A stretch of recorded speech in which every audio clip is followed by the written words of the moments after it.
it down, and then go do your research, and then come back and invalidate what was said instead of, being a whiny baby about it and calling people names and all of this stuff. If you disagree with it, write it down, research it, and then come up here and invalidate what we said or what Thinker said or what I said. Invalidate it. That's all you have to do. We're willing to listen, but all that extra shit, you can keep that to yourself. The fucking threats, something big is coming. May God find you. Who gives a fuck? Something big always fucking comes. That's life. Like, that is fucking life. Like, and then when y'all be saying shit like that, it's like you have this expectation, this false expectation to go through life without dealing with shit. Everybody deals with death, whether it is the death of you or a death of a loved one. That's life. Nobody fucking knows how anybody's going to die. That's life. There are people on this earth who harm other people. Unfortunately, that is a part of fucking life. There are wars. There are wars happening. Wars have always been happening. The fact that y'all are like, it's a sign of the time, and then you'll go and read fucking Deuteronomy, go into the land and annihilate all the people, as if you draw near to a town to make war against it. Like, what the fuck? War is in this fucking Bronze Age book. War was happening before your Jesus said those fucking words that there would be wars and rumors of wars. And y'all still hollering, that's a sign. Yeah, they act like ain't no war ever happened. Like, that's crazy. There's some new shit. Yeah. There's some new shit coming. Well, this war different. It kills me. I'm gonna tell you another thing that kills me is when they always say the wages of sin is death, and we say, well, we all gonna die, and then they'll turn around and say, no, you'll spiritually die. Okay, then so if my body dies physically and my spirit dies, then how the hell am I gonna burn forever and know it? Well, we don't ask that question. They, unfortunately, logic has to happen somewhere. They literally think spirits have eyeballs. Yeah. They have they think spirits have eyeballs. But here's it goes even crazier, right? Spirits have eyeballs. Spirits have a head. They have eyeballs. They have ears. Okay. Spirits fly, like they float. Okay. They have teeth so they can gnash together. But they don't have a spiritual. They don't have spiritual tits. They don't have a spiritual dick, and they don't have spiritual feet. The spirit is just a head. The rest of the body is fucking relevant. Their spirit is a floating fucking head. And the crazy thing about it, like, every time they're talking about their spirit, it's the shit where their brain is, right? Because they don't realize that what they're calling spirit is everything that their fucking head uses. That is wild. That is wild to me. Oh my goodness. I mean, no, you have to. I mean, now that I really think about it, when I was a believer and I think about it, I had to really be out my bird ass mind to believe this shit. I had to be. Because the spirit shit and when you die, you're gonna be resurrected and you're gonna be judged and you're gonna go to hell or go to hell. It's just ridiculous. It really is. It's just ridiculous. The more and more I think about it. But when I hear believers and Christians talk about it, I don't look at them the same as I used to look at them, a long time ago. I look at them loud. It's like The Walking Dead to me. It's like their minds are gone. They're just zombied out, on some freaked out, unbelievable shit, That's how I look at them now. You know, That's what I it's said. sad almost. I've always said that the believers are the walking dead. And then if you are a critical thinker, that's a live brain. And they're like brains, and their goal is to eat that brain up, to infect that brain and kill it. Like, You put them in zombie for real. yeah, that Your hey, tell brain. me I'm lying. Because No, because you're not. if you are a free thinker, a critical thinker, you question, they see that as uh, a threat to their belief system, right? Because you're going to ask them uh, questions to validate or invalidate their claims. And so, what they need to do is convince you that the thinking that you do is too much thinking, or it Mm-hmm. is demonic. And so, they need to convince you that thinking is bad. So, they Yeah. work and work and work and work using fear, using manipulation, narcissism, promises that they know damn well they can't keep and that God can't keep, in order to kill that brain. And then when you Yeah. agree to no longer question their faith, to question their claims, question their God, then you have given your free will or your brain, your ability to critically think, over to the God, and you are now a Christian or a zombie. You know, I was talking to a couple of people. This was a while back though, and and I always talk about how the child is manipulated because the child is already in the land of make believe, so it's easy to convince that child of a superpower or God watching over them, this, that, and the other. But then I had a young lady say to me, well, um, she said, well, I didn't become a Christian till I was 23 years old. And then when she said that to me, I had to revert back to what I always say again. Then that's where this comes into play. When I said the pastor, preacher, evangelist, whoever you're talking to, they have to convince you, in order to save you, they have to convince you that you are a sinner. And then when you tell me you became a Christian at 23 years old, that tells me that you were convinced that you were a sinner, and that's how you got converted into it. At that age, because you're a grown person at 23, 24 years old. So that's the only way that you can become that type of Christian. You're convinced. You're convinced that you're doing something wrong. You're convinced that you're going against the God. Somebody convinced you of that. Yeah. I was talking to Theo this morning about them needing to convince people of that they were born in sin, and how in Deuteronomy 1, when the God is handing out the punishment of them not being able to go into the promised land. And he says, your children amongst you who do not yet know do not yet have the knowledge of good and evil, they can go in because they're still innocent. And so, what the knowledge of good and evil is what made Adam and Eve a sinner. So, if at that time the children who didn't have the knowledge of good and evil was still seen as innocent and clean to their God, where the fuck does this idea come from that you are born unclean, or that you are born a sinner? Because that in Deuteronomy 1, the God didn't say that about the kids. And then No.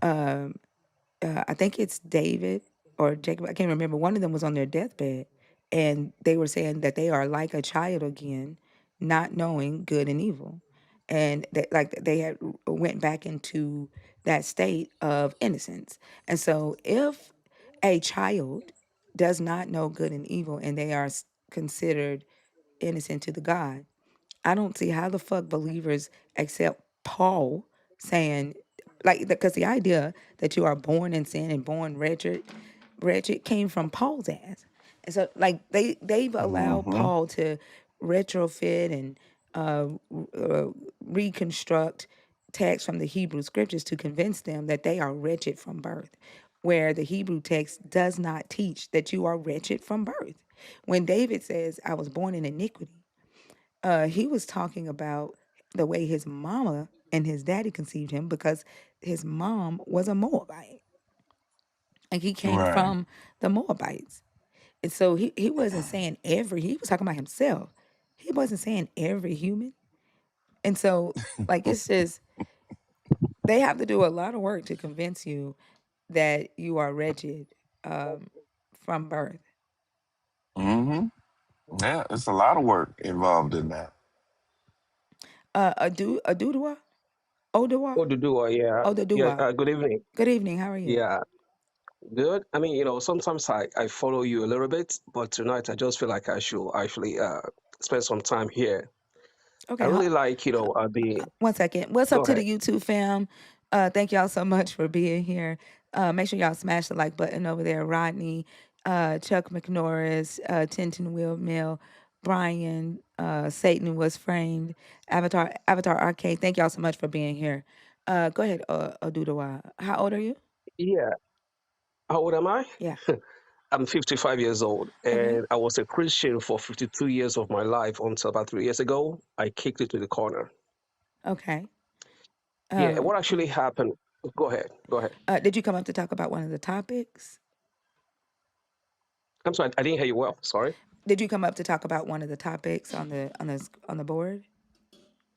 Uh, yeah, actually, I was going to speak to what you guys are talking about right now. But if the rule is to talk about the topic, I think the topic I would like to actually focus on will be the homosexuality part. Okay. Yeah, and then you can work in what you wanted to say Okay. in that topic. Go ahead. Okay. So homosexuality, it's just purely natural phenomenon. I mean, it's like it's been observed in animals in the wild, in birds, in everything.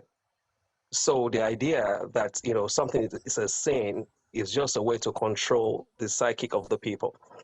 And of course, I mean, I don't believe that there's anything sinful.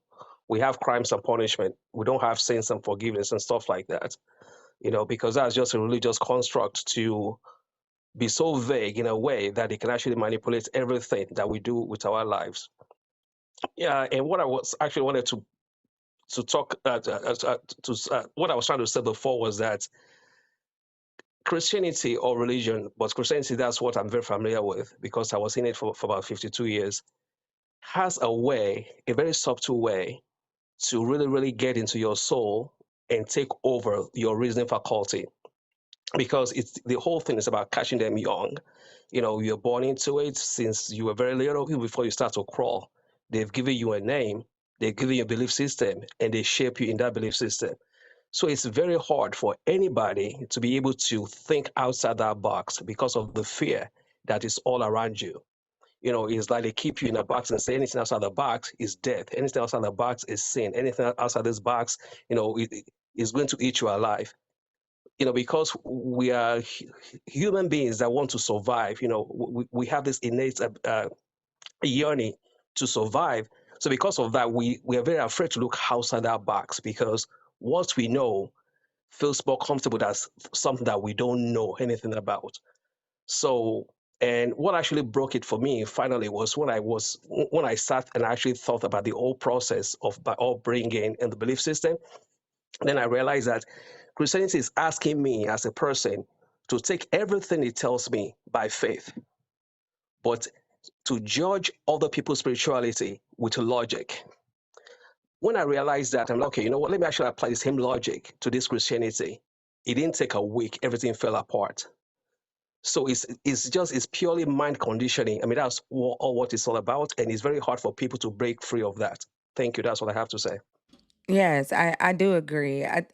You said something that I like the way you said it. Like, we talk about it a lot, but putting it that way, that Christianity wants you to use faith, um, when you join the religion and when you approach the religion, but it wants you to use logic when you're judging other people's lives.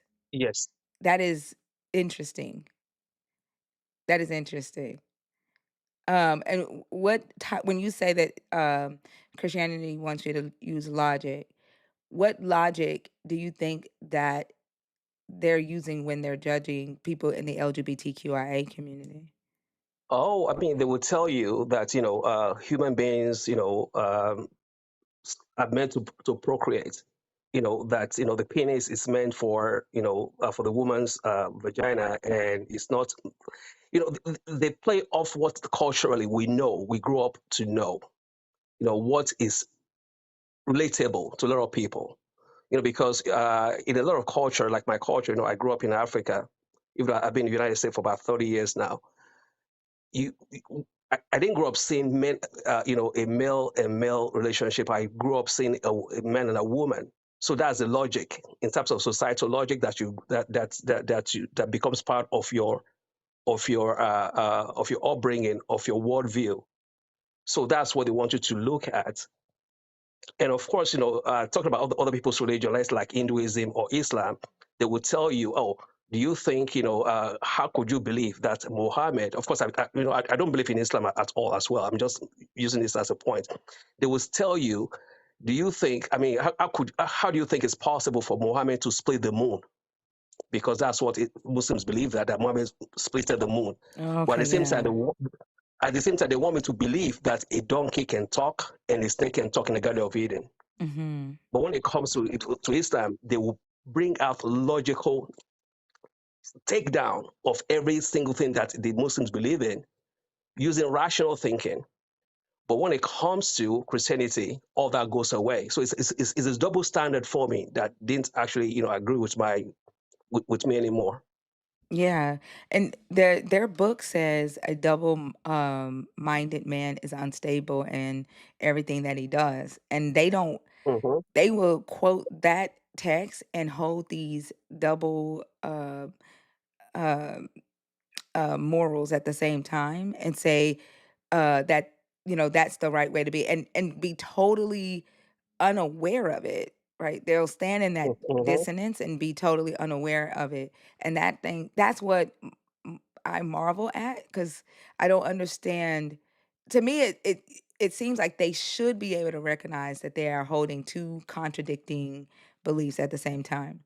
I was Yes. talking to a guy early this morning. We were talking about whether the God in the Bible would wipe away the righteous with the wicked. And he kept saying that, the God is just and he wouldn't do that. And I asked him if the 70,000 that were killed because of David's sin, David um, saying, hmm. yeah, we're all righteous. I mean, we're all wicked. And he said that they were all sinners because everybody has sinned at some point in their life, and because of what Adam and Eve did in the garden. So I took it back to Noah then. I said, well, then when your God said that Noah was righteous, and he saved Noah from the flood and killed everybody else because they were wicked, then your God lied. And he goes, no, Noah did everything right. And I said, well, then can you show me where the 70,000 people did things wrong then? And then he goes right back to, we're all born in sin. They deserve to die because they were sinners, not that they were not righteous. And he could not see, or would not see, that he was holding a double standard when it came to Noah, because he basically said, it doesn't matter what you say. I will never admit that God is wrong. I'll never admit that God lied. And so he's willing to hold these two different beliefs, and he thinks that they're right because the end result is whatever God says or whatever God does is right. Yeah, I mean, that is the cognitive dissonance that you have to have as part of your faith as a Christian. I mean, without cognitive dissonance, you cannot be a Christian because you see through all the lies, and they feel so afraid, even when their conscience is telling them otherwise. They will tell themselves that is the devil speaking within them. The rational part of their mind is the devil, and the stupid part of the mind, that's the Holy Spirit. I mean, that's how they look at it. Thank you, Julie. Yeah. And and that's the thing that drives, like, it seems so unfair to us though that they are okay living in this space of dissonance, and those of us that don't want to, and we just want to be left alone, um, Mm-hmm. and we have to deal with their threats of violence, them making laws that affect our lives because they feel that everybody should welcome To bow down this. to it. Yeah, Yeah. like um it is so frustrating. And like their logical approach towards homosexuality, saying that, oh, procreation has to continue. If everybody's gay, then how is the human race going to continue? They're holding a dissonance there as well, because they also believe that this place is not their home, that Mm-hmm. Jesus is going to come back and destroy the earth, so they don't have to Mm-hmm. care about all the wars and the famine and, the evil things that happen, that because that's not their burden to bear, because Jesus said that, sin was going to exist. Then what the hell are you talking about when you're so gung ho against homosexuality, and crying that, procreation has to happen? It's a double standard. It Yeah. makes no sense. It's illogical. Jesus destroying the earth shit. Hell, humans is doing a pretty good job of that shit right now. So Jesus don't have to come back and do that shit. Yeah, but they're saying that the humans destroying the earth is all a part of the sin, right? And so they don't care about that because this is not their home, right? Like they always say, "I'm only passing by. I'm only here temporarily. Care not about the things of the world, but store your treasures up in heaven." Like why are you so worried about the human race surviving if on this other side you are waiting for your God to destroy the earth? You're waiting to go, to somewhere else. It doesn't make sense. Don't type in all caps in my comments. I don't know why y'all come in here fucking yelling. We can read in lowercase, and then you're gonna get mad because you're gonna get fucking muted. That's ridiculous. And then y'all invalidate each other. Whoever said that is not a Christian. Your book says that. Your book says for you to store up your treasures in heaven and not here on earth. That's your, like, what? No, you can't come up here when you yell in the comments. If you get muted in the comments, you cannot bypass the mute and come on stage. You have to wait Okay. until your punishment is over. Yeah. So if I can say this, if anybody is listening and they actually want to learn more truthfully about this thing they call Christianity, they should actually go and listen to this guy. It's called Esoterica on YouTube. This guy is a Jewish rabbi, but he's also an academic, and he will put aside his his rabbi hat and take on the academic. I mean, when this guy actually broke down all those things, Yahweh and all that, I mean, I was floored, because what people are calling Yahweh and worshiping was just a little minor god of the Canaanites during the time of Abraham, that was like a nobody amongst the gods of Canaan, of the Canaanites. And that God was the war and storm God. That's why the Bible is full of blood and killing, because that Yahweh was a monster God of the Canaanites. Yeah. So, They originally brought him to the Egyptians, and the first time they asked to add him to the Egyptian pantheon, they wanted to call him the Nothing. hmm, Yeah, that was the first thing they wanted to call him, was the Nothing. And the Egyptian uh, priest turned them down, turned them away. hmm. Yeah, even in their own Bible, I'm not really sure when the Old Testament, that spoke about when, because Helion, that's the Almighty God of the Canaanites, Yeah, that's like the God, and Yahweh was just one of the non-entity little gods. And in fact, in their home book, it still says when Helion, was given was given the portion to the gods, Israel became a portion of Yahweh. Meaning, Yahweh is a local God for the Israelites, and Elyon is the Almighty God of the Canaanites. And somehow they were able to phase out Elyon and Asherah who is the wife of Elion, the mother of Yahweh and all the other gods. Over time, over years of rewriting and revising of the Judaism cosmology, they wrote half Elion and they wrote of Asherah, and everything became Yahweh. Hmm. I mean, it was a mastermind political move on their part because it worked.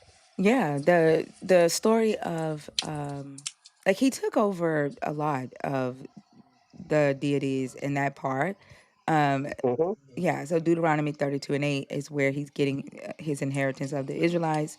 Psalm 82 is where he's taking over the council of Elion. And Hmm. then the story with between with Jezebel is him Hmm. taking on he's taking over Baal's territory and taking on the characteristics of Baal and Hmm. usurping the stories of Baal. And and I think Isaiah he says, "No longer will you call me Baal, you'll call me Father." Um, and and so he's like the whole story is about him taking over the territories of those gods. Yeah, you're right about that. Yeah. And of course, about 99.9% of Christians, they don't know that. They just go by what their pastors tell them because that's the good part of the Bible they want to listen to every Sunday. Yeah, I was just getting ready to say that most Christians that I've talked to, 90% of them don't know the Queen of Heaven is in the Bible. They do not know El Elion's in the Bible. They do not know these things. Hmm. And when you say it to them, they think you're lying to them or uh, it's, I don't know. It's just crazy how they think. It's like, you can show it to them and they will say, well, no, that's Yahweh. That's just a different name for Yahweh. I'm like, okay, Yeah. all right. So Yahweh gave his own self some people. He Yeah, said, some people, exactly. They Exactly. get scared, right? Like they get scared of these types of conversations. And I understand because they've been indoctrinated with fear and reverence and obedience, right? And so hearing that, despite the fact that it's in their book, it terrifies them. They're afraid of what it will make them question, right? That of losing their faith, and then they're afraid of because they've been told that the God would strike them down, so they're afraid of that. Hmm. And then you have the ones that can sit in here and listen to us, listen to these conversations, and then just you know uh, they're like they regurgitate the same talking points in response to it, like over and over. Jesus died, Jesus rose, we were sinners, now we're saved. Like just the bot like responses as if none of the words that we're saying is even penetrating their brain for them to even uh think about what we're saying so that they can respond to what we're saying. It's just bot responses. yeah. Well, the I've always said this, and it's the truth. It's a fear. It is all fear. And when the reason why I say this is because Christians and believers really, in their mind, they have no idea what they would do if this God did not exist. They have no idea what they would do. Hmm. That's Hmm. how far Hmm. gone they are. That's how far Yep. gone their mind is. So they don't want to think about it. They don't want to think. They got too many promises. They got promises of streets of gold and mansions and get to see their mama again and daddy again and get to be with the Hmm. family again. They got too many promises. So yeah, the fear kicks in and they don't want to hear it. They don't want to hear it. And that's where the anger kicks in. That's where the violence kicks in, everything. They are willing to fight you to hold on to that. And they never And that's ask, a fact. which is insane because they won't fight for their brother or sister who they can see. Like Hmm. they'll tell their brother or sister who has been violated or offended to let it go, Prayer. right? Prayer. We'll pray Yeah. for you. Uh-huh. But they will fight you for the nothing, the thing that they cannot see, Hmm. the thing that is invisible. And it I just don't understand because it's not like it is actually doing anything for them. And when I say doing, I mean like actually taking action. they believe, right? They have faith that the things that their bodies do every day, get up, go to work, pay their bills, go grocery shopping, cook their food, build a business, have children, get married, whatever they do, they believe that their God blessed them to do those things, and so they feel some type of loyalty or debt to the God for that. And so I think that's the thing that they might be fighting for. And there was a guy who said that the God holds him like no human can, and that's like, what the fuck do you mean that the God holds you? Like, you, a human, you can feel human arms around you, you know? Mm-hmm. The other day, my daughter was going through something. She was having a really tough day. And I just sat, like, I put all of y'all on hold. And I went to her and I just held her. Like, and cause she needed to feel physical presence. And I sat with her Mm-hmm. and I held her and I rocked her. And I turned on a song that I had written and I just let that song play. And we sat there and we just, like, my whole entire family had a whole crying session while y'all was over here talking about God. Like, I'm over there with my kids, just hugging them and crying and letting them know that I love them. And Yeah. you don't get that from a God. Yeah, you Mm-hmm. don't get that feeling from a God. Like, if you're saying that this God hugs you like no human can, that means you have not felt that. You've not. Yeah. You're around the wrong humans, and the people Yeah. I that mean, you're around have let you down. yeah. I mean, that's a very sorry person, a very sorry life. Yeah, Not to have imaginary that love is much strong. connection. hmm Imaginary love is strong. It's very strong. And a lot of people disagree with me when I say this, but I say it all the time. Belief is the most powerful thing in this world. There's Mm-hmm. nothing more powerful than belief. Because when the mind believes something, that's powerful. Even if you can't see it, feel it, or touch it, if you believe it, that's more powerful than it being a fact in a person's mind. That's when we see believers and Christians doing what they're doing, it's because of what they believe. And you can't compare belief to even factual evidence, because even you seeing it being a fact, you're seeing it, but that belief, oh man, that's a powerful bomb right there. That Yeah. that right there Yeah. takes over the mind in a way that you can't even relate to. You know? But even when I was a Mm-hmm. believer, I don't think that I would have ever said that God hugs me better than a human. Like, my mind just wouldn't. I like there were. I don't know. I don't want to say that my mind wouldn't allow like illogicalness, because I did believe that I was speaking to Him when I was speaking in tongues.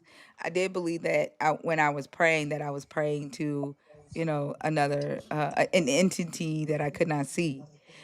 Mhm. But the going as far as saying that this entity was holding me, I don't think, like, I've never. You know why? Why? You know why you've never did that? Why? Because you've experienced real love in the physical. See, Mm-hmm. even if it came from your father, your mother, you've experienced what real love is. So you would never say that. Can't no, can't no imaginary love take over that real love. Like I hear you talk about your father. Your father had superior love for you. You see? And so imaginary love can't even come close. But Yeah, people that's who true. have not experienced love don't know what real love is. To have somebody love you like that, then the imaginary love takes over. And that imaginary love can be whatever you want it to be and how strong you want it to be. Oh, thank you. I mean, that's exactly what I wanted. I wanted to say that's why belief is very powerful, because hmm you can make it into anything. hmm You can paint it any way you want to paint it, but reality is reality. Is what you see is what you get. So that is kind of limiting. And and most believers prefer to deal with a alternate reality, because that's where they feel more comfortable, is in that Mm-hmm. alternate reality, than to deal with real reality. You know, like I said, like you said a minute ago, belief. You make it whatever you want it to be. And that's scary. And that's what makes it dangerous. Yes. That makes it totally dangerous because it's unpredictable. And that's crazy. It's so Mm-hmm. unpredictable because one minute they be this way, the next minute they be something you ain't never seen before. And that makes it very dangerous. And that's what we dealing with. It's so interesting. Like right now, there's a believer talking about, like in response to what you two are saying. The believer says she hasn't accepted her fullness. Nah, brother, she got free will. She could feel however she wants. You can't tell Mm. people how to feel. But like the it's so when it comes to this, right? It's, oh, she got free will, she can feel however she want. But whenever we are saying things that uh I guess what you could say poke at their faith, and they'll bring up and say, why are you angry? Anger is a sin, Mm-hmm. right? What happened Mm-hmm. to she can feel however she wants? What happened to Exactly. free will? Like free Mm. will goes out the door when it pokes at their that space in their brain where they believe that their God is, and this whole entire relationship is happening. Um, then whatever you're feeling at that moment is invalidated. It doesn't matter. But then when it comes to explaining why a person feels that a God is holding them, she has free will. She can feel, she can, if she wants to believe that, she can believe that. If she wants to Mm. feel like she's being loved, that she feels love when she's sad, she can believe that because we have free will with our emotions. Except when your emotions are going against the God. That's insane. Mm-hmm. Yeah. Yeah. I mean, this idea of free will, that Christians usually just put out there, to make a point, makes no sense because it goes against every single thing in the Bible. The Bible teaches you have to be dependent on their God for everything. That means you don't have any free will. You just have to depend on Him. Then Yeah. you have to pray. I mean, pray. I mean, why pray if there's free will?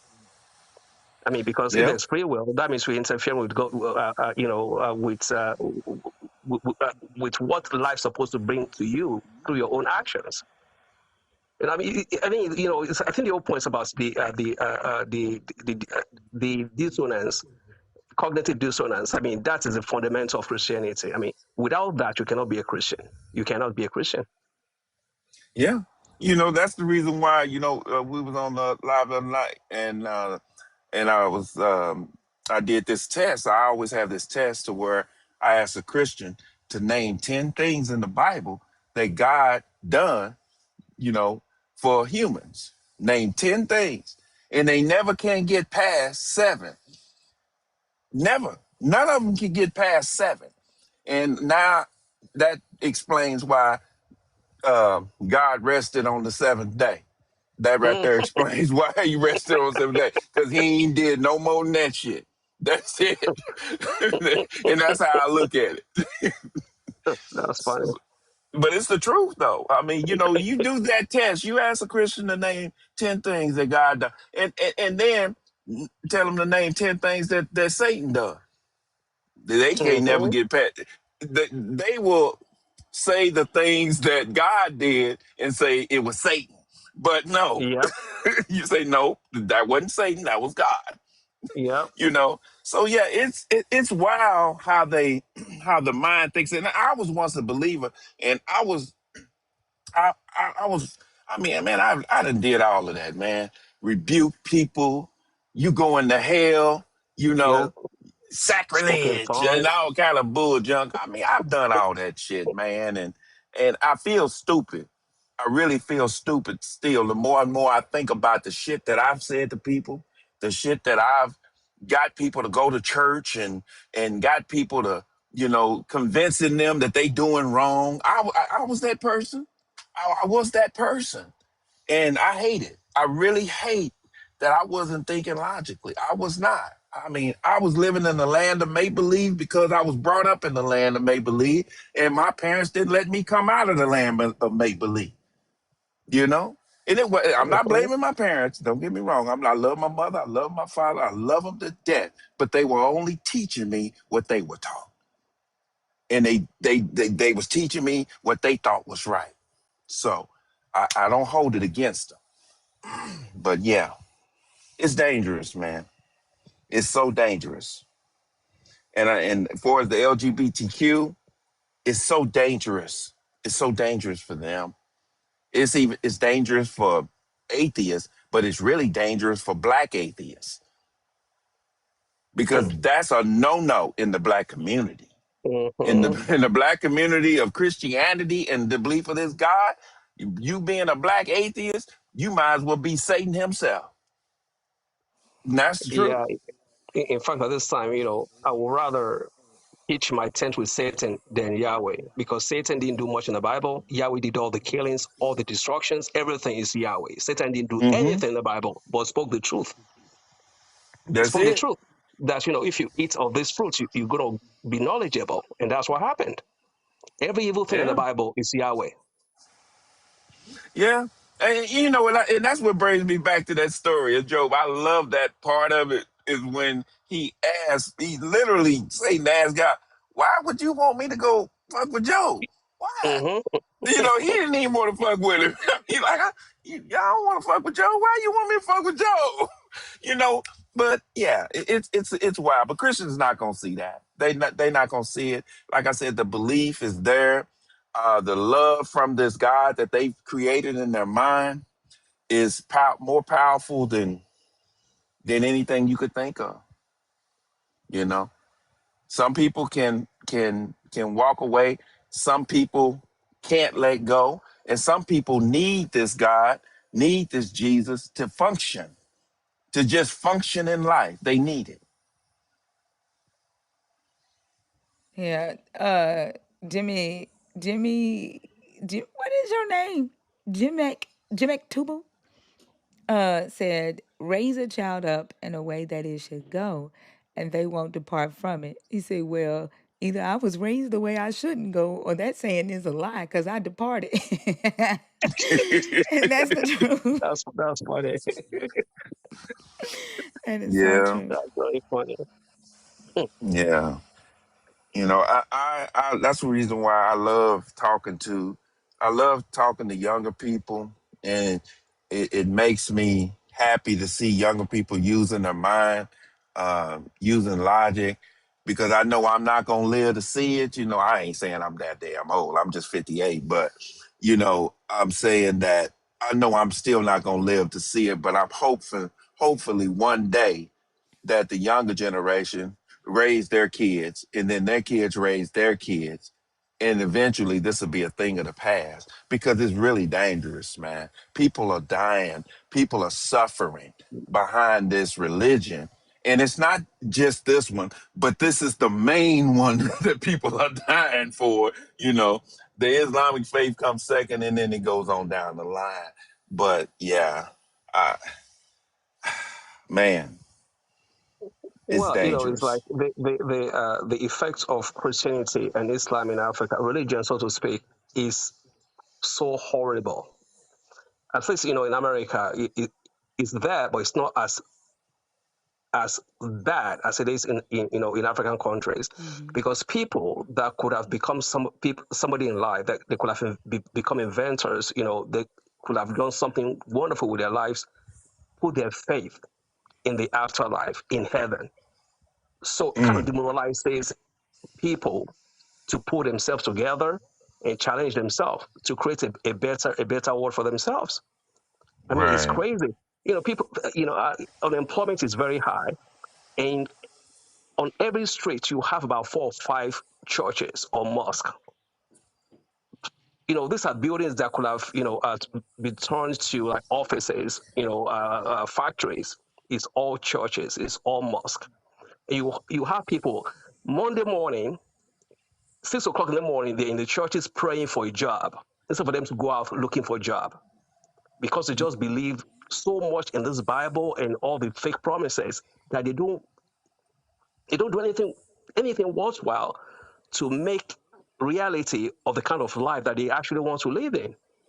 I mean, it's very, very sad. It's very, very sad. Yeah, there was a guy that joined the conversation one time, and he said that Christianity on the continent makes people docile, and he said that Yeah. that's why he likes it, because he said that the young kids that might be out doing mischievous things, um, if you give them Christianity at a young age, he said, yeah, they come into the church and they're docile. He said they don't become. He Hmm. literally said they don't become productive citizens.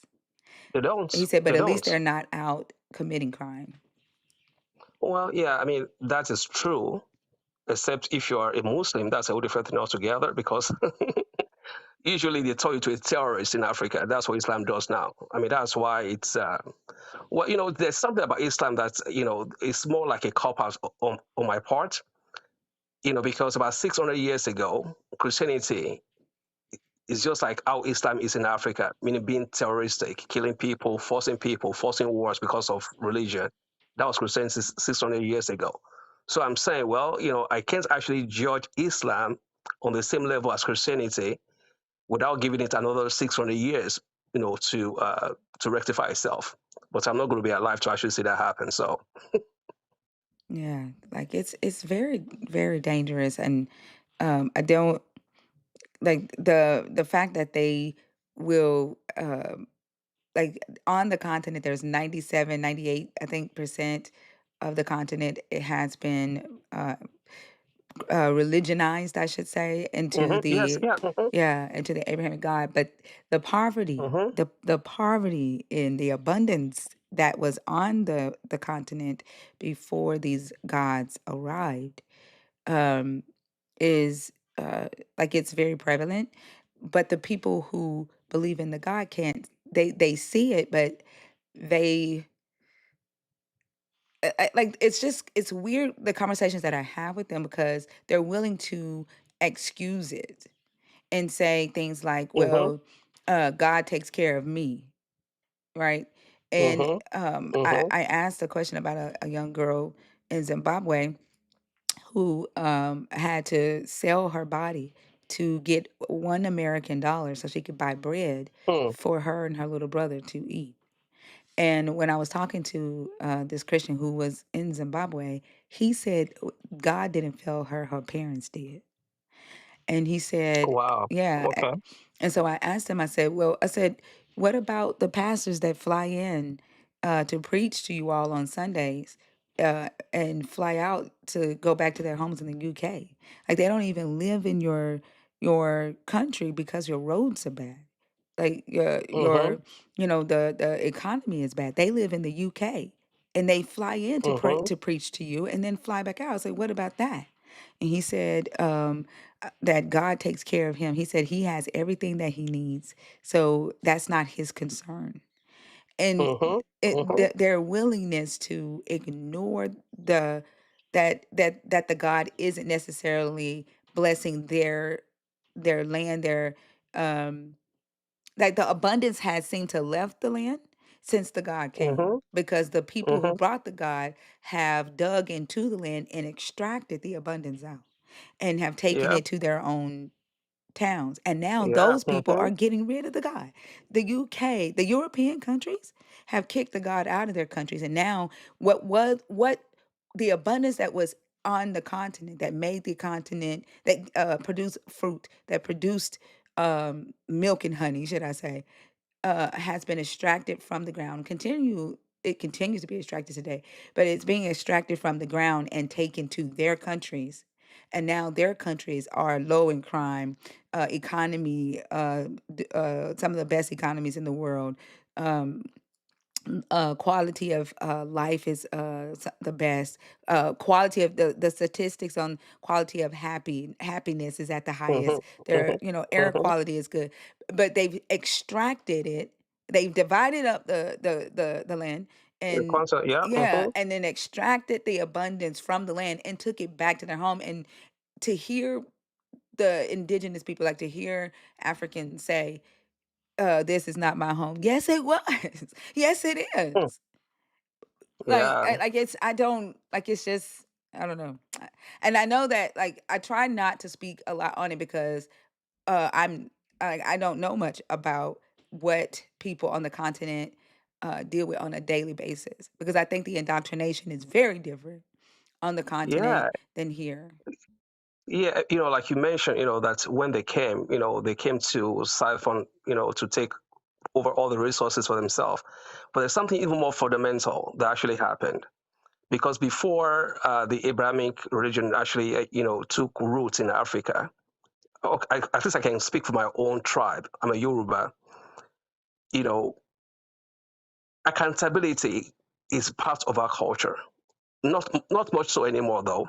But before Christianity, accountability was huge, meaning there is you can't pray to a god or to a deity for forgiveness of sin.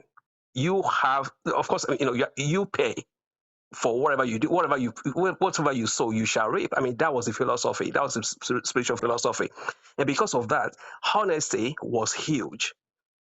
People living together in harmony was huge because they know whatever you put out, you will receive back. But then, when the Abrahamic religion became you just have to say a single prayer. Oh, Jesus, forgive me. All your sins are washed away. Guess what? Crime rose because of that. Poverty rose because of that. Dishonesty rose because of that. Because now you have to do is to pray to Muhammad or to Allah or to say, Yahweh, forgive me. Everything is washed away.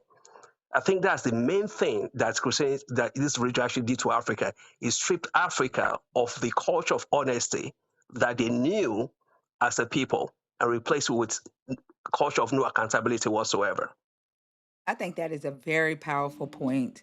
And the last 2 days, I've been trying to get people to talk to me about the harm of substitutionary atonement because that's essentially Hmm. what Jesus is. He's the substitute That's for what they them said, having yeah. to atone. Hmm. And most of them don't know what Hmm. the fuck atonement is.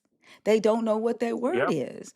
And they don't so because they've not been taught how to right wrongs or that they need to right a wrong. They've been taught that all you have to do is repent. And Hmm. you're right. Like when you are not held responsible for righting your wrong, then more wrong it makes room for wrong to continuously increase. And I think that the idea of substitutionary atonement is why we are living in the type of world that we're living in today, the type of society where crime rates are high, abuse in the home is high, whether it's from your spouse, your parent, or your brother or sister, because nobody has to or knows how to take accountability for the things that they did to another person. Yeah, I mean, that's the truth. Because I remember, my dad told me when he was young, because my dad was born like 1927, that all you have to do, if you're a seller, you're selling something, you will put out whatever you're selling and you put the price, you write it on it, you leave your shop, you come back in the evening, your money is there. I kid you not. Your money is there. In fact, I experienced that myself when I was in the secondary school. We call it high school here. Because sometimes we just wander off into the forest, to this little settlement, and they still practice the same form of honesty there. We see them, like displaying their goods and with the price attached with it, and there's nobody there. You pick up whatever you want to pick up, and you leave, and you left the money there. But that culture was eradicated because of the substitution atonement. All you have to do, you can destroy the whole world. Just say, "Oh, Jesus, forgive me." Everything is forgiven. I mean, what the fuck? Yeah, I'm gonna tell that you what's go ahead, go ahead. no, I was gonna say a person would think in their mind, I'm gonna do it this time and I'm just gonna ask Jesus to forgive me and then go do Hmm. it. Yeah, like Again it's and again that and again easy. and again. Yeah, I'll tell you what's even more fucked up is when a person goes out there and commits murder and he gets the death penalty. They're doing this and calling it justice for the family. So the family gets to go up there and, say what's on their mind, this, that, and the other. It's justice for the family until execution day. When execution day Mm-hmm. comes in, the priest comes in and gives that same murderer the opportunity to go to heaven. Mm-hmm. So now, where's the Mm-hmm. justice for the family then? Yep. You Mm-hmm. give you giving him the opportunity to repent Supposed to be a and better go place. to the land Supposed of to be a milk better and place. honey. That is so true. Hey, now That y'all be is back so off. I'm gonna go fucked make me up. some coffee, okay? Okay, go ahead. But yeah, I've always looked at that, and and when I say that, you know, they they get quiet because if you really look at it, that's what it is. It's justice for the family all the way up to the point of execution. And when the Mm-hmm. execution comes, now all the justice for the family's out the window. All you have to do is repent, and I'm gonna send you to the land of milk and honey to be with Oh, God. yeah. You're Yeah. forgiven. Well, hell, Yeah. if that's the case, if he's forgiven, if that's the case, then why execute him? Let him Mm-hmm. live. Exactly. Exactly. Let him live. Exactly. Yeah. But it's wild to me. It is so wild to me. And like Thinker said, they don't even know what atonement means. They don't. You mention Yeah. atonement to a Christian, and they gonna be like, I don't even know what it is. Yeah, because it's like, I mean, what is the righteousness in having? Okay, let's say Jesus Christ was actually real. I don't believe he was real. It was just a made up character. Let's say that story is actually real. I mean, where is the Hmm. justice? Where is the righteousness in having somebody else killed, tortured for your sin? I mean, Hmm. that is just bizarre. That is just bizarre. Yeah. Yeah, and it's not only that. See, back in the Old Testament, you sacrifice animals and all of Mm-hmm. this in the blood of the animal. Now, the same God that you love so much and claim that loves you, he sends his only begotten son Son to be to get tortured and murdered. killed. I mean, so if he'll kill his own son, what the hell you think he'll do to your ass if he was real? I Well, mean, what you just mentioned actually got me thinking a while ago because I thought about that too. And my conclusion was the only creature alive that's supposed to be giving thanks to Jesus are the animals that are no longer sacrificed. yeah, Seriously. I mean, they're the yeah, only one that should be praising Jesus. Oh, because you saved us from death. I mean, that is actually the creatures that could claim that Jesus saved them from death, not humans, because humans had yeah, a way before to atone for their sins. yeah.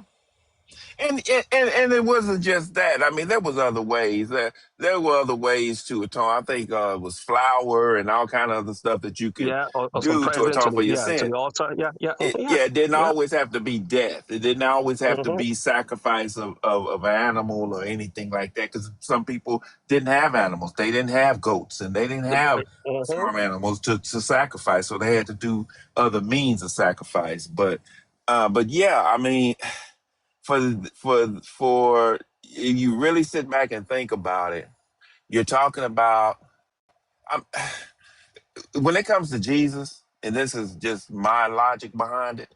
If such a man did exist, now I'm not saying that this Jesus character did exist because it's wild to me that I would have to say it's more profitable that he did exist, but not exist in the way that In the we way were they taught. portrayed him to be. I Yes. think there were a Yeah. lot of them back in the day that were Mm-hmm. considered to be sons of God. But if such a man did exist, we talking about a man that walked on water. We talking about a man that rose people from the dead. We talking about a man who fed 5,000 people with some bread and 4 or 5 fish or whatever the case is. We talking about a man who died and 3 days later rose up. If such a man really did exist, he would not only just be in that Bible, he would be in world history. He would be in Thank you. every history book out there Oh, for brother, that one. bless you, brother. I mean, you are 1000% right because that has always been my argument. I'm like, we know so much about how much they sell, a bushel of wheat during the time of the Romans. And you had somebody actually walking on water, doing all these miracles, and it will be filled. I mean, world history will be filled about him. I mean, paintings will be all over about this guy. I Yeah. mean, in fact, this guy, oh man, just that simple analysis of how history works just tells you it's all bullshit. And for people It's that all, look and for people that look like me, the biggest trick in the world, and I say it all the time. I say, do you find it kind of odd or just a little bit awkward that they pictured this Jesus as a real human being, something that you could actually relate to, but something that did not look like me, of course, like you. Yeah. right? But Hmm. then they made Jesus a realistic character, but then they made Satan an unrealistic character. I mean, do you find that odd? I find that very odd that Yeah. Satan Hmm. is very unrealistic. Every depiction of Satan is the pitchfork, which is really not a pitchfork, it's a trident he holding because a We're pitchfork trying. has four and a trident has three. But I'm just saying, Hmm. I mean, Yeah. in the tail and the horns and the red eyes and And the the fire hooves and the breathing, hooves and all that. Yeah. Yeah. yeah, Yeah. they it's unrealistic. But when it comes to this Jesus, they made him, oh, long hair, blue eyes, pretty white skin, and I mean, he looked like one of the Baywatch characters. He just really he on point, you know. Oh, that I'm like, now you make me think of Jesus in the baking soup. so yeah, I agree with you 100%. You know, and like I said, you know I'm not gonna live to see it. We probably none of us on this stage will probably live to see it, but I Yeah, hope but it's coming one about. day. It's coming about though. I mean, it's coming about. I Exactly. mean, the Renaissance is huge, and thankfully, it's because of social media. Yeah. Because people are And not afraid to speak up anymore. I know for a fact, cause see, I drive a truck and I'm a truck driver. And I go Okay, all sir. over the place and I see Jesus loves you signs and Jesus is the way signs everywhere, all up and down I-40, all up and down 35, all up in I-26, I-10, they everywhere.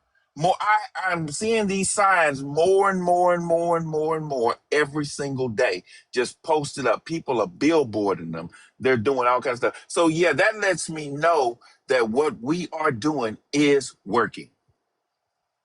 People are listening. They're Mm-hmm. starting to, they're getting tired of being on their knees. They done been on their knees so long, they need knee pads.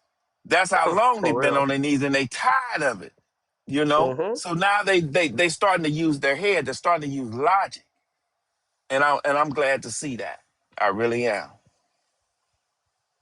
Man, I mean, it took me more than, oh my gosh, it took me about 20 years to finally kick it, to kick Christianity to the side. And the Yeah. beginning actually started, when I had my daughter. I mean, she'll be 25 this year. And, she was uh, like around the age of 3 or 4 months, she had colic. I mean, being a new father, I didn't know what that was. At the same time, Mm. every night, around the time, around 7 p.m. every night, she will be weeping, crying. I mean, uncontrollably, and there was nothing I could do for like an hour. I mean, Mm. I will be holding my daughter and I'll be weeping with her because there was nothing I could do. I'll be asking God, why does my child have to suffer because of Adam and Eve? Please forgive me, forgive my child. Mm. Mm. Mm. Oh my I gosh, mean, that that makes broke me. Wow. Then I started asking questions that why, and that got me on the path to start questioning a little bit at a time until just finally broke open. Yeah. It just hits you one day. It just hits Yeah. you because I've been deconstructing since I was 36 and I'm 58 now. And Mm-hmm. yeah, it just one day it just hits you, because the more and more that you and this is for me, my deconstruction journey may be a little bit different because I went into the deconstruction journey trying to prove that God was real. I went in there trying to prove that Jesus was real. So you were And the like more, Paul in yeah, reverse. yeah, You're like yeah, Paul in reverse. Exactly. That's what my deconstruction started. And the more and more I started reading, and the more and more I started traveling, and the more and more I started investigating, that's Mm. what changed. Because I could not ignore what was in front What of you me. say? I could not Yep. ignore the facts. That's what happened to me. And I was Mm-hmm. looking for the God's name. And the more I Wow. searched, I was trying to validate the claims in the Bible and look for them in history and line them up yeah, Ah. with history. And the more I searched and I started learning shit, and I was like, what the fuck? And I didn't even know anything about deconstruction. I had no desire whatsoever to no longer believe in God. It just started happening. yeah, Mm-hmm.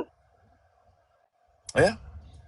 So yeah, it is. Like I said, I've told that story several times. You know, I had a guy who started me. He was a mentor for me. He ended up being a mentor for me. But the deal was, he told me that if I could prove that Moses existed in real life, if I could prove it, then he would pay my bills for the rest of his life, and he had the Wow. means to do it. and that Mm. and that, and that got me going. You know, I'm gonna prove this. Shoot, no, no, no. I proved it. Yeah, I traveled to ancient Kemet. I went to Egypt. I done been there 3 times, going on my fourth time. Mm. And Nice. and they laughed at me. Literally, they literally laughed at me. Oh, you're the doctrination, American doctrination. That's what he called it. I Mm. was like, shit. Yeah.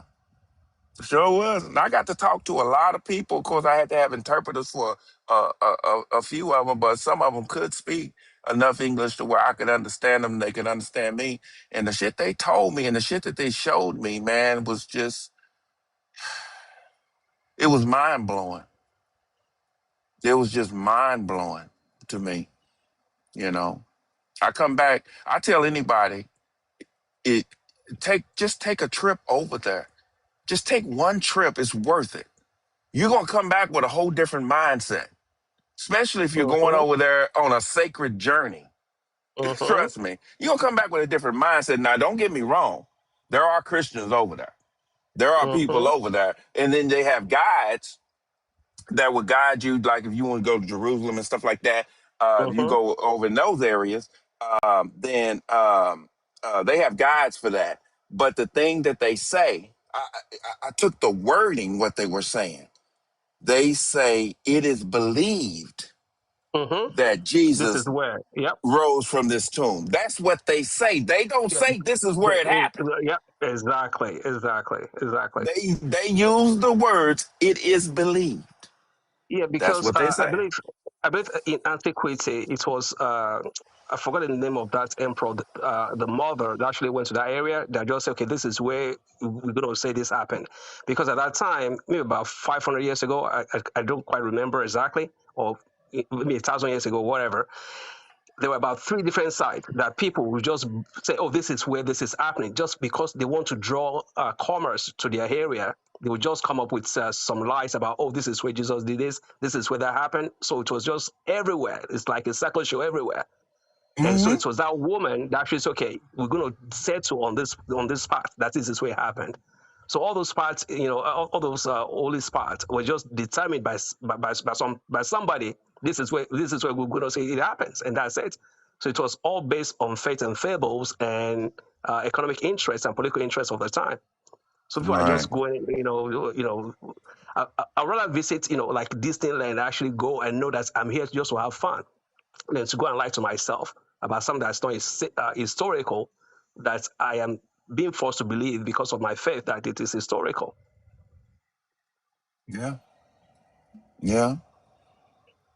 But yeah, I agree with you, man. I did you have anything else?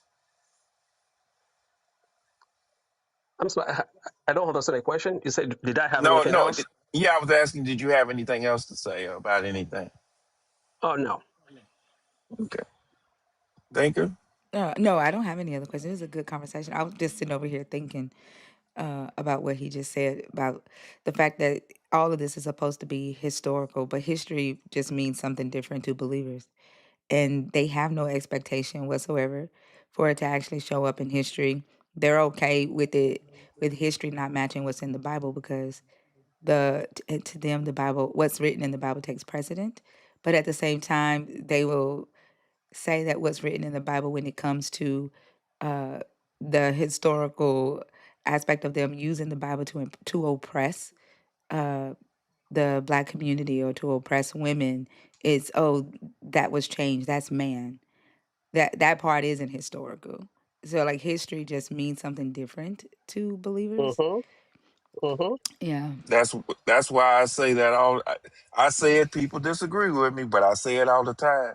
When one does not have a history, they must create one, Mm-hmm. and that is a created history.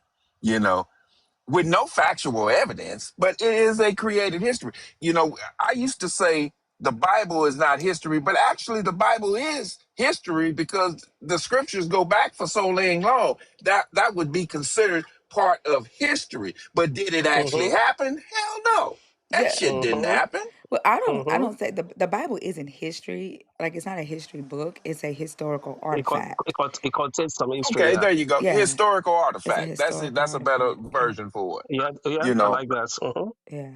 because I of like the that. existence of it. Yeah. But yeah, I agree with you, man. 100%. I agree with you. It definitely was a great conversation. Thank you so much for coming up, Oduwa. I hope you have a great rest of the night. Okay. Thank you. You're welcome. All right.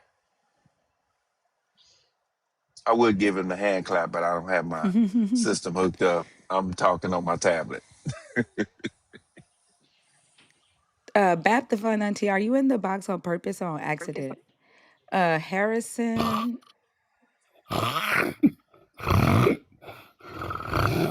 are you that mad? He's sleep. That's a real snore? Yeah, he's got bad alkaloid problems or something. If That's that's a real that snore, he's sounded real sick. to you. It stopped. That sounded real to you, Nelly. Come on Yeah. now. Nelly, no the At fuck first it's it did, not. but when he stopped, I said, "No, it's not." It's Yeah, not. but That's some at child. That first was it some did, nah. and that was wow. Grown ass people, grown, fully grown dogs, Yeah, come up that here and do like that. that Slurpee did.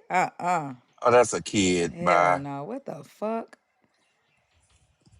Mm-mm-mm. Bap, are you in the request box on purpose or on accident? Kid, we don't talk to kids. No. Really, candy corn. On purpose. He said it's going. Hey, Hey, Bap, how Thinker. are you? I'm good. How are you? I'm doing good. How are your lives going?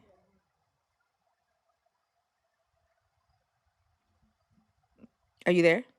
Okay, so I have the Matthew 28 challenge where they're supposed to move my stuffy. Not even a mountain now, a stuffy. Wait, hold on. Hold on. Are they trying to do it? Do they come up trying to do it? No, they say like we can't do this, Oh, okay. but let's talk about religion. And I'm like, are you serious? Like, your Bible says you're supposed to be able to move a mountain, so a stuffy is like nothing, you know? That's funny. That is good. Move my stuffy. Right, that's it. Like, the Oh Bible says my you're supposed to goodness. be able to move mountains, so just move the little stuffy I got on my lap. Just put it on the floor. And the And fact they they Yeah, can't can't do deny that. it, that's crazy. just go get you one. Go get you one of those little trolls and put it on the screen and say, if you could just move this troll over. Tie some white thread, like some thread to it. And then like have it sitting on your desk and the thread is like hanging off the desk. And so if you get somebody to start praying, somebody to take the challenge, fuck with their asses, start moving it, like start yanking on the thread from the bottom. Yeah, like some See, fishing line or okay, the something. first one. Be like, you moved it. Yeah. I did. Yeah, they like it worked. They gonna be more surprised. They gonna be more scared the prayer worked than anything.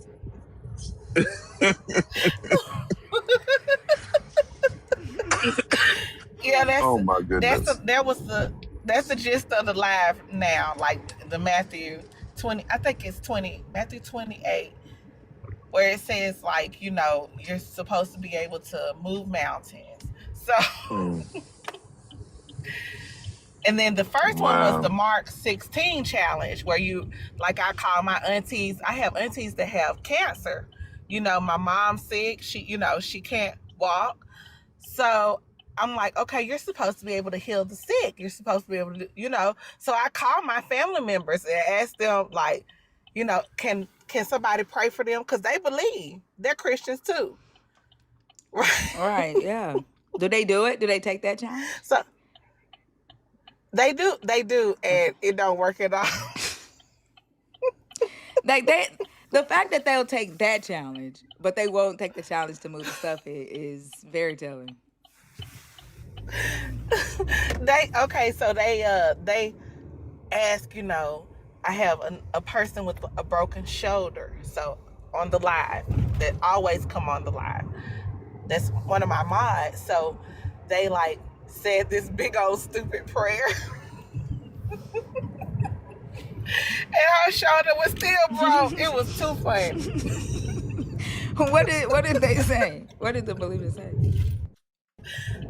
I had to put them down because they were like, if God willing, heal this person. And then one person said, like, what did they say? Like, they be saying some crazy stuff, like, if God willing, if it's God's will, then I'm like, doesn't God want everybody to be healed? What do you mean? I think that's their get out of jail free card, because if God don't do it, they still prayed and he still can. He just said no. It just wasn't his will. Right. So I was like, what do you mean God's will? So I put them down. And then another person said something else that was really crazy. And I was like, wait a minute. Because they started praying.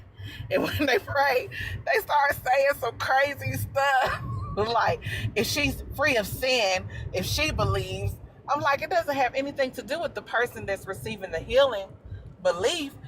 It's your belief. You're supposed to believe. You're the believer that it says in Mark 16. You're supposed to be, if you believe, you're supposed to be able to do these things, but you can't do it. You can't drink anything bad and not unalive. You can't cast out demons. Like, I had somebody come in and say, that they had demons, but they was just trolling. Were they a believer, or were they a believer trolling you, or atheist? No, it was an atheist. Oh, okay. And he started making all types of funny noises and stuff. It was just fun. It's like the other day, I don't know, did you see on Mama Bash Live the other day where that man was praying for, was it Zena or somebody? He was praying for one of them. Rhea, I think it was, for the demon to come out. And I just started going, he was like, Mama Bash was like, oh, the demon done jumped in thinkers. But like, he was shocked at the motherfucker, and I kept saying, I don't want to come out. I don't want to leave.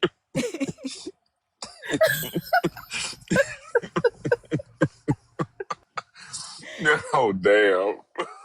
That shit was funny. He was praying for the demon of homosexuality. I think out of Xena, he was trying to said that she had a demon of homosexuality or something. So he was praying, Oh and I my started going, goodness. he was like, what the fuck? Oh my goodness. That is wild. That is wild. Like something so holy and sacred. Like if we should not be able to like find so much shit that is hilarious about it. You know what I'm saying? It should not be this fucking easy to poke fun at it if it was the truth. Like if it was that the truth and holy and sacred. What happened? Where did she go? Why is it Oh, so shit, Oh, there she well. go. comical? Okay. I thought she dropped. Okay. Mm. Go ahead. The shit is comical. It's like comical. Like you can't even make it up. Yeah. I'm Unfortunately gonna tell you somebody what. did. Unfortunately somebody did make this shit up. And it's lasting for a long fucking time. Go I'm gonna ahead, tell Neil. you what's comical about it to me is that when a person goes to the doctor and the doctor gives them the medicine and everything and heals them and they can go home, but the believer will turn around and say, well, God worked through the doctor and that's how they heal. I said, well, then if that's the case, then I've never seen a doctor write a prescription for God. I Not one time. that's I ain't seen it. That's what I be saying. Like nobody ever calls and says, "Well, such Johnny died. A demon done took him out." Like nobody ever. You know what I'm saying? Like he died by a demon. You know. I never heard it. I don't understand the whole like spiritual warfare. Birdie had a live up Sunday asking what was spiritual warfare, or maybe last Sunday asking what was spiritual warfare, and all they're talking about is them having problems. Like problems in life is spiritual warfare. It doesn't make any sense. Hmm. Yeah, it's It wild. be some It's basic wild. ass shit. It don't even be no real shit. It be like real basic, like like I couldn't pay my car note. Right. And they, And this, God paid it. the repo man came and tried to take my car. The devil really on my back. No, the bank is on your back, not the devil. Pay them people they money. Yeah, the repo man came and he couldn't take my car. The chains broke. So when they let it lift it, the lift stopped.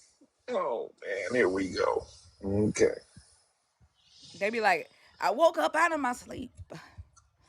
I heard the tow truck outside.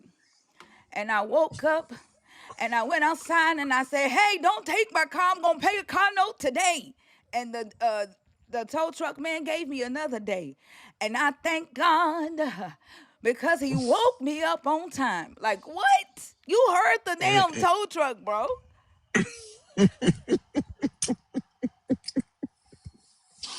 Yeah, it's wild. It is wild. But hey, like I said, that belief is something else. It takes over the mind. It will make you see things that aren't there. It will make you hear things that are not there. It, it's whatever you want it to be. That's why I say the God is just a figmentation of your imagination because the God is you. Is you. Whatever you agree with, that's your God. That's why y'all can't agree with each other because y'all got two different gods in your head. You can't agree with each other. Mr. Nelson, last night Hmm.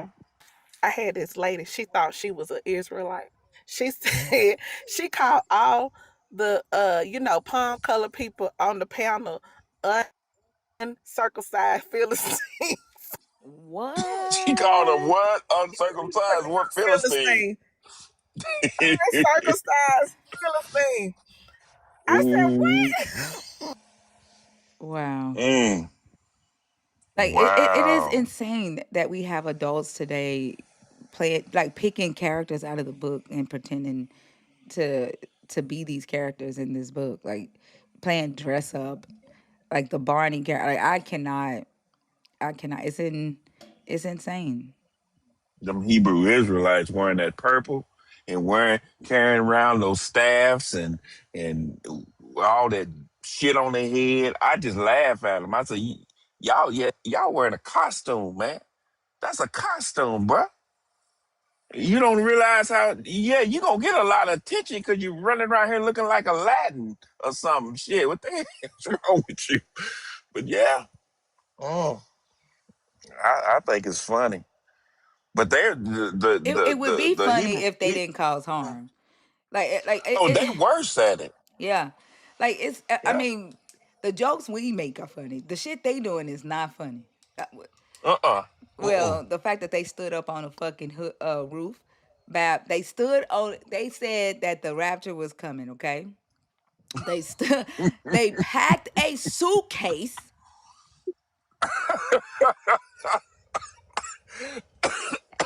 What the hell they gonna do with a suitcase? Like, listen, I need you to look in my eyes when I say this. They packed a suitcase, climbed up on their rooftop, and waited for Jesus to come. That shit now, that shit is funny, but at the Super, super duper funny. Like, okay, so what happened after y'all just chilling on the rooftop? they had to come down. They had to come down, and they felt stupid. Some of them ended up leaving the camp, but like after that, they felt stupid. Some of them ended up leaving the camp and no longer being an Israelite. But the fact that first off, I just need to understand what the suitcase was for. Like, what the fuck are you taking from here to heaven? And I was You go, asking, I was like, was there what you have in there? Your Xbox? Like, what was you taking to heaven? Yeah, or and you then gonna change clothes, take a shower, and everything. Okay,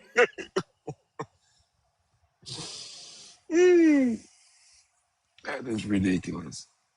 Mm. and Kill Bill told us I'm about like, them waiting on a guy, one of their leaders, to come back from the dead. They're waiting on him to be resurrected. And they're saying that he's Yeah, good luck. close. Yeah, they say he's close. Yeah. Yeah. Yeah, he's close, yeah. Go ahead, Bab. Mm-hmm. last night was Easter. Was it the first Walking Dead? Huh? What happened? Yeah. Because it's a passage that's in Matthew, I think it's 25:52 or something like that. It said, I put it on the live. It said that a bunch of believers rose up from the grave with Jesus. Oh, the zombies. I thought you were saying last Right. night was the first walk of dead. You talking about the zombies that got up, that went into town and started having breakfast?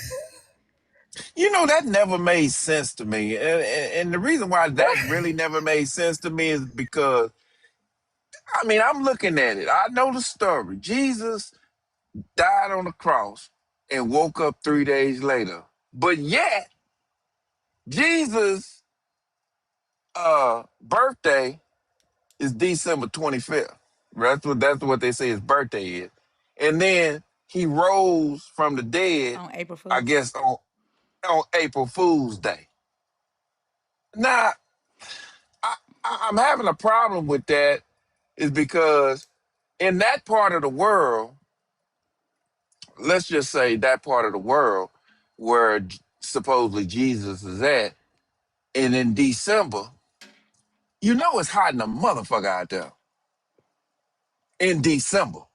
It's not cold. It's hot. But yet they had him in a manger, wrapped up in a blanket in about 115-degree weather. That never made sense to me. Because I don't know what baby could survive in that kind of weather, wrapped in a blanket in a manger in 100 and some degree weather. That never made sense to me. And then the resurrection is on Easter. Where are you getting that from? It don't say it nowhere in the Bible. What do you mean the resurrection is on Easter? Like, there was no Easter back Well, then. my point. And what people celebrate Easter for? What do they celebrate Easter in church? What do they have first Easter Sunday? What are they celebrating? Right, but what do you mean it's on the resurrection is on Easter? Like, what do you? I'm confused. What do you They're mean? celebrating Jesus' resurrection on Easter. Right, because When that's you go when. to church on Easter Sunday, they claim the resurrection was that day. Mm-hmm. That's why they celebrate it. Right. That's what I'm saying. That doesn't make any sense to me. Oh, you're talking about the dates changing. That's what you're talking about. Oh, Exactly. okay. Because I was like, what do you mean the holiday is the resurrection day? Okay, you're talking about the fact No. that it changes. Exactly. And Okay. I'm trying to figure out where did they get it from? Get what from the changing of it? The changing of him resurrecting and celebrating on Easter as his resurrection. Like, why are Because you it's not in the Bible. you are confusing the fuck out of me? What do you mean on Easter? Easter is the day Okay. designated to his resurrection. I'm so fucking confused. Well, that's what I mean. Easter is the day. Okay.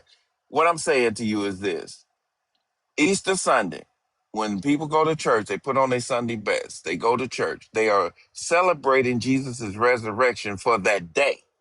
That's what they're saying. At Right. least in my church, that's what they did. Right. You're talking about the fact that one year it'll be in March, one year it'll be in April. Are you talking about that? Or are you talking about when you say on Easter, as if Easter is I'm something talking about separate? the change. Okay, yeah. March Okay. and then April. Okay, right. You're asking where That's did what they I'm talking get about. that change from? Where did they get the change from? Yeah, it's from the moon cycle, the first moon of the season. That so that wherever the first Sunday after the first moon of the spring season, that is Easter day. Right. Okay. Yeah. The way you were saying it, like on Easter, is like saying why they celebrating his resurrection on Christmas No, no, or no. on Well, then I was Halloween. saying it wrong. Yeah, that's why I was like, Yeah. what do you mean? Okay, yeah. So I'm talking about the change of the days. That's what I'm talking about. One yeah, month is this, one month is that. yeah. It's because of the moon, the first moon cycle thing, the full moon. It is the equinox, the spring equinox. And so they choose that. I have no idea why, but that's what they how they pick the dates every year. Yeah, and I don't have no idea either because I'm trying to figure out where they got it from first, which you just said the moons, but still they tied that in somehow. And I mean, I know where Easter come from. I know it's about Esther, the sex goddess and all. I know all about that. But Dan McClellan made a video about that. He said it's not. And who said that? Dan McClellan, he said it's not that. He did a real good breakdown. I can't remember everything that he said, but he said it's not Hmm. that holiday. And he showed the differences and why, and then he gave a reason why it's called Easter and why they chose it. Like there's a video on his page. Like honestly, I wish there was a search bar for Dan McClellan's page, so you can just type in Easter. But he said that it's not that holiday. He said a lot of people believe that, and it came from uh, a lot of mythicists that uh, idea did, but he said it's not true. And I typically I agree with most of what Dan McClellan says. Um, like I don't think I've ever disagreed with anything Dan McClellan said. Well, I know that the story of Esther, Hmm. the Yeah. sex goddess, Right. the meaning of Easter, if it did not come from that, the similarities are too great No, yeah, for it to say, he talked about the similarities, but he also gave evidence and reasons why it's not that. That's what I'm saying. Like you can search, like he has a YouTube too. I don't know if like if yeah, you can watch the video, but he goes into depth. yeah, Uh, I have that actually in my book, that story of Esther, and because they they would pick that particular day to worship the goddess Esther, the sex goddess. And how they would do that is that they would paint, they would take women, strip them naked, paint them different colors, and send them into the woods to hide. And then the men would go find them, and when they find them, they had sex with them.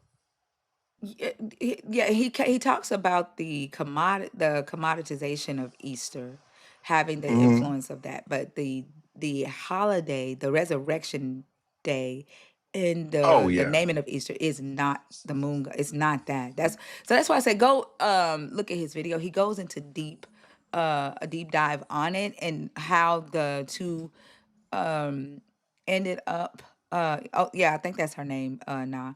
How the two end Mm. up kind of coinciding, but it was not that's not it's not like they said, "Oh, we want to bring in the worship of this deity, so we're going to name Easter this and make it that." That's not what happened. And there's like years in between the two even coming together that way. So yeah, he goes into Okay, so he's detail. talking about the Jesus part of it That being in that. That's what he's talking about, right? well, that's what you're saying, right? Like that Easter No, no, no, is no. the I'm not. worship I'm of talking. that.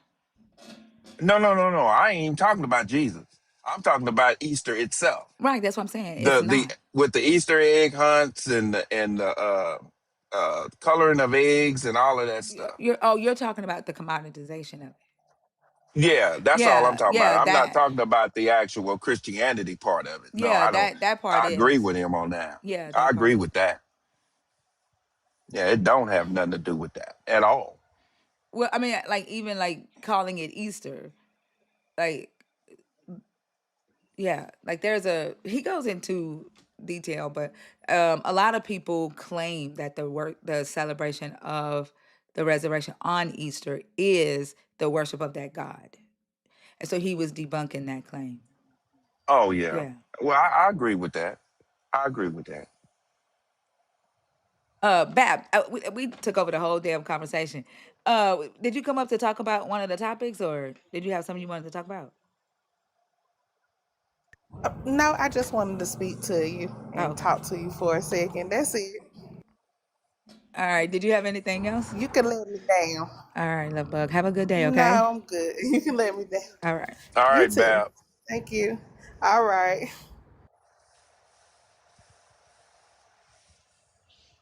Every time I see her and I see the name Bap, it reminds me of that movie Baps. You know, that was one of my favorite movies. Oh hell no. Not the Wait, no. peeing Wait. Was that? lady. I don't know. What was that? A sink I don't know. I think I'm traumatized from that other lady. Was that a sink? I don't I know. don't know. I don't know. I'm not going to even try to guess that. I don't know. I mean, it had a little air behind it and it sounded like a little push, so I don't know. Turbo. Yeah, Hi. How are you? Mm. I'm good. How are you? I'm good. How old are you? I am 25. All right. Are you a believer in the God of the Bible, deconstructing from that God, or an atheist? Uh, I'm a very strong Christian. All right. There are four topics on the board. This is not a debate. This is a discussion with people who are atheists. If you could pick a topic and start the discussion, okay? Yeah. I'm good with number 2. All right. Go ahead. I do believe that homosexuality is a sin. Of course you do. Go ahead and explain why. Well, so it's not progressive towards human nature, right? It's the exact opposite of that. Do you want to expand on what you mean progressive towards human nature? No, not necessarily. No, I It's think So, do people you think that a with person should care? Like, when you say homosexuality is wrong because it's not progressive towards human nature, like a person go, "Oh my gosh, Turbo said it's not progressive towards human nature. Let me no longer like dick." Like, do you think that they should just say that? Like, you're not explaining what you mean. You're not giving any evidence to support that claim. Why should anyone care about how you feel about who they are in love with? Okay, sure. Okay, so first of all, no, I couldn't care less about what people think about me. But second of all, sure, I'll explain it Wait, even I further. didn't say Hold on. I didn't say you care what people think about you. I said should people care about what you say about how they live? Like if you say homosexuality is a sin because it is not progressive towards human nature, and they go, "What do you mean?" And you go, "It doesn't matter. I said what I said." Like, should they give a damn? Like you're not explaining your stance. You're not providing any evidence for what you say. It just sounds like an opinion, like an Correct. unsupported opinion. Uh, uh, mm, yeah, you're right. I'm trying to explain to you right now what my position is. Well, go ahead, because I asked you if you can expand on it. You said no, that's okay. No, I will gladly. So you cannot expand the human nature with homosexual demeanor. It's impossible. So homosexual demeanor, if a female human has the demeanor of a male human, the human race can't expand. Like if she's masculine, Correct. Yeah. so Yeah. if she's masculine, her reproductive organs no longer work. If what? If she is masculine in demeanor, her reproductive organs no longer work. If you don't have a penis to reproduce with a vagina, you can't create a new human. Okay, and so if I borrow a penis, can I create a new human and still? You can't borrow a new. I'm sorry. A I'm sorry. penis. Let me finish. If I borrow a penis, can I create a human and still like pussy? So you can't borrow a penis. Oh, Actually, is there a law against men loaning their penises to me? no, it's not a law. It's Okay, just like logic. so I can borrow a penis. Like if I know, No, you can't. yes, I can. If I know a man who is willing to shoot in a cup for me and give me some sperm, I can have a baby. A donor. I can have a baby and still like pussy. Yeah, I guess in the case of a donor, yeah, sure. Right. So the human race goes on. Problem solved. It's not a problem solved. Why not? What do you think the ratio is of what you're describing right now based on like natural progression? What do you think the ratio is? The ratio of homosexual couples having children that heterosexual people created. Nope. That's not at all what I said. The ratio of homosexual couples borrowing a penis or a vagina to have a baby. Nope.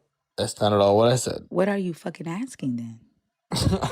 What is the ratio of a newly produced human being based on the population of humans that exist right now?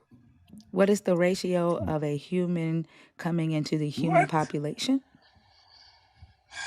What is the ratio of humans being born every day? That's actually not even what I said. You said what is the ratio? How hard is it to understand what I'm saying? I don't know. Do I need to screen record myself? I think you are being recorded right now. You're on YouTube. Okay, rewind it.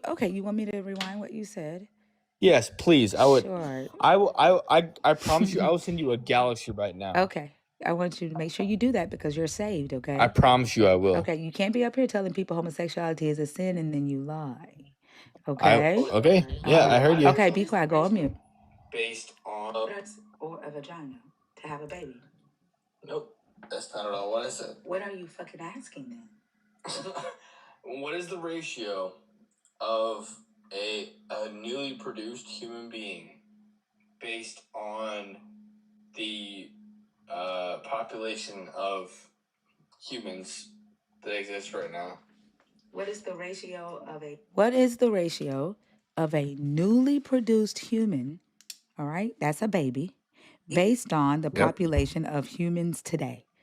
So what you Yes. asked was, what is the ratio of a baby based on humans today? You didn't Yes. ask a Yes. fucking question. Yay! You got it. Where is my Woo! galaxy? Where is my galaxy? You haven't answered the question. You didn't ask a fucking question that deserves an answer. You asked, what is the ratio of babies and humans? That's all you asked. As soon as you answer the question, I will send you a galaxy. I promise. What the fuck is the answer to the question? Oh well, that's your prerogative to answer the I don't question. know. Do I need to take a shot so I can get on your level and understand the fucking question? Didn't you just quote the exact question? The question is, what is the ratio to babies to humans? No. That's what you No, it's fucking not. said. Play it again. Play I'm it not again right playing it now. again because you are drunk than a motherfucker. The question that you asked makes Ratio no of sense. new human beings, which would be Our new human babies, right? babies, yes. Right? Hmm. To current humans who exist right now. That's what I already said. No, it's not at all. Not even close. Are you drunk? No, Are you drunk with the Holy Spirit? I'm not drunk at all. Yes, you are. Like you sound inebriated. Like I don't think you Well, that's understand. fine. You I don't can think you make understand whatever what you claim are you want. asking. You don't understand what you are asking. He don't. He don't. Oh, uh-huh. Oh, buddy wants to talk. Let's go. You need to send my galaxy. I promise you I will as soon as you actually respond. You haven't responded to my claim at That was all. not the deal. The deal was that if you said Play exactly it. what I Play it stop back. talking over me. The deal was that if you said exactly what I said you said, that you would send a galaxy. No, if you responded to the No, that claim is I not. made, That is not. You're stuttering. play You're it back. so far Play you've it back. told 2 lies up here. Play it back. Like, why do y'all think that y'all can police what people do with their genitalia, but you can't even police Play your the own? video Stop back. fucking cutting me off. I don't know who the fuck you think you are. Who the fuck do you think Who you the are? I am me. That's who the fuck I am. There is no need for you to come up here being fucking rude. I have not been rude to you. I'm not your fucking mama. I'm not your fucking sister. I'm not your fucking girlfriend. Yeah, thank God. Good. I don't understand why y'all Oh, think boy. that y'all should be policing other people's genitalia when you can't even police your own fucking mouth.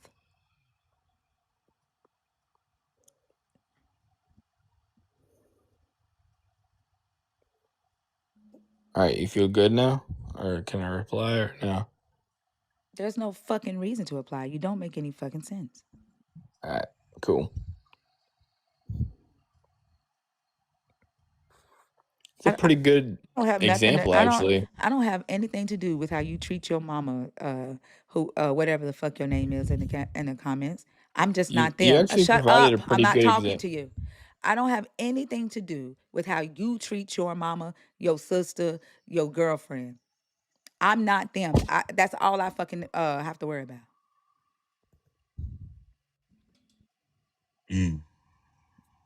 Mm. You have anything else? Yeah, do you? Do you have anything else to add to what you said? No. Yeah, thinker, do you? Yep. That. That's fucking idiot. I just don't entertain their ass no more. I can't do it. DJ a little bit. How are you? DJ a little bit. You don't know he's up He here. spoke English. He was just drunk. Mm-hmm.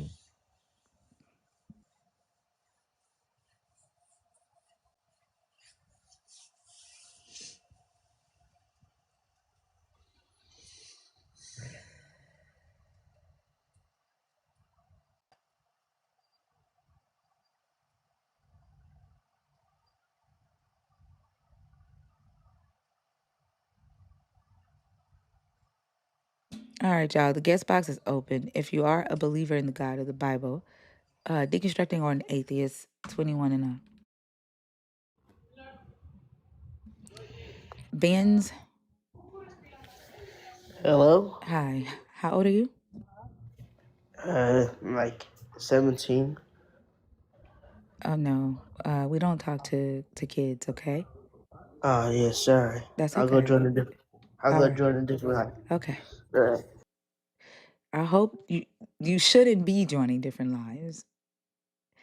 Like goodness gracious. But at least he was more respectful than most fucking adults. But Yeah. you should be with people your age.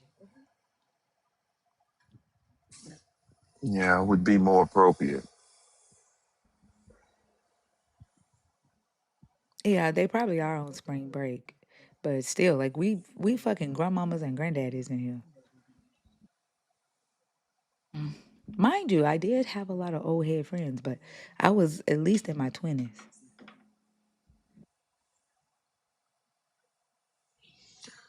Ooh wee. I'll tell you.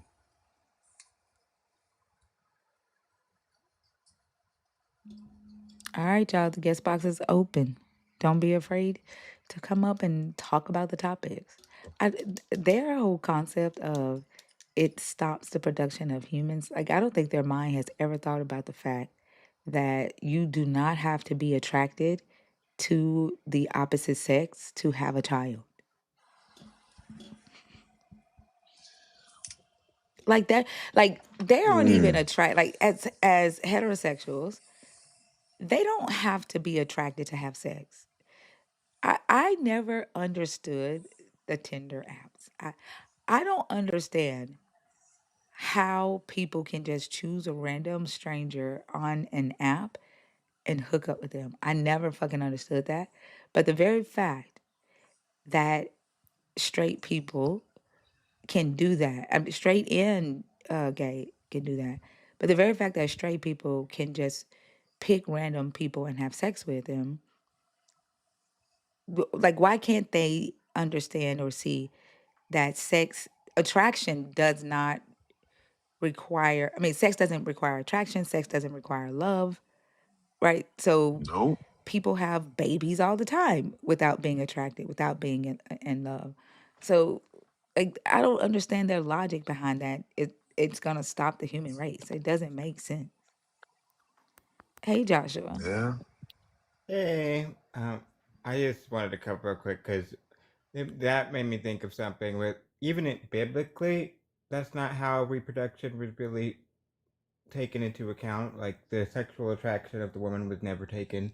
No one considered that, whether or not the woman was attracted to the That's man. true. Like they don't Absolutely. consider that. But Yeah, that's true.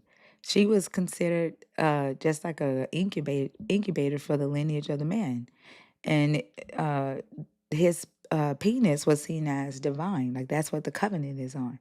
And so, mhm. why do they now want to assert that you have to, be in love and be married in order for the human race to continue? And then they ignore the fact that the straight community have a lot of children that they abandon. Exactly. Like it never. It's always been never. I can never wrap my head around like the obsession with something like that, even when it comes to like conservative minded like heterosexual men, where I'm like, wouldn't, even in your own like twisted mentality, wouldn't you that be a benefit for you, for like if there are less men on the market for like straight women, like if you're not having to compete with, I don't know, it just seems like just a mask to like hide their bigotry for their own like for whatever reason they're uncomfortable with the idea, like, but like just there's never any substance behind that type of bigotry. It's just like All unfounded claims.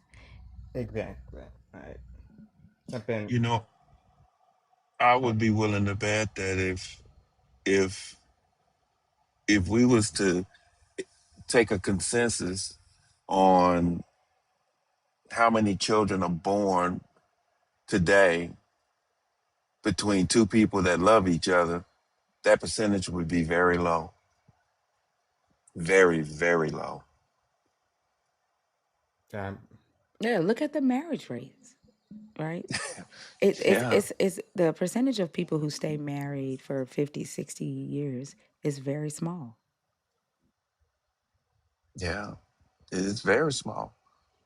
And then I look at all the children that are in children's shelters and um, up for adoption, and you know, and yeah, you, I you also want to talk about the LGBTQ having children. You know, we took a consensus on that.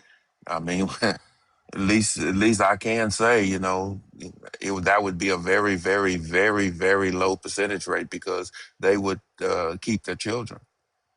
But we got men and women out here that's doing supposedly what God wants, you know, and having children and not even taking care of them, giving them away, letting the state take them, all kind of stuff. So, yeah. And why are they upset at homosexual couples adopting the children? Like it's like they would prefer the children to be parentless or Hmm. homeless than to have a loving couple who will love them, raise them, and provide for them.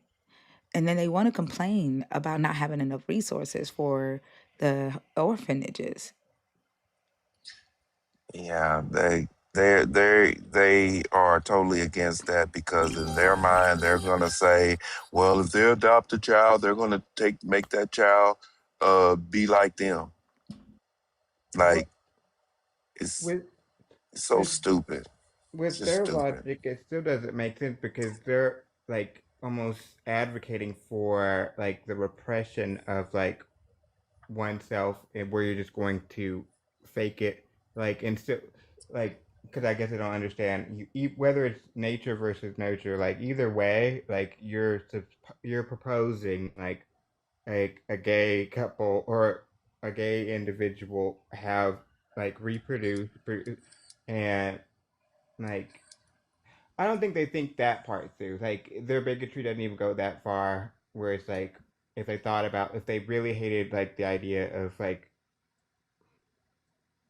like homosexuality, which they kind of ignore the fact that it does provide like societally a benefit as far as like it's found in nature. Like not we're not the only species that where it there's like where what am I trying to say? As far as like it serves a function in itself. Uh, but Yeah, I heard a guy one time on a live. I had to jump in it because I was listening to the live, and it was about um, uh, the LGBTQ adopting children. And the guy gonna get on there and say, "Well, I don't think two gay men should be able to adopt children because I don't. What if they adopt a little boy? They gonna be dressing him up like a little girl." I said, "That's got to be the most ignorant shit I've ever heard. To even say something that damn stupid, you know, that's just crazy. It's like they don't understand it. You know what I'm saying? They don't understand it. So therefore, they think it's a twisted uh, mindset, and that they would take children and take a little girl dressing up like a little boy, take a little boy dressing up like a little girl. What the hell? Where they get that? That's just wild to me. Y'all just made me think of something that I think should be a topic. What's that? So they believe that sin is passed down. Like you can inherit sin. Adam and we they believe we inherited Adam and Eve's sin and our nature changed because of Adam and Eve sinning. If they believe homosexuality is a sin, why would they prefer for a homosexual person to repress their homosexuality and procreate to create more humans? Why don't they believe that the sin of homosexuality would automatically be in the child that they're trying to force the the person who's homosexual to That produce if sin can Yeah, be passed down. yeah, that that makes sense. Oh yeah, that's a DNA fact. Come on, let's do it was it. like what I would say as far as they don't think past their bigotry enough to like make any bit of logic connect. Where it's like the entailment of what they're proposing doesn't really add up.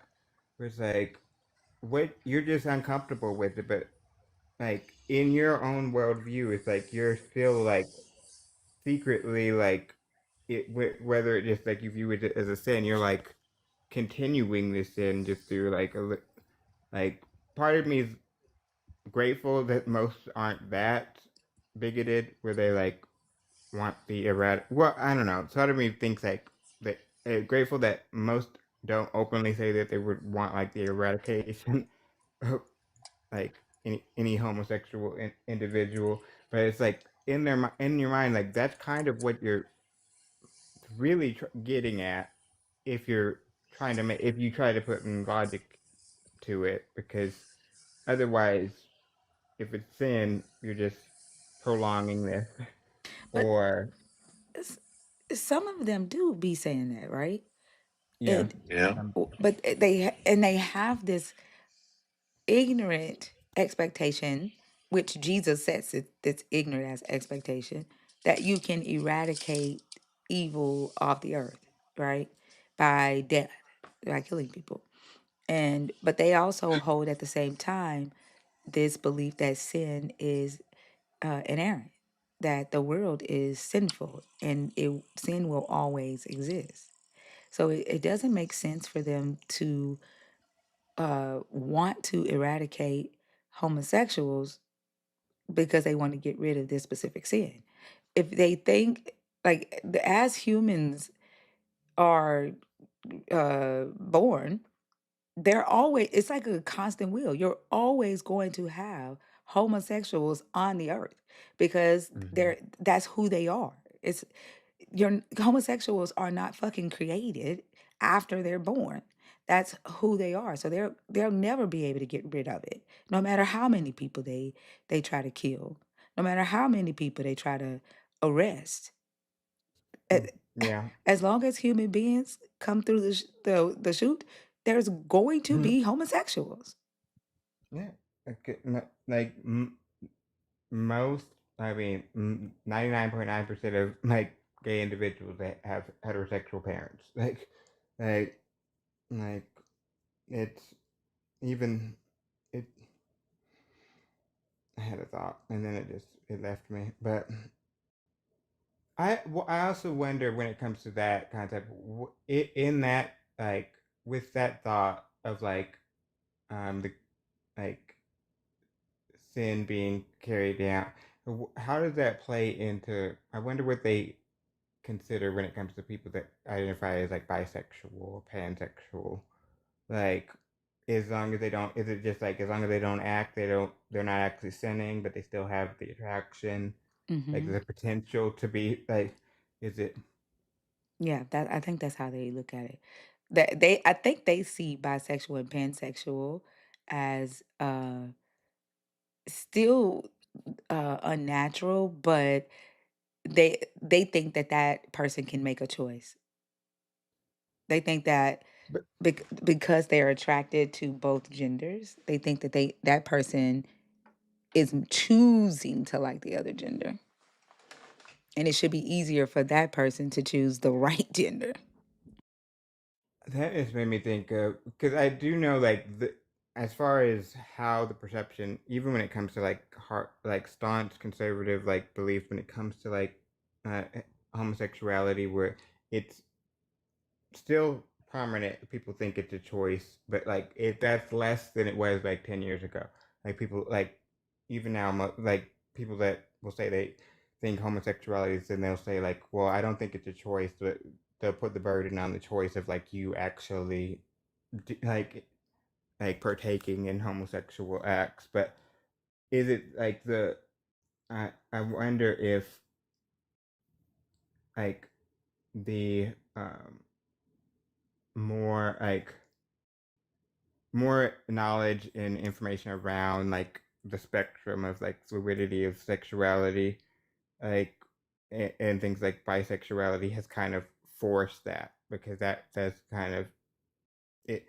If you believe that that's a choice you can make, as far as like if someone is born bisexual and they can just choose, and then you by default have to believe like it's not a choice, that like the choice isn't for someone who identifies as completely homosexual. They don't have that choice. They just have the choice not to act That would be on logical, yes. their That would be logical to think, right?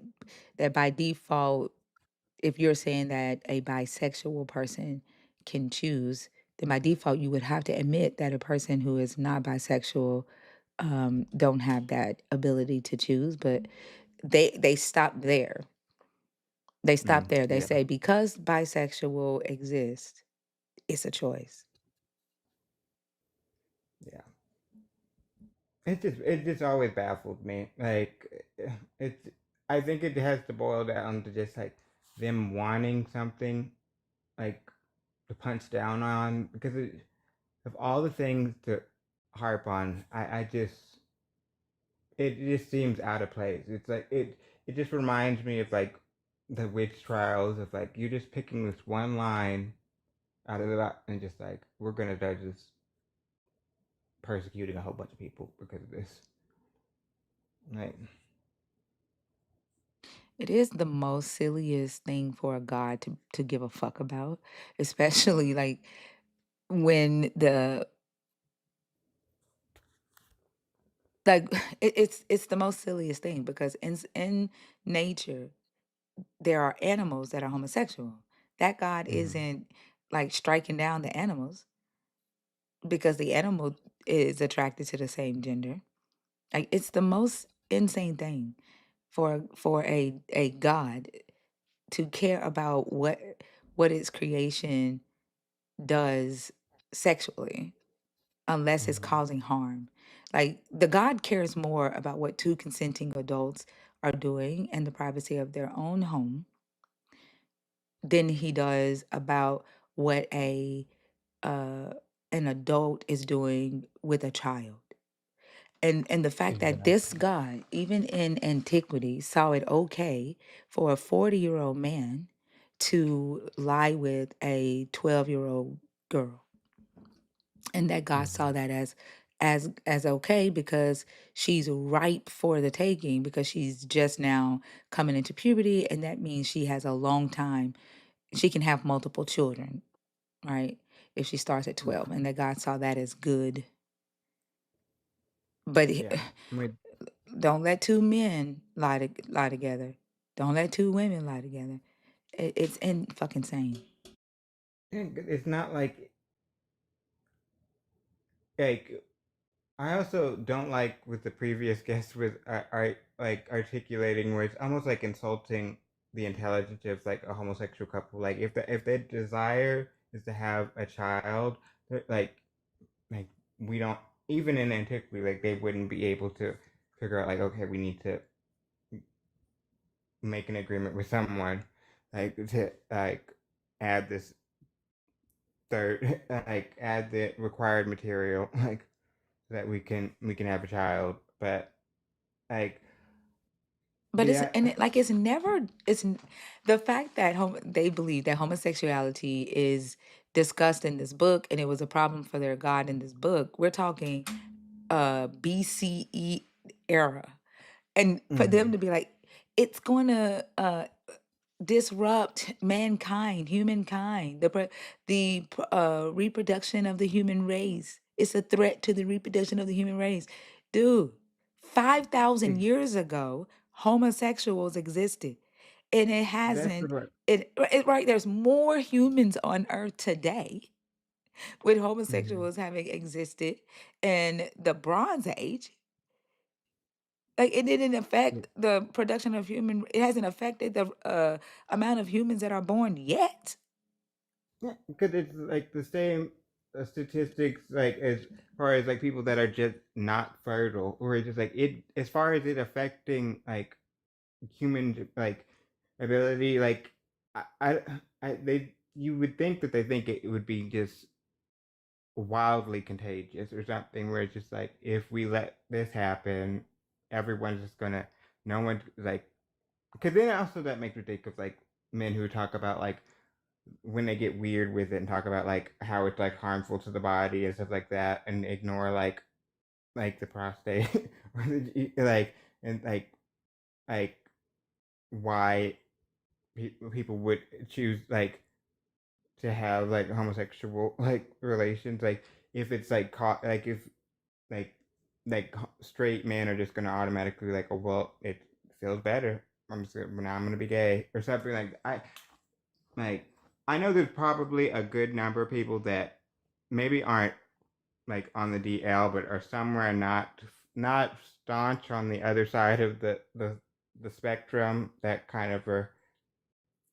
I I always think that when it's someone who's saying, talking about like like it being unnatural, like it's something like that, like that's coming from somewhere. Like, you, was it a choice you made, like because you maybe weren't so far start staunch on one side or the other, that you can kind of ignore when, because I just can't see, if you don't see it affecting, I don't know, yeah. But you bring up a good point as far as it not affect, like it, not like gay people haven't been here throughout the millennia, like they've been here through, they may not have been public facing for periods of time, like, but like even during periods of time where it was high, like being homosexual in public was highly like like,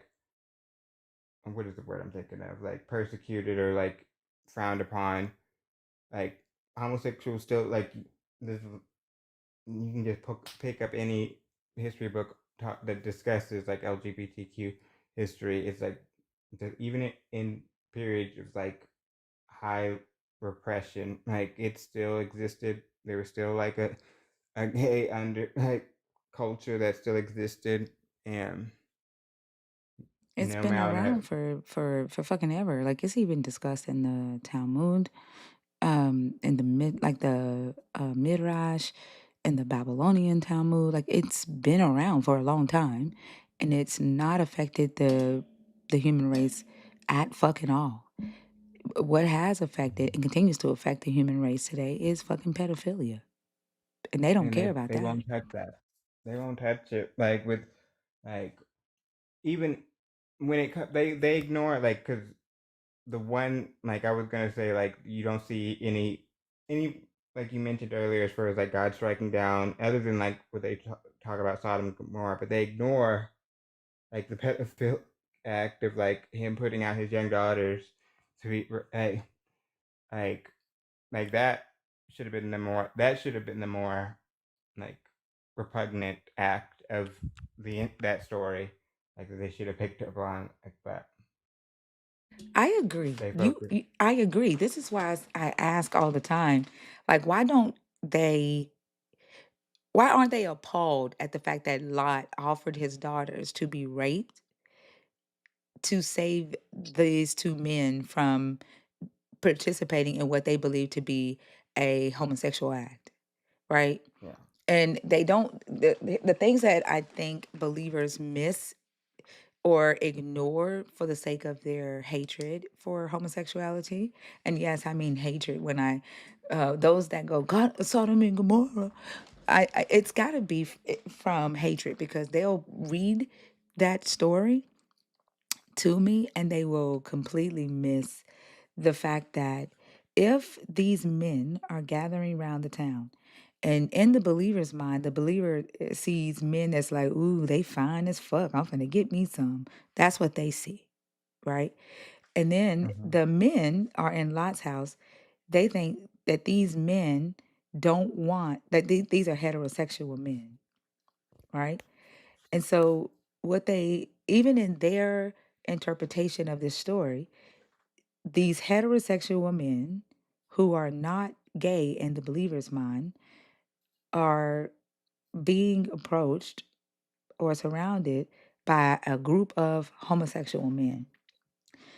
Yet they don't see that this even in their interpretation, this is still be rape Yeah. or SA, right?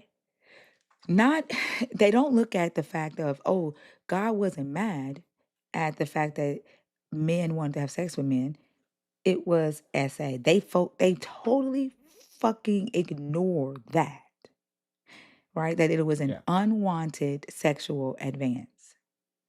And then they ignore Lot offering his daughters to keep these men from participating. And now, this is from their interpretation. Lot offers his virgin daughters to keep these men from participating in a lustful homosexual act. Not rape in their mind, but a lustful homosexual act. So rape is again okay for the daughters. SA is a okay protection um, against homosexuality. Yeah. They It's just, they ignore rape twice in this fucking story. and even in that, they don't like. There is another like logical like it logical like the logic fails is like, why would that make sense if this is in their mind a group of homosexual men? That would they even consider rape it?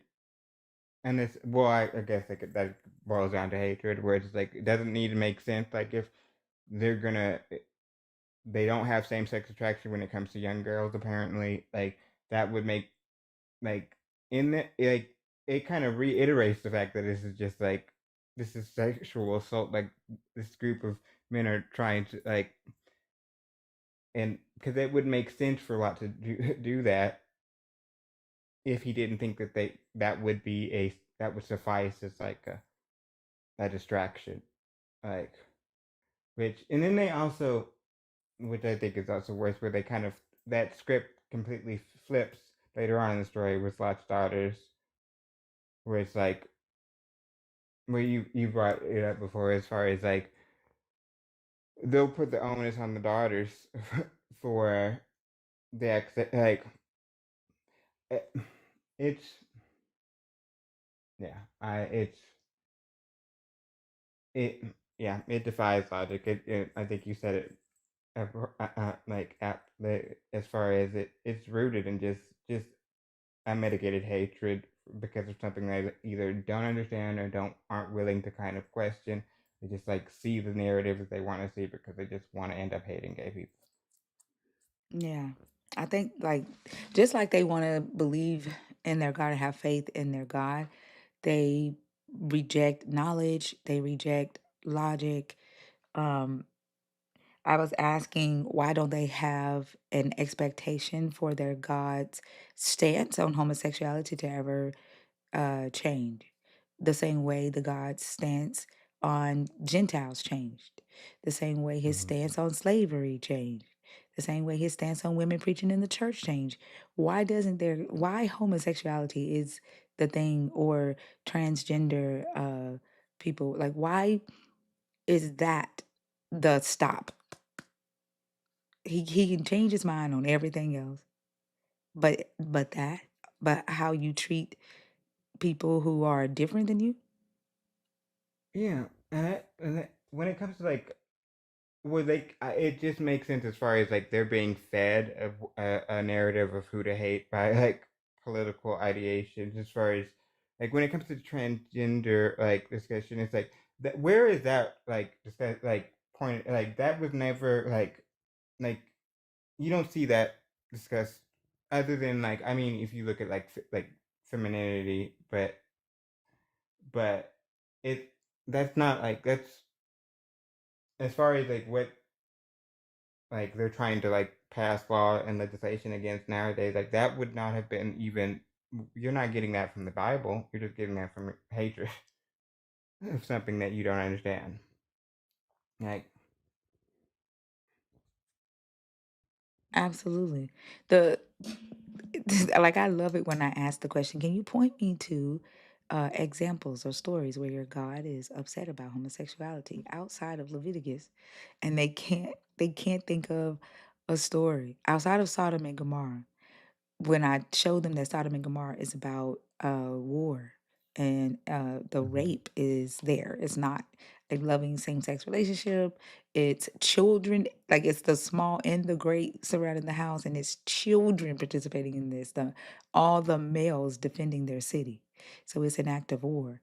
And so I'll ask them, like, can you tell me any other stories where your God is just like upset about homosexuality and they can't? And like it doesn't matter to them that they're holding this disdain or and claiming that the God hates homosexuality, uh, but he can tolerate adultery. He can tolerate lying. He can Mhm. tolerate war. He can tolerate and be forgiving of slavery, enslaving another human, beating your wife. But homosexuality, no. There needs to be conversion camps. There needs to be exorcisms. You need to excommunicate. Get up, get them out of your house. Like it, where did this level of hate come from it if it didn't come from your God? Because it don't come from the book. Like take an inventory and ask yourself why you have this level of hate.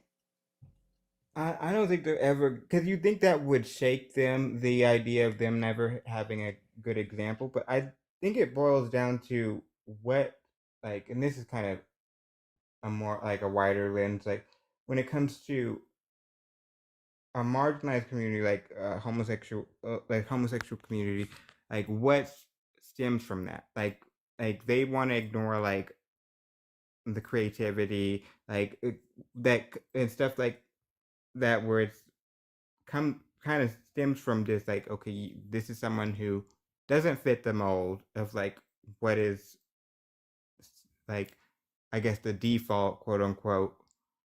It like, because that breeds just more, like when I think about like creativity, that like it's kind of synonymous with like gay culture. Like I think that's a big part of it, as far as like you having to pave your own way, and uh, we kind of step outside of this perceived box because you automatically don't fit into the box that society fits you in, and that's a threat to like that type of thinking, as far as like you wanting why they feel like homosexuality is such a threat, because it, like, for people that don't fit this mold to exist, allow, allows for people to question other things, like Like like your freedom of being who you are and being okay, not trying to fit into the status quo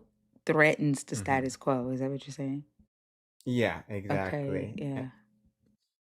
Because I don't think they would ever, like, I again, that's something I don't think they think inherently, but I think that's like deep down, as far as like what's causing that type of hatred to tick, that has more to do with it. Like you're afraid of something, you losing something from someone else's existence, and that, like, which doesn't make sense, like when you think about it logically, but like when you think about it as far as like an authoritarian like viewpoint of how you want, if you're wanting society to fit a set mold, like that type of mentality, like those are the type of individuals who are afraid of anything, like that could jeopardize, like, because those are the same people that will, I mean, not always, but you like will find them like the most staunch, like anti-gay, also be very misogynistic, because they have the same mindset when it comes to like what role they want for women. They don't want them to like think too much or do it, question the authority of when it comes to the patriarchy, like like that's the only thing that makes sense to me, as far as them being so like obsessed about like this one passage, one line that was forced in the Bible, where it's like never try to ignore any of the like examples where it's like, okay, this is, and if you don't have an example, there are several examples that would lead to like examples of same-sex relationship in the Bible. They want to ignore, or they don't, whenever you bring them up, it's like they short circuit. You bring up like They, David or yeah, like the whole soul tie thing with David. They short circuit the whole, uh, the fact that the marriage vows that they say today are influenced by what Ruth says to Naomi. mm-hmm. Like, Those ones they just every time like those get brought up, it's like they just want to immediately pivot because it's like they can't they can't think about that. Like no. yeah, I agree. It's they just refuse to see it. They, I don't know. And then the fact that the other day when King James added the word men to the text that says there are two men in one bed, one will be taken and the other stays. But the original text doesn't say two men. And When did they do this? huh, you know the where it says there will be two men in one bed. I think it's in Matthew. Mm-hmm. King James, King James added the word men to that, or like the translators did. Um, Mm. maybe Luke 17:34. Hold on, let me see. Um,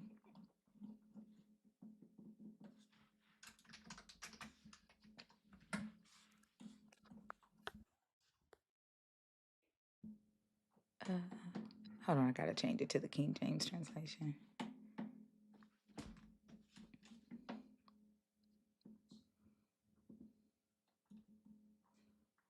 We noticed this the other day because the guy was reading it and I was like, it does not say men. And I went to the King James and it does say men. And I'm like, why does it say men in King James? And so I went to the oldest copy that we have and it doesn't say men. And so the King James translation does, though. It says, Luke 17:34 says, I tell you, in that night there will be two men in one bed. The one shall be taken and the other shall be left. And I was like, why does it say two men in one bed? Like, It's so weird. yeah. That Like, they would like just add that. That just like it makes me think of like that line where it's like and kill all witches, which is like it doesn't fit the. It's like you're forcing this just to, just to have something to go back. Someone to be like, well, it says it here.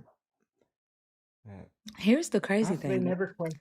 The guy that brought this up was saying that this was homosexuality and um, this was the God's judgment on the homosexuals, right? But That that wouldn't make doesn't make any fucking sense. sense. Because Yeah, because one of one gets them, right, one is taken, and he thought the one that was taken goes to heaven, and the other one stays, gets judgment. But they're both homosexuals. what is their logic there? It's like who's receiving, who's giving? Is that like In the determining antiquity, factor? that would make sense in antiquity because in Rome, the if you were a man of high status, you could only be the penetrator. You couldn't be the receiver.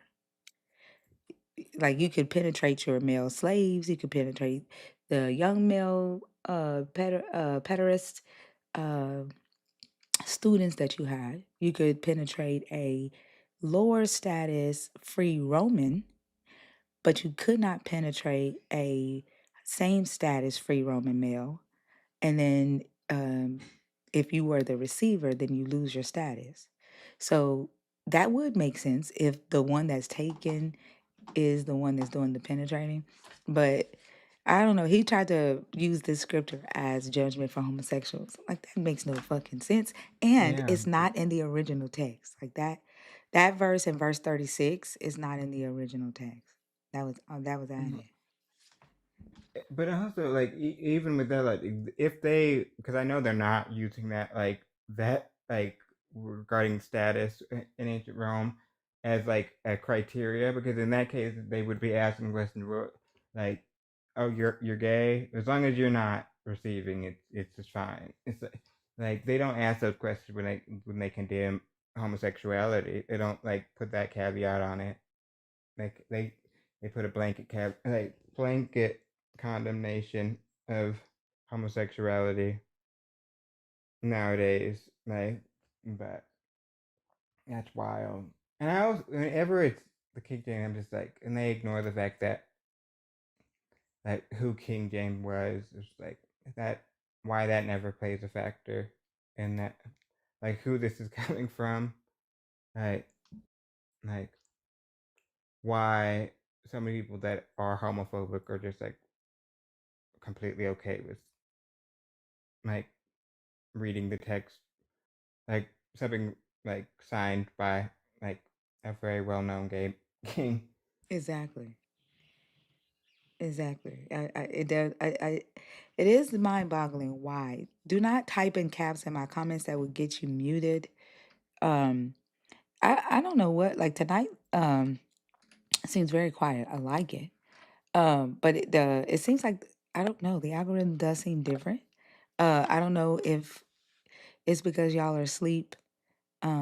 Like even the comments are slow tonight. But but it's nice.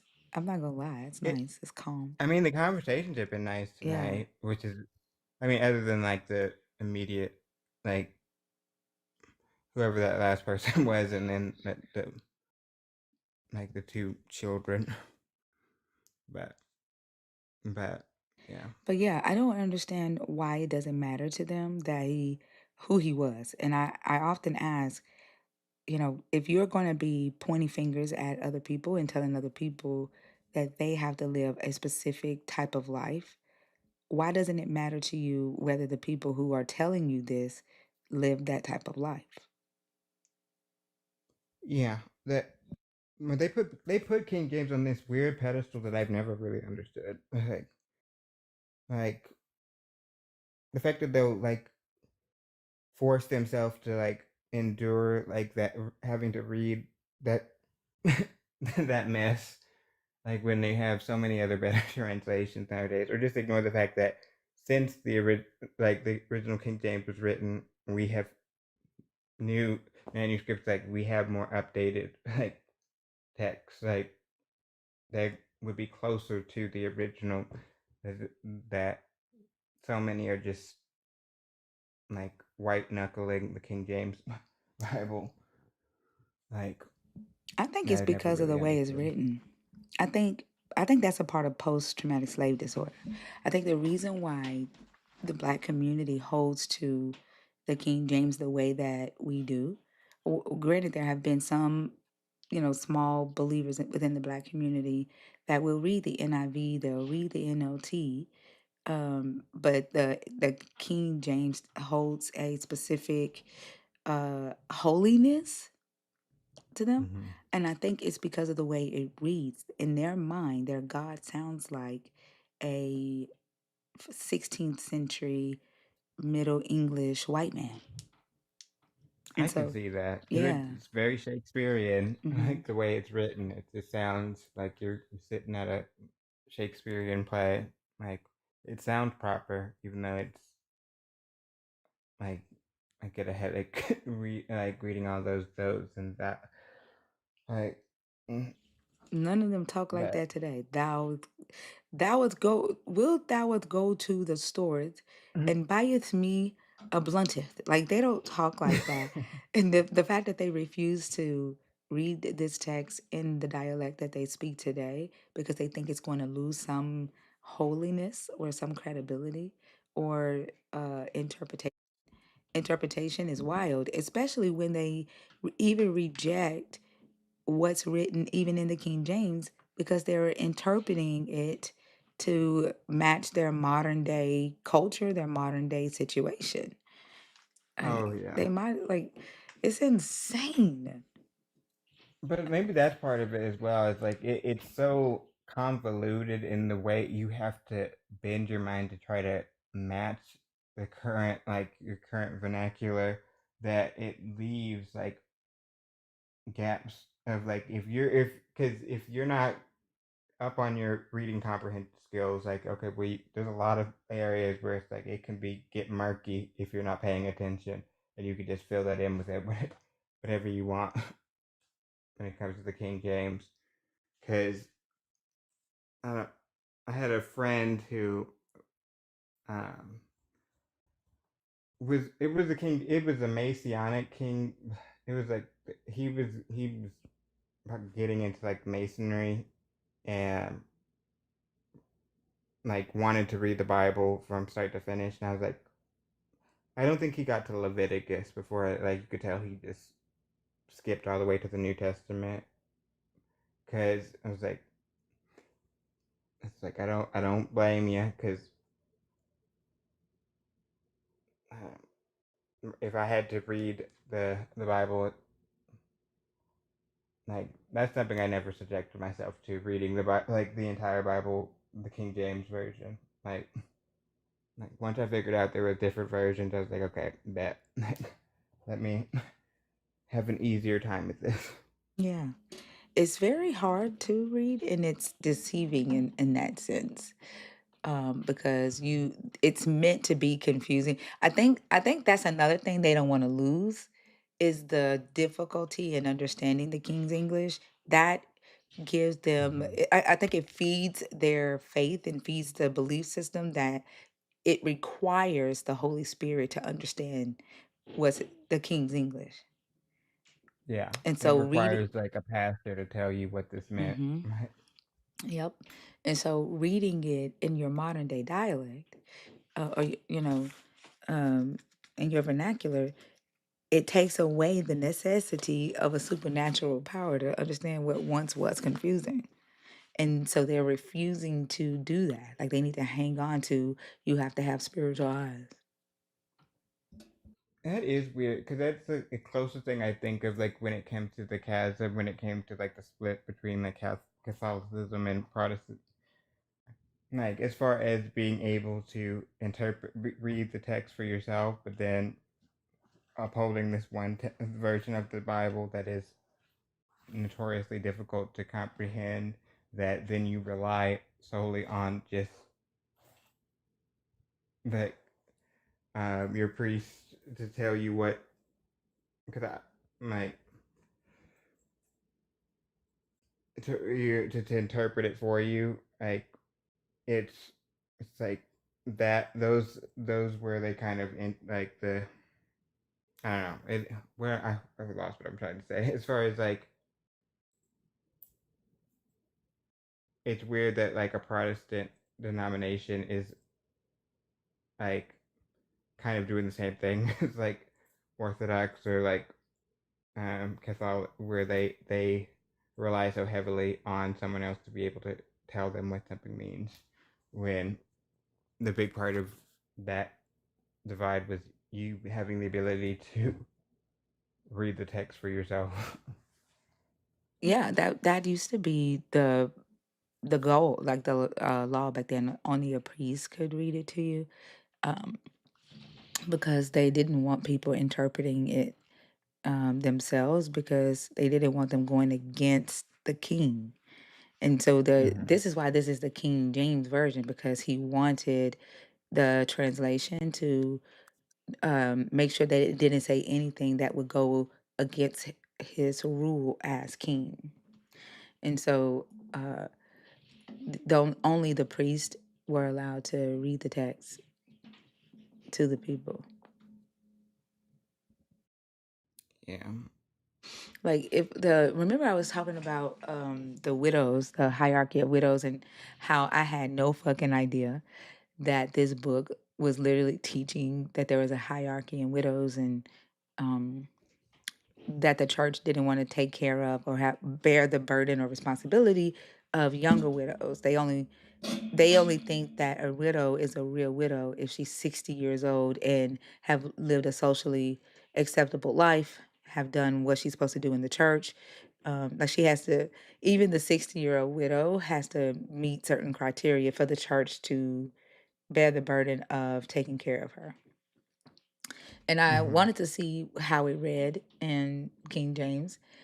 And it says, let not a widow be taken into the number under 60 old, having been the wife of one man, well reported of for good works, if she have brought up children, if she have lodged strangers, if she have washed the saints' feet, if she have if she have relieved the afflicted, if she have diligently followed every good work.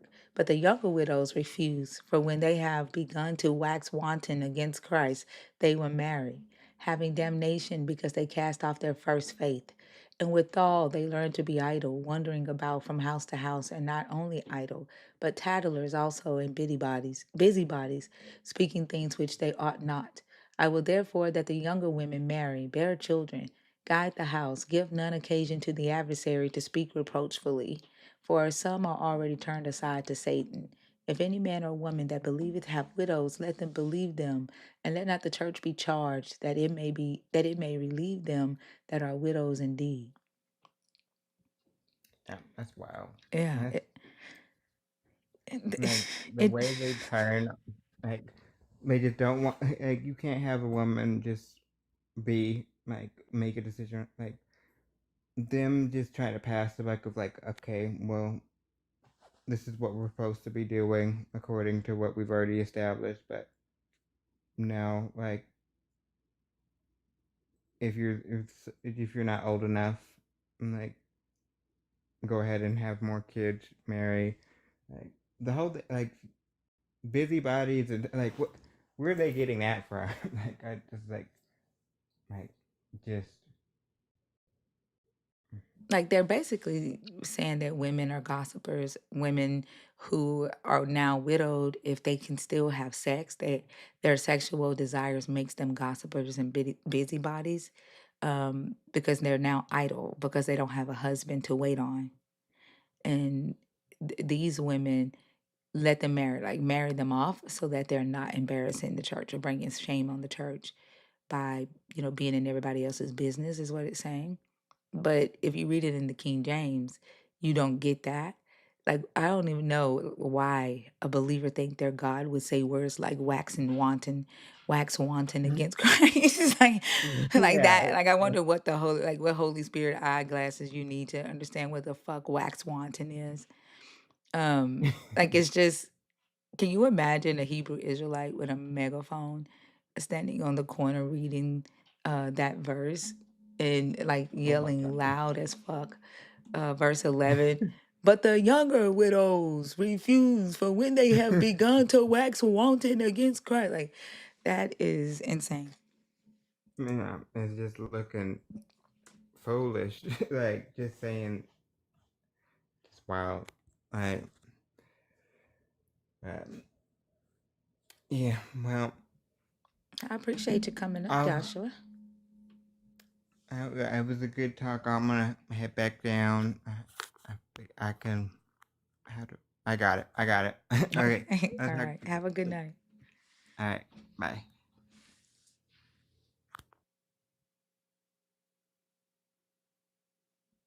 All right, y'all. The guest box is open if you are a believer in the God of the Bible, if you are deconstructing your belief in this God, or if you are an atheist. Ethereal and Fifi, are y'all in the request on purpose or on accident?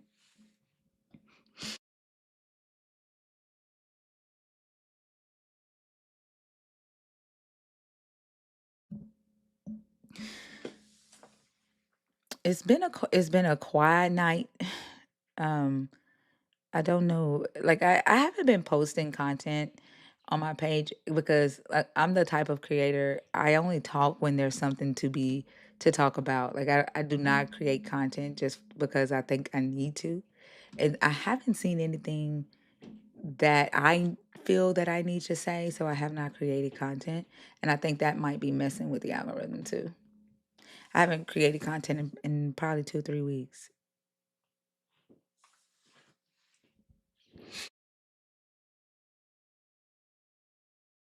And then whenever I post clips of the live, the algorithm doesn't like reproduced content. Like, it doesn't like screen shares and stuff.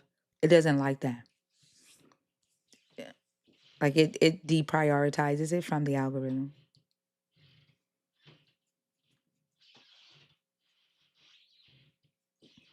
Well, I'm not here to be a radio station though, AG. I'm here to have conversations. I'm trying to get um I don't know, like, it seems like something has changed with the algorithm. Um I don't know. But also, I do know that a lot of people tune in and fall asleep. And said before that if that continues to happen, then I have to change the schedule because I want to make sure that we are able to, the goal of the live is able to happen.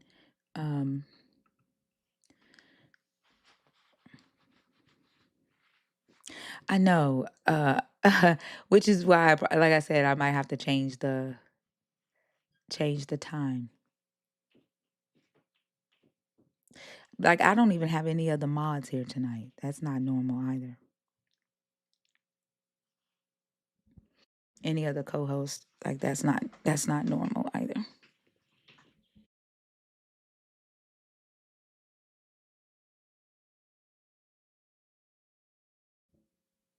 Yeah, I think they're on lives all day now, and so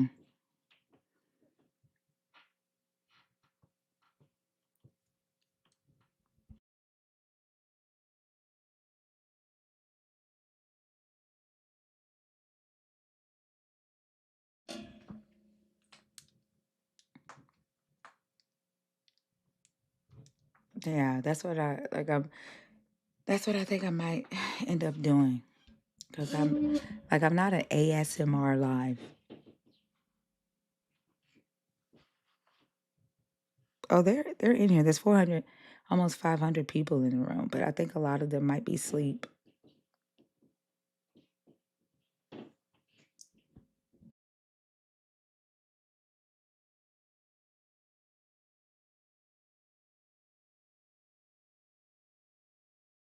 We know that, Alan. That happened a long time ago.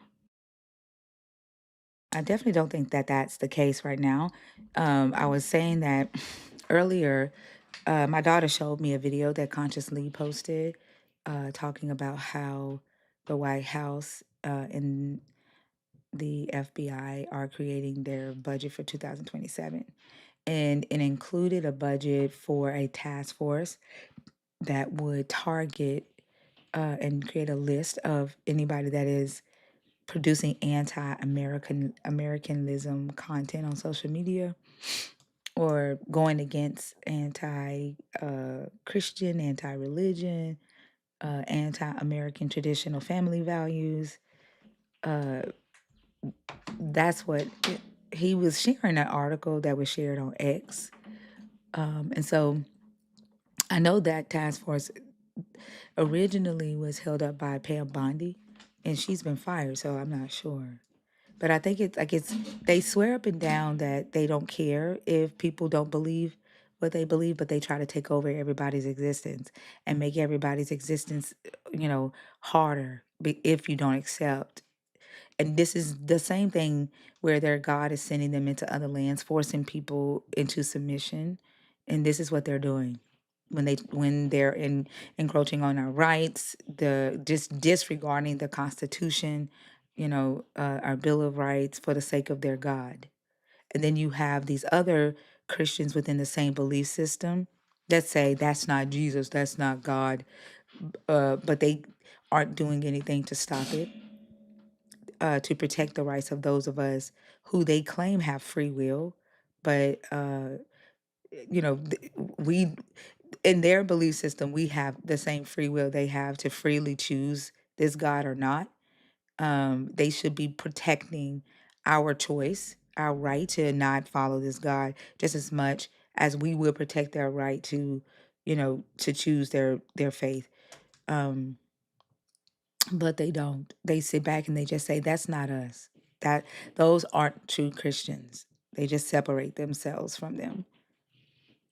Mind you, if they're not the true Christians, their God made sure that they had the power, the wealth, and the fucking influence and the army to do what the fuck they're doing. And it makes me wonder where the true Christian's God is, and and why the true Christian's God just have to lay down and take shit from the fake Christian's God.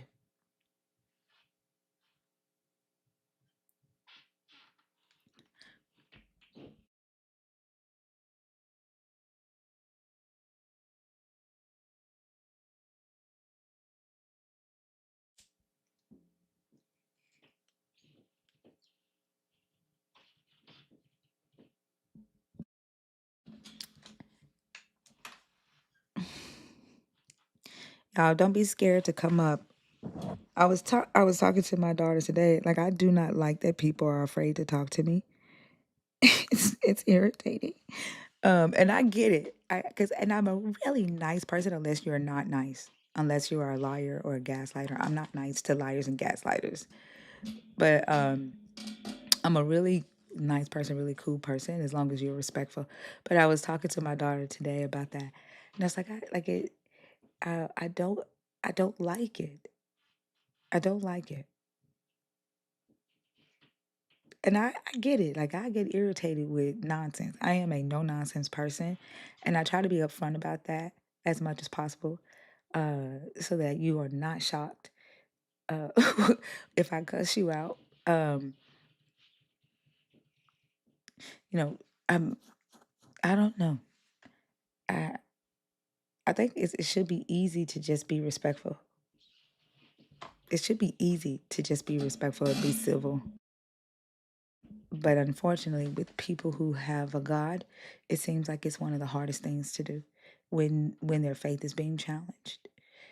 I had to block a longtime viewer today that I thought that, like, anytime this viewer would come up, even though that viewer was a believer, there was uh, respectful banter, right? Like, never had to cuss this person out, never had to fight the mute button with this person. We disagree, fundamentally on what this believer's belief system is, but we would joke and you know, it was a respectful dis opposition. But when I saw they said something in the chat on Mama Bash's live in response to a believer that was on stage, who is the believer that was on stage was Coolio Fulio, and that believer's behavior is just atrocious. And he was siding with that believer, and he made a disparaging comment about those of us on stage and lied on us after we have accepted this person and treated this person with respect. And this person has been in the community, in the lives for a long time. And I'm like, you just flip like that on us for a God? You just lied on us like that for a God? I had to block him. I said, like, because of what they said. Like, if you're going to say stuff like that when you've been in this community, for damn near 2 years, participating in the conversations, joking with us, and then you lie on us like that because that's your brother and Yahweh on stage, like, you got to go. You got to go. You can't be trusted. Jean, how are you? Oh, I'm good. How you doing, Thinker? I'm good. Which topic did you come up to discuss? I thought it was just like a open conversation. No, I don't do open conversations unless you're a community member. Somewhat. Unless you are a community member, a subscriber. But my platform has always been to pick a topic. Do I really have to pick a topic? Yes, that is how my platform works. Okay.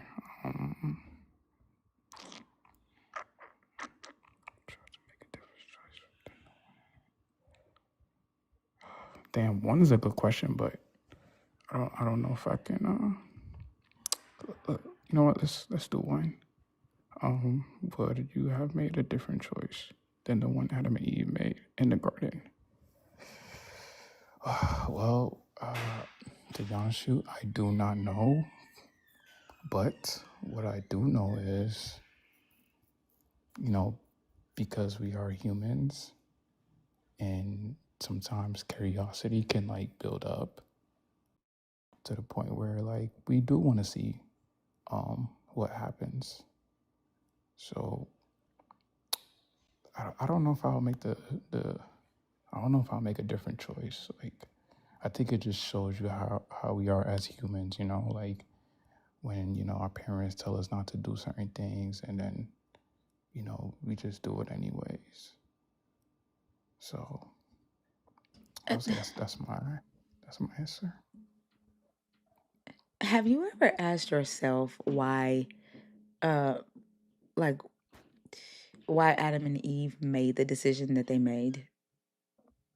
Have you ever thought, like, what is this story really uh, telling, and like, what is it really analogous to, and what time periods is it uh, discussing through the evolution of mankind or Homo sapiens, and what made Adam and Eve make that decision? Like, have you ever just really sat down and thought about that? Yes, yes, I have. I just always thought about like how like everything could sound like so good to the point where like you actually want to like try it yourself, right?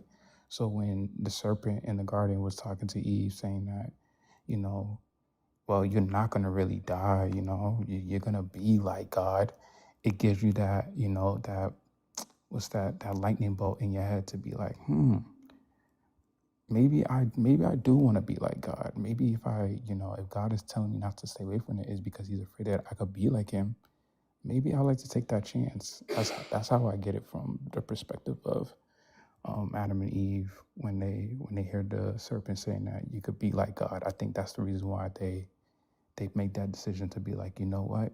If I'm not gonna die, what I gotta lose? You know what I mean? So Well, okay.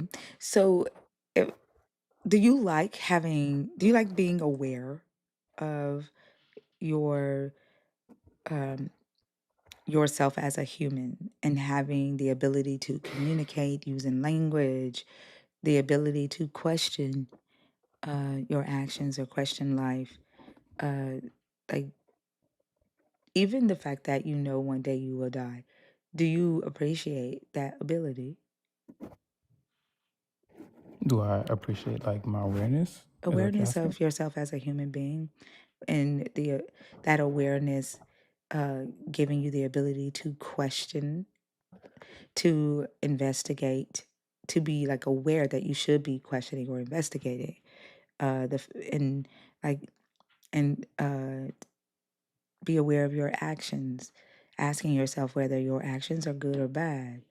Mm-hmm. Feeling guilt or shame after perform an act. Like, no longer like having animal instincts. Like, do you like the awareness that you possess as a human?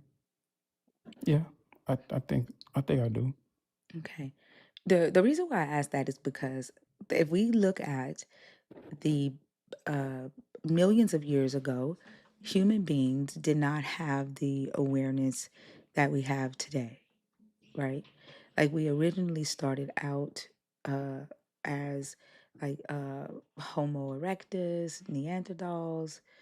Um, like, we didn't have this communication ability that we have, like through language, through inquiry. We were like animals millions of years ago, right? And then I would say about 200 to 300,000 years ago, we became conscious. We became conscious of ourselves as Homo sapiens, and thought, right, happens, and we begin asking ourselves questions like why we exist, right? Being aware that death happens, asking like why do we die? We began creating moral systems, um, and if we looked at the analogy or the story of Adam and Eve, and consider that at the pre-tree Adam and Eve stage represents humanity during this stage before we became aware of our consciousness. That's the stage that we were naked and ashamed. Okay, if we look at it this way, I'm not saying this is what it is, but this is what I've been pondering about what that story could possibly represent. Okay, is our change in awareness as a species. And so, if we look at Adam and Eve pre-tree, who were like animals with animal instinct, not aware of death, right? Not aware of our actions. We didn't think before we acted, like any other animal in the garden. Then we eat of the tree, and then we become aware. right? There is a change in our mind, that our eyes are opened, right? There's a change in our consciousness. We develop language uh, uh, as a communication system. We develop more morality system. Is this something that you would be willing to go back to, not having that awareness?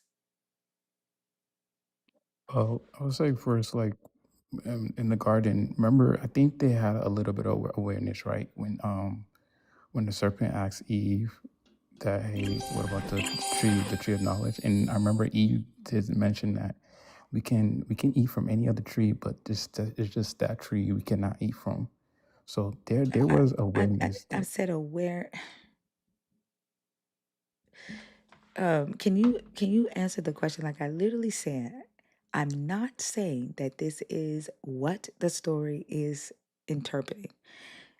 What I if we look at pre-tree Adam and Eve and the history, the real history of humanity and humans before we became Homo sapiens did not have this conscious awareness of self until about 300,000 years ago. Okay? Before that, we had communication, but it was sounds, uh, you know, hand gestures, right? Um, yes, we walked up on two legs. Yes, we, uh, could see each other. Like, it was, we had animal instincts, but we were not conscious of ourselves as Homo sapiens.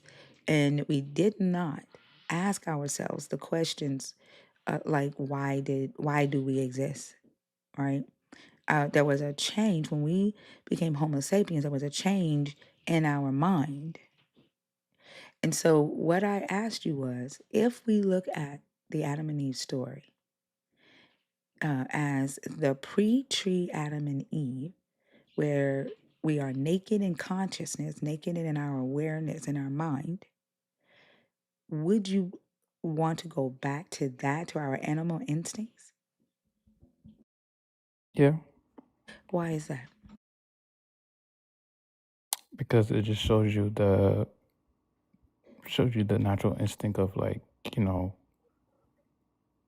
I would say like maybe like protecting ourselves from like guilt or shame or anything. Why do you feel that humans should be protected from guilt or shame? So think about what I'm asking. We were like animals when we were Homo erectus, Neanderthals. And so we did not have guilt or shame. And so if we killed another Homo erectus, it was like nothing. Why should we go back to that? Wait, where are you getting that information where it was like nothing? Because you just said no guilt or shame.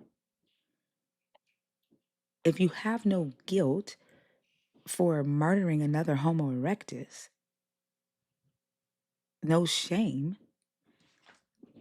like what do you mean? No, I'm saying that as humans, like we do have this guilt or shame, but sometimes we do things to No, no, protect us from. Gene. I asked you, would you rather go back to the time where we were not aware Oh consciously? no, no, no. Okay.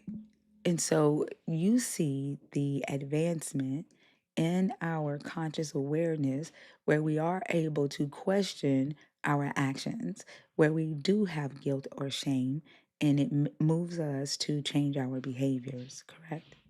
Correct. Okay, now we can look at Adam and Eve's story today. Because in the story, they lacked shame. They were naked and they lacked shame. Okay? In the Hebrew, the story for their in the story, the word that represents the nakedness of Adam and Eve is erumim, and the Hebrew, the word that represents the knowledge that the serpent have is Aram. It is a idiomatic play on the wisdom, the knowledge that the serpent possessed that Adam and Eve lacked. They were naked in that sense, and they had no shame. Somewhat similar to the Homo erectus and Neanderthal um, species. And so, Adam, you see it as a good thing that Adam and Eve, I'm sorry, you see it as a good thing that the Homo erectus gained knowledge and adopted this shame, this guilt, but somehow you see it as a bad thing that Adam and Eve gained shame and guilt when they ate from the tree of knowledge, and that tree of knowledge then made them have a change in their moral conscience. Their eyes were open, and they begin deciding morality for themselves, asking why death happens. Why is it wrong to kill another Homo sapien? Is it wrong to, hit another Homo sapien in the head, or to take their food, or to take their land? So why do you see it as a bad thing for Adam and Eve to have gained this moral consciousness or this sense of awareness of self and and uh, adopt or inherit this shame and guilt if you see shame and guilt as a good thing and you wouldn't go back to Homo erectus? You ask. I'm really trying to track because I feel like you asked like two questions. What is one question you think I asked? You asking me was the Adam and Eve what they did? You think that was a bad? You're basically saying that you think I think is a bad thing that they did because No, of the. no, you said that you would not go back to being a Homo erectus where you lack guilt and shame, where you lack this awareness of self. You Mhm. said you wouldn't go back to that. Okay. Adam and Eve was in that position. They lacked guilt or shame, and they lacked awareness of self as a Homo sapien, right? I was wait, I'm talking about in their mind, that they lacked. Why do we die? Are my actions right or wrong? They did not decide morality for themselves. Your God did. but was it before they bit the Yes, fruit? yes. Okay. Before they ate of the tree and gained the knowledge, they did not have shame, Hmm. right? They were naked. They Hmm. didn't have this moral conscience. Your God was the moral conscience. Okay. So they didn't have to ask themselves if their actions were good or bad, were morally good or morally evil. Um, so the questions of, should I take another Homo erectus as food? Should I go into another Homo erectus's cave and just take what I want? Like, they didn't have to ask themselves those questions because they were not conscious of self in that way, right? They didn't even have a communication system where where they use language. Their communication system was sounds and hand gestures, right? And so if we look at Adam and Eve pre-tree, they were naked and lacked shame. After they gained this knowledge and ate off this tree, they had a moral conscience change, their eyes opened. That is awareness, right? So they gained this awareness of self, their nature changed. They are now aware of their actions. They can ask the question, is it good? Is it nice? Is it wrong? Is it evil for me to go into um, another person's cave and take their stuff, or to go into this land and take these people's land without like, they can ask themselves, should I do this or not? Why does why do we die, right? Because they didn't know death. They had not experienced death before. They didn't know the sting of death before they ate from this tree. And so now they are aware of it, and they can ask the questions, why do we die? right? And you're saying that you wouldn't want to go back to the mindset where you lack shame, right? Where you don't have an awareness of self. So what I'm asking is, why do you see the guilt and shame that Adam and Eve acquired from gaining this knowledge as a bad thing? Well, I think one, it shows that if we have the knowledge of this good and evil, like it brings us to the state where we feel like we have power, right? Because of the choices that we make.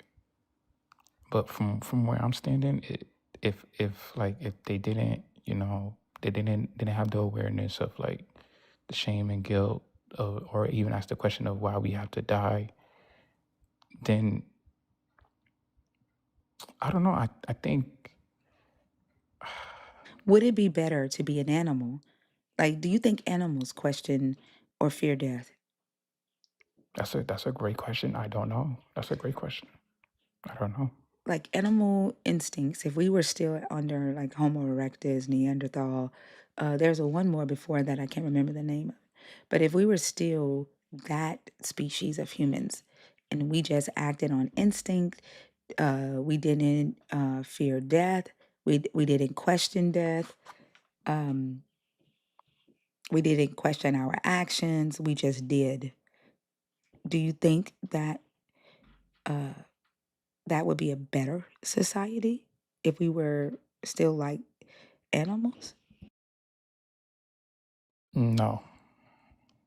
So it is a good thing that we are aware, consciously aware of our actions now versus not being consciously aware before as Homo erectus and Neanderthals. Yes. And so Adam and Eve not having this ability, like, are you under the impression that Adam and Eve not having this awareness meant that they could do nothing bad or nothing or anything good? That they could only do what your God commanded them to do? Like, is that how you see it? Yeah, that's how I see it. Okay. So so Adam and Eve are Homo sapiens like you, correct? Hmm. Okay. Uh and so did you are saying did they have free will like you? I don't know. I think free will is a myth, but I would say Okay, so freedom of you don't choice. believe in free will. Okay, doesn't matter. Okay, we don't have to go Mhm. there. Okay, so Adam and Eve are Homo sapiens like you. What can your body do today that Adam and Eve's body couldn't do before they ate from that tree? Damn, that's a loaded question. I would say you said before they ate the tree. Yes.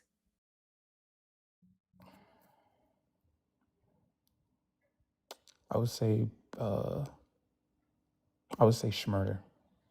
No, those Schmurder. are actions. What could your body do? Your body. Like could you raise your hand up without Yahweh? Could Adam and Eve raise their hand up in the sky without Yahweh commanding Adam to raise his hand up in the sky? Yeah, they could raise their hand. Just Okay. like yeah. Could they walk across the garden from one end to the other without Yahweh commanding them to? Yeah. Did they have intestines? What do you mean intestines? What do you mean?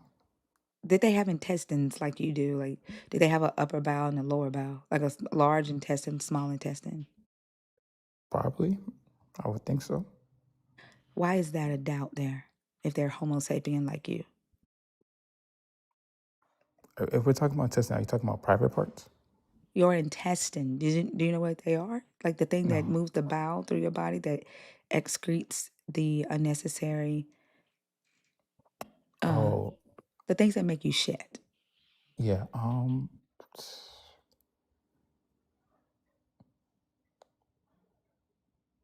Damn, I never really thought of it like that. That's a great. Um, now that I That I do not know. Why is there doubt there? Like you said, they are Homo sapien like you. Yeah. So like if their body is different than yours, then they would not be Homo sapien. What would you say they are then if the I body don't is? know. I don't know. I would have to look to see if there ever was a human species that didn't have intestines. But if they are not, if their body is different than yours, then they would not be Homo sapien. So that's what Yeah, they will. I'm trying to understand what you think Adam and Eve were in the garden. Then maybe they weren't Homo sapiens. I don't. What do you think they were? I never really looked in deep into it like that. You know, the Bible doesn't really explicit like what they are as a whole. I mean, We think just about the know fact that that you they are now saying that you inherit their sin and their nature, right? So if you inherited, if these are your ancestors, and to the point to where you inherit something from them, but you are telling me that that they were different, right? That's like saying a lion did something bad, but you inherited that lion, what that lion did, but you are not a lion. Your body is different. Your body can do different things than a lion's body can. So I think the problem with us understanding why you all believe what you believe is that we don't necessarily know what you believe. And I think a lot of you may not have asked yourselves these types of questions as it applies to us as Homo sapiens. So you don't know what you believe either. Oh, but I would look at it from a standpoint like the only way the Bible says that we inherit the same as Adam and Eve is because once they once they disobeyed God, once they got kicked out of the garden. Because if you think about it, they start to having kids once they But got hold kicked on, out we're outside of the not garden. talking about the consequences of what they did. Yeah, I know, You're trying to but jump ahead. I'm trying to understand if this story is about Homo sapiens or is it about a different species of humans? then it must be a different species of humans then. Okay, and so what? So Adam and Eve, you don't know if Adam and Eve could shit or needed to shit out unnecessary bacteria, nutrients. I don't think that They existed. okay. So there was when they ate food, the food just stayed in their body. They did. I don't Did know. they need to urinate? I don't know. I do know this though. They were spiritual because Uh, God was in the garden with them. I'm not asking if they were spiritual. Please stick with the physical for right now, please. I'm trying to understand what Adam and Eve is to you. Okay. Did they need to urinate? If they drank water, did they have a bladder? Yes, after what happened? No, no, no. I don't think before. Before. Yeah, I don't think no, They not okay, before. so I don't think so. they had no bladder before. They had no intestines before. Did Adam have a scrotum? I don't know. You know what a scrotum is? You can explain, but I don't know even. Jean, Jean, how do you not know what a scrotum is? You have one.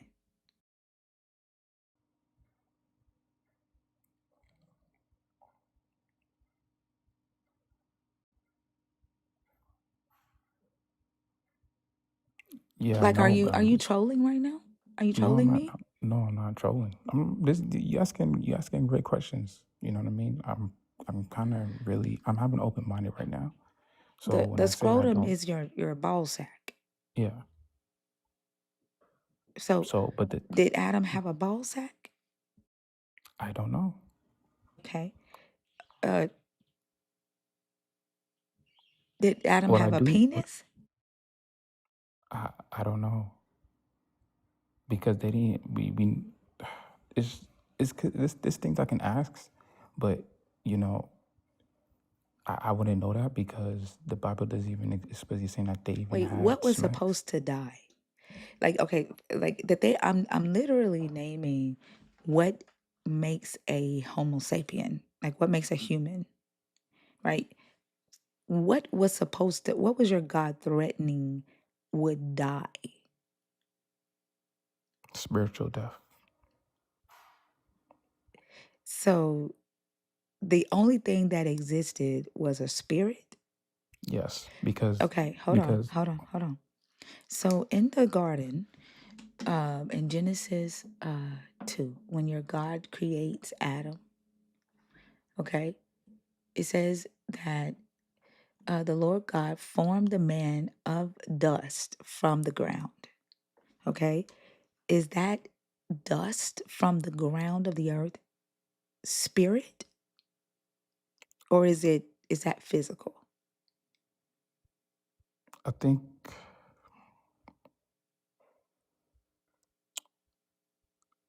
I think physical because it was God also said that man will have dominion over the earth. So was it spiritual and physical cannot be the same thing? So is But they could be in the same place. I'm not asking if they're in the same place. I'm trying to find out what what type of bodies Adam and Eve had, whether they were Homo sapien or something else. So you said that they didn't have a bladder. You said they didn't have intestines. These are all physical things. You Yeah, but said I you said don't. I You don't said know. you don't. I didn't. You said like I'm trying to figure out what type of uh species they would be without a bladder to urinate. They can that would drink, or if they needed to drink water, without intestines to excrete bile, without a penis to allow them to urinate or to procreate. Like if he didn't have a penis, I have no idea how you imagine your God wanted Adam to reproduce or populate the earth. That's what I'm trying to figure out. And just a minute ago, you said that they were spiritual. They were expected to die a spiritual death, and that they were spiritual in the garden. So that means what I'm trying to understand now is, uh, do you think or believe that Adam and Eve were just spirits in the garden and they had no physical flesh? Yes, that part. Okay, so they had no physical flesh in the garden before they ate from the tree. Correct. Okay, so what did your God form from the dust, from the ground, and what did he breathe in? And what type of nostrils? Like this dust from the ground to form man. Hold on, and it said, and man became a living person. This dust from the earth is physical, okay? And then the God he formed it into man, blew into physical nostrils. And then it says man became a living soul, like a living person. So are you saying the dust from the ground produced a spiritual being without flesh? Yeah, I would say yeah, because he's a supernatural being that's doing all that. It's the same supernatural being that created Earth. You know. So you're saying that your God can use physical from the earth, Yeah. physical elements from the earth to create completely a complete spiritual being without flesh. At what point did your God create their flesh? I would say the flesh started to happen as soon as they got kicked out of the garden. Because No, remember, not flesh. What do you mean flesh started to happen? At what point did your God put that spirit into a Homo sapien body? At what point did that happen? Because before that, they don't have a vessel, according to you. They don't have a body. And so they don't have a penis, they don't have a scrotum, they don't have intestines, they don't have a bladder. Eve doesn't have a vagina, Eve doesn't have a womb, no ovaries, no breast. She has none of that before they ate from this tree, according to you. Wait, can I take a step back real quick? Mm-hmm. So, from my understanding, I think they did have that, but the thing is, it was probably because it was so natural, normal. They was not, it wasn't aware. You remember how you was talking to me about like, they didn't have no awareness, or like they didn't have no shame, no guilt, anything like that, right?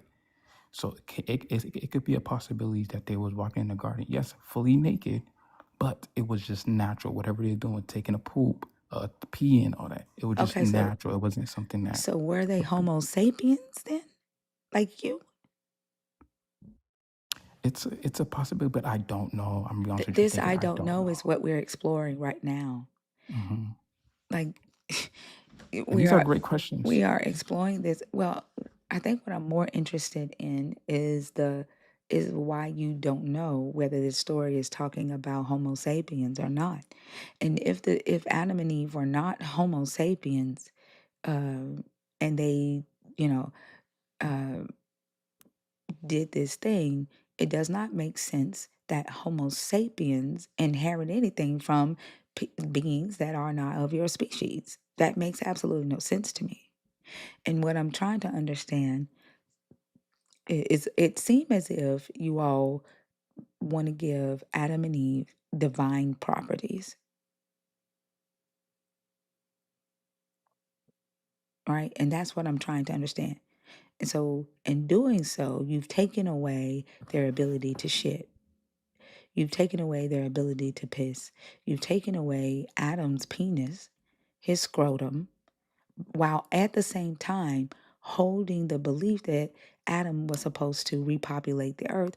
And I have no idea how a entity who does not have a fleshly body or a penis is supposed to repopulate the earth. And that's what I'm trying to explore with you.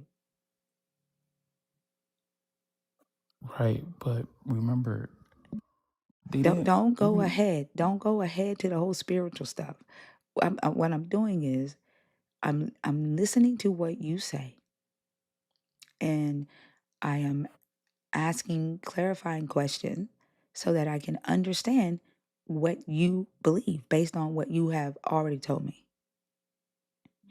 And what you have said is that Adam and Eve were uh they did not have a physical body, or that you want to walk that back now, and you want to say that you don't know if they had a physical body like you do today. Like you don't know if they had intestines. You don't know if they had a penis. You don't know if Eve had a womb. But you can't wait to get to why we today deserve to see ourselves as wretched sinners because of these entities that you have don't know nothing about. You don't even know if they were made like you, if they had to shit like it does. I don't quite understand this belief system to where it doesn't matter if you know what you're talking about. No, because when I read it right, I think they did have the physical body. The only issue was they didn't have the awareness, like you said earlier, Okay, right? so they had intestines, they had the penis, they're so they were Homo sapien.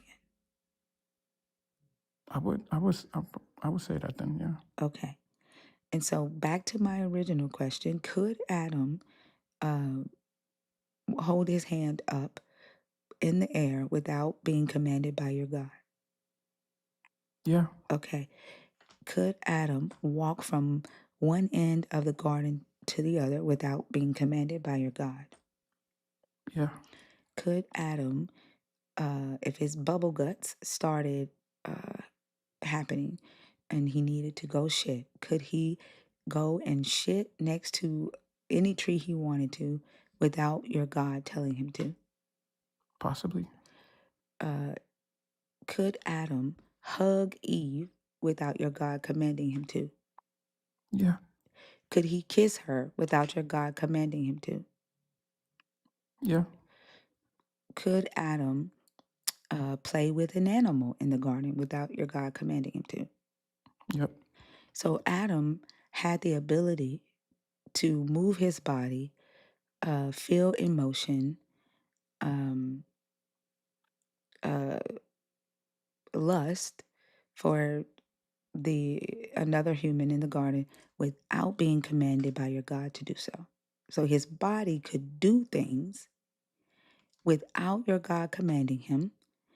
His body could do things without having the awareness of whether what his body was doing was good or bad. We've got that Yes. established. Yeah, but I don't think Hold there's no on, hold lust. on, hold on. You don't, like, it's crazy for you to say you don't think he lusted, but you were, How can he? hold on. What do you mean, how can he? Yeah, how can he? What would stop him from lusting? Because there was no sin that existed when he was born, when Who he was said made. anything about sin? Because sin Hold is on, was Eve his lusting. wife? Yes, but there Okay, was hold on. If Eve was his wife, where would be the sin of him lusting for his wife? you just said he could have been lusting. What is the sin in lusting for your wife? Lusting is not love. Who said anything about love? What is the sin of him lusting for his wife? What do you mean? What do you mean this? What do you mean by him Lust lusting? is a What do you mean by that? desire. Lust is a desire. What is a sin for him to desire his wife?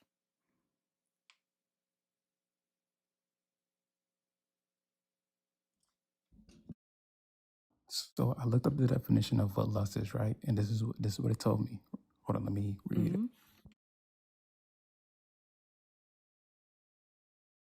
It says often uncontrollable sexual desire to have possession over either money, power, anything. Okay, That's what what is a lust is. sin? Right. What is a sin for him lusting for his wife? But he never lusted for his wife though. How do you know that? Were you in his Because body? that's what the Bible explicitly said that he he didn't do anything lusting for his wife. The Bible says that. Are we Where? talking about before? Are we talking about before No, the I tree just or want to know, after? where in the Bible does it say Adam never lusted for Eve? I'm not saying that the Bible never said So that. you I'm did saying, just say that. You said the but you, Bible says he never did anything lusting for his wife. That's what you but said. but I'm asking you, where does it say that he is lusting for his wife? That's what I'm asking you. I didn't say it said that, but you are You the said one Adam fighting. lust. I did not say that. You said he wouldn't lust. Okay, you said Adam I lust, did right? not say that. I said if Adam wanted to have lust for his wife, lust for another human in that garden, could he do that? You said yes. You said, but I No. don't think he did. Wait, hold on. Repeat that question. So you're saying if there was another person in the garden, he could have lust? Is that what you're saying? Could Adam feel lust for another human? I don't think Could he? it would be So possible. having a strong sexual desire, Adam did not have the ability. His body had no ability to have a strong sexual desire before he ate from that tree. No, we wouldn't know that though. I didn't ask if you know it. Oh my gosh, No, I'm not this is where asking if I know. this is why I get frustrated I'm saying we wouldn't know so that when you though. stop, I did not ask you if you would know it. We're talking about what his human body could do. We're talking about the physical body. Could Adam get horny? Could he get horny before he ate from that tree? I don't know.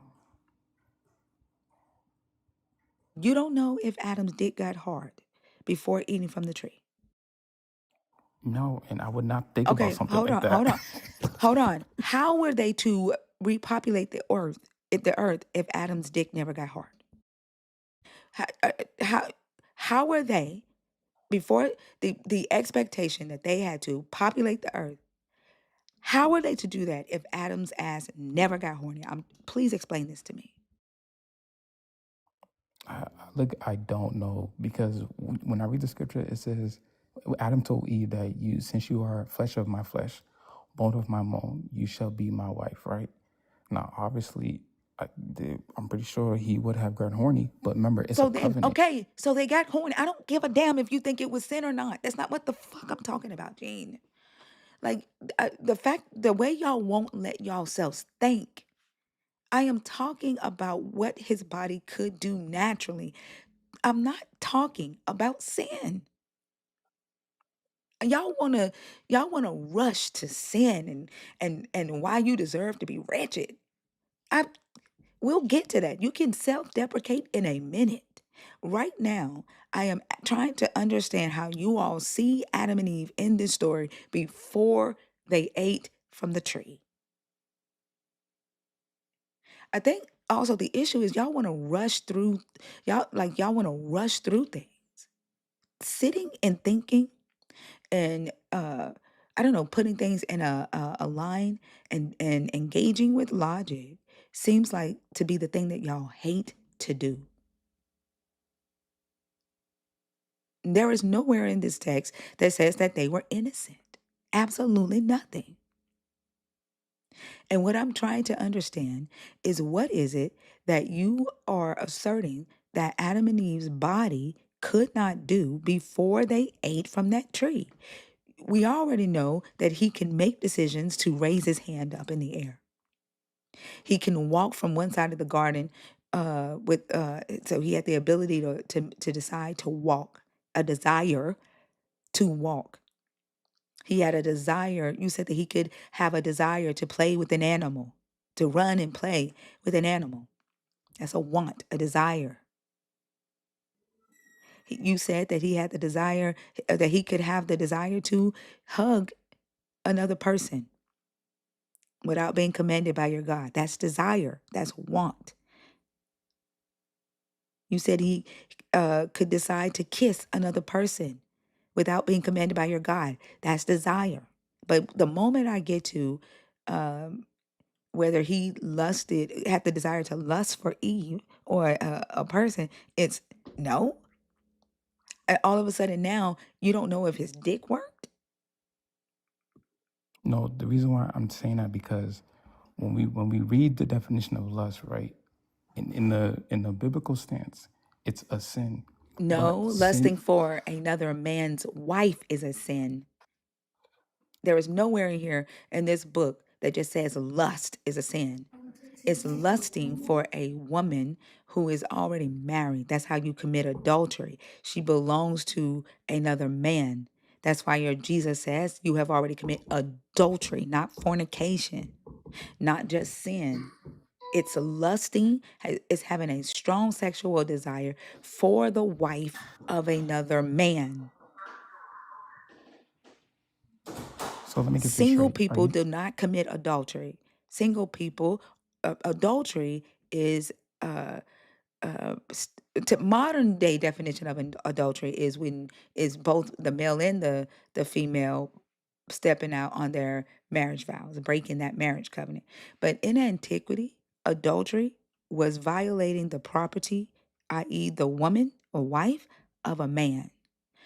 That's what adultery was in antiquity, even in Jesus's day. But even still today, if you are single, you cannot commit adultery because you are not in a covenant with another person. So when Jesus says, if you lust in your heart for a woman, you have already committed adultery in your heart, not fornication. They are not the same. so But can the I fact ask that you a we are question? talking about sins now is ridiculous because I don't give a fuck about that. That's not what I'm We don't trying gotta to talk talk about that. about. Y'all always want to talk about. That's not what I'm trying to talk about. We don't What gotta I talk want to about that. know is what Adam and Eve's body could do in that garden before they gained this knowledge, this awareness. Because it sounds like you think that they could not do good or bad. until they ate from the tree of good and evil. I mean, they didn't even know they were naked It doesn't, before. I'm not talking about what they knew. I'm talking about what they could do. Knowing what you're doing does not stop you from doing. Your body still does. You just don't know what you're doing. I am not asking you about what they knew. I am asking what could they do. They are different. And it sounds like you think that just because you don't know something exists, you can't do it. Is that what you think? No, what I'm saying is like I don't think, because like I said, from a biblical standpoint, I'm just gonna go back to lust real quick. No, can you answer If that question for me? Do you think that if you don't know something is evil, that means your body can't do evil? yeah, it's if you don't know it's evil, then your body can't. You wouldn't, even if you don't know evil, then yeah, I don't think your body would know that it's evil. So when Homo erectus moved from animal instinct and killed another Homo erectus, and they didn't know it was evil, does that mean they didn't kill a Homo erectus?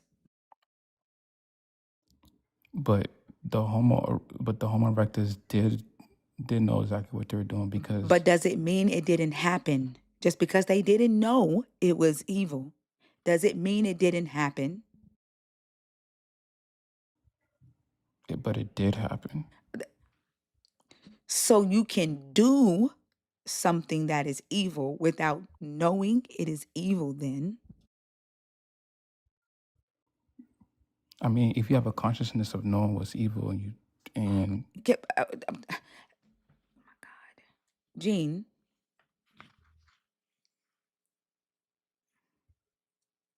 what's your so the Homo give me an erectus, example. if a Homo erectus picked up a stone and bashed the head of another Homo erectus, just because they didn't know it was evil to do, does that mean they couldn't do it?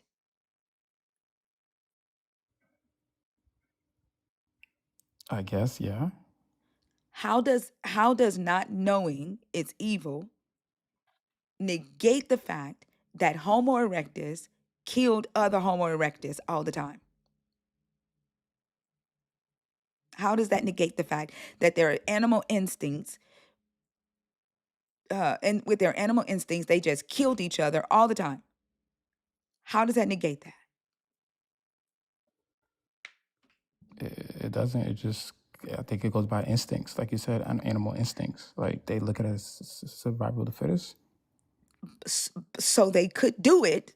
They could kill each other but they not without having a moral conscience.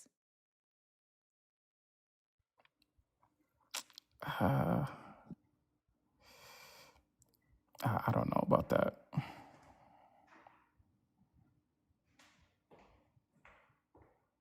because there would have to be something that would trigger to just do it anyways. Because some people could say like it's playful. We're talking about their bodies. We're talking about what your body can do. Can a But is it, vacuum cleaner vacuum without knowing that it's vacuuming? no, because it doesn't have a conscious. It doesn't have a consciousness. What do you think I just asked you? What do you think I just asked you? What did I just ask you, Gene? You asked me, can a vacuum know that it's a I did vacuum, not say, right? no. You are adding the word no into my question. I said, can a vacuum vacuum without it knowing that is vacuuming? No. What's going to stop the vacuum from vacuuming dirt without the vacuum knowing that it is vacuuming dirt? What's going to stop it?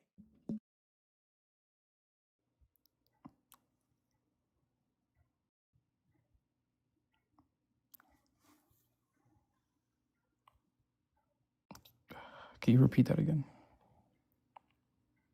A vacuum cleaner doesn't have a conscience to know that it is a vacuum, correct? Correct. You just said that because a vacuum cleaner doesn't have a conscience, it cannot vacuum the floor. What would stop the vacuum from doing its job of vacuuming the floor because it doesn't have a conscience? The lack of power, like having no power instead of vacuuming. Okay, the vacuum is plugged in. It still doesn't know it's a vacuum.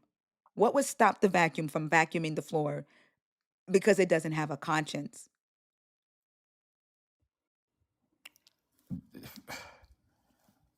I don't know what you're asking, because I can't compare a vacuum to humans. Oh my This fucking God. Oh my fucking God. Like what this religion has done to y'all's brains, it's quite frustrating. It's quite sad. And it takes a lot of patience. It takes a lot of patience from our end,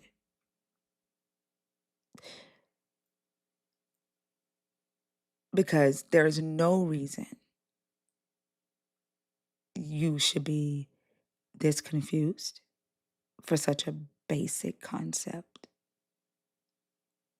What I am asking you is if your human body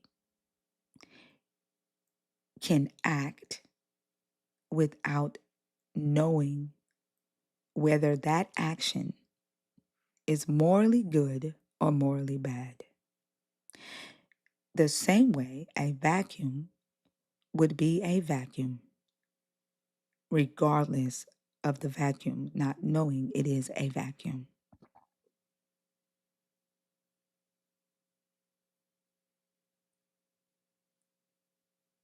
Can a baby slap another baby in the face and take their candy without them knowing it is good or bad? No, they wouldn't know. What do you think I just asked you, Gene? I mean, yes, they wouldn't know. No, If Gene, what if did I just ask you? Can you repeat the question back to me, please? You're asking, can a baby know? I did not. Why are you adding no? I did not ask you that. Why do you keep adding the concept of knowing to my questions? Why are you doing that?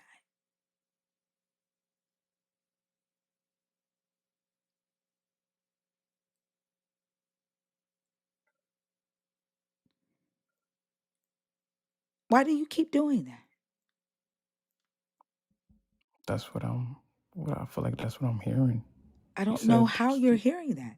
You said, I can a asked you, baby? can a baby slap another baby and take their candy without knowing if it is good or bad? Yes. So, a baby's body can do a bad thing without knowing it is bad. Yes. All right. Could Adam and Eve's body do a bad thing without knowing it was good or bad?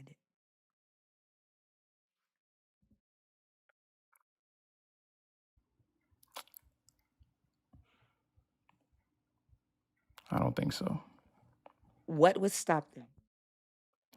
Because it says the tree of knowledge has good and evil. No. So that means that they That's didn't the have. knowing. They didn't. Well, They didn't have the no. knowledge. Stop. The baby doesn't have the knowledge of good and bad. So what would stop Adam and Eve's body from doing what a baby's body could do? Then I would say yeah. But I'm I would not say yeah. asking if they did. I am not asking if they did. I know you want to protect your divinely, spiritually dirt parents from the fucking Bronze Age. I am not asking if they did. I am asking what could their bodies do. I'm just trying to figure out what they could and couldn't do before they ate from that tree. I think you guys engage in these conversations from a place of trying to protect and defend what you believe. And so you don't engage, you don't allow yourself to engage intellectually, and you don't allow yourself to engage honestly.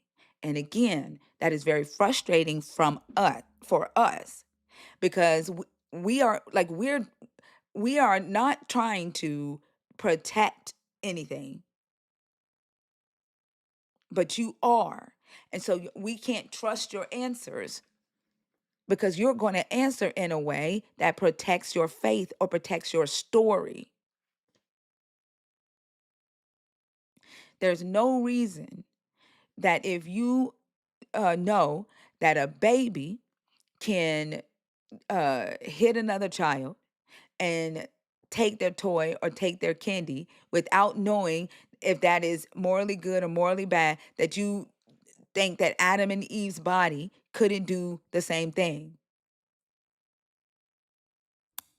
And I would say that because God gave them an order and they had a choice to listen or to not listen. So In they order to do what? to not bit the tree from the tree of Okay, all knowledge. right, Gene, who's talking about whether they ate from the tree? Who's talking about whether they disobeyed that order to eat from the tree? Who's talking about that right now? No, but I'm saying that So means that why? Why are you bringing that up? Who's talking because about that? because it shows you that they still had knowledge of what they were were to do and were not to do. Who said that they didn't? I said it to know if it was morally good or morally bad. Who said that they did it?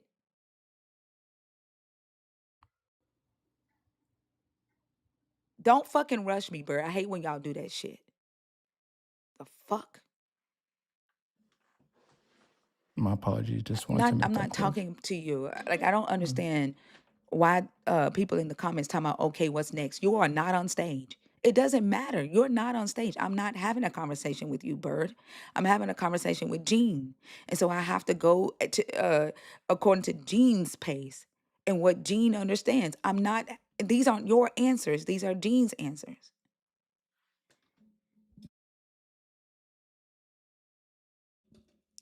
No one is asking you whether they disobeyed your God or not.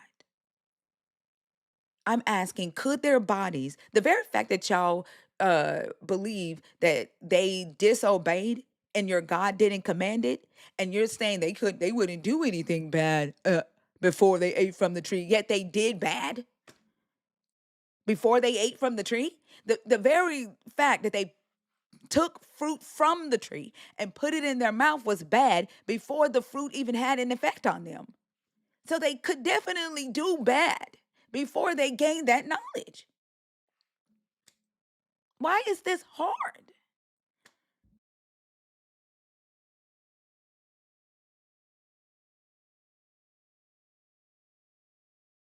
You're on mute, Gene. No, I'm listening because I would say I agree. I say yeah. That means that they definitely could have do bad. You're 100% right on that. I'm not going to disagree with that. Why do y'all protect that? Like, why do y'all hold to Adam and Eve couldn't do anything bad or evil before they ate from the tree? Why do y'all need that to be the narrative? I think it goes back to that first question when you ask, like, would you have made a different choice? Because I've had conversations with many believers, and they will say that, yeah, I would probably do a lot better than Adam and Eve did. But I will always say, I don't know. I probably would have fallen to the same boat. So you made a great point. Like, that means that if they disobey God, that means that they knew bad. So Not that's that a they great point. knew bad. We're talking about the action. I'm Yeah, going the to tell you one action. thing about Christianity, okay? Christianity is orthodoxy and not orthopraxy. Before Christianity, religious systems in antiquity was focused on orthopraxy, the action, the act of doing something for the God, and whether you were doing that thing right. Christianity don't give a fuck about what y'all do. Y'all are orthodoxy. Christianity cares about what you all believe, what you know. And so, this concept of your body doing things, your actions, you all aren't aware of them. You aren't aware of how your belief system is affecting the world around you, the people around you, the people in your household, because you don't pay attention to your actions. The fact that you don't think that Adam and Eve's body could do good or do bad. I won't, Gene, I don't even know why you got your hand up in the chat. Oh, I just want to let you know. I want to ask you a question after you're done. But Gene, you are the only person that I am discussing with right now, and I've like I don't know. There ain't No, it's because nobody I else didn't want on to. this I didn't want stage to for cut you. you to like. I didn't want to cut you off. That's why I just wanted to let you know. Like I want to speak after you're done. But there ain't nobody else for you that's gonna speak out there. Okay. My bad. I can't. Oh my god. Oh my god. The awareness is a big thing. It's a big thing. The fact that you all think that Adam and Eve's body, the same body you have, couldn't do anything bad before they ate from that tree is mind-boggling to me. While at the same time, you hold that they made a bad choice. And the reason I brought this up is because Adam and Eve's body could have harmed each other in that tree. And I didn't say it did, so please don't go there. Adam could have hit Eve and took some fruit that Eve picked off of. Eve could have had a good day in the garden, plucked her some fruit, sat down and got ready to eat. And Adam walked over, mugged her in the head, and took the food and went and sat in his man cave and ate without knowing whether what he had just done to his wife was morally good or morally bad in that garden. He very well could have done that. And because Adam and Eve lacked the conscious awareness of their actions and whether their actions were morally good would be analogous or synonymous to how Homo erectus and Neanderthals were and our animal instincts. And so a society of human beings who are not aware of their actions is what you are saying your God would prefer the humans to be.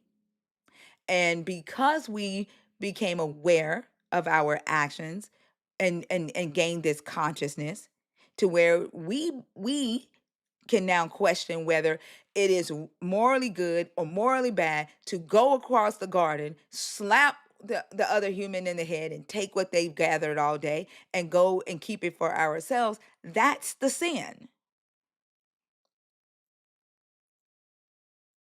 Gaining that conscience is the sin, the disobeying your God and increasing in our moral consciousness. But yet you say you don't want to go back to Homo erectus. You say you don't want to go back to a society where you aren't aware of your actions. That doesn't make any sense to me. Why you are holding it as something that you are willing to dehumanize, degrade yourself for it and call yourself wretched for the thing that you say that you would prefer anyway.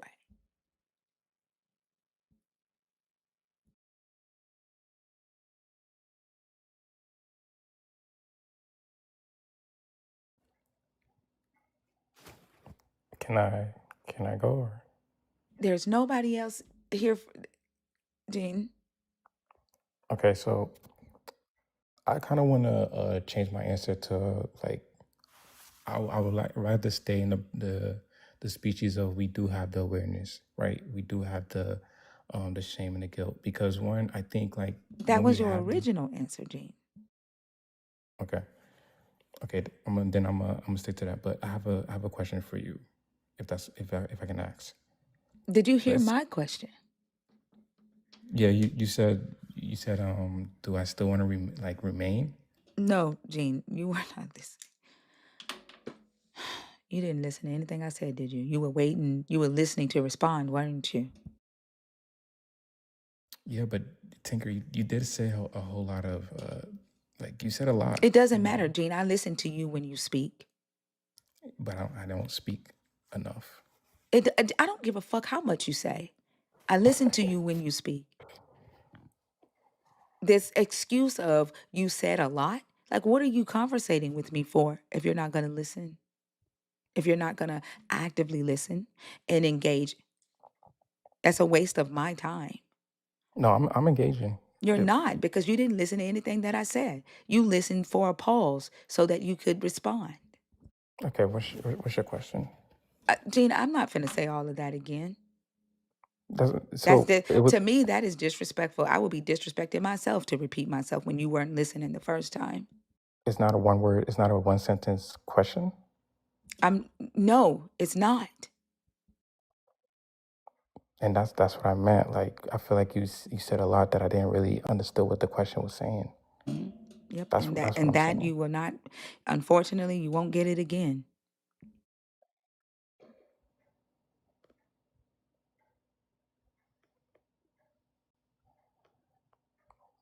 Do you mind if I ask you a question? Sure, but if I treat you the way you treated me, you shouldn't care. Go ahead. Well, I apologize if I didn't listen to your question. There's no if. You didn't listen. Why are Yeah, you I putting didn't. an if there? I know. I didn't mean it. What I'm trying to say. I apologize. That's what I'm trying to say. Sorry. You are apologizing because I said if I treat you the same way, you should not complain. You don't want me to not listen to you when you speak. You don't want me to do to you what you did to me. And so your apology is so that I will listen to you. It's very deceptive. No. My apology is because I did not listen to you, and You you are didn't right. apologize, And Gene, until I threatened to do you the same way. well, because I understand where you're coming from. You I'm didn't not. at first. You didn't before I threatened to do the same to you. Well, Thinker. I just want to let you know that I really do apologize. I'm not trying to say um, because of what you said. Like what you said, when you are correct, and it brought some light to me. So yeah, I want to apologize. But I'm not saying it just because I just want to say it. Like I sincerely do. Like you have every right to say that. But I'm just saying, like when you were talking, it just felt like it was a whole sentence. I didn't really get like what the question was saying. That's why I should can you just please repeat it, because I'll definitely really listen. But it just felt like a whole paragraph of a question. I'm not repeating it. No. Do you mind if I ask you a question? Sure. It's due to topic. So I know you don't believe in a book, but if Adam and Eve, right, didn't, let's say they did have smacks, right, and they made multiple kids before they ate the tree, in the garden, don't you think maybe one of those kids probably could have eat from the tree of knowledge of good and evil? Yeah. What kind? And So okay, so what I'm trying to say is that if that was to be possible, then don't you think then we still would have been, it will go back to what the first question is, that all of us would have probably still been in the same predicament where Adam and Eve was. Like no one would be completely different. what? I don't understand. What's your point? My point is, when it says would you have made a different choice, I'm saying that I think everybody would have made the same choice as Adam and Eve did. My fucking God, Gene. Oh my fucking God. You don't make me take off my hat. Like I don't know why my fucking brain feels like it's tight. Like Gene, none of that matters. None of that matters. What I am asking what I am asking, believers hold that the conscious awareness that you have today is a bad thing. It is a sin. It is what makes you sinful. Yet you wouldn't want to go back to the mindset where you have animal instinct and you are just doing without that consciousness, without that guilt, or without that shame. You would not want to live in a society where people just kill with no guilt or shame, where people just take with no guilt or shame. Yet this is the thing that you all call sin today, is that you are able to assess your actions and feel guilt or shame and decide whether your actions are morally good or morally bad. That makes no sense to me.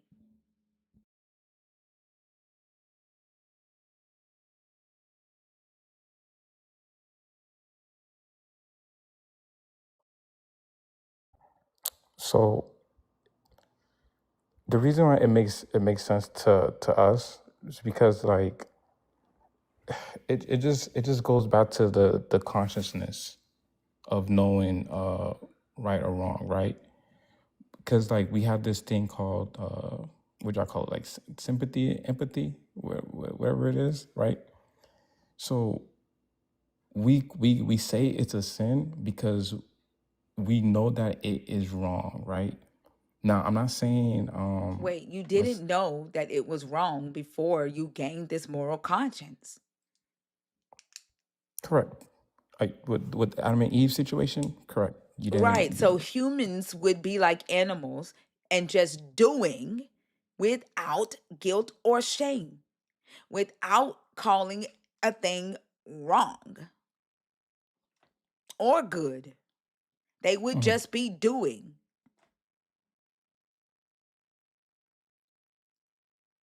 I think in this, good morning, y'all. Good morning. Good morning.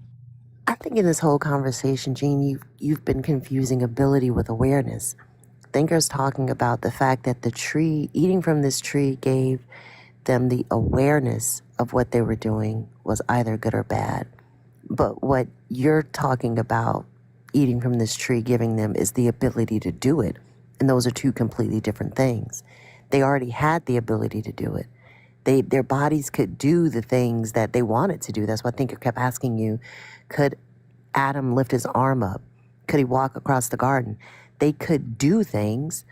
They just didn't know whether those things were good or evil. And you've admitted to not wanting to live in a world where people just do things without the knowledge of the impact of those things, without knowing whether they're good or they're beneficial or detrimental. I don't think any logical person would want to live in that kind of world. No, I meant that's what I said. I meant to backtrack. I wanted to change my answer. That I'd rather us live in a world like that where we do have this the consciousness. No, we Yeah. know that. That was your answer from the beginning. The point is your God doesn't want that. You want something your God does not want. Your Oh, God got wanted it. your God wants humans in a state where they don't know right from wrong. They don't know good from evil. You, That like me, want to live in a world where I know that how my choices impact other people. I don't want to do harm to them. So okay, you got want it. something for That's fine. yourself that your God does not want for you. Okay, yeah. Now I see where you're coming from. I understand now. Sorry, I don't know. I don't know why the way Thinker said it was kind of a little confusing, but That's No, it's because you exactly weren't what I listening. said. Yeah, that's She said the exactly what same I thing. said. You are being punished for gaining that awareness. Your God commanded you not to gain that awareness. Your God took away access to eternal life because you gained that awareness.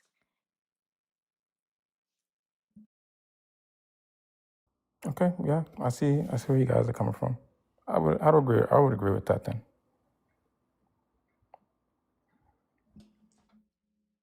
But I do look at it like from a standpoint if they didn't do what they did, and they was living a life of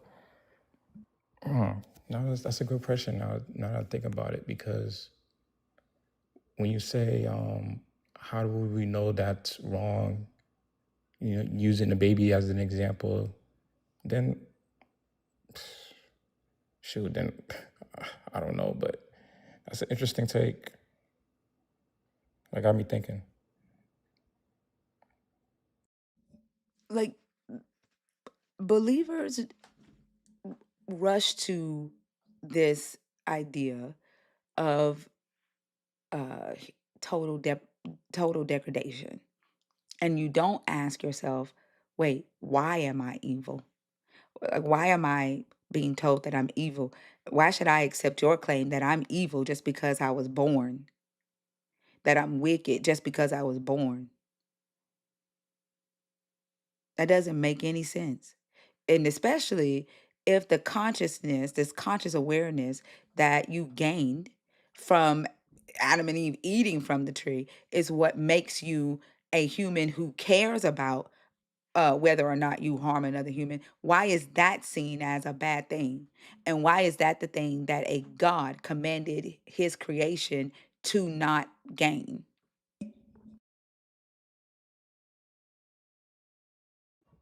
I don't know.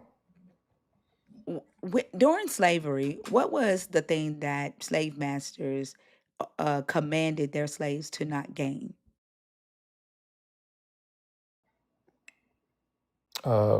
The power of knowledge. Was it knowledge? Why do you think slave masters did not want their slaves to gain knowledge? Power. What else? I don't know. I think I know there's another answer, but I know whatever answer you might say, I probably agree with it. But I know it was definitely first, yeah, knowledge, power, not making sure making sure the slave masters have control over them. I would say Control that to do what? What was the control. purpose of having slaves? Are we talking about? Okay, I would say to do whatever they want to do to them Not just to them, but why with would them anybody for them. slaves were labor, right? The slaves were used for labor. Slaves were used to as a substitution for uh, punishment, right? That a slave would take the punishment of their master. A slave was used sexually. Whatever that master wanted, that slave was that. And if a slave bucked up or resisted their master, what did their master do? Beating them. When you all disobey, if Yahweh say, go into a land, you are my servants, you are my slaves, go into this land and annihilate all these people, what does Yahweh expect? Wait, who is are you saying Yahweh is God? Are you saying that's the God in the Bible? No, Yahweh lived in the second project down the street from me. I'm talking about that Yahweh. Chill, not in the projects. But yeah, if Yahweh is saying, "Go, my faithful servants," and what what did you say? You said what did you just say? Why did you just do that? Why did you just add the word faithful to that? I didn't say faithful. Why did you just do that? Well, no, I said faithful servant Why? because it's because it's what the scripture says. I was just No, it going on with doesn't. the. No, it doesn't. It, He it says says when you it he says. says you are my servants, my Oh, slaves who I bought out of Egypt. He doesn't say my faithful no, I'm servants. not saying no. What I'm saying is 'cause I got faithful servant. I was just adding faithful because you know how in the Bible it says like, "Well done, my faithful servant." That's what I was just thinking of. I just wanted to add faithful, but I know it didn't say faithful.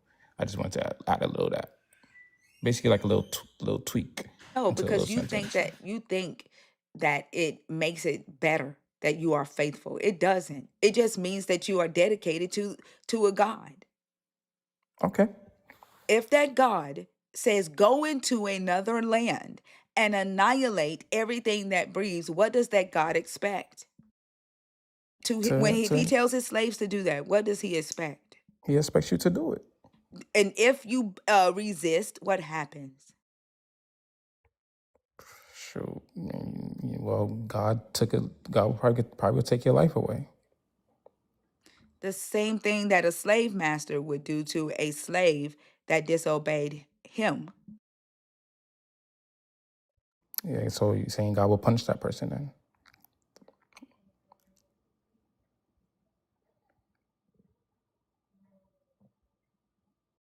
But you gotta understand too. I feel like you So have lost the plot. Like I feel like having to constantly summarize the conversation for you. Like I don't even think you know what we're talking about right now. I don't think you know where I we do are. know what we're What are we talking about. talking about? We're talking about how what a slave master does to his slave is you're basically comparing that what God does. Like if he asks us, because let's say for example I'm a slave to God, right? And you're basically saying if God was to tell you to go do this and that and you disobey, then God is gonna have the right to what? Punish you, do all these Why kind are of, we talking about that though, Gene? What's the because point? it's the point is to show you that like he has power and I don't, like no No, matter what. no, Okay, I don't have the maybe he doesn't want us to know that we have to have the knowledge, right? Because knowledge what brings power. no. Because even well, I was thinking about what Genesis says when he says, "Oh my gosh, now man became like us." No, No, Gene. The question was, why would your God want humanity in the state where they do not know if their actions are good or bad, even if a God is commanding them? Why would that be the thing that your God commands you not to gain? maybe because it would lead to it will lead to the bad part of us. How, Gene? You could do bad. You just didn't know it. The bad part of you always existed. You just didn't know. You just was not aware of it. Why would your God want you in that state?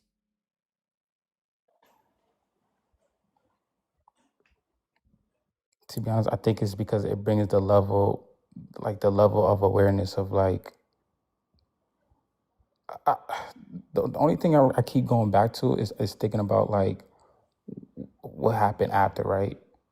Because the way I see it, there was no smurder, there was no lying, any of these kind of things. Gene, it there But they didn't. But Homo look at erectus murdered each other, Gene. They just didn't know it was murder. Neanderthals murdered each other. They just didn't know it was murder. so then that means that if they didn't know it was murder in God's eye, he could look at it as like, okay, then they didn't know that was a bad thing, so therefore it's not a bad thing. Does that mean that they didn't murder? I mean, that means that they did murder. But if we lived in a world today where human beings did not know that killing another human being was murder, is that the type of world that you would prefer to live in, Gene? no. Okay, so why would your God command you to not gain the ability to know that harming another human is bad, is morally evil? Or Because to I think consider that?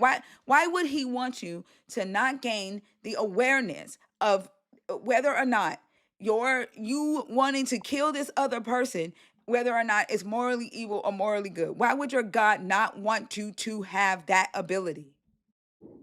it's because he does not want us to have that ability. Because once we have that ability, we will do it. You We're could so do it without the ability of knowing whether it's good or bad. You could still do it. We've already been through that, Gene. But remember, they was not exposed. They was not exposed. They didn't even know they was naked. That's Gene, what I'm trying to that tell you. doesn't mean that they couldn't kill. But okay, then I told you, in God's eyes, even though in God's eyes, he would look at it. Okay, they didn't know. They didn't know. So all you care about is whether or not your God sees it as murder. It doesn't matter to you whether you actually, that's why I'm asking you, Gene. If we lived in a world today where humans just killed whatever the fuck they wanted to kill, and just because your God doesn't call it murder, that's okay. No, that's not okay. That's But what you're saying. You're but saying if you're saying that if Adam and Eve and their population, whatever population they grew, just grew and was just killing each other. Your God didn't see it as murder. They didn't know it was murder. So everything's good. That's But something in your consciousness will have to trigger that to murder, right? the only. What do you mean that your emotions trigger people to Okay, murder? so That it how does that doesn't matter. Your emotions are not your moral conscience. okay, where does that emotion come from? It comes from anger. It comes from anger, right? Okay, good. So if it comes from anger, that wouldn't mean that something would have to happen to them to cause that anger? Eve could have tripped Adam. Adam could have tripped Eve. Okay, now what? So, okay, Eve could have tripped Adam and Adam could have cheated Eve. And so now that builds anger, right? That builds anger. Yeah. So if that builds anger, right? You got to look at it from that standpoint. Then that means that there is something in his system emotionally that is wrong. But he was not the bad was always there. But there was no anger. Why would there be no anger? Hold on, stop. Because there's no anger in babies. Yes, there is. Babies get angry. Stop, Gene. Babies get angry all the time. They throw temper tantrums all the time, Gene. But I'm not talking about the anger where it leads to murder. Yes, baby gets anger, but Gene, I'm not talking about true. An 8-year-old stabbed the fuck out of her cousin over an iPhone and killed her cousin in her sleep over a fucking iPhone, Gene. An 8-year-old, Gene, stop. An 8-year-old picked up some scissors out of anger while her cousin was asleep at a sleepover and killed her over an iPhone. That is not true. Your emotions can drive you to make decisions to do things. Being able to control your emotions and stop and ask, is this morally good? What I'm about to do? Will I go? What are the consequences of what I'm about to do? Who would I be hurting with what I'm about to do? That is a moral conscience. That is the thing your God commanded y'all not to gain.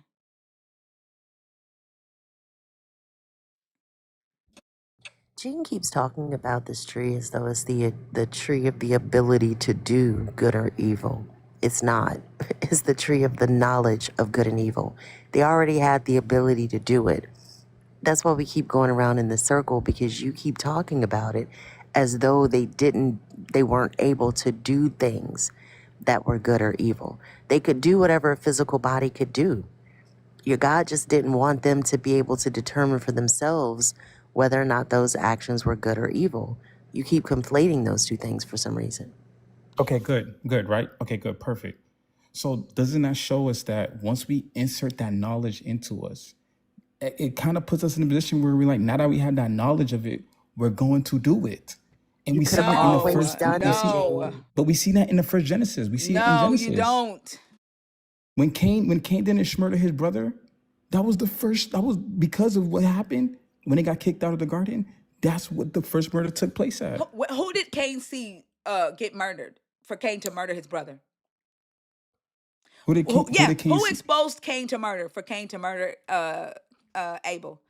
Who did Cain see get murdered? Who did Cain see get God seen him when he murdered his brother. No, I didn't ask you. What the fuck, Gene? What the fuck? Drink some water, think. No, because like this cognitive dissonance is like, it's insane. Because you flipped my question. I did not ask you who saw Cain murder Abel. Who did Cain see get murdered in order for Cain to know what murder was? If your claim is that you don't know to murder unless you're exposed to it. Who was murdered in front of Cain for Cain to know what murder was? Abel. Right? Who murdered Abel, Gene? Cain. So how did Cain know to murder Abel? He's never seen anybody get murdered before, Gene. Mm-hmm. Yes, because it comes from the heart, the inside of our But what emotions. knowledge did he get about murder, Gene? If your claim is they wouldn't have never murdered anybody because they was never exposed to it, Gene. Well, that's a great question, but I just think it comes from that emotions from anger, just like That's what I said, Gene. That's what you are disputing right now. yeah. But what I'm saying is, remember what Fee said. Fee said that what I'm saying is that I forgot what Fee said. Fee, can you please repeat that? What you said? Because you're saying that I'm basically saying the knowledge, right? You said something about the knowledge. Can you just please repeat it? I'm just trying to. I That way I said that could. you keep talking about this tree as though it gave them the ability to do bad. They Right. already had the ability to do bad. They already had emotions. There's nothing precluding them from expressing anger prior to eating from this tree. This fruit just gave them the knowledge of what was good and evil. Okay. Good. Those are Okay. two completely different things. Yes. So I would say it was the knowledge that was given. Because remember, Adam and Eve was not aware Knowledge of of their what? nakedness. Knowledge of what? Knowledge of good and evil. Okay, what does that have to do with anything? What does that have to do with Cain Be- murdering? because hear me out. Wait, Remember, no, hold on. Do you think that the knowledge of good and evil is uh uh the how the murder was downloaded into Cain? I'm pretty sure it gave them the awareness that he could murder. I'm asking, are you saying that the knowledge of good and evil is instructions on how to murder? No. Are you saying that the knowledge of good and evil is the word murder? No. Are you saying that the knowledge of good and evil is knowing whether murder is good or evil? No. What the fuck are you saying then, Gene? What I'm saying is it brings up awareness, just like when Adam and Eve did not know they were naked this whole time until they ate from the tree and they had What the awareness. fuck Remember, does that mean, Gene? the Awareness of knowledge, what? awareness of the knowledge of their surroundings, Oh my fucking gosh. their emotions, all that kind of stuff. Yes, So they you're could saying, do. hold I on, can't. hold I on a fucking second, Gene. cannot. I know it. Hold on. So you're saying that until they ate from the tree, they didn't know about bad things. They didn't know about murder. They didn't have awareness of anything bad. Is that what you're saying? Yeah, I'm saying that they didn't have the awareness to. Yeah, basically the high value of awareness. Like they didn't have that. Okay. What could they not do that was good before they ate from the tree? What can they not do that was good? Yeah, so the tree gave them the knowledge of good and evil. You're saying before they ate from the tree, Cain couldn't have murdered, nothing evil could have happened. What would have been prevented on the good side? Because remember, this was the tree of the knowledge of good and the knowledge of evil. So you like to focus on the evil that they did after the tree. What would be on the other side of that for the good? I think the sympathy and empathy stuff. Well, there was no evil, so they couldn't have sympathy or empathy. Yes, but they also got to the point. Well, we know that they had sympathy, empathy because they also were trying to hide from God, right? What does So sympathy and empathy have to do with hiding? because hiding shows that there's a guilt and there's a shame that they didn't have before. What does that have to do with sympathy or empathy? It has to do with basically like they knowing that they did was wrong, right? But the sympathy and empathy came in once they was aware of that. I don't think you know what sympathy and empathy are if you're using them in this particular example. Yeah, sympathy and empathy is like a feelings, like an emotion you get from someone, right? When someone like does wrong, you have that sympathy for them, like you feel bad for them, like you want to do something to help. What does it have to do with guilt, though? Like you keep going back to this naked. I don't think I think you're doing exactly what Thinker told you were doing earlier. You're only thinking through this story through the lens of what you need it to mean about your God and how you need to preserve the narrative that you've been taught. You are not giving yourself permission to think through this story logically. And when you think through it logically, it doesn't make sense. There was nothing stopping Adam and Eve from doing anything that their bodies were physically capable of doing, correct? No, You Are you saying no as in you don't agree, or? No, I mean saying yes. Like I agree. Like there was nothing that was stopping them. So they could physically do whatever their bodies were capable of doing. Yeah, That would be good things and bad things, right? yeah, I would say that.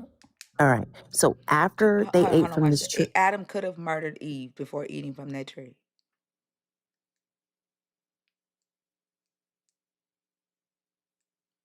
Gene, Mm-hmm. Adam could have murdered Eve before eating from that tree.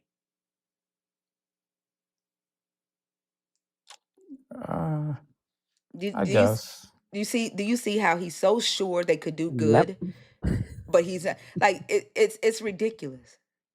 Yeah, it's I a mean, I complete think utter. Go ahead. Like, why did you hesitate when she asked you that?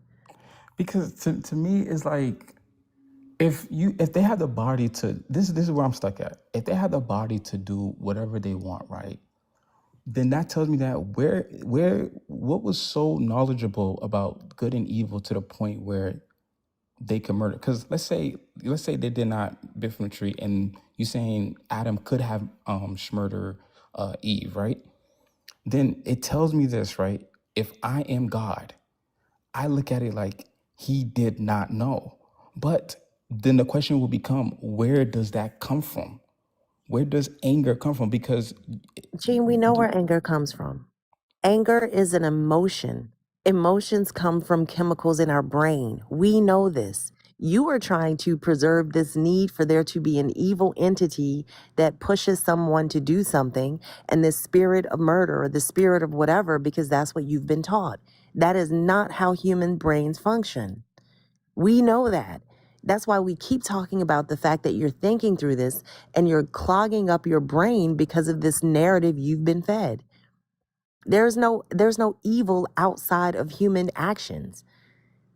Good and bad are experiences. Y'all try to personify it because of the characters in this book and the narrative in this story that doesn't make any fucking sense. But to Thinker's point, there was nothing stopping Adam from murdering Eve before they ate from this fruit. Nothing stopping Eve from kicking Adam straight in the balls before they ate from this fruit. Nothing. This tree is the knowledge of good and evil, not the ability to do good and evil. They already had that. so what do you think? What knowledge once they did it? What do you think? What knowledge brought like got like? I'm trying to ask this question in the right way possible. But once they ate the tree, what knowledge do you think like they gained We've been from? saying this the whole conversation. The awareness of self, the awareness of their actions. Should I do this? Yes or no? Is Got it. it morally wrong? Is it morally good? Yes or no? Okay, got it. I got it now. Took me long enough. It only took this long because of how you're thinking through it. And Thinker called it a long time ago. I think I told somebody this the other day. As a believer, when you're thinking through these stories, if to push your brain or try to step outside of the groove that's been created with this indoctrination, substitute the God for another God's name. Because you won't feel the need to protect the reputation of a God you don't worship. So just for the purpose of thinking through this story, pretend it's not Adam and Eve. Give them different names.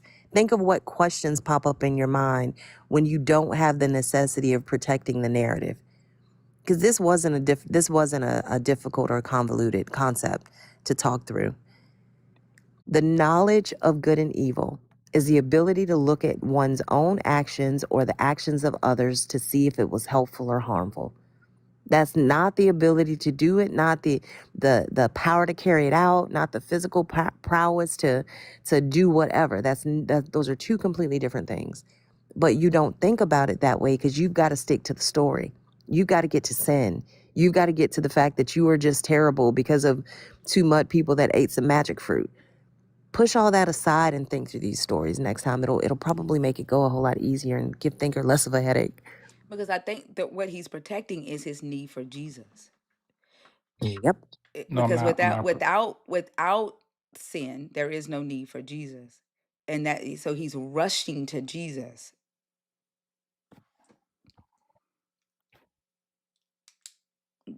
That's what you're doing. You were rushing through the entire story, the entire conversation to get to sin because you are protecting Jesus.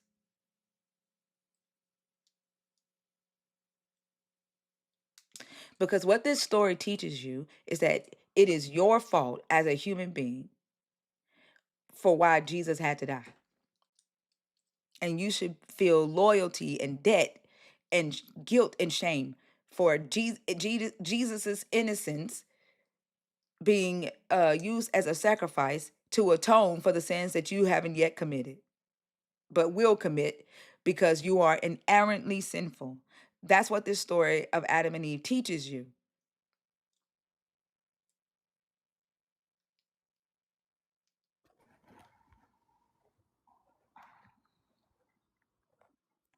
Yeah. So you guys are right.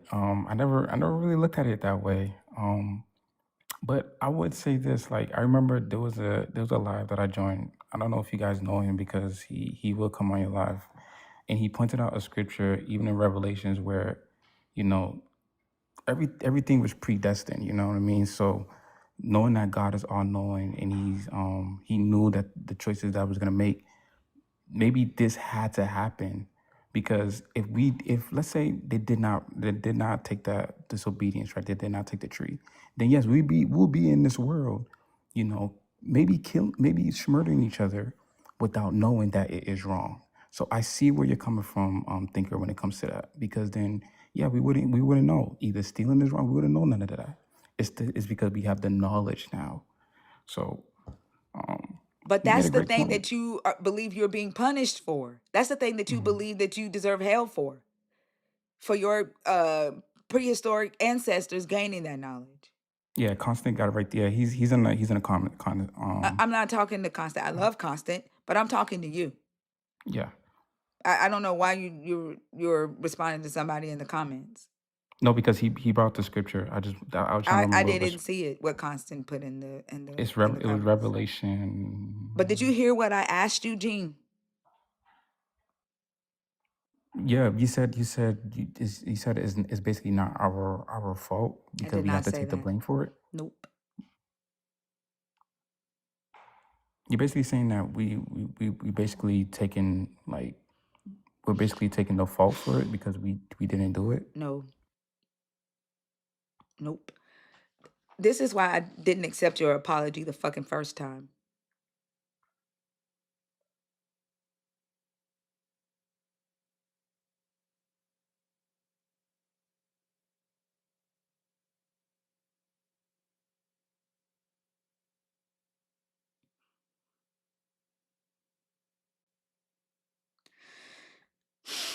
I don't have any other questions. Like I can't. Like you are half paying attention.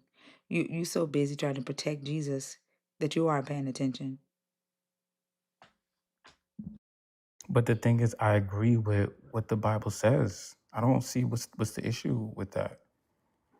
Even if I did not, even if I'm not the one who like disobeyed, but it shows that I birth by default, and everything is predestined. There's a reason why we have to go through this because it's about the freedom of choices that we have.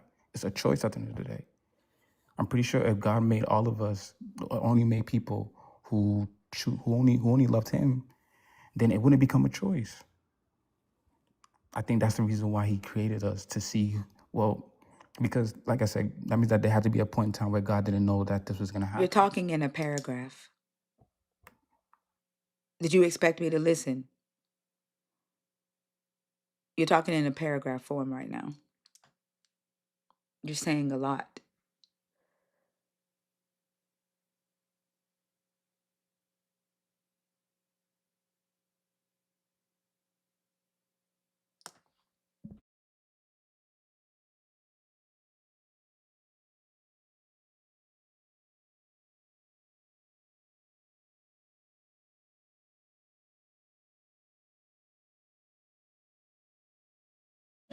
I don't have any other questions. I don't know if he does.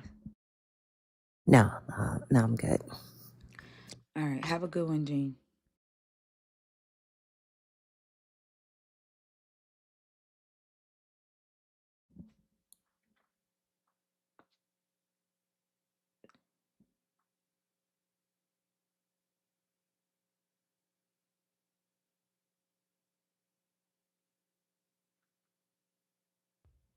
Yarn?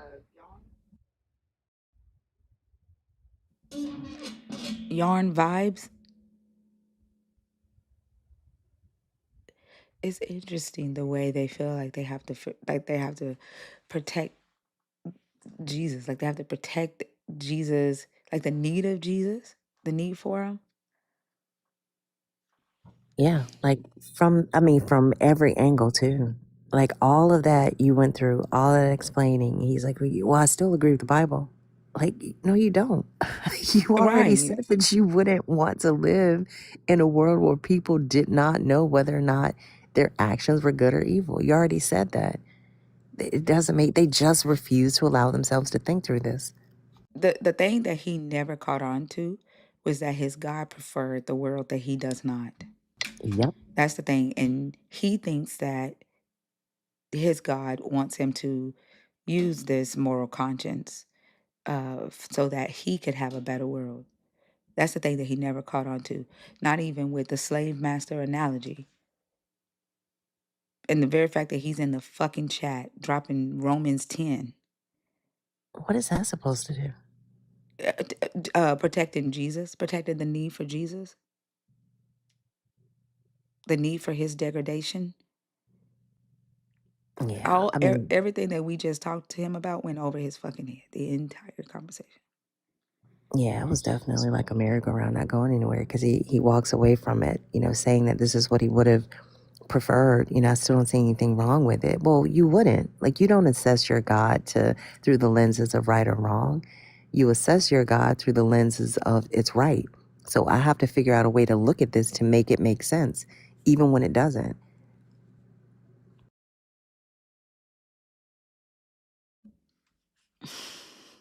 Mm-hmm. I feel like it's got that the indoctrination. It's got to do something physical to the brain. The fact that this man said he didn't know if Adam had a scrotum That part. or I just, intestines, I wonder how much. You remember how you were asking the very logical question of, do you think that Adam and Eve were the same species as us? Like, Homo sapien sapien. Like, do you think that their bodies function the same way that ours did? So to get to the point that granular of in lower intestines, upper intestines, like, I don't know how, especially when listening to these conversations, how you don't walk away from it asking yourselves the additional questions that you realize you didn't ask before. Okay, well, if they were humans and they were just like me in this regard, like their eyes work like mine, their toes work like mine, their bodies, but they don't let themselves do that. Because like you said, it's got to end at protecting Jesus. It's got to end at this was the perfect plan. So I can't even conceptualize there being a better one or something that was more efficient. do you think something physically happens to the brain when we're indoctrinated that's Yes, blocking it? I think it atrophies. I mean, our brain, like their neural pathways. I was looking at something the other day about the way neurons connect to each other when we learn new things or we connect ideas that we hadn't connected before, and then the pathways, the actual grooves that form in our brains. When we learn things. Yeah, like that, the prefrontal cortex, the part of the brain that processes critical thought, is smaller in people who are religiously indoctrinated. It's not utilized. The fear center of the brain is much larger. So we definitely see a difference in the brain structure of people who are religiously indoctrinated, definitely. And it's sad because it doesn't have to stay that way.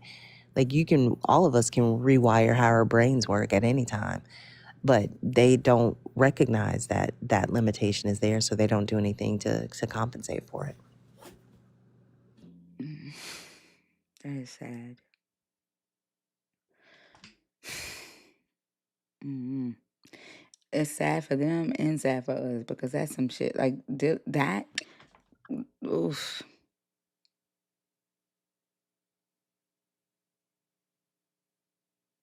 It's useful for the powers that be, though. Yeah. Junebug.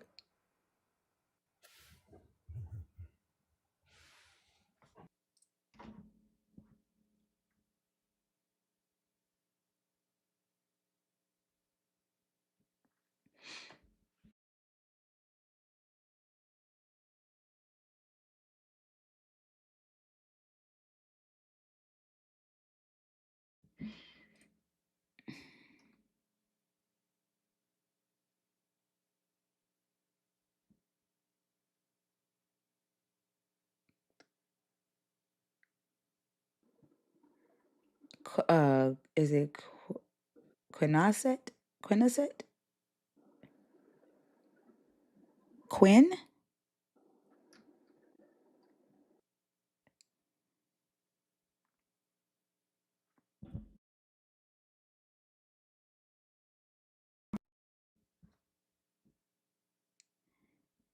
If you're in the guest request trying to come up, can you please comment so I can Ethereal, are you in the request on purpose or on accident?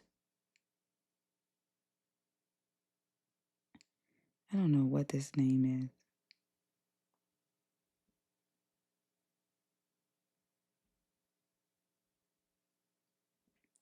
All right, y'all. The guest box is open. If you are a believer, deconstructing, or an atheist, 21 and up.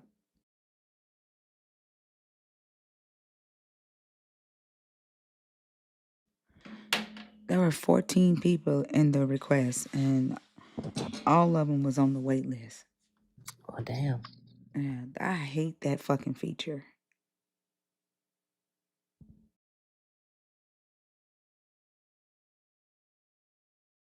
Were there any other good conversations tonight, or just Gene?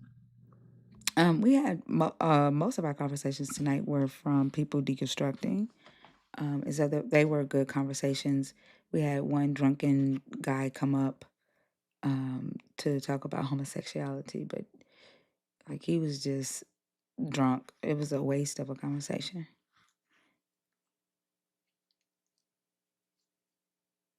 We've talked to Gene before, right? Like in Mama Bash's live or somebody's live. We've probably talked to Gene in all of these lives. Yeah, I thought his voice was familiar. Mm-hmm. Gene is like that every time we talk to him, like every single time. And he, like, the last time we talked to him in here, he was whining because like he said that like the way I ask questions, like it's he said I don't let up. So he was whining. And he was we was on Zena's live that day and he was begging Zena to let him talk to I think it was Kalu or something. Yeah. Yeah, they don't like those questions, the ones that require answers. Those are, for some reason, frustrating to them. Because they're so used to dealing with opinion. You know, because you can't really fact check someone's opinion. And they like being in that space. Yeah, because that's where they can just say shit and not have it pressure tested. Like I just believe this, and then we're just supposed to back off because it's a belief. Well, like justify it. Like tell me why you believe it. What makes it true? They don't like those parts of the conversation.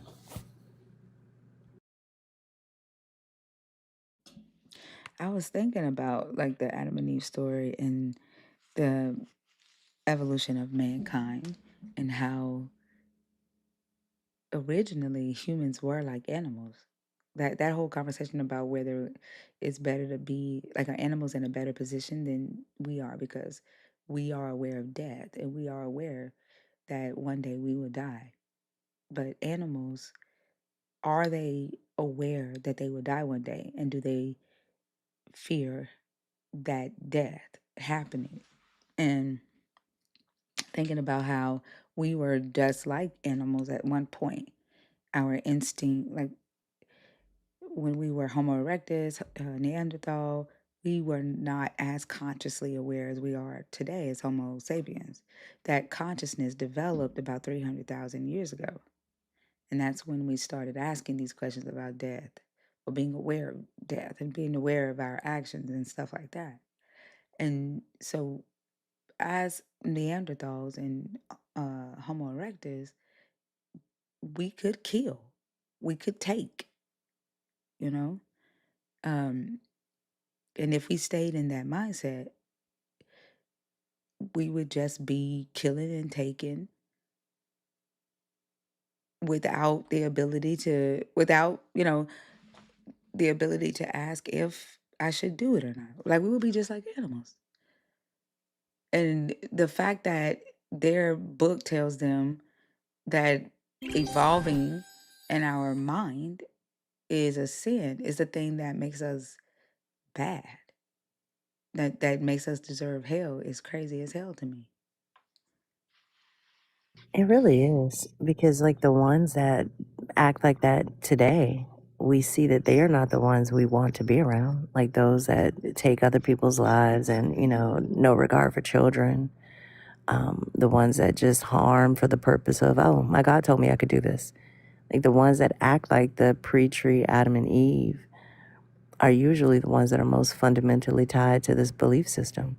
But to your point, like that makes us indistinguishable from other animals that still function off of just regular instinct, as opposed to being aware and being conscious, being able to think about how we think. Like that, as far as we know, is unique to humans. And I don't realize that that primitive way of functioning is what the God wanted. And that's what they're championing when they're constantly talking about, oh, Adam and Eve fucked us over in the garden. Did they though? Like, Right. if you think about what God really wanted, which side are you on? Right. Because the question is, why would your God not want a moral society, a society that contemplates morality? Why would he want an amoral society? That's the question. And the reality is that this book is used by human beings who found a way to exploit the lack of knowledge of other humans. They saw how knowledge does give power. Now they teach that knowledge belongs to the gods, and the gods delegate that knowledge to the humans that he chooses. And so only those humans are allowed to have this knowledge because they speak for the God. And you should be ashamed of yourself for thinking that you uh, can know. You're just a mere human. You were never supposed to know. And so they feel the guilt and the shame and they want to get rid of it. So they agree to give their knowledge or to give up their knowledge to the delegated human that speaks for the God. And then they become servants of the God with this delegated human as their authoritative, earthly authoritative figure. And then they just do, like little slaves without a moral conscience. Because you're not supposed to question and know whether something is morally right or morally evil. Only God is supposed to decide that. And then when we ask, well, who speaks for your God?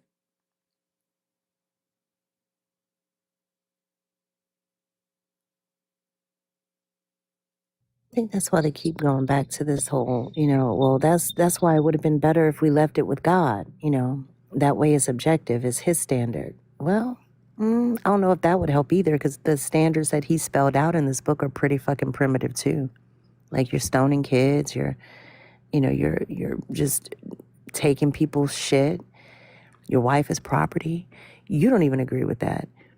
So ultimately what they've done is they've granted themselves a license to read this book, decide for them, do the very thing that God didn't want them to do, decide for themselves what they think is moral, and then slap God's name on it. So they're still doing the same thing. They're talking about it differently as opposed to talking about it for what it actually is.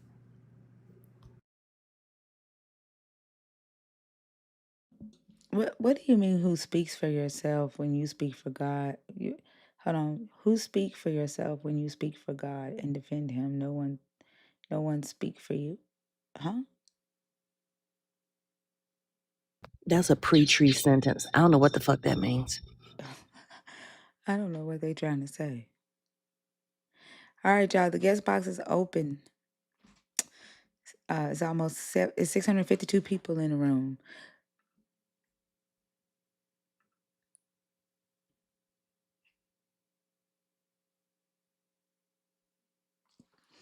Mm.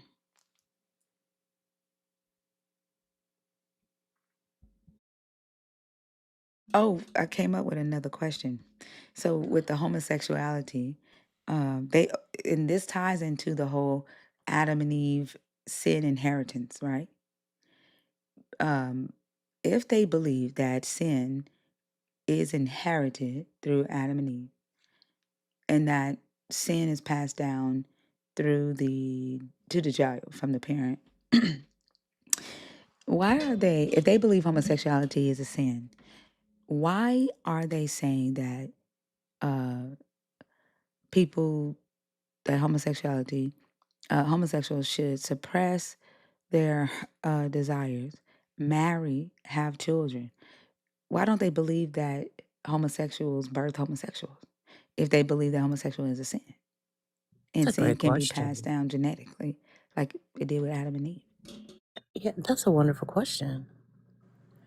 Because they do say that we inherited it. You know, everything, all sin entered through Adam. So that would be one of them as well. It's a great question.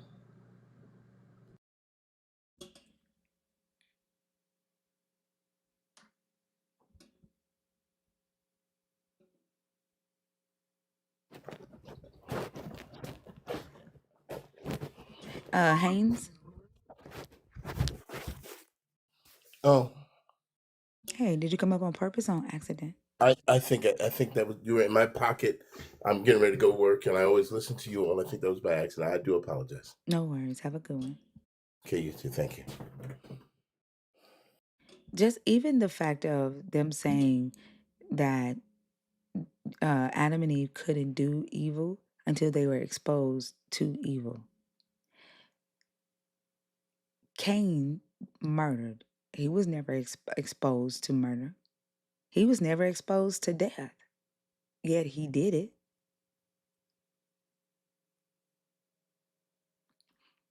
They don't even think about that.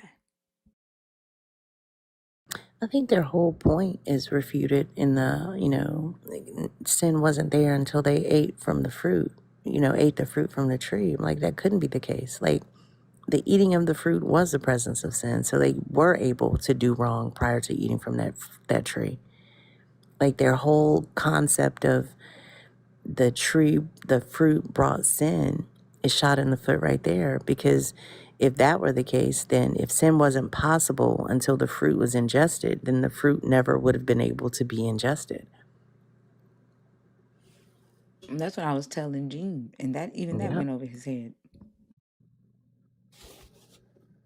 I mean, when you skip over the details, like when you don't care about the mechanics, then you can preserve the story, but like it only makes sense when you don't think about it. Did you hear him say the dirt was spiritual? I did. And creative spiritual? Yeah. I've never in my life. And spiritual mud is a new one. But it shows you how, like bashers, they'll rip up their whole fucking theology, point by point, because none of their shit is coherent. So you can say, oh no, they were spiritual. Okay, well that's gonna lead you to a problem like 2 steps down the road, because you need them to be physical because of X, Y, and Z. But they don't think in linear fashions that way. They don't think in cohesive patterns. It's just, I need to think this. But like we were talking about the other day, true things connect to each other. And if you've got a gap there, then something's not true. We had a guest come up that said that believers forego logic when it comes to their faith, but they expect you to use logic when you are pointing out other people's sins. Mm. And he Do said, you think? Do you think they do that though? Do you think it's logical? like, pointing out, he gave a good example where they do use, like, appeal to logic. Like when they're going against like homosexuality, they'll uh, you know, appeal to that you have to have a man and a woman to have sex, but they believe that Mary didn't need a man. Oh, You know gotcha. what I'm Okay. saying? Yeah. Yeah, that does make sense. Yeah, I mean, I think it's they cherry pick the Bible, they cherry pick science, they cherry pick pretty logic. They will utilize things, pick it up and put it down based on what they needed to say, not because it's consistent. Yeah, so that was a good point. Yeah. He said even like with Muslims, he said when he hear believers like debating whether Islam is true, he said they'll point to, do you really believe that a man could split the moon? That's illogical. But then they'll believe that a snake talk or a donkey talk because it's their belief system. Like they'll forego logic when it's them and then appeal to logic when they're, you know, um, trying to tear down somebody else or something else. Yeah, that's definitely the case. Because when I occasionally will swipe through and very quickly buy those like Christian versus Muslim lives, I'm like, it's a waste of time because they're both engaging in dissonance, just different types and for different reasons.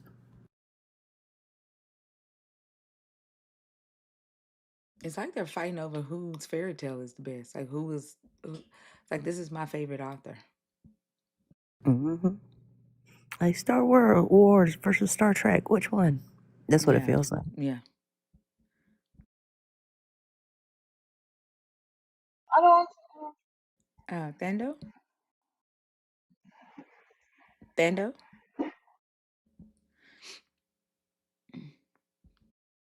All right, y'all. The guest box has been empty for a good 10 minutes. Are y'all awake?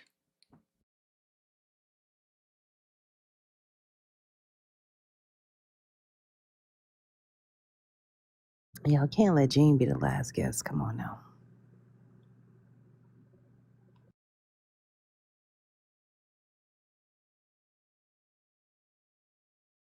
I was telling them that I was talking to my daughter about how people are afraid or nervous to talk to us and how I don't like that.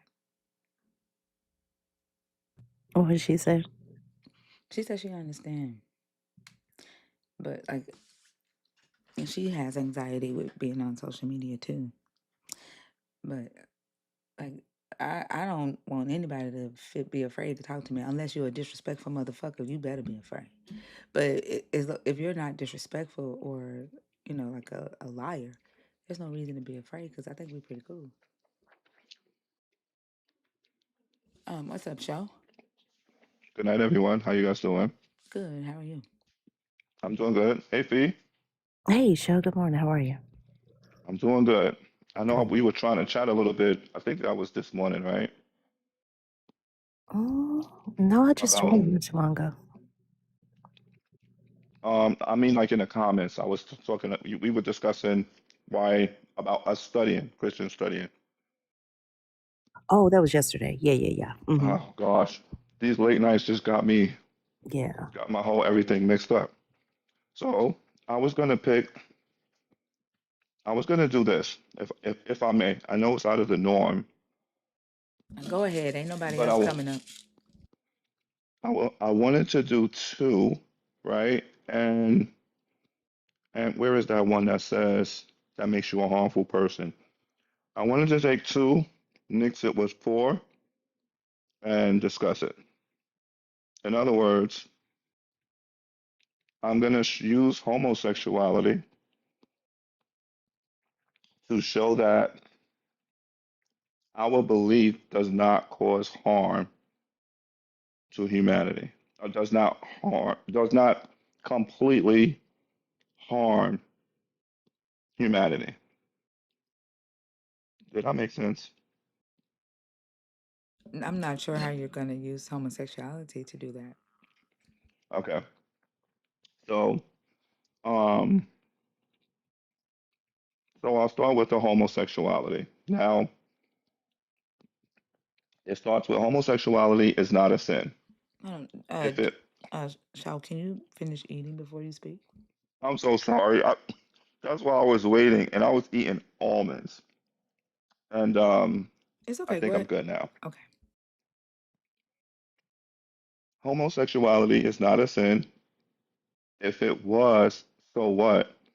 I wish I could even add, and if so what, why is it even your business? But let's just stick with the topics.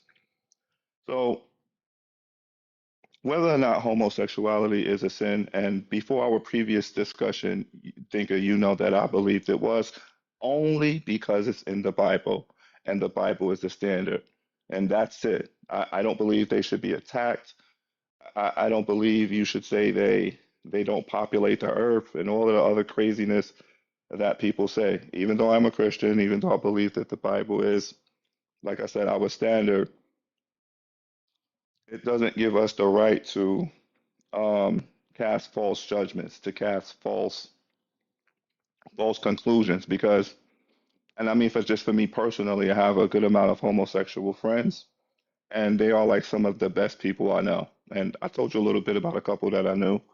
Um, and the main reason I believe that anyone, whether no matter what belief system they are, that but why anyone would choose to,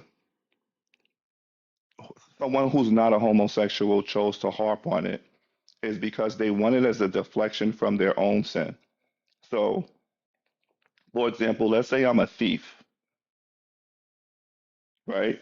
If I'm a thief, which is also a sin biblically, I'm not going to want to talk about the harm and dangers of theft, which really actually harms people, which literally, if you had something that you need and I took it, it would harm you. That's real harm. You want to drink some water right quick? I know how I feel to get an Let me do almond. that. Yeah. Fee, can you take this when I'm eating too? Yep. Uh-huh. I'm good to go. All right, thank you. Okay, better. So, some people, and yes, believers,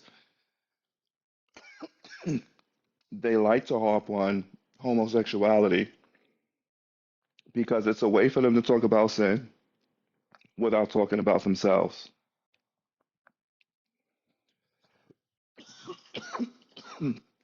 I really messed up with these almonds. You good. Take your time. But let me bring that into a conversation that Fee was having. Guys, give me like 2 minutes, okay? Yeah, go Okay. ahead. You're not allergic to them, are you? I know, right? Sometimes those little bitty tiny pieces get like in a part of your throat. It's like, good grief. But perfect, intelligent design. I know, right?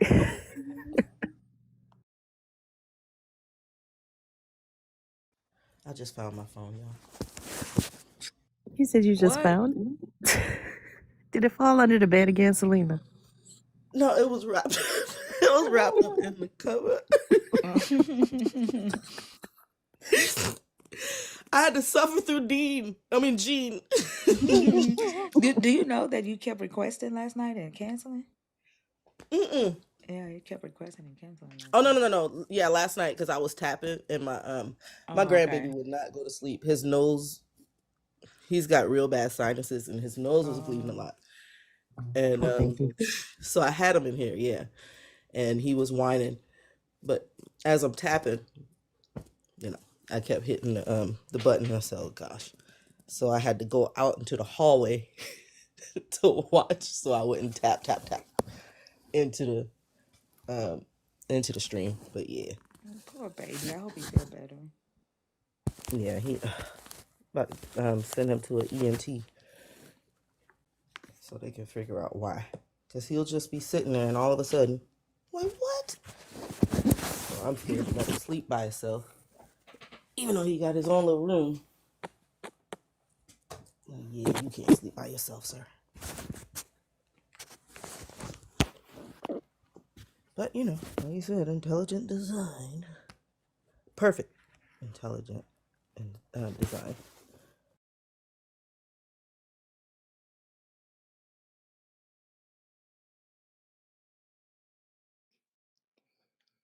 All right, guys, I think I'm good. You sound much better. Yeah. So we so we harp on that because it's a sin we can harp on without feeling. It's like that effect where you make fun of somebody because you have your own insecurity and it makes you feel good. It's evil, but it makes you feel good to pick on someone else, to take the focus off of you. Yeah, deflection, ultimately. That's the ultimate. Yes, thank you, Fee. That's the ultimate word, deflection. So that is the thing with believers when it comes to. That is my opinion on the thing with believers when it comes to homosexuality. But here is the thing, bringing it to you, Fee, and to our conversation. So we were having this Thinker and I was having this discussion some time ago, and she said that it's not even homosexuality was not originally in the Bible. It was added. And she said, you know what? She challenged me to go look it up. It wasn't even difficult to find. In 1946, it used to be some Greek word that starts with an A. I didn't get to trace back more of it, but it was then whatever that word that was there was taken out, and the literal word homosexuality was put in. So it was never even meant to be there. And come into lives like this, come into you know um, lives like this is a form of a study because what happens is when we speak about the Bible, we typically speak to other Christians, or we speak to other people who don't have any knowledge or are not interested. So ultimately, nobody is really going to challenge what you're saying, right? Like even in the regular part of the world, if I'm speaking on some things, I sound pretty intelligent, and since I'm speaking from the Bible, I should be. But when I come up to people such as yourselves that have a knowledge of the Bible, but has viewed it from every angle, it causes you, if you allow it, to think a certain way. That's truly what I believe Gene's struggle was. The guy that you were speaking with earlier. Um, I felt like I think he was having breakthrough because it is a breakthrough. I'm still going through it. I was speaking to somebody in the comments and I was like, yeah, it's a long way before you say I really don't need, like even just saying it makes me cringe to say I don't need Jesus. Like, but if you allow it, if you allow it, like if you just allow yourself to critically think, is this possible? Or is this not possible? Does this make sense or does this not make sense? Just remove the religious part. Or like you say, Fee, and this can work if people try it. Take God out and put something else in. Take God out, just take that part of it out and just replace it with something else. Does it make sense? Yes, accept it. Doesn't it make if it doesn't make sense? No. Then research it further, think about it further. So bringing that to are you sin free? That's the second part of that question. I used to feel like we were. I used to feel like we were. And bringing that to the study part of this panel, when I was here earlier, somebody in the comments said, this is better than any Bible study I ever been to at church. Somebody said that in the comment. And I agree with him or her. I don't know who the person was, but we don't get this in a church. In a church, somebody says something to us, and you really can't challenge the person back. It's usually like a preacher or some speaker. Sometimes they come from other places, and the goal is never ever really to challenge them back.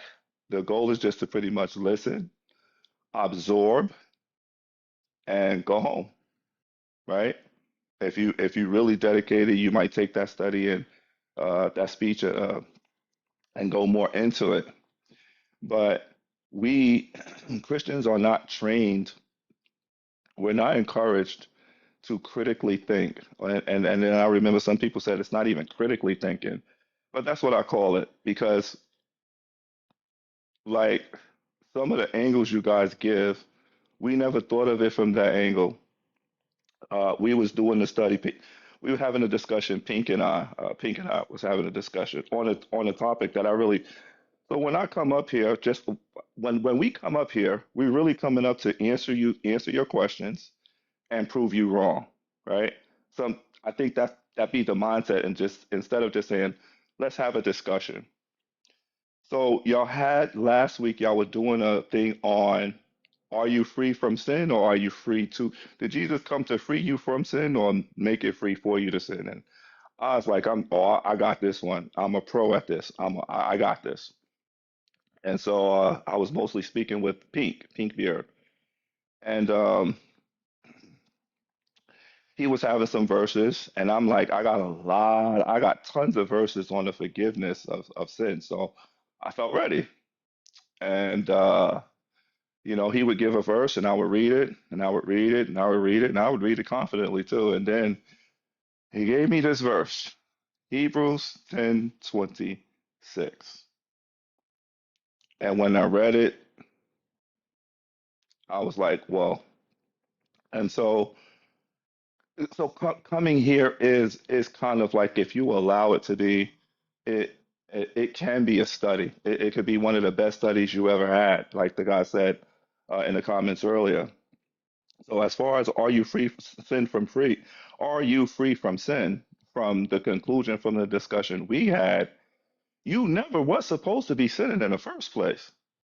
10:26 says, listen, the whole idea of the Jesus thing is that it's supposed to remove all of that sin from you.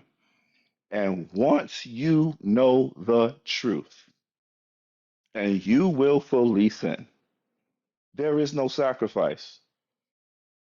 There's no sacrifice. It is not biblical to think that you can sin over and over and over and over and over and just First John 1:9 your way out of it.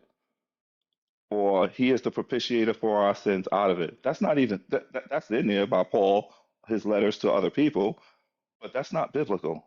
And Hebrews make it clear. If you know the truth, you shouldn't even be sinning. You shouldn't even have the ability to sin. But they don't teach us that as believers. Most believers probably never even read Hebrews 10:26. So, are you free from sin? The real truth is you shouldn't be sinning in the first place. But bringing it back to you, Fee, about our study conversation, these are things that I've learned here. I learned new Bible verses from atheists. Think of the irony, Well, right?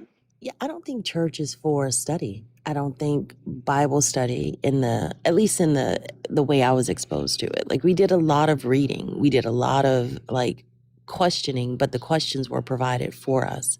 So if the answers are also provided by the person who supplied you with the question, are your curiosities actually being addressed? Or are they your curiosities to begin with? I think by having these conversations in these forums, all of us, not only, not only believers, but non-believers as well, like we we get to question things from a perspective that our brains may not come up with naturally. Like we get to hear the curiosities of other people. I think in most religious settings, the purpose is it reinforce the narrative. It's not to find a conclusion. It's not to discover new insight. It's to memorize what you need to be conditioned to believe. So I think the goals of both places are two completely different things in that regard. So when we were talking yesterday about, these questions or these things should prompt us to, or prompt you guys as believers to go back and study, or I think my recommendation was not, don't take our word for it. And it doesn't sound like you're doing that, which is great. Go back and look it up. Like, find the resources, find new resources.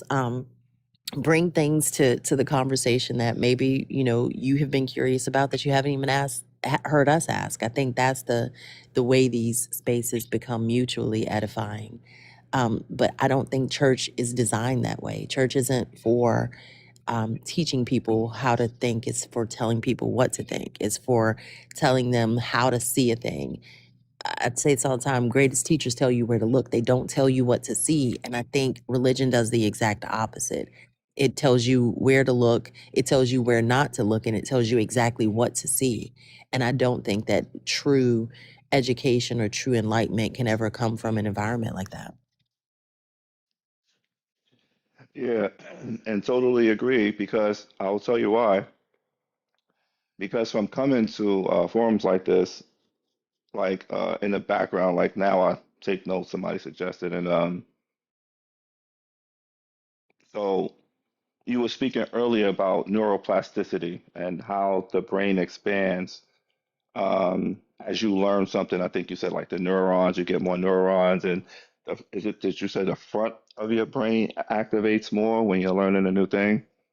Yeah, well, your Well, prefrontal cortex is responsible for critical thought, and in people who are indoctrinated, it's much smaller. The amygdala, I believe, which is the part that's responsible for fear-based responses, is larger in people who are conservative and highly religious. And that study's been done all over the world, and the results have been consistent in each one. and so thank you for that, Faith. That is so great to know. You know why? Because when it comes to this, when it comes to Christianity, and if I'm being honest with myself, and I'm sure honestly think it applies to Gene as well, and I'm him as well. I don't feel like I'm different. I just some things I can readily accept more than others. But um, when you come here, because you getting a different because you're getting a different perspective, I think that works out that part of your brain that you're speaking of. That because I think like in his case and probably in my case in some future discussions, it will still be the same. The fear, the fear presents us from accepting, even though it makes sense in our brains. So it's like for example, I don't want to say I don't need Jesus. I'm not there yet, right? You could probably show me a video or anything, real proof, and I'd be like, I don't know, right? Because the fear. It's not. It's not the logic. It's not the anything. It's the fear, right? So you come here, or to throw your knowledge take knowledge from different places, and I think it helps develop the part of your brain that has critical thinking.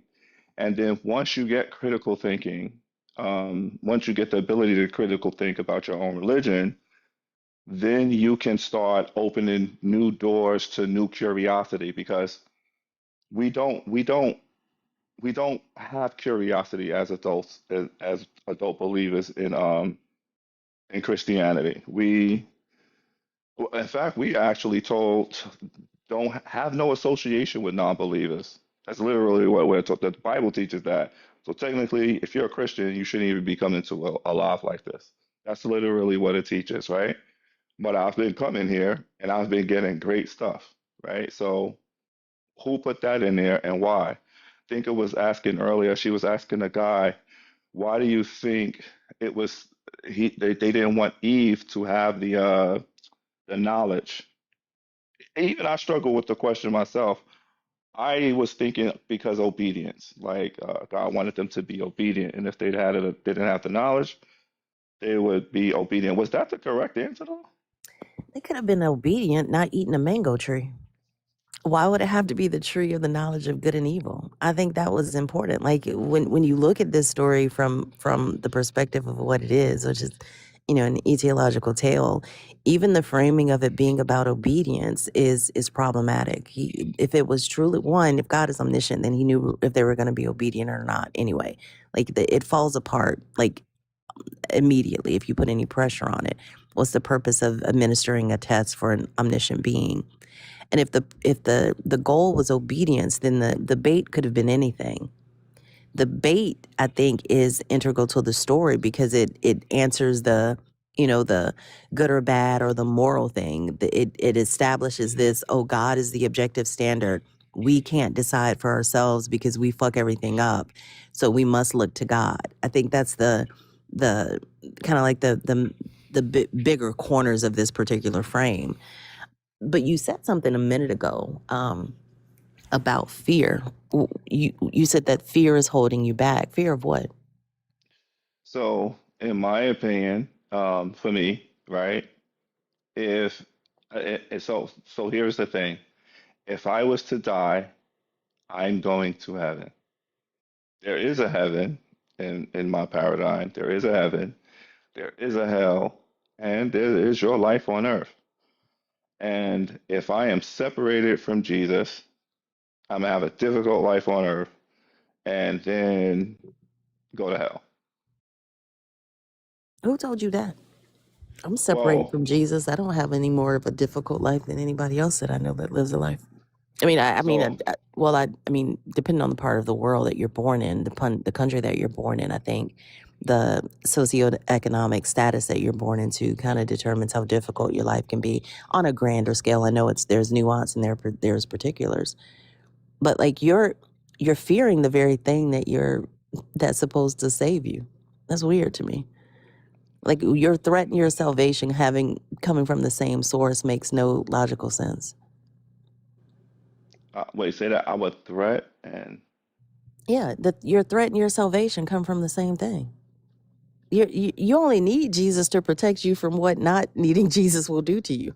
Like it's a big ass circle. right. And see, this is how we see it in our minds. This is definitely how I see it, right? And that's again the indoctrination, and we fight against it. We fight against it, and and that's why it's good for you guys. Like I would say, if the person can be honest, I would say be patient with them because this is difficult. It's difficult to look and see rape and all of the horrible things in the Bible that you read every day and you just read past them and then somebody say, whoa, whoa, whoa, whoa, go back to that. What exactly does that mean? And then you break it out and you're like, oh, it's difficult because we are indoctrinated that all good is God, all bad is the devil, right? But then there was a guy up here the other day. I think his name was Nelson, Mr. Nelson. Sometimes I confuse him with a guy named Eridan, but he asked me, he said, let me ask you, tell me the tell me 10 bad things the devil did.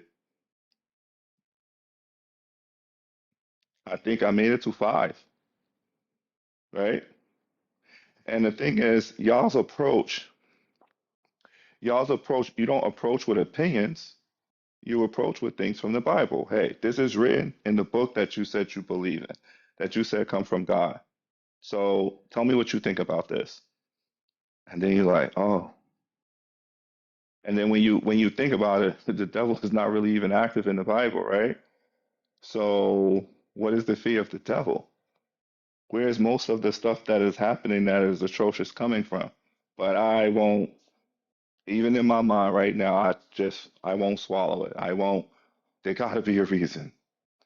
So the indoctrination is heavy, Fee. It's heavy. Would you think that would you make those same concessions for a God that's not your own? No, So like I because wouldn't do that for Allah. Right. Since No, you wanted to yeah. talk about Islam. Right. Like I don't think any monotheistic religious person would do that for a God that's not, not in their religious framework. And I get it, right? I get that it's difficult. And I get what you're saying about being patient with people who are at least trying to be honest. I totally understand that.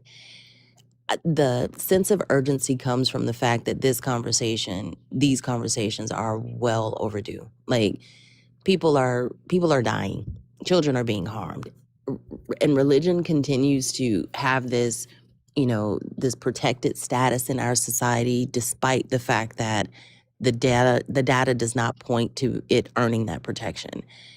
The reality is that we live in a world that has been constructed by means of a mass delusion that for some reason, when people buy into it, it gives them access to power, access to privilege, and a lot of assumptions that are made about their character that they have not earned.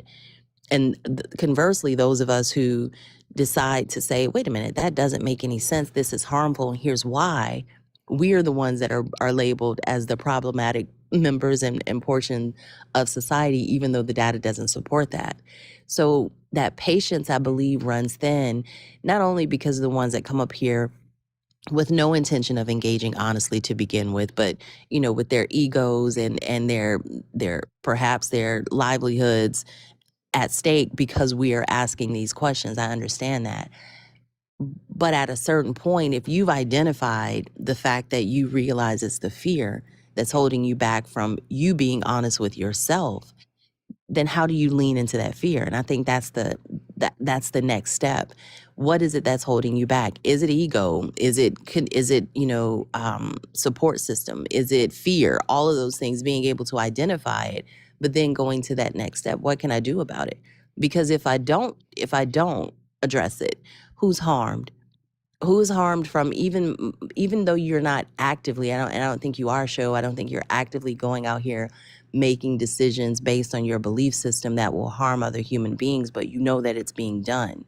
We were talking to Pastor Mama Bash's live yesterday. It was a good conversation too. She recognizes the issue with Christianity, and she looks at it. Her approach to ministry is from a liberation theology for Black people, and I think that intent is beautiful. I think anything that's going to liberate marginalized people, absolutely. I just don't know if it can be this belief system, and I think if everybody's got to go at their own pace for sure. These conversations definitely help. I think my deconstruction process would have been a whole lot more truncated if I had had these forums and these conversations to listen to and engage in. But I do think that that next step is, okay, what do I do with, how can I address that fear?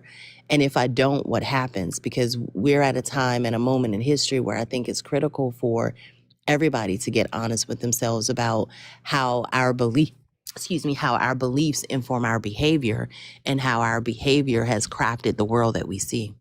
Because there's no separating that salt from the stew at all. In the same way that Christianity is Christian behavior, our society is reflective of our collective beliefs. And the beliefs that have the greater number, I think gets more power and gets more traction. And those, unfortunately, are the ones that are the least examined because they are religious based. I think Yeah, too, it's like when they say, that they have anxiety or fear to approach these questions or these conversations. I was talking about this at the beginning of the live, how they're holding to beliefs or stances, because they also in this book believe that Jesus said that those who his father gave him, not even the devil can take out of his hand, and that his sheep hear his voice. So if that is the case, then they shouldn't care that we having these conversations or not, because either they believe that, you believe in Jesus and you are in his hand and you shouldn't be taken away, then why are you afraid to question or to discuss your belief? And I think that fear speaks to the fact that most people don't really believe what they claim that they believe. And it's the fear that they hold on to. right? Because if anything, as humans, we know hurt, we know harm, and so that anticipation of that is the thing that I think they have more belief in than anything, or more confidence in than anything.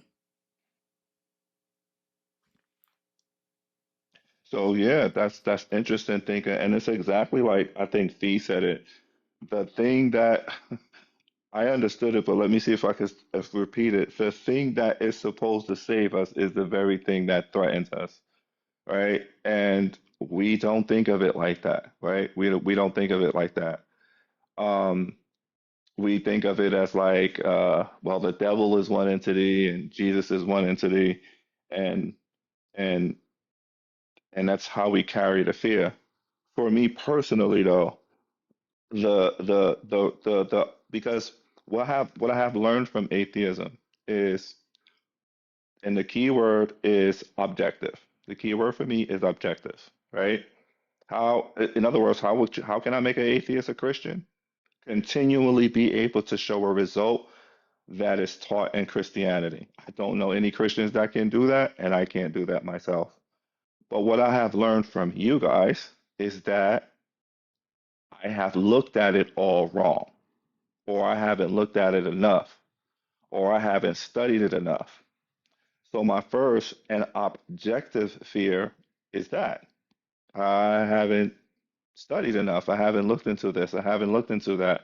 There are still things that I'm learning from even atheists that says, show me you don't have everything. So you meaning me, I can't even truthfully or objectively say I have learned everything. And I got this from Pink. It was when we had that discussion. I can't truly say that I have learned everything, and based off everything that I have learned, I have put it into practice, and it has not worked. I don't think I followed that. Are you saying that about Christianity, that it has helped you when you put it into practice, or the other way No, around? no. So no, I've never done the things. I think though, if okay, let me go a little bit deep. It makes me nervous. I always say, there's two reasons why a person comes to an atheist life is because there was a part of them, they don't really touch it, but there is a part of them that says, hmm, this stuff is weird. And they want it to be brought out of them. They want to be in a group where like different thoughts are put out there to help them with the past. I'm sorry, to help them with the past, or they are ego enough to think that they're gonna speak to an atheist and then an atheist is gonna come to Christ, right? There's only two reasons. It's only two. And my reason is the first reason. If I was to be a little bit honest, right? Um, like I think a part of me, a 1%, half a percent part of me is deconstructing. But to be honest, I don't even like the word, so I won't even say that. But there is that. And then for the real me, I don't do anything in the book. The book says I'm supposed to be able to do all of this stuff, but I can't do any of it. And Mm. and I didn't mean to. when I didn't mean to cut you off. Shut my bad. uh, I didn't mean to cut you off. I thought you were done. Go ahead.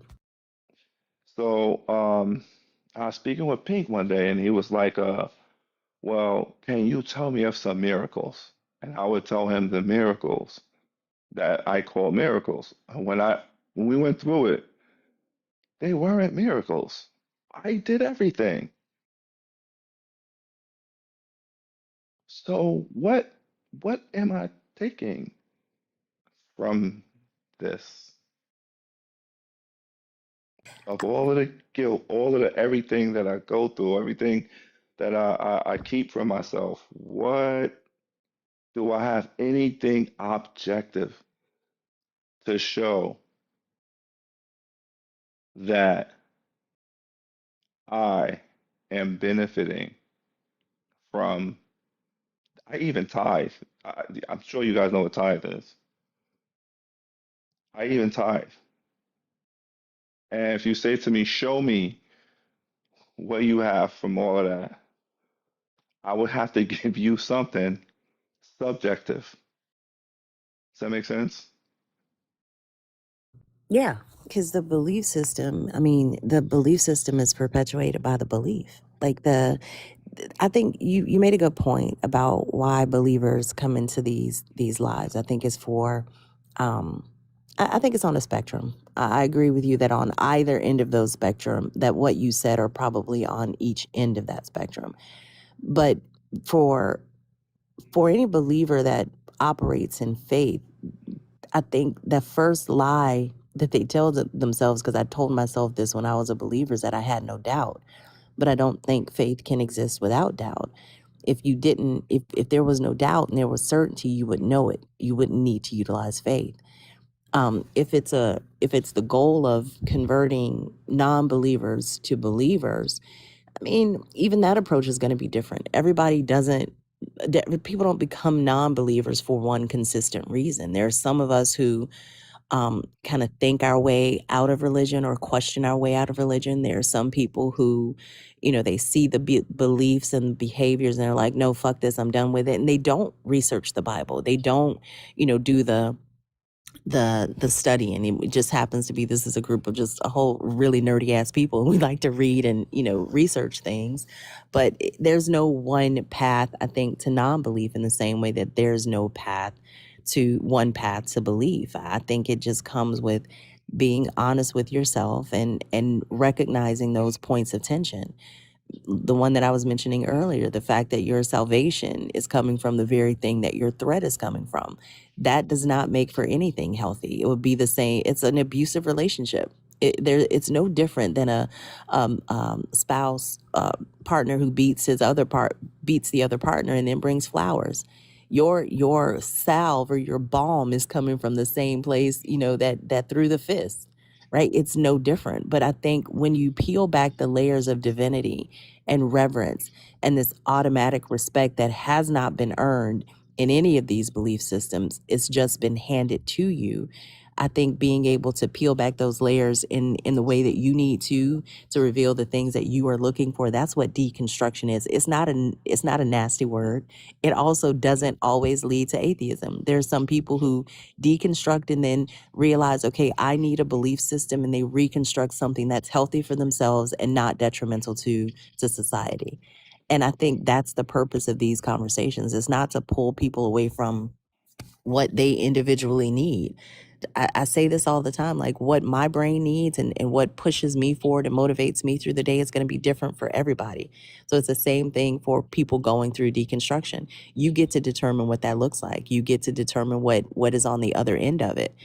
I think that for all of us, it just should be reflective of who we are and represent our character as individuals. And Christianity did none of that for me.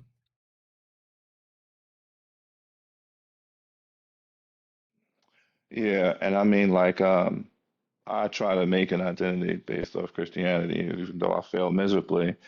But ultimately, I'll try to bring this to a conclusion. So to bring all of this to a conclusion, I think if you have an issue, I'm just going to say this, so not religiously, you have an issue with homosexuality, you have an issue with yourself, and homosexuality is a conduit by which you use to escape your own self-image. And you're not, it's no such thing. Are you sin free? You're not supposed to sin in the first place. And that was that, and that's why I said it's good. It's good, like for you guys to hang in there, for those people that are coming in there, questioning things, right? Because like that Hebrew 10:26 that I got from Pink, and the whole objection thing, I've learned this. This is something that I've discussed with Pink. We had a good conversation on it. Because when I was first speaking with Pink, if you ask him, I was like Gene. That's why in the comments I was like, hanging there and something like that. I was saying I was like him with Pink though, and and then we ultimately got to objection. Like, what can you see? What can you? when you think of the whole salvation thing, it's supposed to take away all of the sin and put you in a state that you just don't want to do it, right? But you hear the people come up here and say, well, we always going to sin. That's not the way it's supposed to be, though. That's not the way it's supposed to be. So, are you for sin free? No. And you're supposed to be. But as far as the do you care, the being harmful, being, I think that's based off the individual. That's based off the individual, whether they're religious or not. I see people up here, and yes, I see people up here come up here and call people demons and this and stuff, and the stuff y'all go through. That's not love. That's not even Christianity. That's not love. That is just somebody who's frustrated.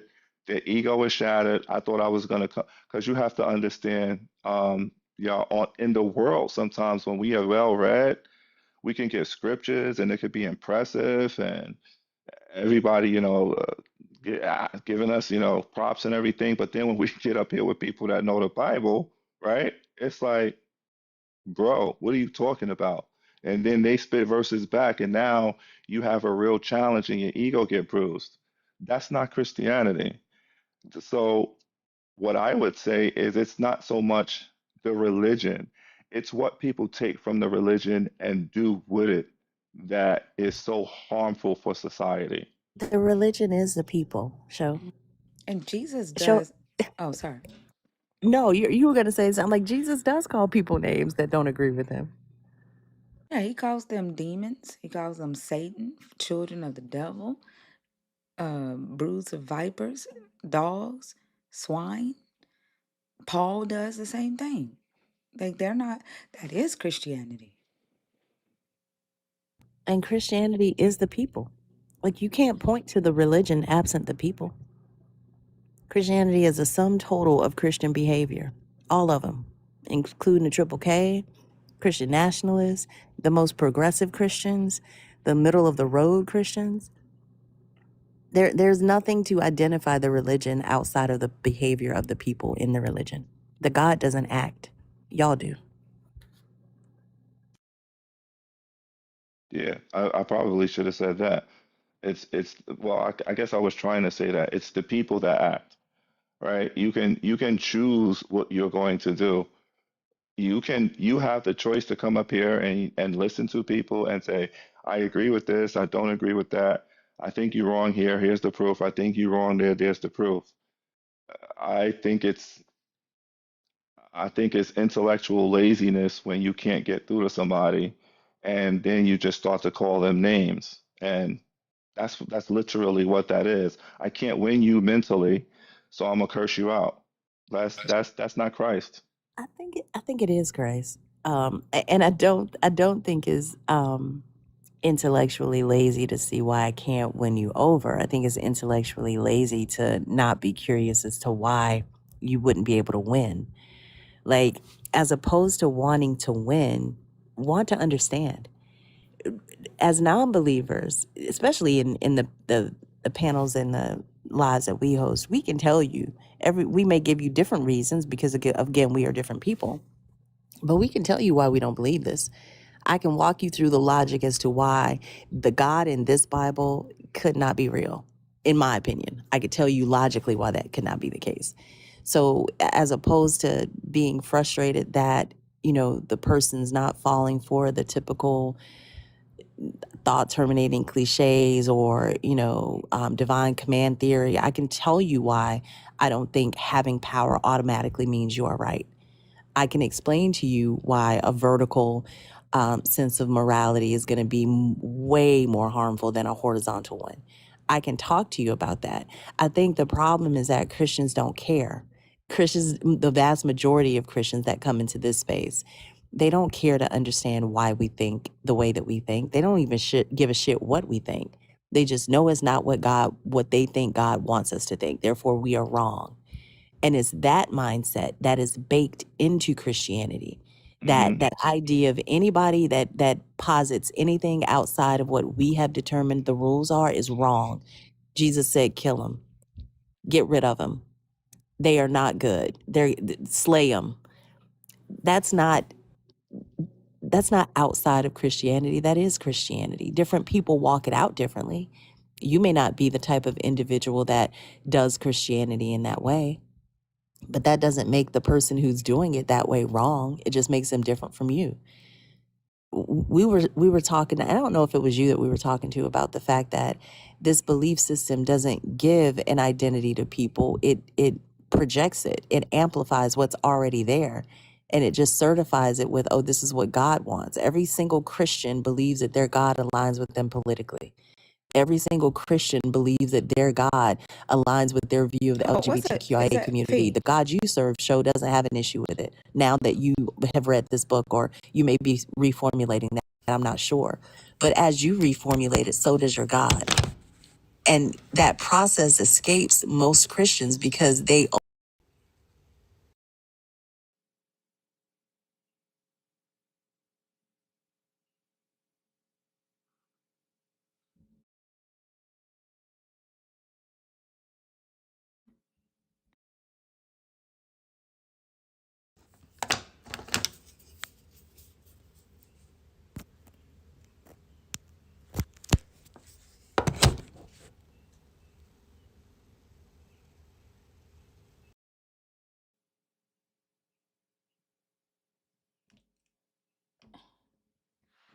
Why can't I hear anything?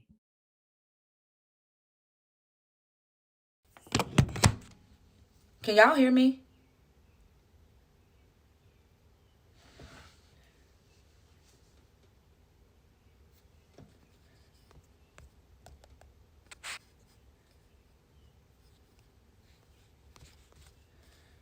What the fuck?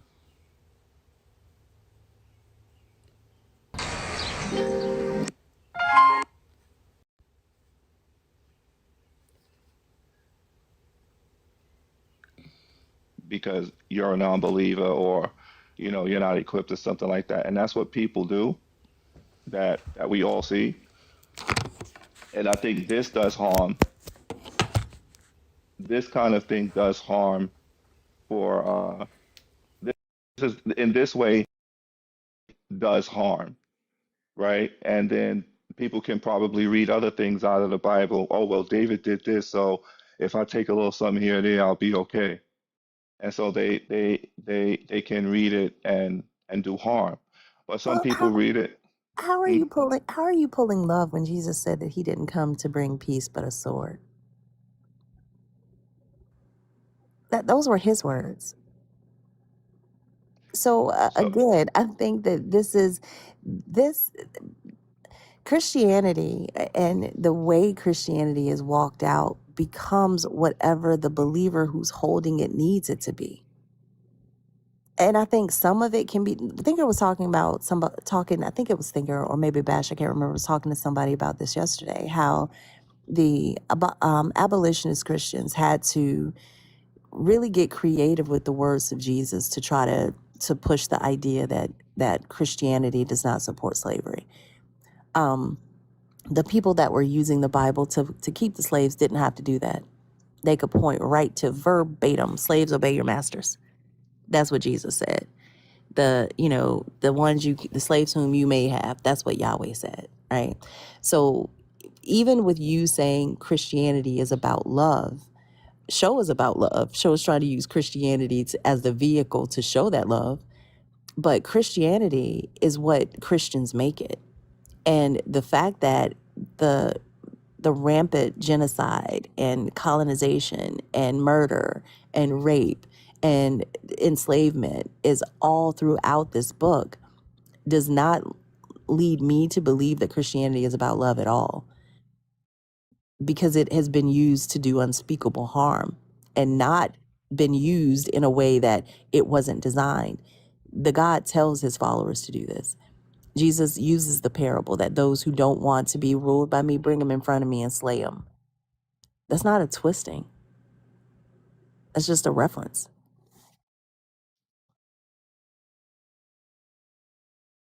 yeah, yes. So and when I talk about I will use the word duality, this is this is the type of way where it can bring harm, and it can bring bad things.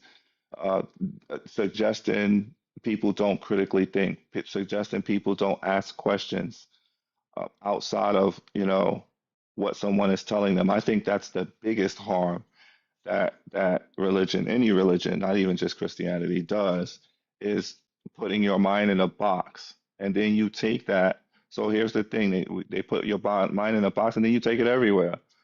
Oh, if these people can't get it, it's because they're a non-believer. But that's not correct. So yes, it definitely has some harmful effects, but it also, and I guess it might be a minor percentage, but it also can have some good effects. Churches give food to different places. Churches build schools and do things in different countries to try to help people. So that's definitely profitable to society, right? I mean, I don't think that any of us have ever said that religion hasn't done anything beneficial for society. I look at it as a scaffolding. That's how I see religion. I think it was useful for a time. I think it's humanity's first stab at trying to explain the natural world around us. It's not like this story that's taken off and through colonization, murder, and all sorts of bloodshed is unique in that way. Like it's an etiological tale, just like any other mythology is. It's just that this one has been utilized for political means, and it's still being utilized for that right now. Um, I don't know the last time a church has built a school. I don't know the last time a church has really impacted, or a religious system has really impacted society in such a measurable way. I'm not saying it doesn't happen, but I'm talking about in our lifetime. What I see is the baby formula experiment, where that lady called all those churches for not even asking for money, but just asking for a can of baby food, baby formula, to feed a crying baby that didn't have food for hours. And she was told overwhelmingly no by churches, by people who are supposed to be love, right? If that were the case, if Christianity were the case, if love was the purpose of Christianity, that experiment would have gone very differently. If love were the prime directive of religion and Christianity as we know it right now, I don't see where trying to force people who are not part of your religious group to live by the rules of your religious group is love. You don't see anybody pushing against women's rights to autonomously decide for ourselves what we want to do with our bodies, or people who love the same gender as themselves, same sex couples. You don't see pushback from that from anybody but religion. I don't see it being love. I think what most religious people call love is control. What most religious people refer to as love is obedience. I don't see that being loving anywhere, but I think that's the framework that most people have been exposed to an organized society with. Therefore, they think that that's the only way it can function, and they look at religion through very rose-colored glasses in hindsight. But I mean, look at the numbers. There's more child SA in churches than there are outside of them, right? Like there was a study I think Thinker was talking about a few months back, how they interviewed folks who did things to children. They asked, why do you look for victims in church? Because they're going to move for forgiveness. They are protected by the very organizations that move them around, so they escape detection, right? Like this system of my authority comes from above me. I can't understand it. It makes no sense to me, but I have to do whatever it's telling me to do, because if I don't, it's going to kill me. When you strip away the customs and the traditions and the connections, and you look at the bare bones of this belief system, it's disgusting. It can lead to absolutely nothing but abuse by the very people who gravitate towards it and perpetuate that abuse. And it's usually on people who are not prepared to or able to defend themselves. I see it as a quagmire of nothing but the opportunity to do harm. Is the opportunity to do good there? Absolutely. but also the opportunity to do harm. And that vehicle to do harm is very attractive to the folks that want to cause that harm. So I see religion through a very different lens than you do. Yeah, I mean, as you mention these things, you know, I think about them, I process them, um, and definitely I would agree. We, for right now, I would say and for the very, I would just say for right now, yes, we do because again, it's there's the thing about exposure, you know, like I just learned that, you know, homosexuality is not even in the Bible.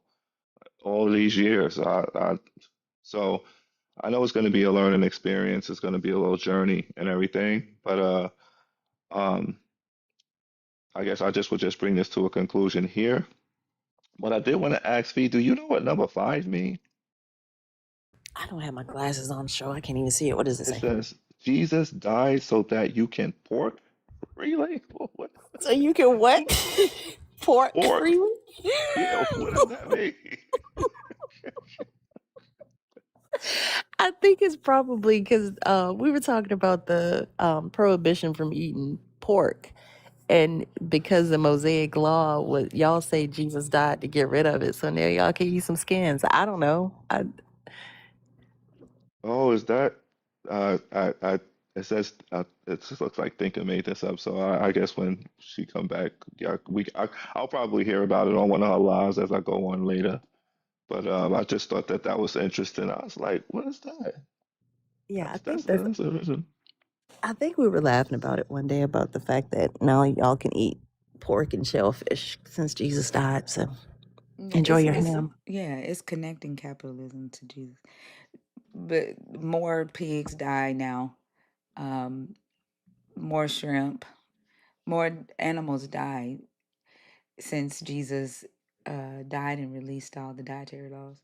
So those that were making money from the sacrifices, from selling the animals, they make more money now that Jesus died. And so you can pork, Mm, but it's both. You can, since Jesus died, you can eat more pork, and since Jesus died, you can pork more because you just forgive yourself for whatever sin you do. okay.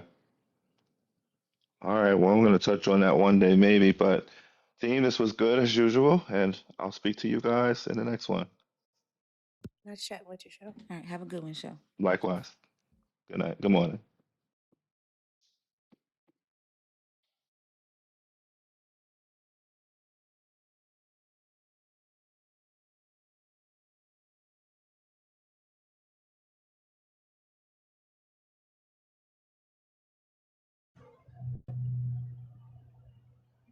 What the pork? I know you like the back of my fucking hand. I You know knew you it like was but coming. yes, that's what made him hit request. You know it was. He been in the comments. Yes, it No, is. He been in the comments for an hour, and I was thinking to myself, like, why the fuck hasn't his ass requested you? And as I did soon though. as no, you didn't. You just hit I did. request. No, you didn't. I promise you, I've been in the Mm-mm. request. He needed a It just perfectly showed me timed that you popped entrance. up, huh? I said he needed a perfectly That's timed crazy. entrance. That's all. Man. And I sat quietly because I'm like, he finna say a pork joke. Nah, TikTok porking with you. Mm-hmm. Yeah. I I've know been in you the like the back request. of my hand, bro. Hmm. If that's the case, what's my middle name? Pork. Got him.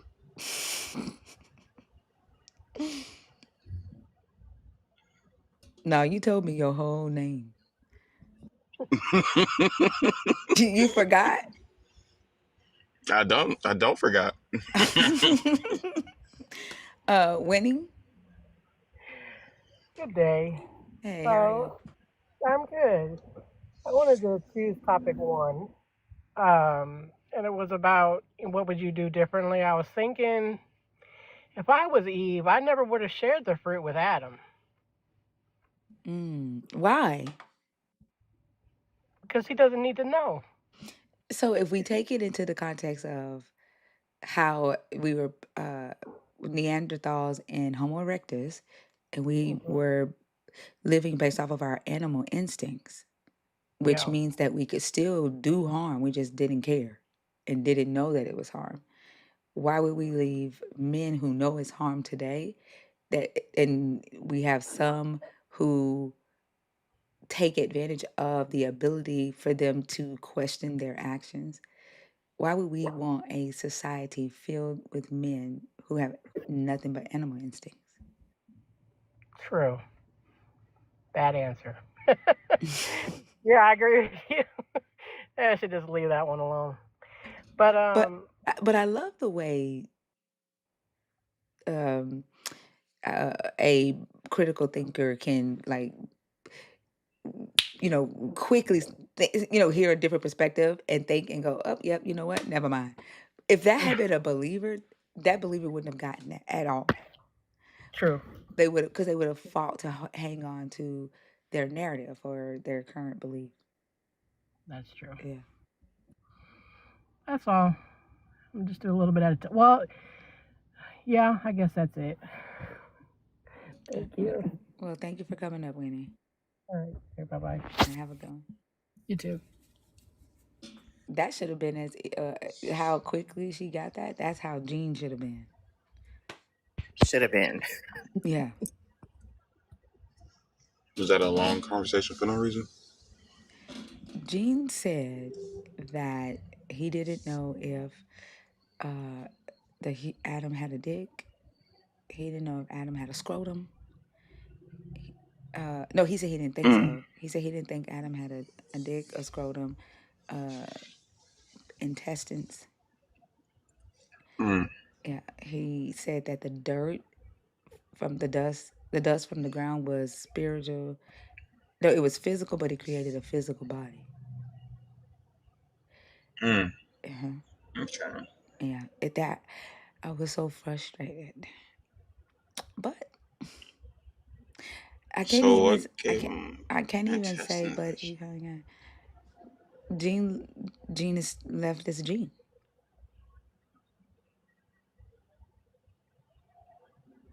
Did sin cause digestion? What gesture?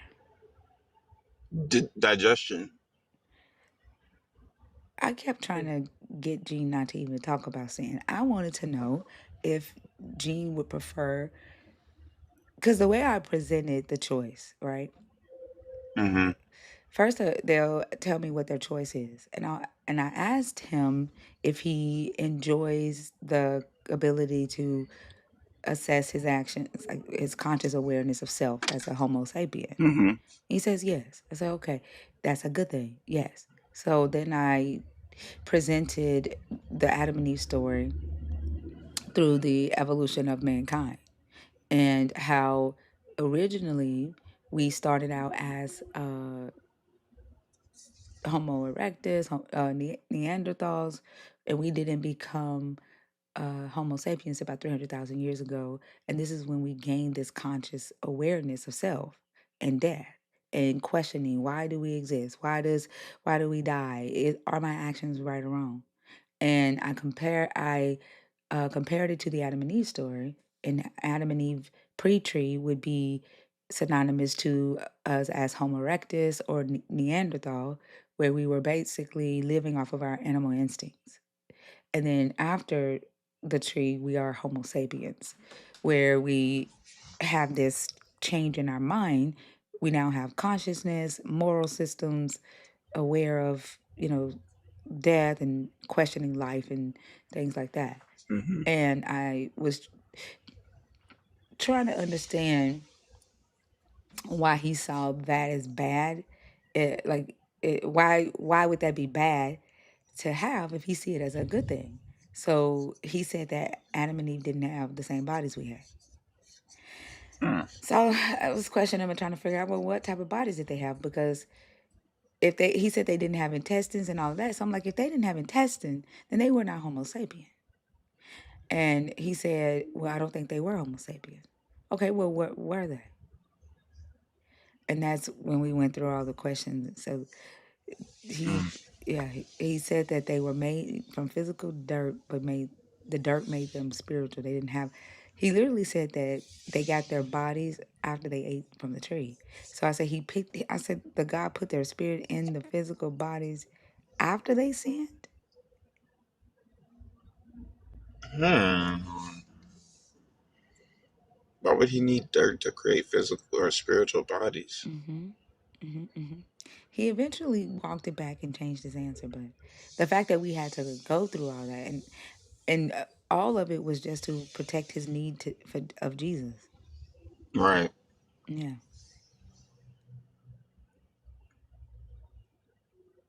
Yeah, it was an interesting conversation.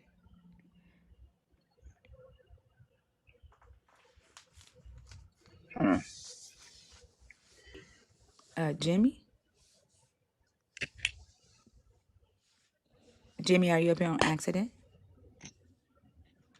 I'll take that as a yes. All right, y'all. The guest box is open. There's 703 beautiful people in the room. Don't be afraid to come up and have a conversation. If you are a believer, the last two guests were believers. As you can see, we can have civil conversations as long as you are respectful.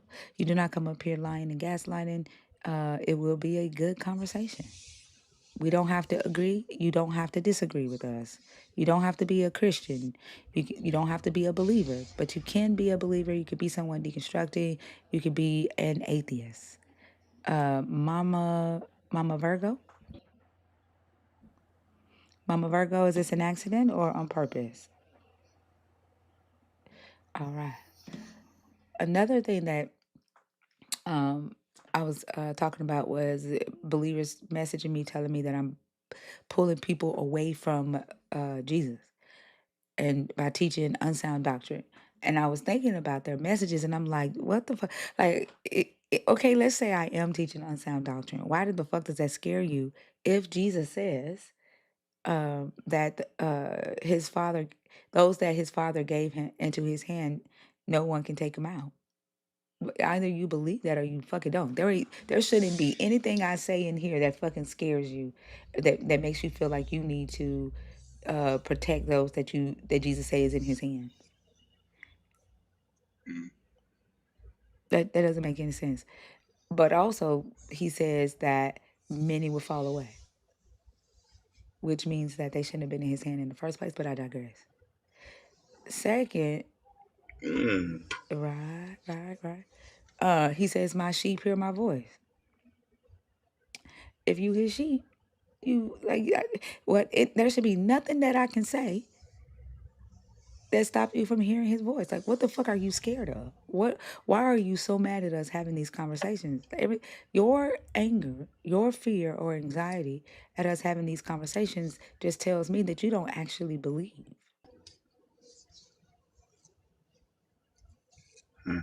Maybe it's because Jesus has been more scarce than me lately. And they know that. They know that they have to be Jesus. They know that they have to be their God.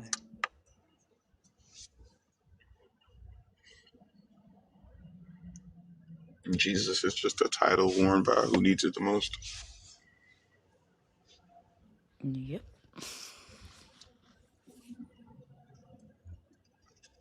And I want to know why they don't think homosexuality is inherited.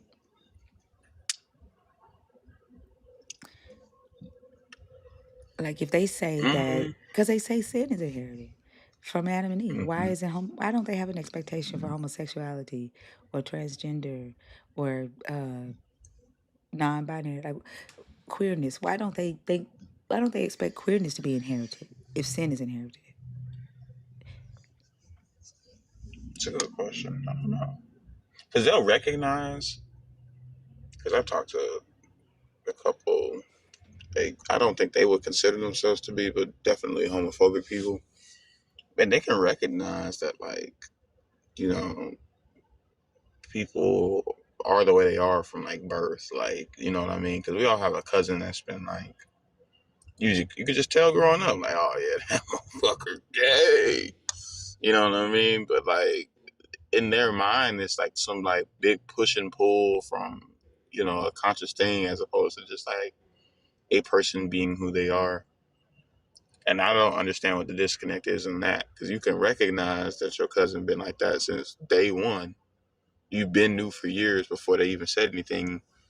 But now, you know what I mean, because of the religion, you gotta say, well, actually, it's the devil making them do it. But we both agree that we know it's some motherfuckers out there that's been like that since day one, and you saw that. Like, I don't get it. Yeah, you know, they'll say that homosexuality is a sin or harmful to humanity because it stops the production of humanity. So they would prefer that Mm-hmm. a person not be gay, marry someone who is heterosexual, and produce. But they have no fear that that gay sin is going to reproduce more gay people. Like, why force a gay person to pretend they're not gay just to reproduce if it's going to produce more gay people? Because Mm. sin is inherited. Do you see what I'm saying? Mm-hmm. That doesn't make any sense to me. How they can hold those, Mm. like, it's ridiculous.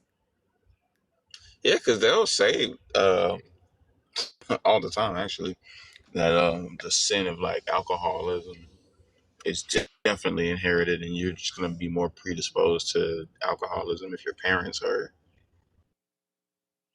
But when it comes to that, this But doesn't alcoholism even isn't even a matter. sin in the book. The thing that is inherited is not Yeah, a but they'll sin say in the that, book. you know, You see what I'm right? saying? Yeah, Wait, the person that's on stage is muted? Are they muted? What did it say? Coach, you just yeah. muted him right now after he's on stage, or was he muted before? I just saw the message. Was he muted before? Before? Okay.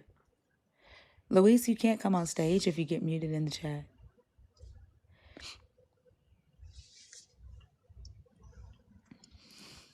I don't know why. Oh, he was self-promoting? Oh, wow. Speaking of, y'all make sure y'all look out for my movie.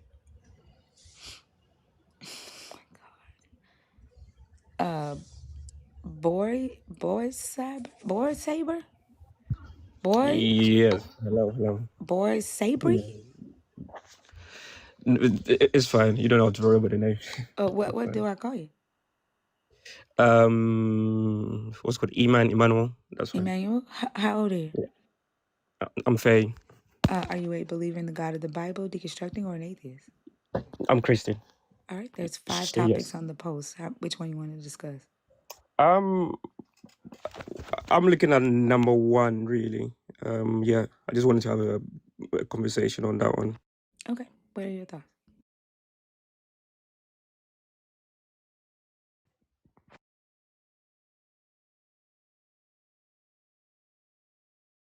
If you're on Teacup, we can't hear you. I'm not sure if you're like reading from the Bible or.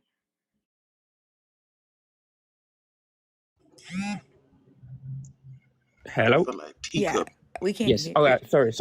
So what's good? I just wanted to ask what's the word for? A clarifying sort of question, really. Which is, do you mean I personally would have chosen a different path? I mean, or option?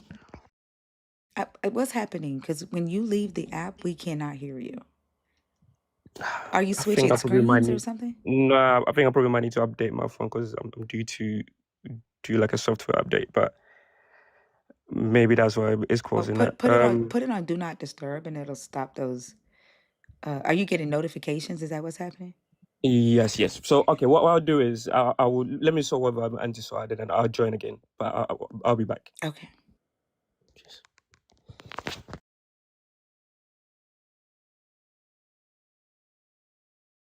I don't know. I just let him sit right there while you do the software. I mean, software updates can take a long time. I don't know. You know, last night somebody was picking on me. I had to hit them with the software. What? That works both ways, because like you could be like, Also, I'm more impressive than I look, and then also, you know, type shit. I don't get it. I don't know what the fuck you talking about. What? What does software have to do with somebody was picking on you? Like, you saw Never software mind. type shit. Yeah, type shit. Jesus died so I could Got pork, it. but they was talking about my software. Crazy.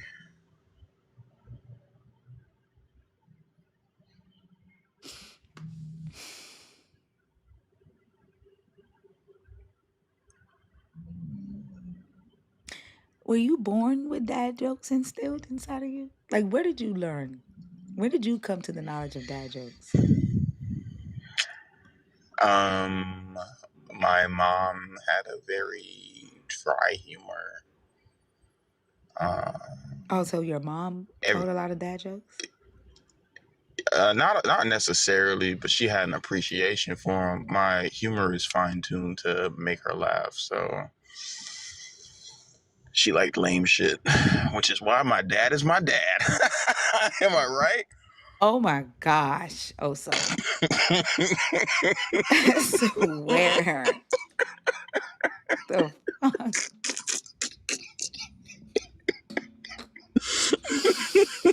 Oh my God.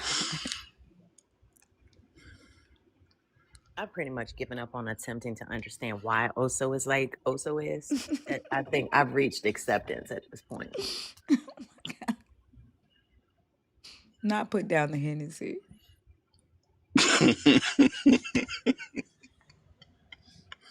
Maybe one day, not today though.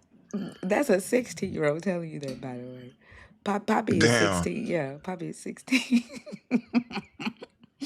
Put down the Pedialyte. Leave me alone, Poppy.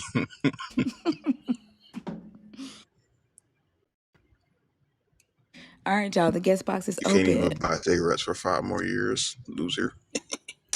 Damn, Oso. Leave Poppy What did he say? alone. He said you can do what for 5 more years? Buy cigarettes for 5 more years. Lulu? No, that's number 1 on your priority list right now. Lulu? Oh, no worries. I think it was an accident. All right, y'all. The guest box is open.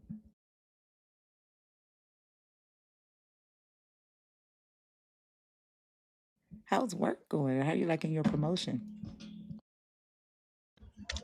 It's been good. I did really well last week. I off today and not going in due to tiredness, but I will be live later. Oh, what time? I'm thinking 4 p.m. has a nice ring to it.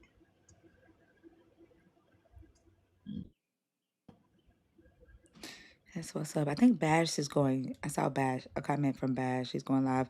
I think Mezzo goes live on Tuesdays now. Does Zena go live on Nice. Tuesdays still? I don't know. Emmanuel? Yes, I'm back. All right. Go ahead. What were you asking? Yeah, so I wanted to ask, what's the one for? What's the one for? A clarifying sort of question, right? To that first prompt, as in, do you mean would I personally have chosen a different? I mean, yeah. Or are you asking whether humans in general would? You. Me Would you? personally. Yeah. Would you? Yeah. You personally. Would you have chosen a different option? Okay. Well, from a Christian point of view, no, I don't think I would have. Why? Because the point of that text or that passage in Genesis is that what am I looking for? Both Adam and Eve represent human nature and not just two individuals. So hence why my answer would be no. I don't think I would have. Okay. And so the human nature that you have right now in your mind, your conscience, the ability to question Yes. logic, to question life, to question your actions, whether your actions are morally good or morally evil, do you see that as a benefit or a burden? I think, I mean, it can go both ways, but I'll probably see that as a benefit because why? Because then that means I'm giving free will at the end of the day to actually make my own sort of, or choose my own sort of path, I should say. Did they have free will before they ate from the tree, or did the knowledge of good and evil give them free will in your belief? I think it depends on what sort of, what's the word I'm looking for? What's the word I'm looking for? Like theology you're looking at, because in a Christian point of view, that fruit did not contain any sort of anything really, but it's the act of disobedience that as to why they were able to access that sort of knowledge. So it wasn't the fact that that fruit had anything to it. It's just that it's the act of disobedience. Yeah, but I'm not So asking about the fruit. okay, no, I asked you it. mentioned something. I mean, you mentioned that. I'm gonna ask again so that you know what I'm Okay. asking. I'm asking, before they ate from the tree, did Yes. Adam and Eve have free will? Or Yes. okay, so the knowledge of good and evil did not give them free will. They had it before they ate from the tree. Yes. All right. And with this free will, they were able to make decisions and uh, choose their behaviors. Yes. Okay. Were there any decisions that they could not make with this free will before they ate from the tree? Before they ate from the tree, I'm not going to come out on a whim and say yes because I'm not entirely sure. Well, I So guess what I'm asking is, was their free will limited in any way? was it limited? I don't think it was limited.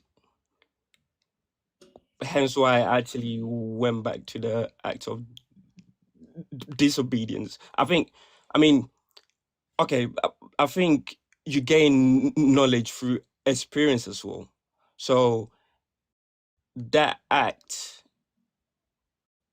that happened between them two, then they were able to actually access that sort of knowledge, if you get what I'm trying to say. I I don't know what knowledge you're talking about. Like I'm asking, I think, okay, I'm yeah, I'm asking like if their free will was limited. Could no, Adam no. Okay, Okay. so yes, just to answer that question, no. Okay.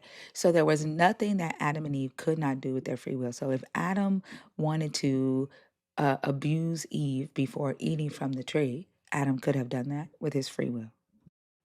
Yes, potentially, yep. Okay.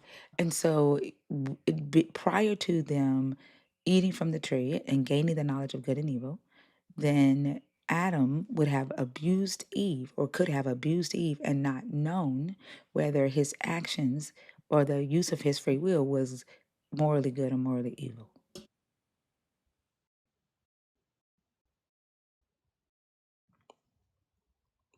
What's good? I just need to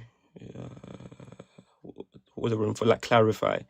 You're saying would Adam have known if he was actually doing good or bad? Morally If good or he, morally yeah, evil. well, morally, I mean, morally good or bad if he was to abuse Eve. I think, like I was saying before, any sort of action we do has sort of what's the word for uh, what's the word for An opposite reaction. consequence, I should say, right? So at that stage, since Adam didn't know, I don't think he probably would have known it was morally good or bad at that stage. So he could have been abusive continuously, felt no shame, and that's the world that you would prefer is a No, population. Well, you no, said that you would have chosen differently because of it would have been better for you to obey your God's command to not gain the knowledge of. no. Why? I'm Why? sorry. I'm sorry. I'm sorry. Let me finish, and then you can Okay, respond to your okay, thing. no problem. You can finish that. All right. Based on your original response, that it would have been better to have obeyed your God's command and not gain, right, this moral conscience. Um, it if Adam and Eve had obeyed, then and populated the earth, we would have a society or a population of humans who just act and are amoral in a sense, without the ability to question, reason, use logic, uh, set moral standards. And that society, I think, would be more um, difficult to live in. Or first, if I don't even know if humanity, I think humanity would probably go extinct fat quicker in a society like that.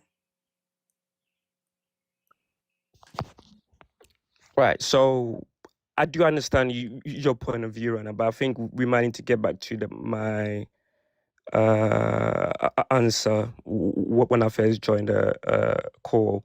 I said, from my perspective, no, I don't think I would have made what's called a different sort of choice because, like I said, Adam and Eve are representing human nature and not two individuals. So let me just expand on that idea. Basically, if we're given any sort of real freedom, as humans, we would eventually choose wrongly. I'm sorry, but if I'm not mistaken, you originally said you would, and then I asked No, if sorry, you. I'm not sure if you actually heard me I'm s- properly. I said, from my perspective, or from the Christian worldview, no, I don't think I would have done any sort of or chose any different sort of pathway. a difference of perfect. What do you mean A perfect? different pathway, sorry. Oh, okay. So you would have disobeyed your God.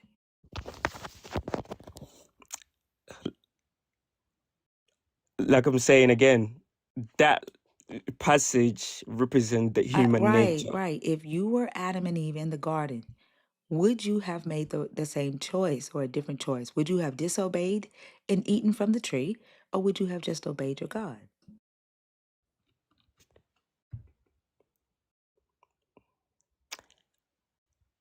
And my answer would have been I'm saying, no, I don't think I would have made a different choice. Right. So you would have disobeyed and eaten from the tree. If that means that is what it's going to be, then yes. Why I'm saying that Uh, is Wait, because hold on. What do you mean if that's what it's going to be? That's what the story says.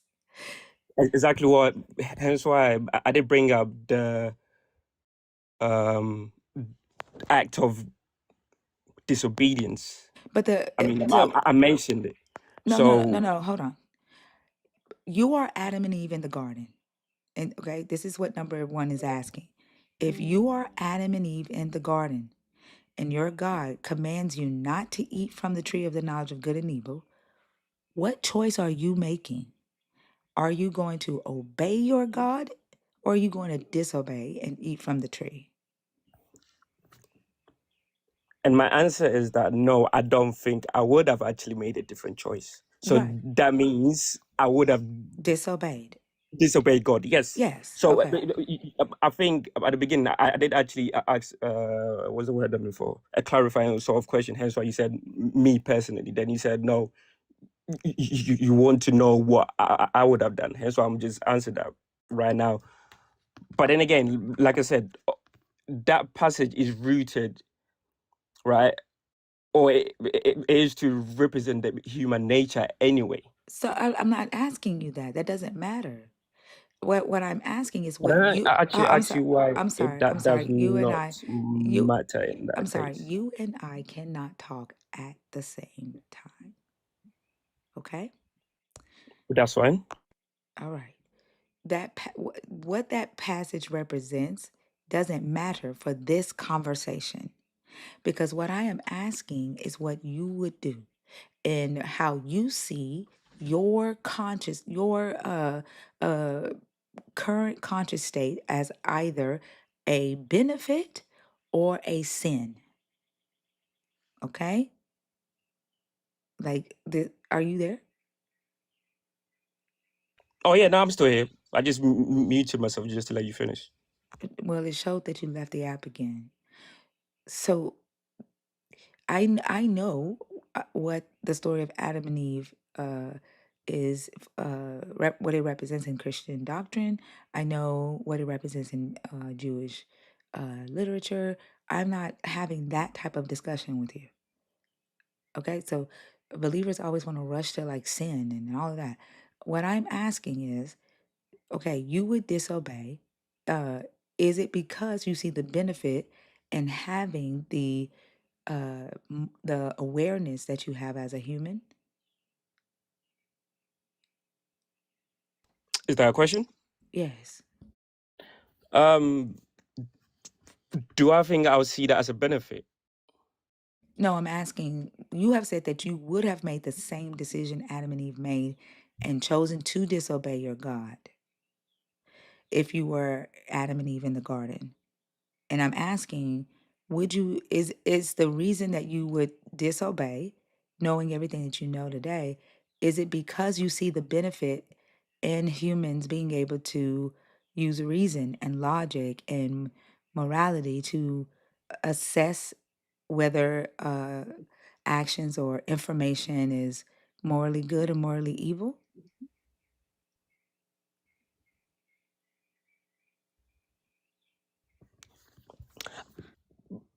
And to answer that, right, I'm looking at it from this point of view,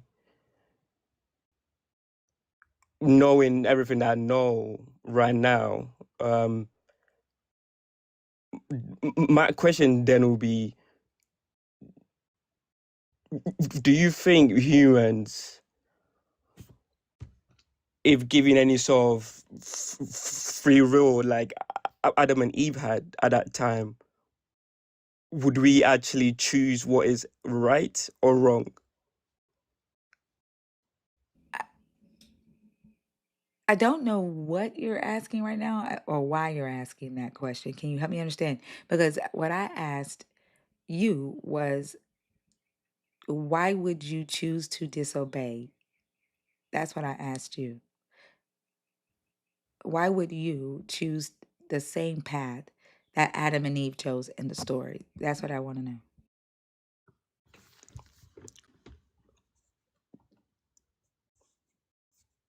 And what's called, to answer your question again, right?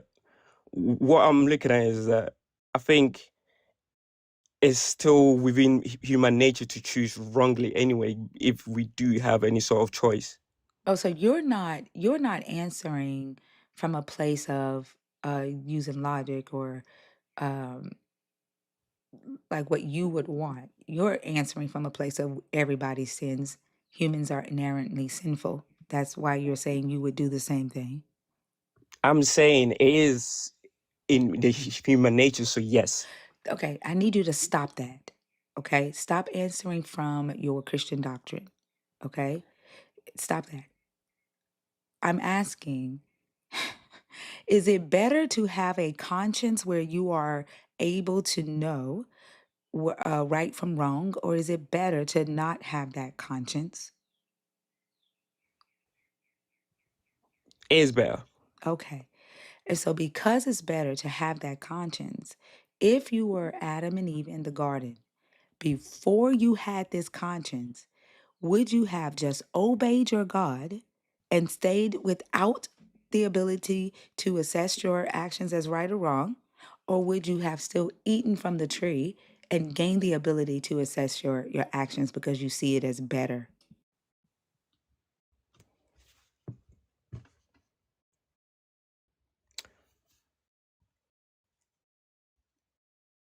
To answer that question, then what's good? I would then have to ask myself, um,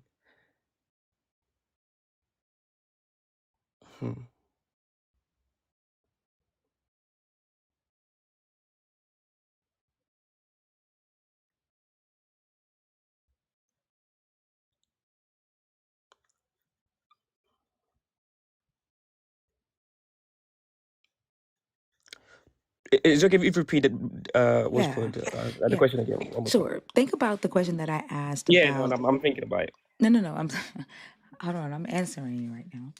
Think about the question that I asked about whether Adam could abuse Eve. Okay, I'm gonna try the same thing that I tried with Gene.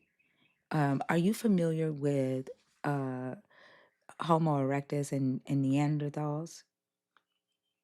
No, I'm not. Okay, that's what humanity was prior to becoming Homo sapiens. And when we as humanity, about 2 million years ago, were Homo erectus, and then we evolved to Neanderthals, we were very animalistic, right? We acted on instinct. We had no communication system, well, no language system, speech system. We communicated through sounds and through hand gestures.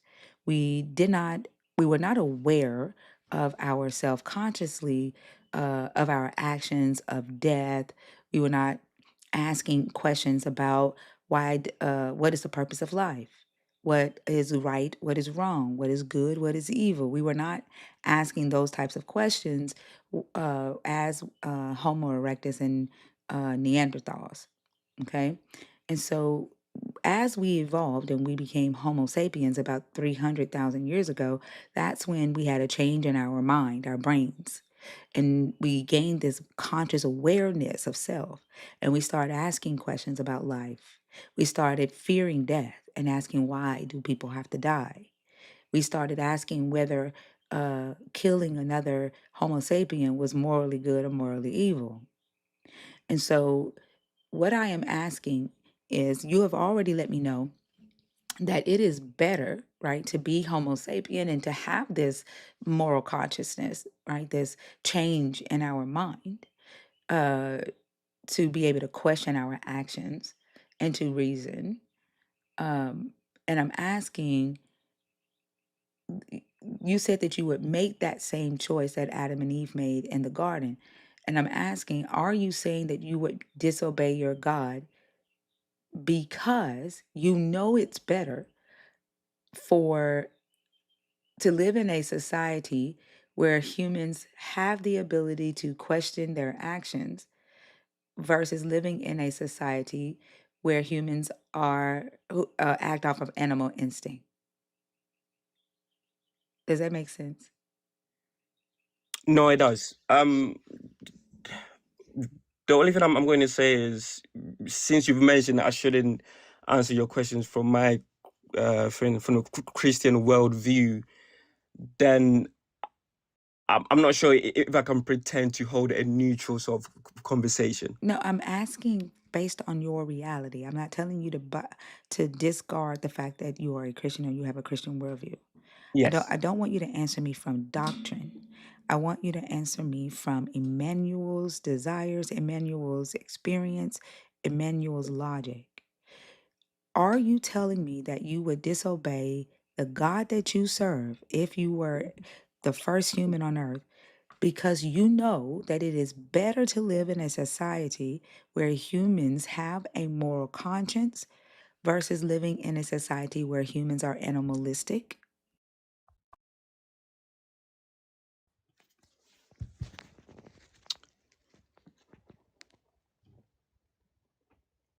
Right. So this is assuming that I still have the knowledge that I basically have right now, Yes, and based on your experience, that this is why I asked you, do Mhm. you see it beneficial for the consciousness that you have today? Do you see that as good or do you see it as a burden? Do you remember me asking that question in the I would beginning? say I would see it as a burden. So your ability today to question whether it is morally good or morally evil to kill another human is a burden to you?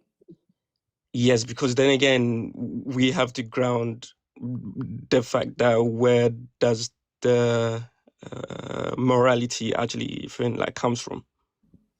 What does it matter? Like if I don't ground my morality in anything other than the fact that I don't want to harm another person, if I ground it in experience and harm, do no harm, and I set a moral standard for myself to never kill, What difference does it make that if it's not grounded in a God? I mean, I didn't actually say it should be grounded in God, but I'm just saying that we have to have a Then what is your framework. point? Then what My the point is, framework is your conscience. You are saying that it is a burden for you to know, for you to question whether or not it's morally good or morally evil to kill another human. And you're like, yeah, it's a burden because our morality isn't grounded. We have to answer where it's grounded from. Well, the answer is it's grounded from do no harm or defend yourself. What's the difference? can I ask you a question then? Can you answer that first? What's the I difference? mean, I actually want to ask you this question so that I can actually answer you. Okay. So, are you saying that your wisdom for morality? Are you saying it's good because you say it's good, or are you saying it's bad because you say it's bad? My moral standards are based Yes. on, yes, my moral standards that I set for myself are based on my experience in life, my societal upbringings, my familial upbringings, laws, my experiences as a human is based on humanity, empathy, compassion. And so if I do no harm, then I do not kill. I do not steal, right? Like that's what my morality is based on. But also my morality is subjective. It is not objective.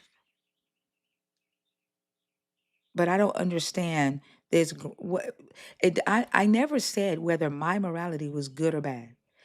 You are saying that my morality needs to be grounded in something. And you haven't defined it what that something is. And I don't understand what does it matter if a person gets to do not kill through their parents versus through the government. That moral standard is grounded in two different things. How does it change the moral standard?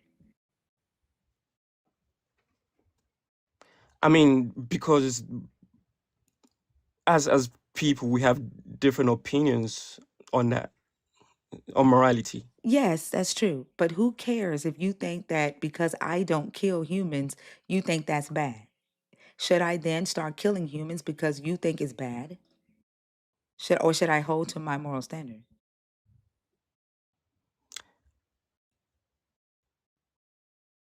I mean, you can hold on to your own sort of moral standard, but like you said, it is what I'm for a subjective sort of thinking anyway. What was Moral, yours? yeah, morals are I mean, subjective. I've not actually made any sort of claims right now, but I just wanted to make I sure, said morals are subjective. yes, exactly that. Yeah. So, Well, so but what? Hold on. Mhm. What's the issue then? Morals are subjective. I don't know why we're talking about this. I mean, because you made a comment about it, or I think your No, question was actually around that. you said that morals had to be grounded in something. Yes. But yet you've yet to tell me what it has to be grounded in, because I don't understand how me grounding my moral of don't kill and compassion, and somebody else grounding their moral of don't kill and justice or criminal justice. What's the difference? What does it matter where that morality is grounded from? I think we need to be sure is whether objective No, morals are subjective. or We're not subjective. talking morals are subjective. We aren't talking about whether they're objective or subjective. You're talking about what grounds it. Yes. What does it matter where it's grounded from? Okay. So If I then, say do not kill and you say do not kill, but it's grounded in two different things, what's the what how does that change the moral standard?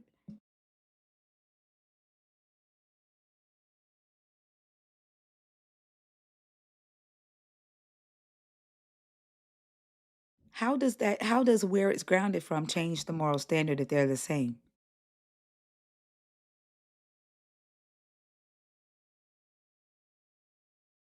Why it matters is because each individual could then make up their own sort of standards.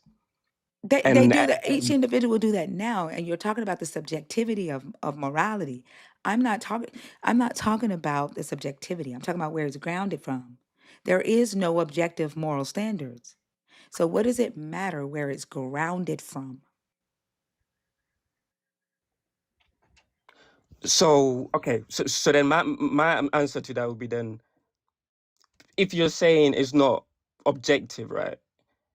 Then Who's talking about objective moral standards? Like, are you like you're trying to get away from this idea? no. Like you believe that your morality is grounded in your God and that your moral standards are objective, but they're not. Your morals are not objective.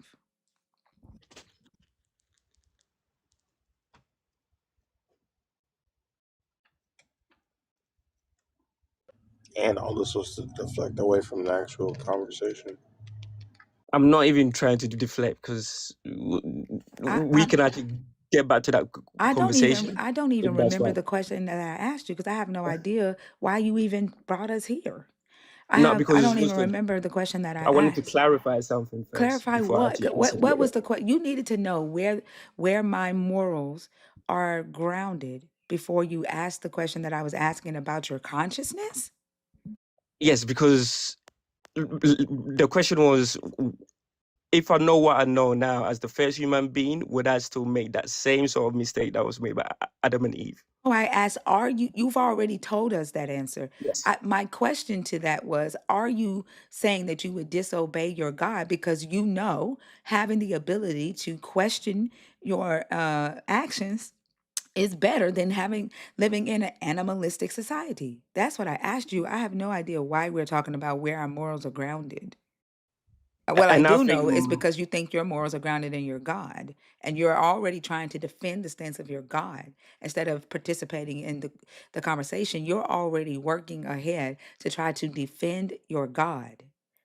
Like, and then when y'all do that, like when you participate in these conversations with the goal of defending the need of your God or the existence of your God, you engage in these conversations uh dishonestly, and it becomes not and a waste of time for us. Like, you've already told me that you would disobey, and then the first answer was dishonest because you're answering from the place of protecting the idea that everybody sins. I'm asking, if look at the society today, look at the fact that you have a conscious mind and you are able to question, you are able to ask if whether or not the way your body moves, the decisions that you make on a daily are morally good or morally bad. You don't check the Bible before you make decisions. You don't check with your God before you make decisions. Your morals are not grounded in your God. There is no objective moral standard. What I want to know is, would you rather live in a society where humans are able to question their actions, or in a society where you have that where you don't have that ability?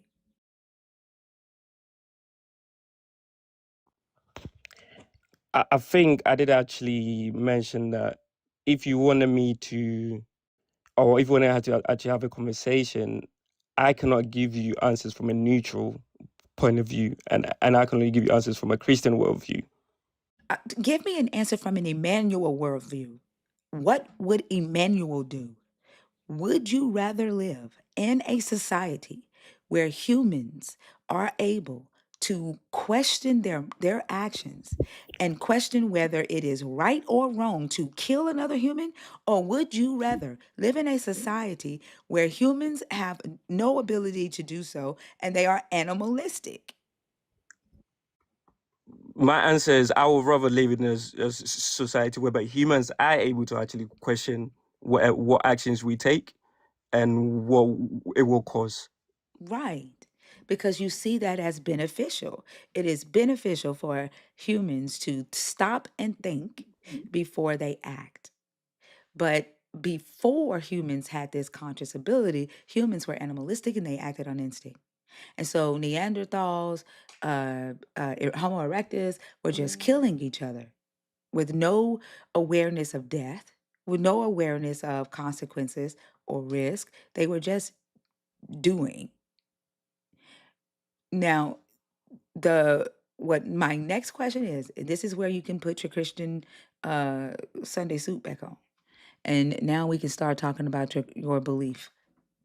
Okay? I know you've been trying to get here the whole entire conversation, but we are here now. What I would like to understand is, with your mindset of it is better to live in a society where human beings are able to question their morality, they're able to reason and use logic. Why do you think your God commanded Adam and Eve not to gain that conscious ability? Why do you think that is?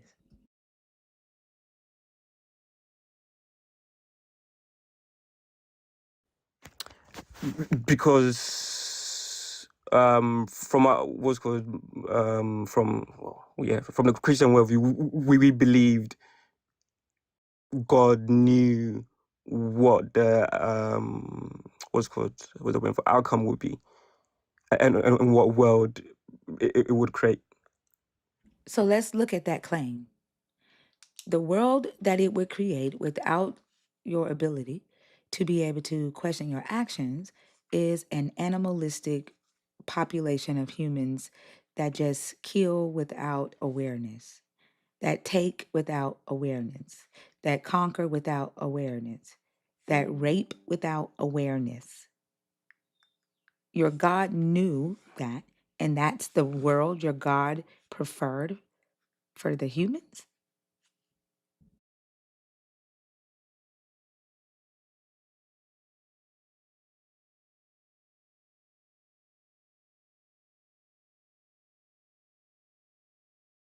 Are you there? Yes, I'm still here. I'm just thinking about the question. It's okay if you clarify that again, please. Your Christian claim is that the Yes. reason your God commanded humanity to not gain the conscious ability that we have today to question our actions, to use logic and reasoning, is because he knew what would happen. And so looking at that claim is, without the ability to do all those things, you would be able to the humanity would have grown to an animalistic population with the ability to murder without awareness, to conquer without awareness, to rape without awareness. And you're saying that that is the world that your God preferred versus the world where humans can stop and think and ask whether or not it is moral to do a thing? No, that is not what I'm saying. What are you saying? So I think we need to clarify something, because the Christian point of view, God did not forbid the fruit because it would actually, it would was the one for Adam and Eve will actually gain some sort of logic or some sort of moral sort of compass, but it was literally about trust. I didn't ask, I What didn't the word say for why. authority. I didn't say why. I don't care why he did it. He You, did. I don't care why he did it.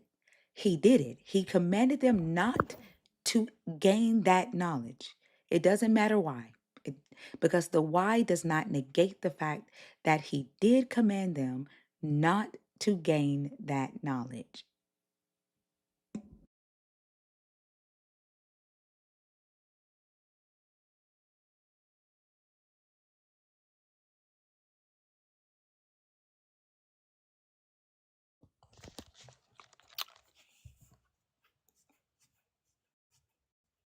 I think what you're doing right now is you're what's the word for oversimplifying it, then, because you're saying you don't care But Does the why change the fact that he did command it?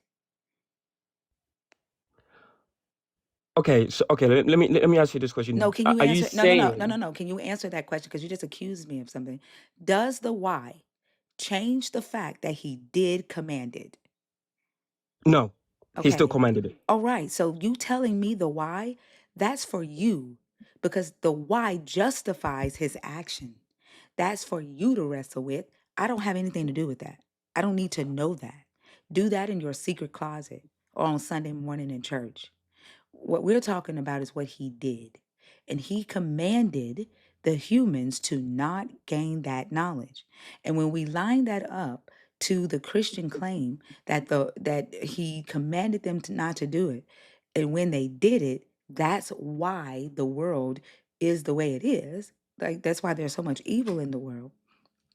If we look at how the world would have been without humans having the ability to stop and think before they commit a action, then that means that we would be a population of humans like the Homo erectus and the Neanderthals, animalistic abilities, killing, conquering, raping without awareness, with no shame. And that is what the Christian doctrine teaches was the preferred state or the preferred society that your God wanted. And Oscar, I'm gonna answer that by saying no. That is not what God actually wanted. Okay, then explain. Why? I'm okay to expand on that. Yeah, I just asked you to explain. Okay, no problem. So I think you're coming at it from the point of view whereby you think humans did not actually have knowledge in the first place. Knowledge of good and evil, a moral knowledge of moral goodness and moral evilness. They did not have that because your God commanded them not to eat from the tree that would give them that change and consciousness.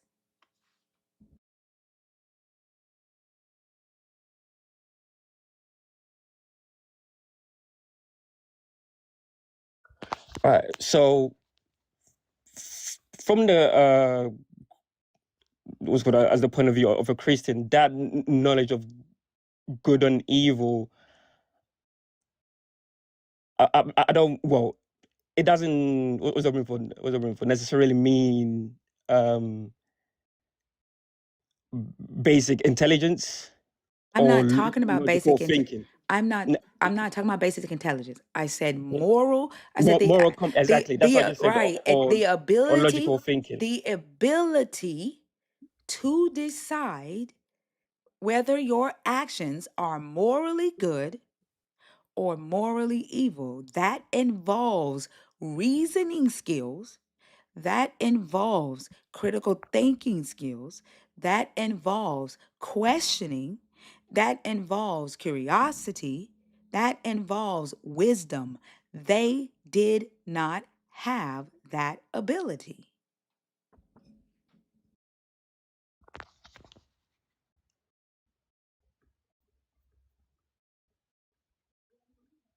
Right. Before, obviously, what's good? But I didn't mention basic intelligence, but I was going to add logical thinking to that as well. Did the logical thinking allow them to logically think about whether their actions were morally good or morally evil?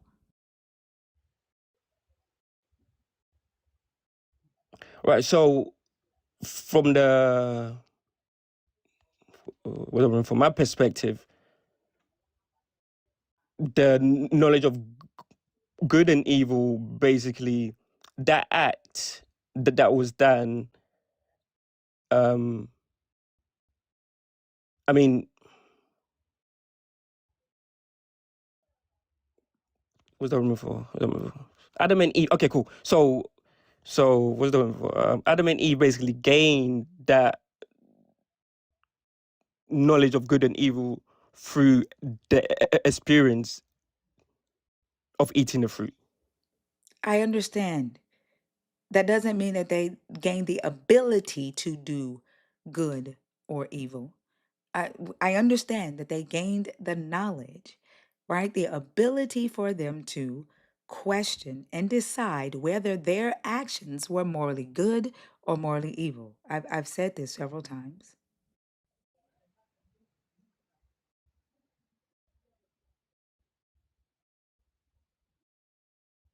Okay, so okay, then what I'll say to that is that like the fruits of knowledge of good and evil, that what was the word for? It's basically claiming that that would have given them the right to define good and evil for themselves through Yes. that act. Yes. With they had that gave them the ability. They had their eyes were opened. That is awareness. Yes. Right. They became aware consciously of themselves, of their actions. They then now can see whether or not Adam beating the shit out of Eve is morally good or morally bad. They are the deciders of that. They did not have Yes. that ability prior to eating from that tree.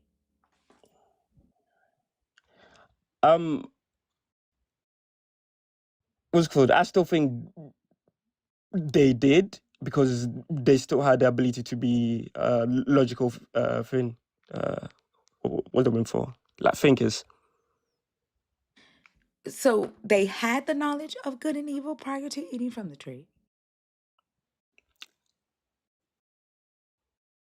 They were okay. Let me put it as this. I wouldn't say they basically It sounds had like you're that.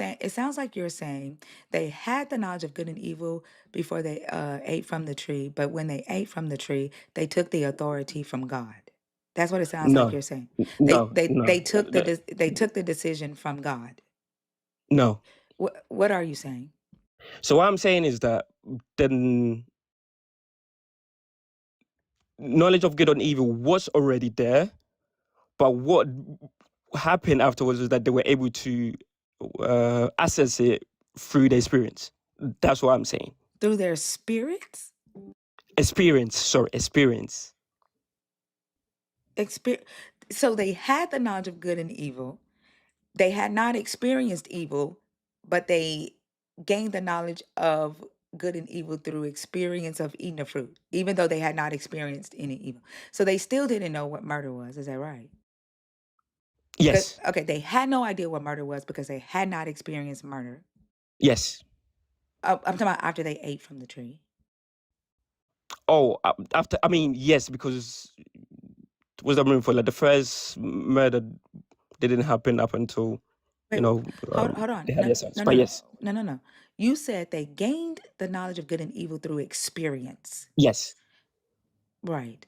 So which means that they would never know what murder was unless they experienced murder. yes. So how the fuck did Cain know to kill Abel? Where did he experience murder? I mean, I wouldn't say he knew exactly. No. You said the knowledge of good and evil. Adam and Eve gained that the knowledge of good and evil was already there, and Yes, they gained knowledge of good and evil through experiencing good and evil. That's what you said. And so, without them experiencing murder, how did Cain know to murder Abel? Where did he experience murder?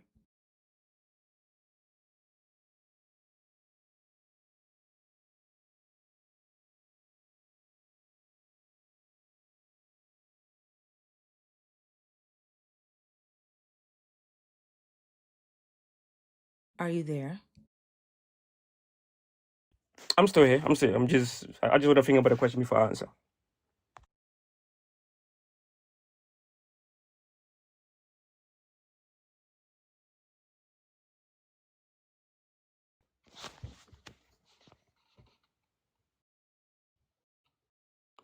So okay, so my answer to that would be um,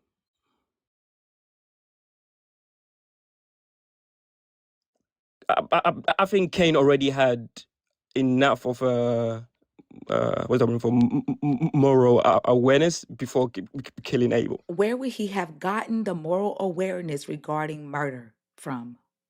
You said experience. What experience?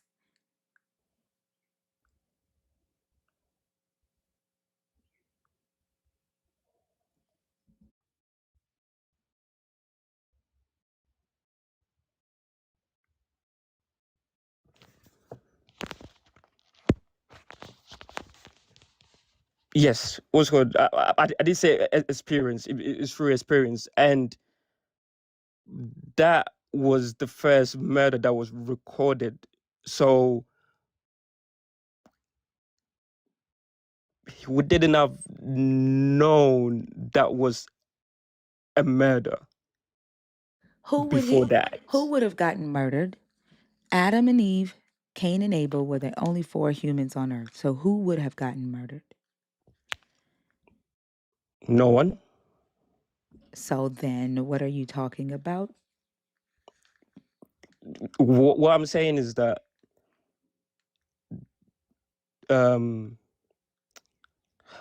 okay, how should I put this? Through that act, right? Through that act,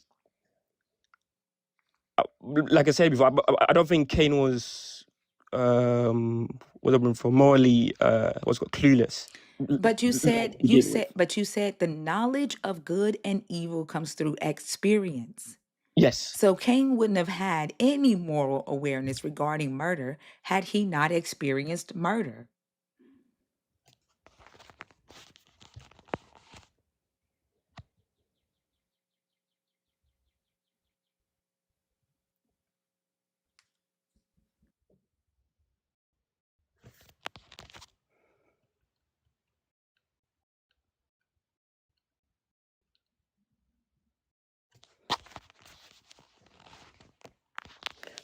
Okay, so what I would say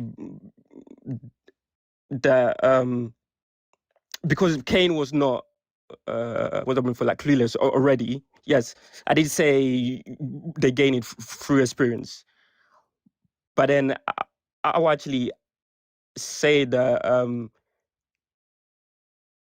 Cain knew murder was wrong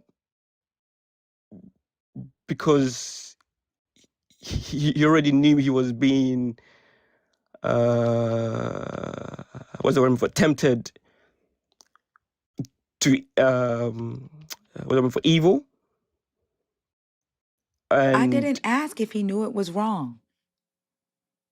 You said that the knowledge of evil comes through experience. Where would he have gotten the knowledge that murder is evil without the experience of murder? Okay, so then I don't think he needed to experience murder before. Oh, okay. So let's that. go back to his mama and daddy in the garden then. Because either the knowledge comes through experience or it's something else. So now we got to go back to the garden with mommy and daddy.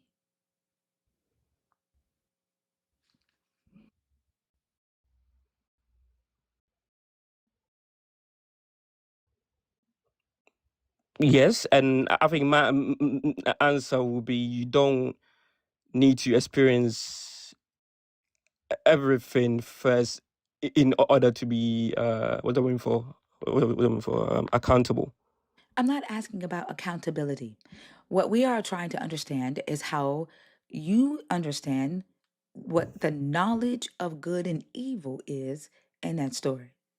And so the knowledge of good and evil and their awareness that they gained is not experience, correct?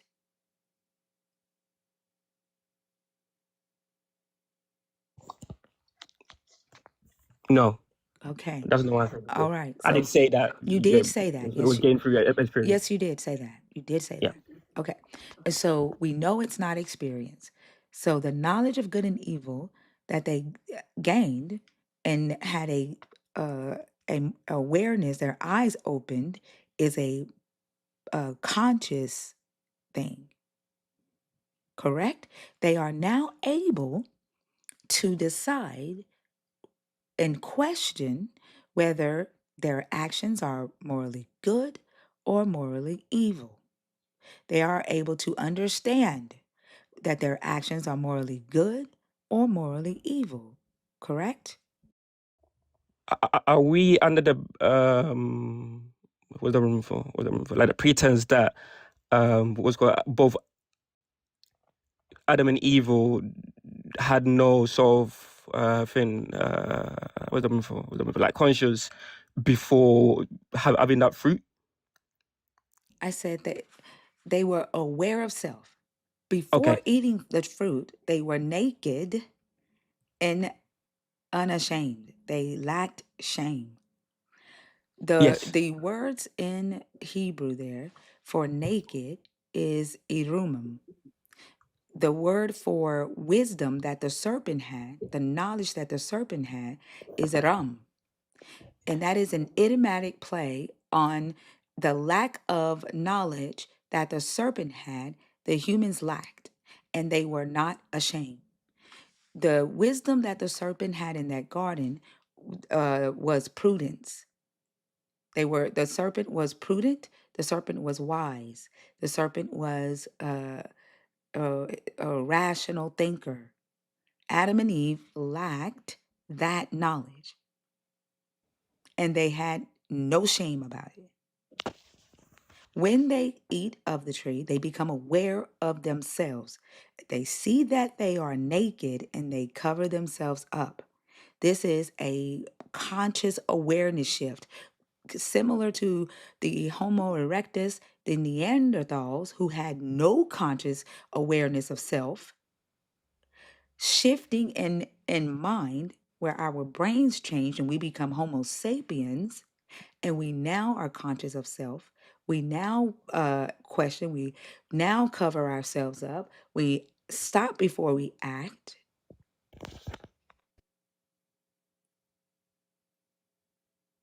Well, some of us do.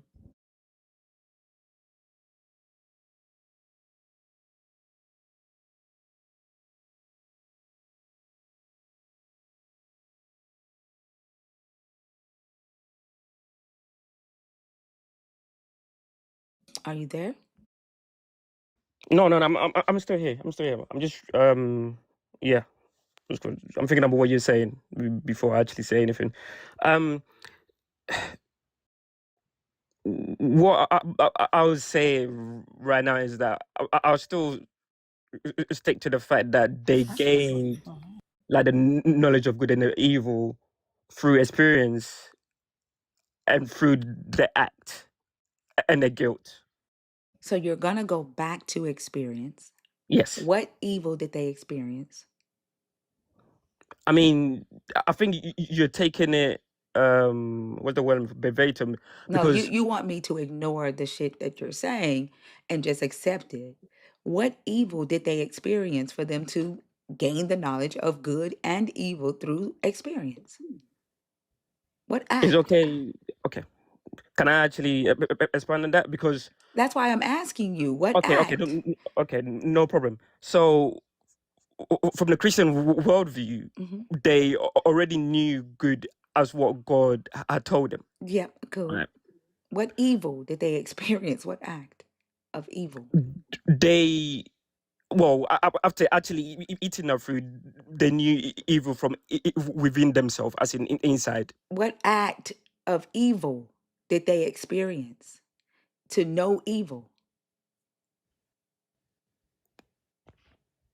There wasn't any act that was actually done. If that is your question, So as so in, not experienced then. You just want to say experience, but they don't really have to experience evil. what I'm saying is they knew evil from within. What I, evil? I seen okay. How would they know what evil? So what I'm for, like the feeling of shame, guilt. Shame is evil. Guilt is evil. I wouldn't say it's evil. No, I'm not gonna say that it's evil. Then what evil did they experience?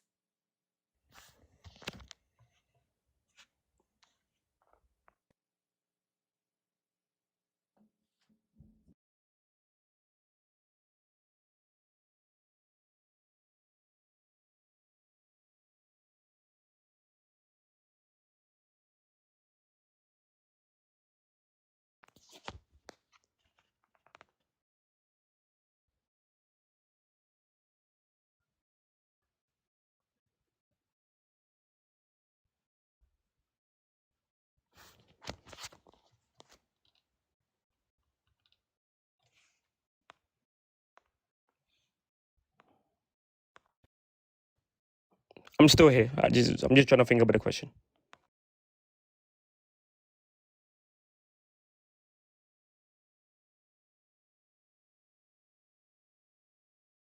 While he's thinking, can we get these likes up to 500K, please? Thank you so much. All right, so cool.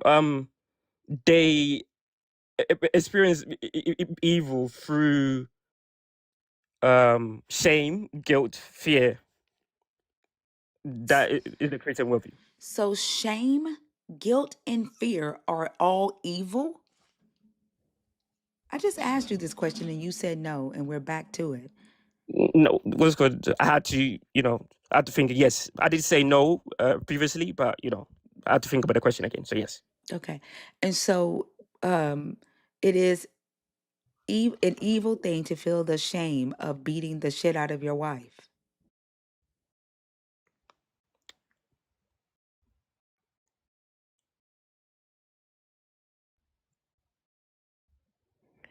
I think we're gonna have to clarify the type of what's the word for evil what you're talking about, because No, they from the gained the Christian, knowledge of good and evil. You are saying the evil that they experienced was shame, guilt, and fear. So yes, I've asked you several times if shame, guilt, and fear are evil. You say yes. So I am asking you, is it an evil thing for a person, a man, to feel shame for beating the shit out of his wife?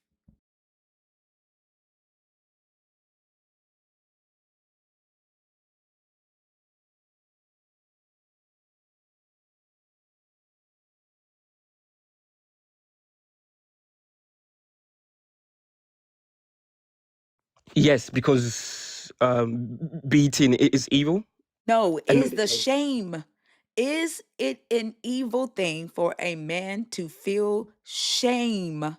You said shame is evil. Is it evil for him to feel shame for that act?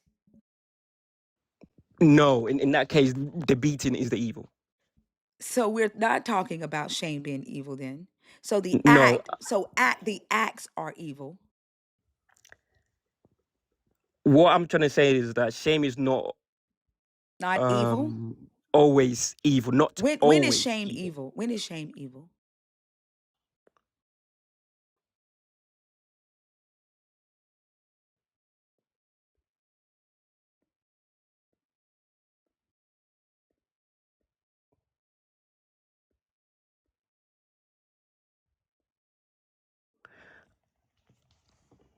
When is shame evil?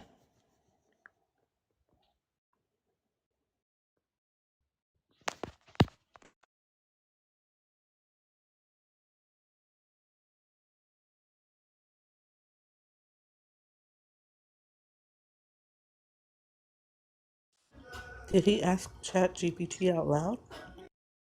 No, I was basically asking myself, when is shame evil? Hmm.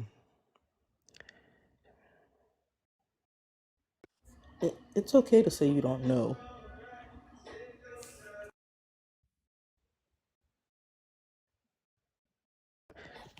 It's like I was saying, right? Shame is not what's that word for? Always what's it called evil. is it evil? Like, can you give an example of a scenario that would make shame equivalent to being evil?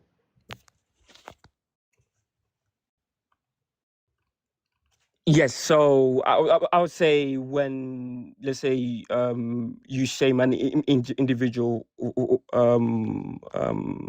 that one for? If you shame an individual for being poor, or if you shame an individual for being a victim, Is I think that's when it becomes evil. the act of shaming, right? Not the victim feeling shame.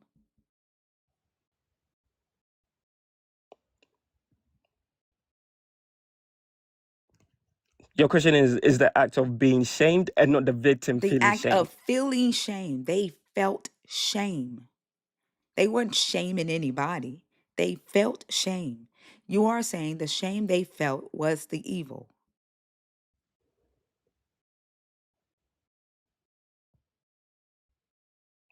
Yes, because shame can be evil at When times. is Yes. feeling shame evil? And literally, I just said it.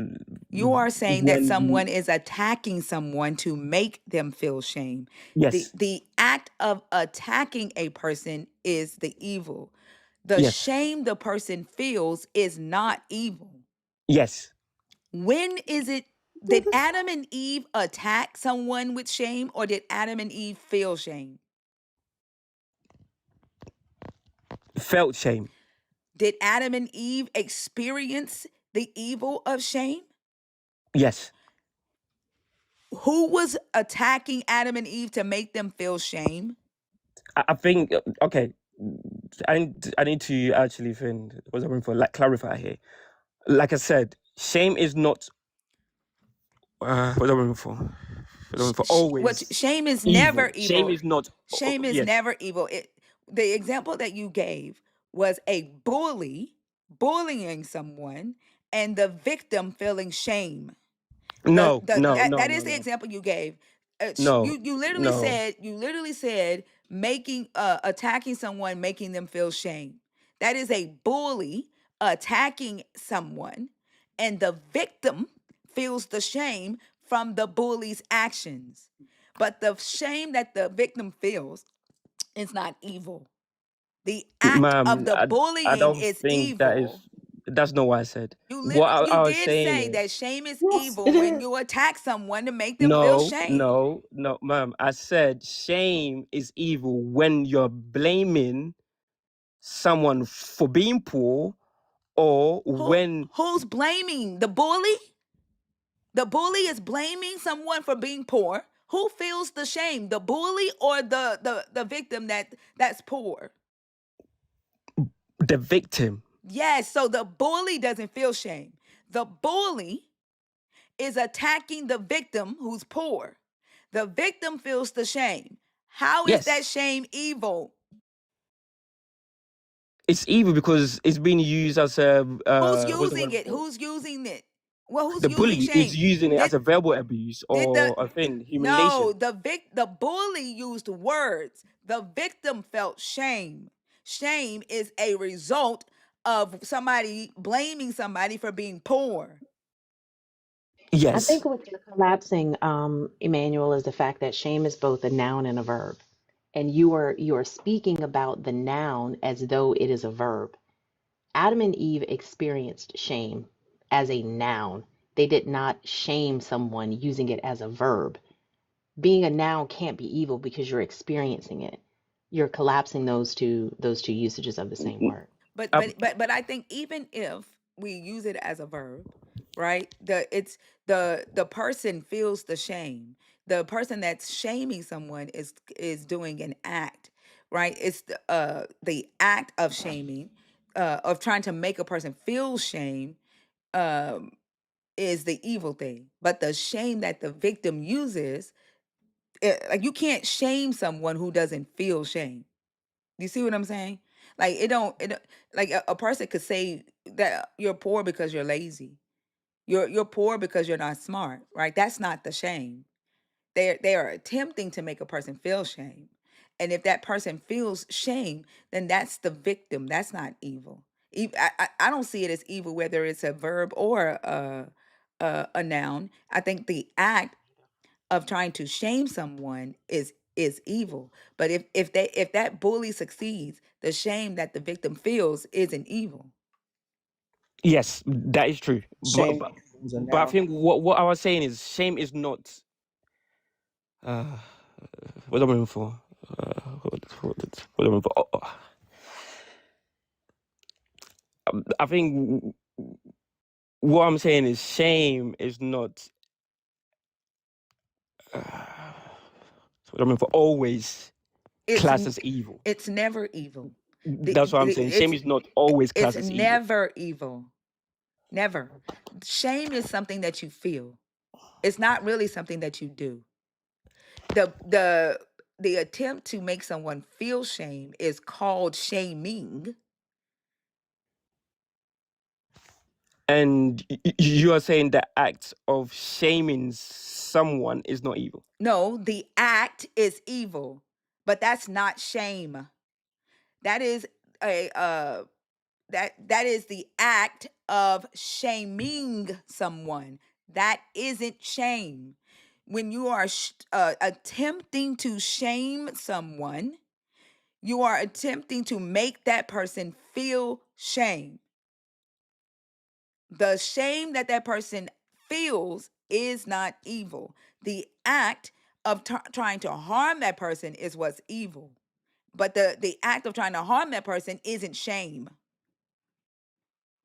Yeah, because the act could be accomplished by means of like degrading them, making fun about them, about something physical or anything. Like I think you're personifying. Y'all do this a lot with just regular human emotions and responses to things. You turn them into these entities almost.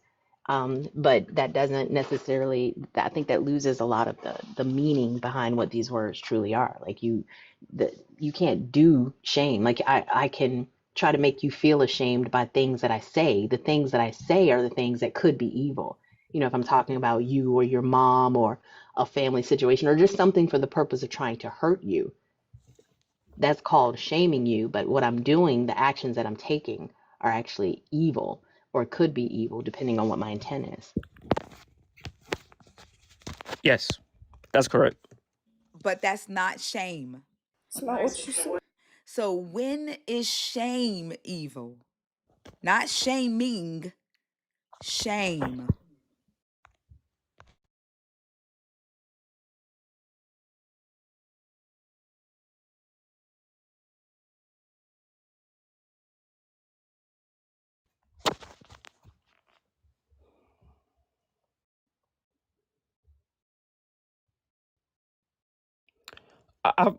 Okay, so I would say it's evil when it is false or unjust. Give an example.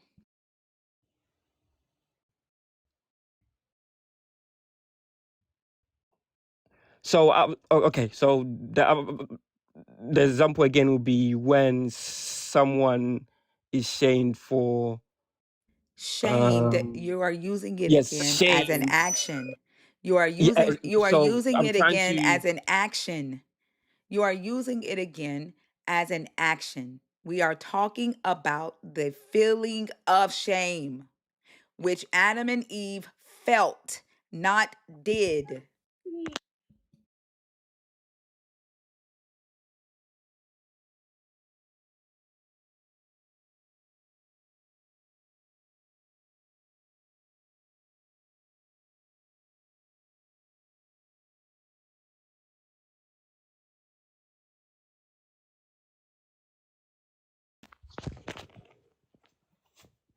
so okay, cool. The feeling of shame itself is not evil. So they did not Hold on for the experience last four. so they did not experience evil. It's the shame was because of the sin. So they did not experience evil.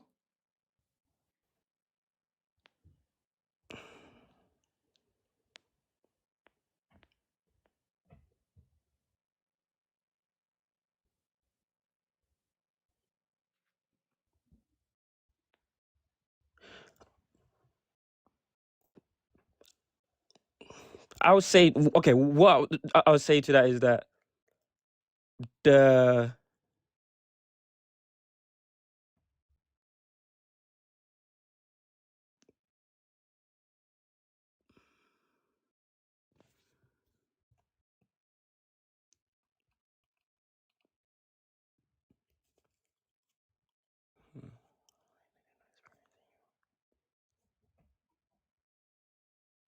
I don't do drop gifts, y'all.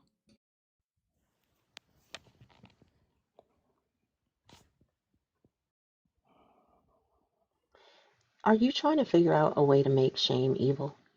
no, I'm just, Yes. I just want to be sure before I say anything.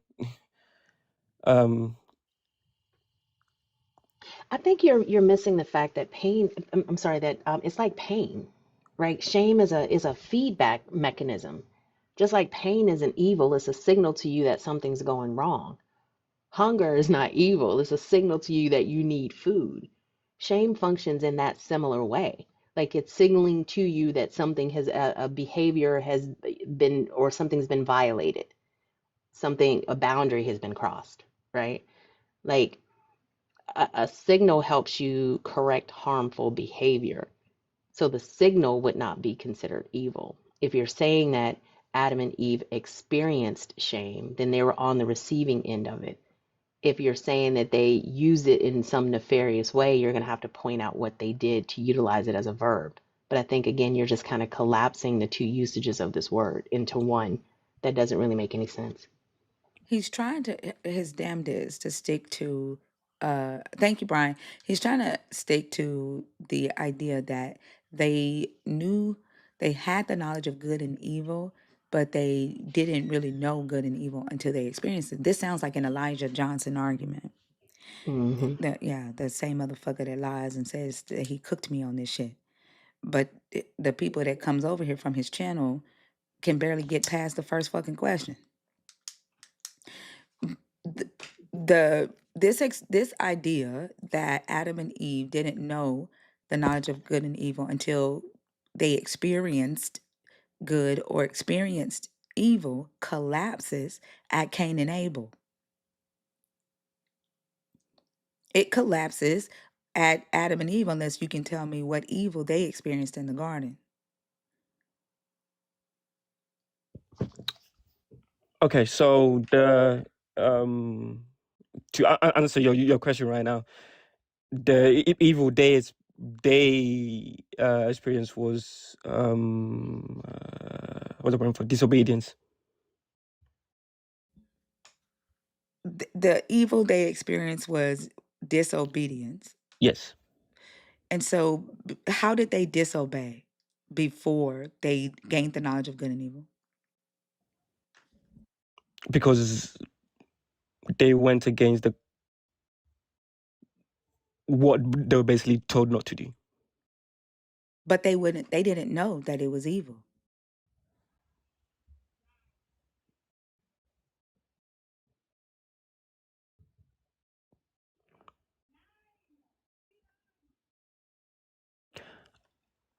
At that point, they will know what was good because of what God had told them. But they didn't know that they were doing evil because they had not experienced it until they did it.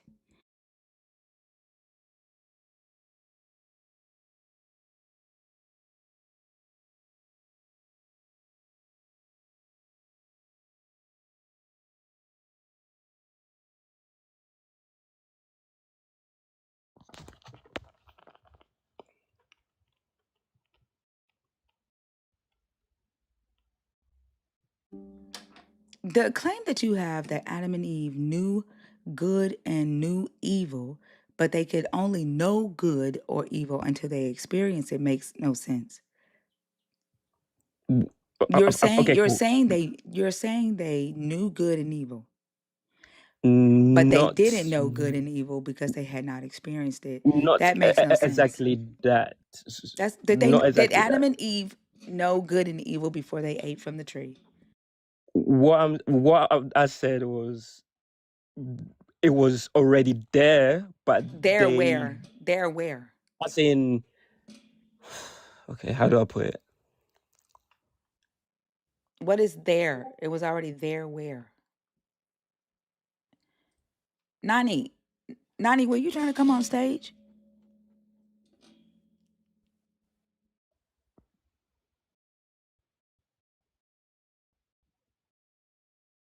Y'all, my oldest daughter is in the chat. This is her first time ever coming in here.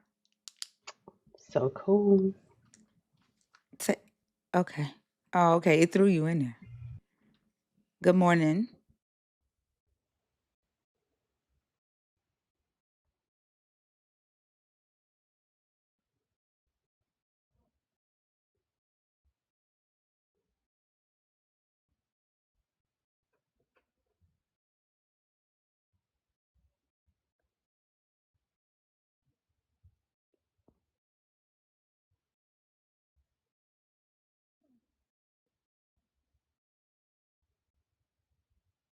Thank you. I appreciate that. Not y'all begging her to send a drop gift. Even Nani can't make me drop a guess. No, I'm joking.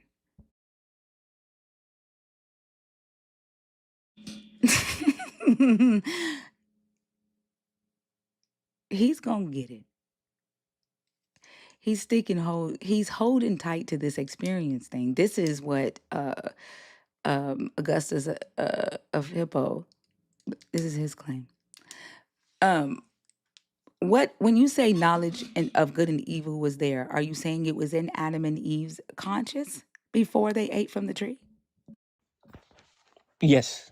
That's Okay, what so I'm that saying. means that they knew the good and evil before they ate from the tree, is what you're claiming. I mean, they already had enough moral awareness. Right. So you're saying they had the knowledge of good and evil before they ate from the tree.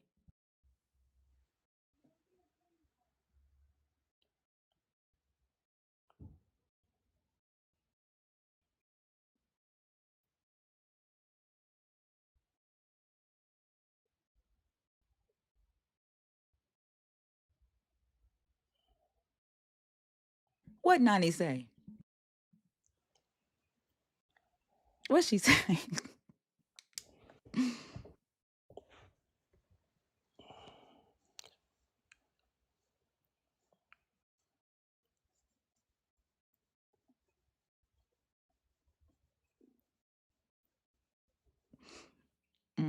Nani, no, I can't do that.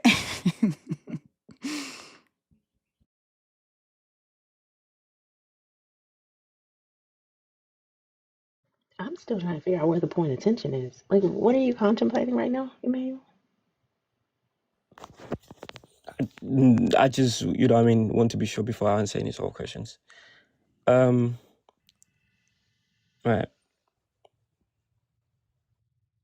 Are we still talking about shame now? I No, can't. I don't think we No, talk about shame. he's holding to this idea that they knew the knowledge, they had the knowledge of good and evil, but like they knew good and evil, but they didn't know good and evil fully until they experienced it.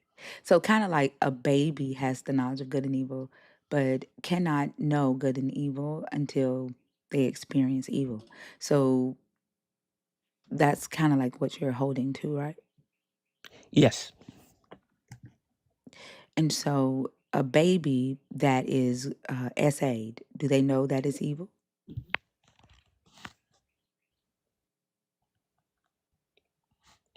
No. So that makes no sense, does it? In No.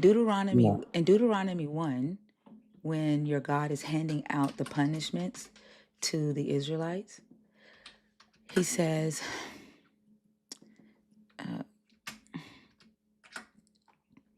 in verse 39, I think it is. Hold on. He says, oh gosh, this King James, my bad. I don't know how people still read that shit. I get irritated just looking at it. He says, and as for your little ones, so first he's telling them that they can't go into the promised land. He says, you also shall not enter there. Joshua, son of Nun, your assistant, shall enter there. Encourage him, for he is the one who will secure Israel's possession of it. And as for your little ones, who you thought would become plunder, your children, who today do not yet know right from wrong, they shall enter there. To them I will give it, and they shall take possession of it. So the children didn't know good from evil. So if you're claiming that a child has the knowledge of good and evil, but when they experience evil, then that's when a child knows evil. That doesn't work. I was wrong then.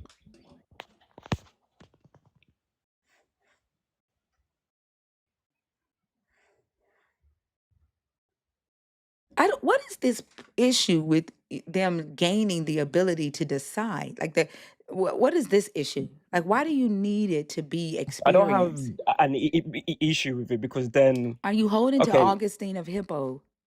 Are you can holding to I? hold on? Are Okay, you holding to a church father or Elijah Johnson as your teacher? I'm not holding on to any sort of thing. Huh? I said I'm not holding on to any sort of thing. It's just my understanding Where did you get the understanding? through reading What did you read? the book, What the book? Bible, The Bible does not say they yes. gained experience. The Bible doesn't say anything about the knowledge of good and evil And being experienced. Where did you get that that they already knew good and evil, but they did not know good and evil until they experienced good and evil? Where did you get that? I don't actually have what's called a specific name, but this is what's called a theology that what's called I read. You don't know where you read it though.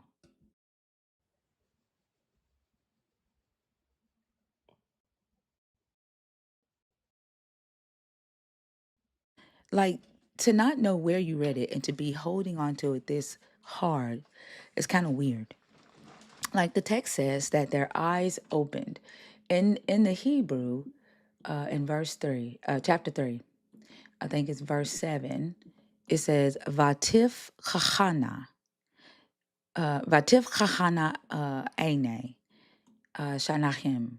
That means both their eyes were opened. And that pakah there is a like a awareness, like a moral consciousness happened. Why are you fighting hard for it to be something else? Like, why do you need Adam and Eve to have had this conscious awareness before they ate from that tree? Why is that important? Why I think that it's important because we need to know that they still had some sort of awareness before that. But your text says that they were naked and they had no shame. And again, as I stated in Genesis 2, the word there for their nakedness is let me go I think it's verse 20, verse 25. That word there is arumim, okay? And it is a play on the word that it describes the wisdom that the serpent had in Genesis 1, which is aram, which means that the serpent was prudent, wise. He was a critical thinker. Right, that word for prudence. That's a rational thinker. He had reasoning skills. So it says that Adam and Eve lacked the wisdom that the serpent had. So why are you fighting hard for the story to be wrong? I'm not fighting hard to actually say that the story is wrong. What I'm trying to say is that they had some sort of rational awareness, but not the. But why? The story What's doesn't the say they did. The story says they did not have the wisdom that the serpent had. It says in your English translation, it says the serpent was subtle. Do you know what subtle is?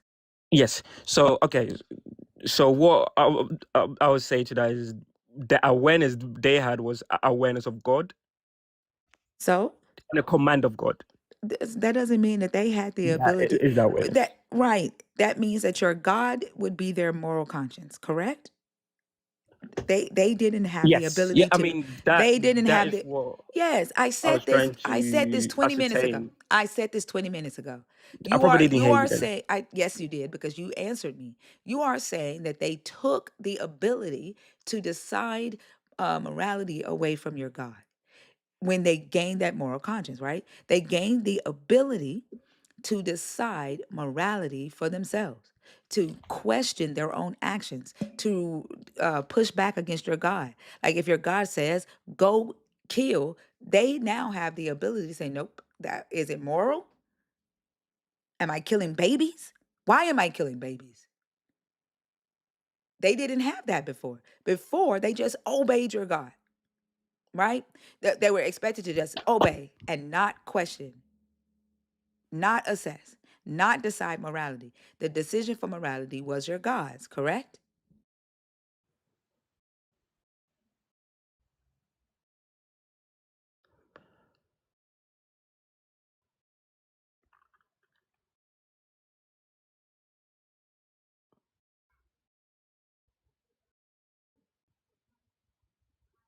What's your question again? Sorry. Prior to eating from the tree and Yeah. the wisdom they lacked, what they were expected to do was let your God be their moral compass.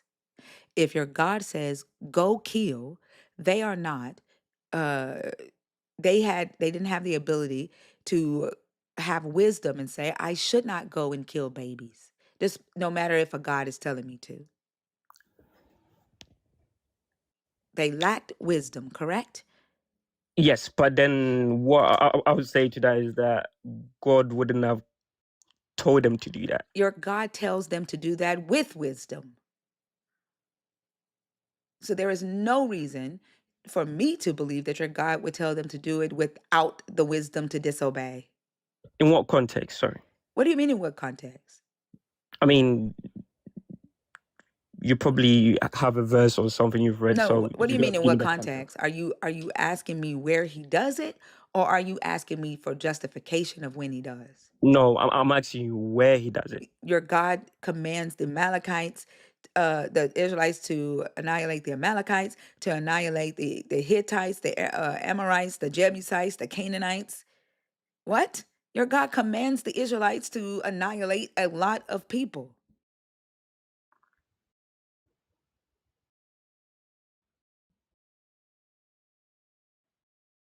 God hates ICE is crazy, Tris. Except for the Israelites.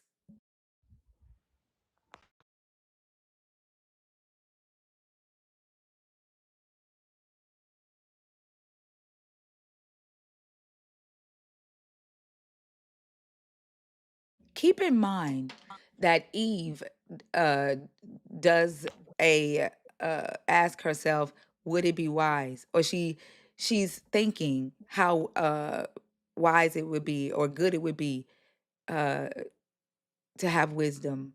It says when the woman saw that the tree was good for food, and that it was a delight to the eyes, and that the tree was desirable to make one wise. Eve had a desire to become wise. She was not wise before this.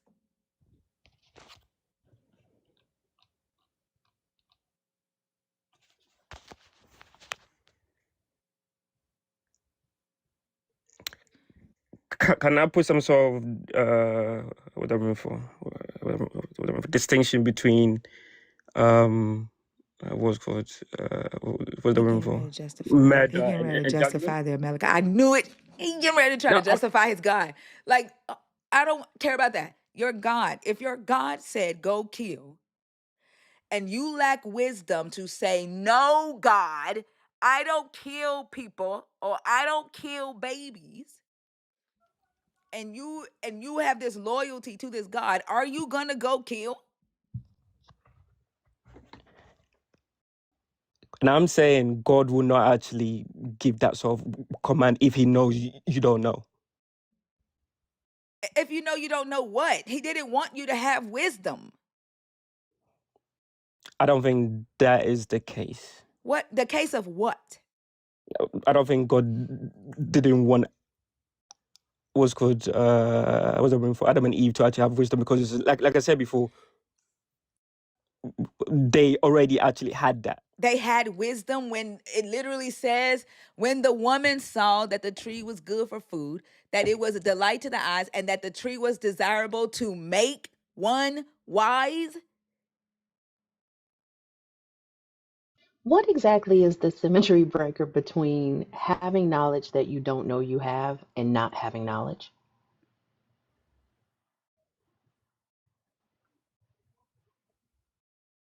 So I'm guessing what's called an example would be me having to read on a different subject that was called I have no knowledge about.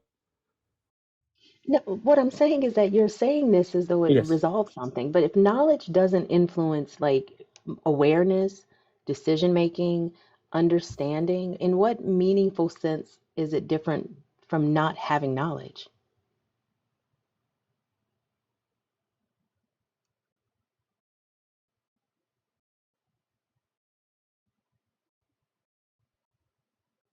Like I think to Thinker's point, you're just trying to you're doing this in order to preserve your narrative, but it just doesn't work. I mean, well, I don't think I've made a claim that having knowledge does not influence understanding, because No, you made the claim that they had the knowledge. They just didn't know they had it. And I guess eating the fruit somehow Wonder Twin power activated it or something like that. I'm not sure how that works because none of this is in your book. You're just positing that that's what happened. But it doesn't resolve anything because if I know how to do something but I don't know that know how to do it, then that means I don't know how to do it. yes, Then it doesn't resolve anything. And Adam and God, your God, when he was speaking to in Genesis 3:22, he didn't say, "Oh, now they found out they know things." No, this is now they have become like us, knowing good from evil after they ate the fruit. There's nothing in this book that leads to any of what you're saying right now.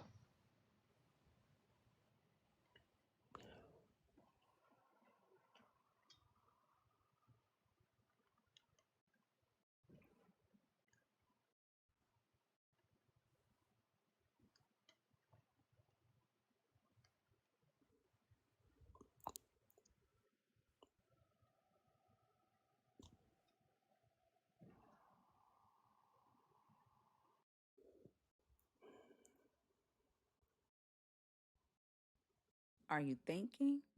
no, I am thinking these are some sort of questions was good. I'll probably have to take back, and yeah. All right. Well, thank you for coming up. I forgot No problem. why I even asked you that question and why we went down that road. But have a good one. You too.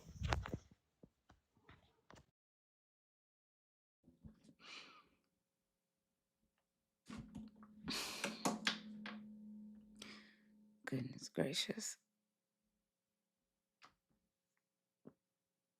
Fee, you want to do this one?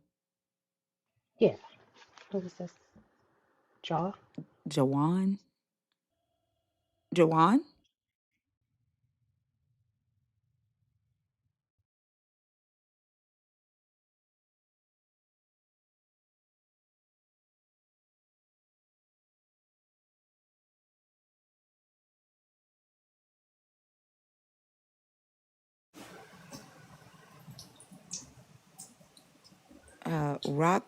Rock Hard Steph? Sound like she might have hopped in the show.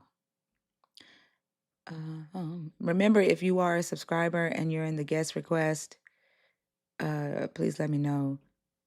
I think everybody at the bottom are on the wait list.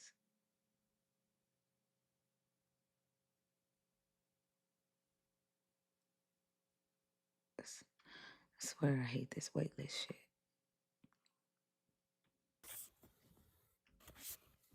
Kenyo? See, this is why I hate this wait list shit. Oh, sorry, it's a mistake. You came up by accident, Kenyo? Yeah. Okay, thank So you. I'm sorry about that. No worries. Hollywood, are you here on purpose or on accident? Hollywood?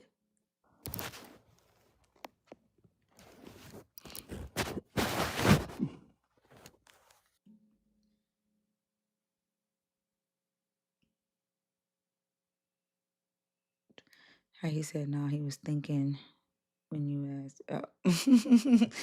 I didn't even catch it because like, he was holding on tight. Like, Mm-hmm. that's the same, that conversation is the same conversation that I had with that Elijah Johnson guy. Really? Hmm. They believe that Adam and Eve already knew good and evil and that they just experienced it, and that's how they came into the full knowing.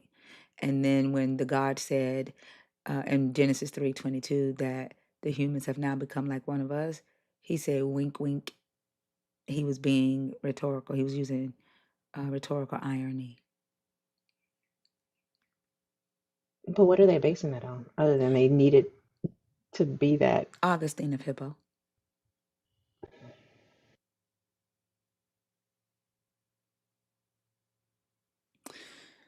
Yep. Hmm. Everybody that's in the guest request, searching for truth. Are you in the request on purpose? Supreme Tory. I'm gonna take KN, Uncle Ron, Roy's, my mama, and Feisty out because I didn't see any messages from y'all saying that y'all in there on purpose. If you are a believer in the God of the Bible, the guest if you are a believer in the God of the Bible, deconstructing, or an atheist, 21 and up, y'all, the guest box is open.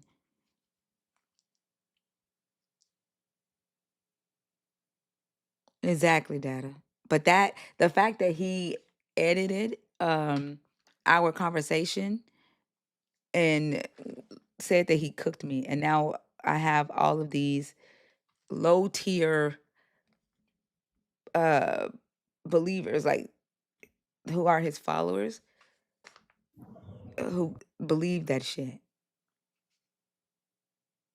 One guy joined the live, I would say probably about 3 months ago. He had just watched Elijah's video. So he came here to debate me because he thought that it was going to be easy. So he hopped up on stage. He's talking about the video that he saw. He laughing. I busted out the Hebrew on his ass and he said, "That's not fair." He said, "Oh, I see what it is now." He said, "You just put up these lives so that you can make fun of believers."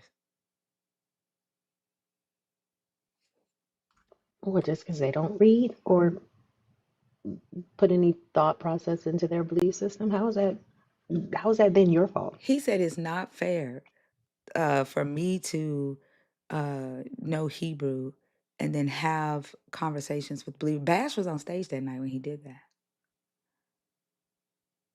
He said that about me and Bash. Interesting. Yep. Hey, Inverted, how are you? Thinker, I'm not terrible. I just want to say for the record, it's not you or y'all on the panel that I'm afraid of talking to. It's the having nearly 1,000 people hear the words that come out of my mouth that freaks me out. Well, the good thing about it is you get to hop off stage, close the app, and go on about your day once it's all said and done. It's the Yeah, good it's thing fair about enough. it. Yeah.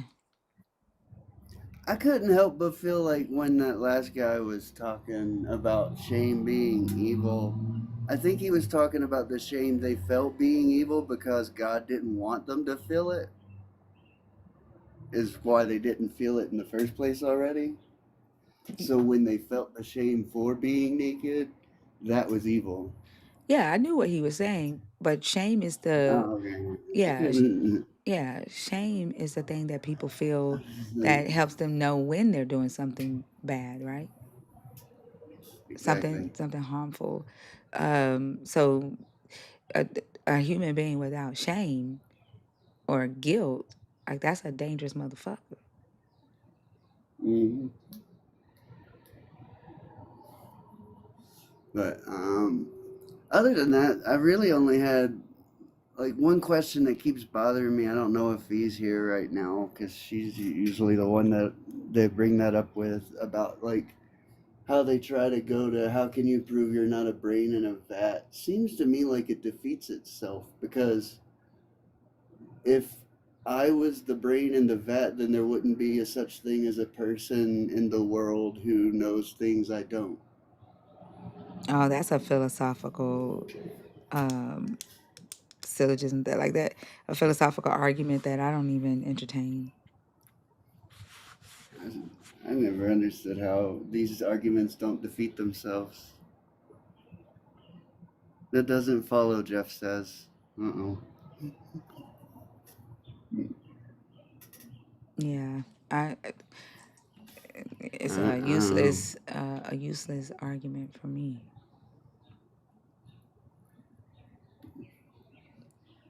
Did you have anything else? But Oh, I guess I really didn't have anything. I just wanted to come fill some time since it was having trouble getting anybody else up here. oh, I appreciate you, inverted. All right, sorry. Let me down. I got you. Have a good day. And you're still safe.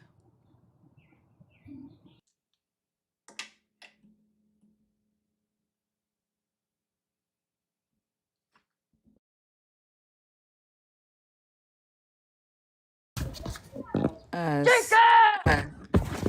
God. Jacob, wanna come? Spring break is a good thing. I'm just reminding myself of that. I'm not gonna lie, that's probably like 2 6-year-olds.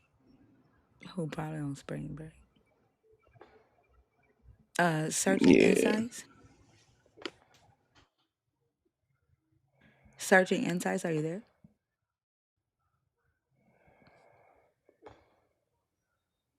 Tell me he fell asleep. Pontius Pilate Yoga, are you in the request on purpose?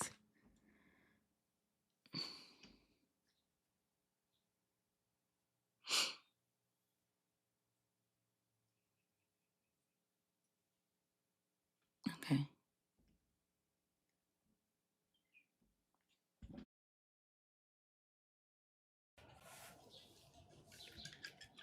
Hey, how are you? Hi, good morning. How are you? I'm doing good. I see you are a nerd. How long have you been a nerd? Oh, it's been a good while. What was your name before Um, that? um, I don't remember. It was like, I don't know, I've changed it so many times. Oh, okay. Yeah. So I'm trying to make sure that I know who I'm talking to, especially as a nerd. I'm That I'm Go I'm ahead. sorry, go ahead. I'm sorry. Oh. What was one of your names? Do you know? Do you remember? It was, I think I first started off as like matcha and lattes or mocha and coffee and lattes. And then it just kind of changed like throughout there. But one was like coffee and lattes. Okay. I know y'all be changing y'all names based off of the stupid shit that y'all hear in these lives. And Yeah. it's so hard. It's hard for me to be like, okay, that's such and such. Yeah, I'm usually pretty quiet. Like I don't really like to like comment or talk or anything like that. I just kind of felt compelled to, I guess, just discuss number two before I go into work for some reason. Okay, you can go ahead and get started. Just want to let you know from this day forward, no matter what you change your name to, you will be Pontius Pilate Yoga. In my head, because A thinker. this is how we met. This is how we met. But thinking her name is Pontius Pilates in yours. Oh. You call that lady Pontius Pilate. I'm sorry, Pontius Pilates. They Damn, gaslighting you, thinker. it's gonna be. They gaslighting you, thinker. Hey, You ready, hey, right? hey! It's gonna be Pontius Pilate Yoga. That's what I'm gonna remember. I'm sorry. Oh my God, my bad. My bad. That is fine. I thought you named yourself Pontius Pilate because of something somebody said in these fucking lives. But damn, that stuck. It's gonna be in my head. Shit. I'm sorry. Go ahead. Um, so I do want to second what that other young man said about coming on your lives. Like, I'm kind of scared because it's like 700 people because I'm very shy. So that's one of the reasons sometimes I don't like to come in like when you're on at 3 o'clock in the morning. But anywho, I just wanted to bring up number two because before I get ready to go to work, I have people at work that's like just very boisterous, Christians at work that are very boisterous about um, how they feel about the LGBTQ community. And so it hurts my soul or my spirit or whatever. It hurts my heart, right? Like to hear like these Christians talk about how they're like so good as people. And then they'll make these just comments out the blue, like, well, I don't like those LGBTQ people, or I don't like to watch this movie because of, it has this activity. And so I asked them the question yesterday that you've asked, like, if this is the least talked about issue in the Bible, like, why is this the most talked about, like, all over, Like, why do we talk about this so much? And so the reply was that that's the one sin that God detests. Like he said that Jesus said, I detest homosexuality. I don't know if that's true. I meant to What? look that No, up. it's not I, true. okay, No. I meant What? to exactly. I meant to look that up yesterday and I forgot. And so just so when we talk of, I said, so how do you feel about like, PDF files, right? Like, how do you feel about that? Oh, well, I don't like those people either. But I'm like, but you don't say anything about that. And those are people that actually hurt children, right? Like, so like, but you talk about a group of people who has nothing to do with you that's not bothering you.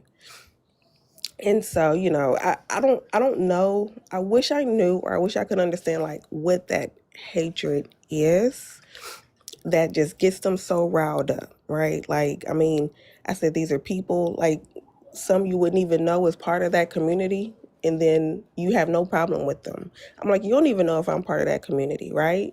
But we're friends, right? You don't, and so then you don't have a problem with it. But if I am, then what would now be so wrong with me as a person?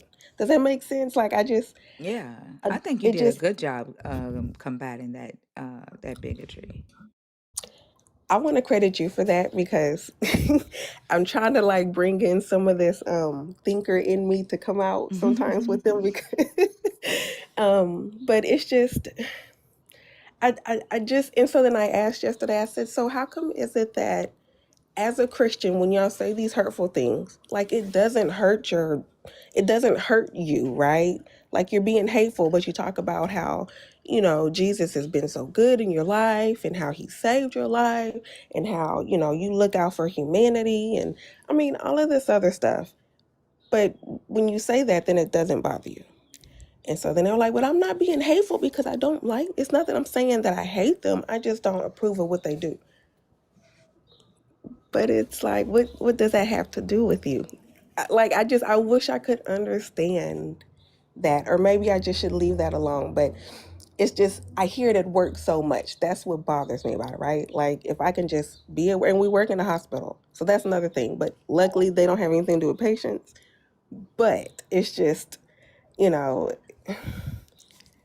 I don't know. I don't know how to move forward at work and not let that bother me. So I was just Yeah, I feel you. Uh, um, First off, like you know what typically shuts them up and makes them like not talk about it anymore is pulling it forward and bringing their whatever sin that they could possibly be doing to the spotlight. Although you don't see, actions as sins because you're not a believer, but they do, right? And so when they say things like, I don't approve of that lifestyle or I don't approve of what they do, then I would say, well, I don't, what if someone said to you that they don't approve of, you know, uh, you dating the guy that you're dating.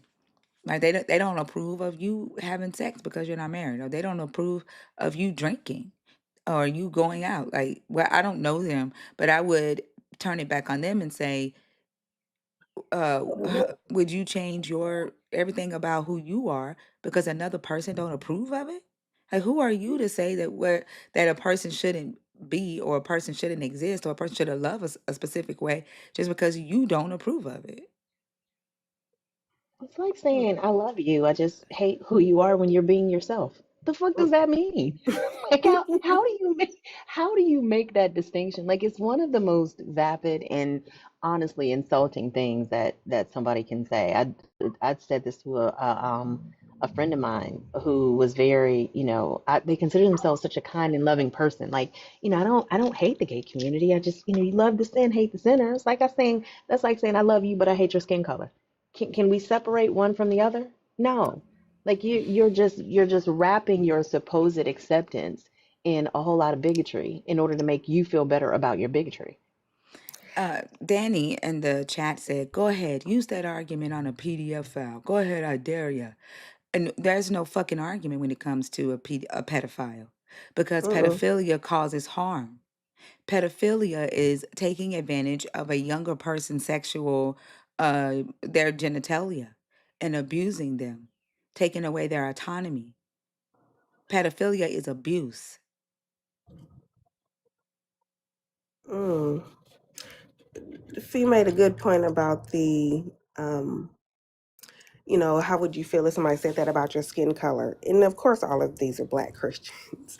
One is a pastor, right? The other one's like this deacon. Hold on. Can y'all get that motherfucker out of here, please? Did y'all see what the fuck he just said? Ooh. Oh my goodness. Ooh. Fucking pedophile. And I guarantee you he's a goddamn believer. These people are not safe. Mm-mm.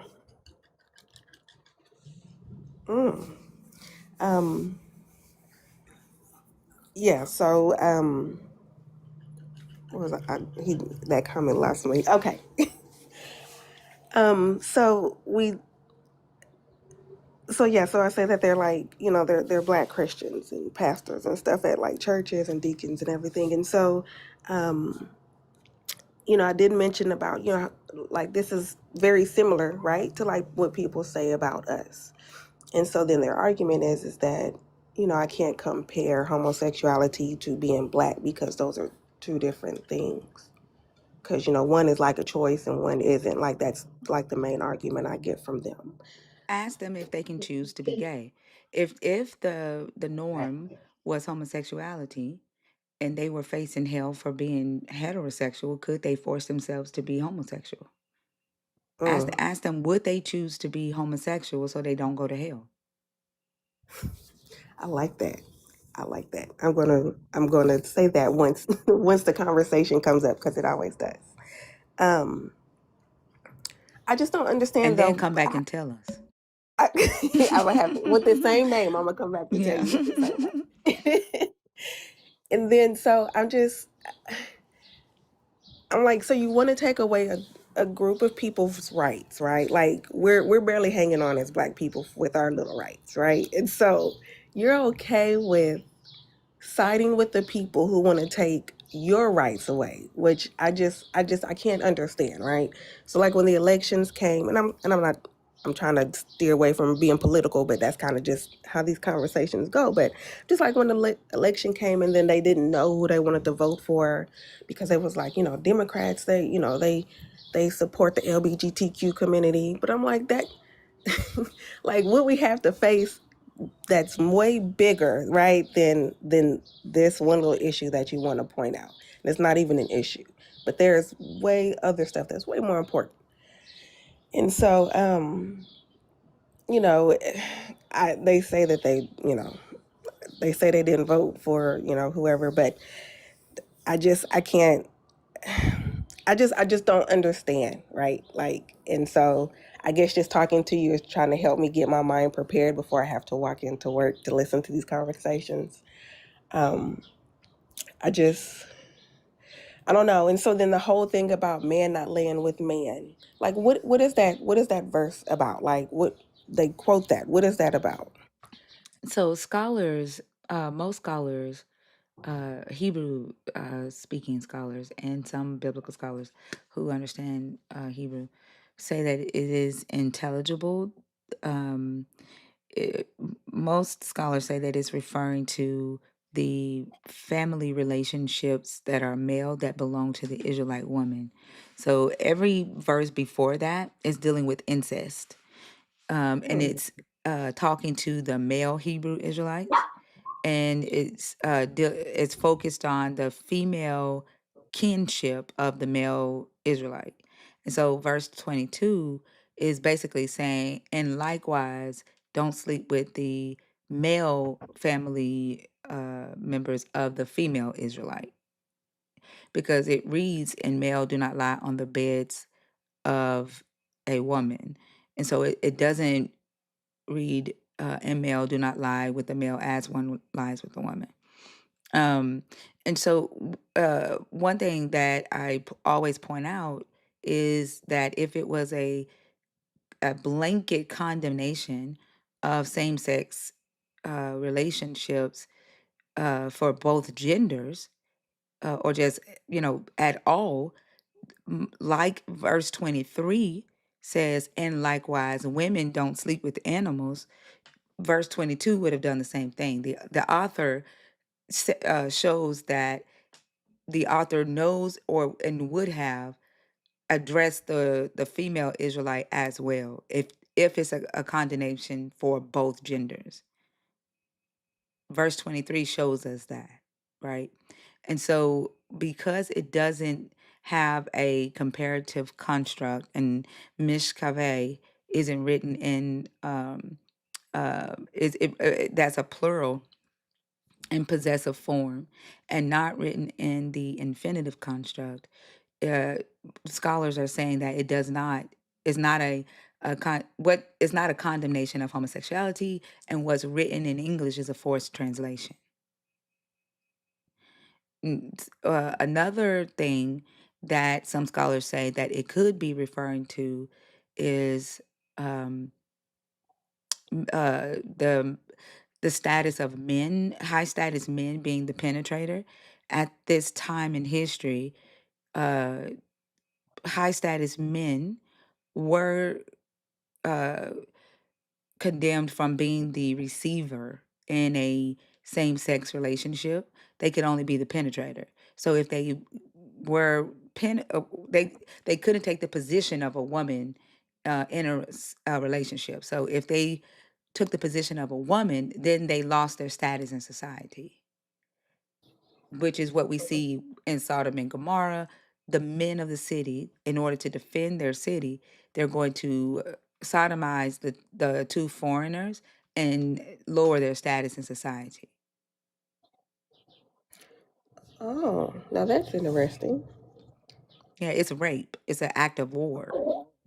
It's not an act of lust or, same-sex attraction. It is an act of war in Sodom and Gomorrah and Judges 19.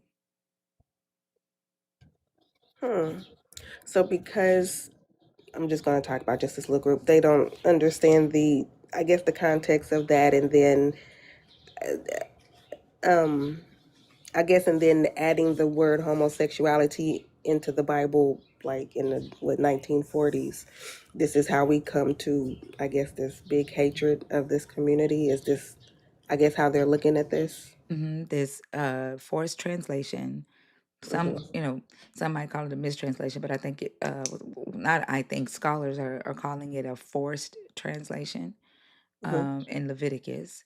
And then the misinterpretation of the Sodom and Gomorrah story. And then the defined, well, also the misinterpretation of Romans 1. And then them redefining or just completely replacing the Greek word for effeminate and replacing it with the word homosexual. So all of these things is why today as society, it was added in 1946. All of these things are why, people believe that there is uh, a condemnation of homosexuality in the book. Why the word abomination is also why they think their God detested the crazy thing about it is that the God says lying lips are an abomination. So if they're going by the English word abomination, they should despise liars at the same rate that they despise homosexuals. If they're going by the word abomination, for them to say Jesus said, I detest it, right? So Proverbs 12:21 is one that you can bring up and show them, where he says lying lips are an abomination to him. Proverbs 6 through 9, I believe. He lists 6 things that he hate, and the seventh is an abomination, and neither of those are homosexuality. He says, let's see, is it 16:9? Hold on.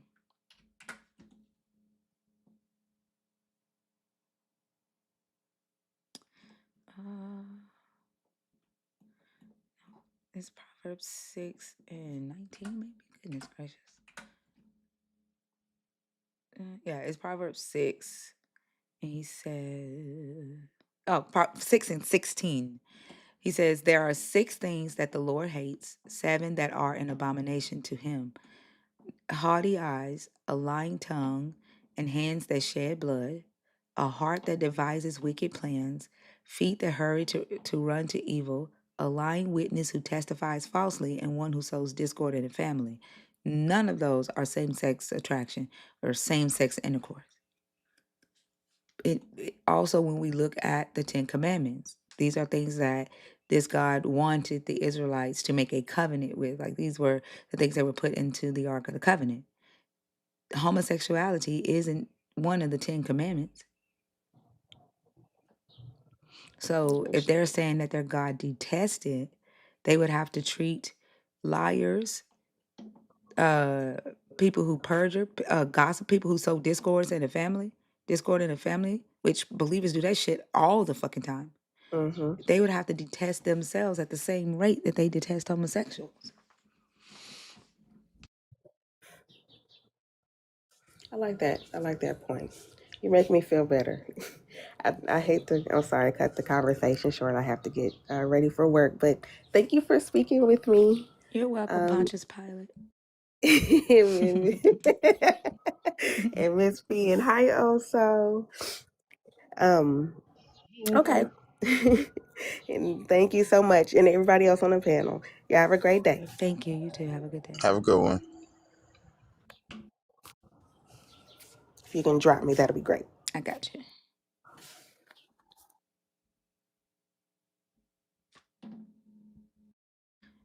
Okay, Fee. It's your destiny. Destiny? I don't know if Destiny knows she's up here. Destiny, are you there? Okay.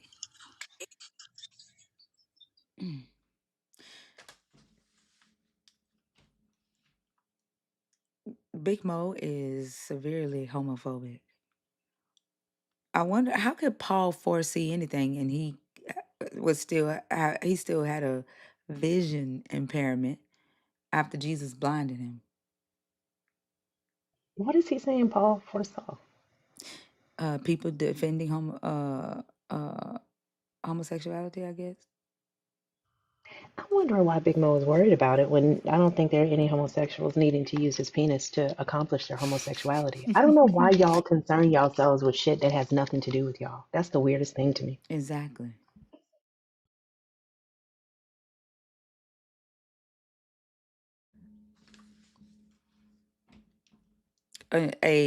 Another adult policing the penis of another consenting adult is fucking insane.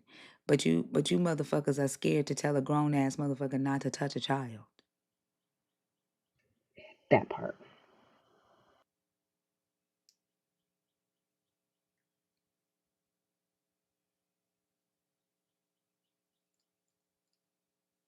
Right, the pickle police is insane. Who said? Oh my god, it went by fast. I gotta see. Masaki? Brine check.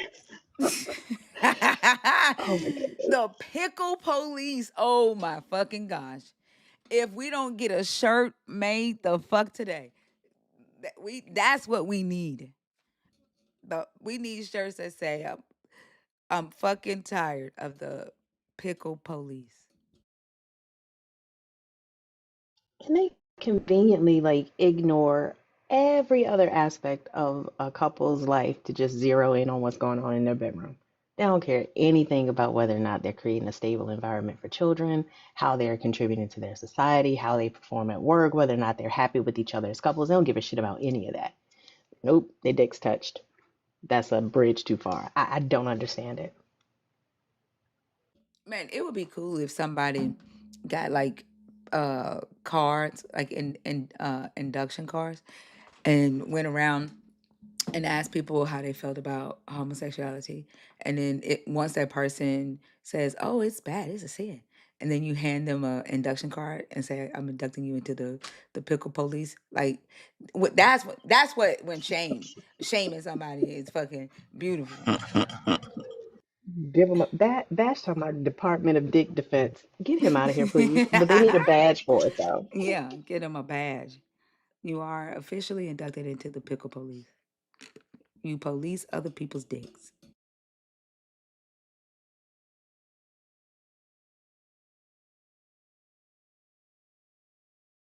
Evan and Easygoing, are y'all in the box on purpose or on accident?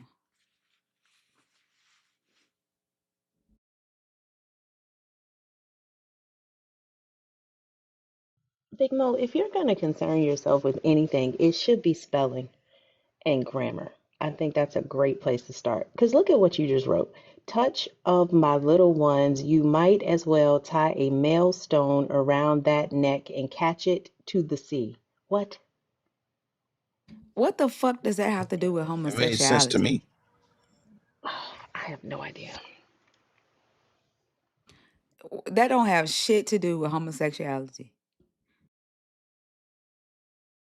Evan, I don't see you in the guest box. Everybody that was in the guest box jumped out. Big Mo, you type like that when you stationary too. Do not blame this on driving. It has nothing to do with driving.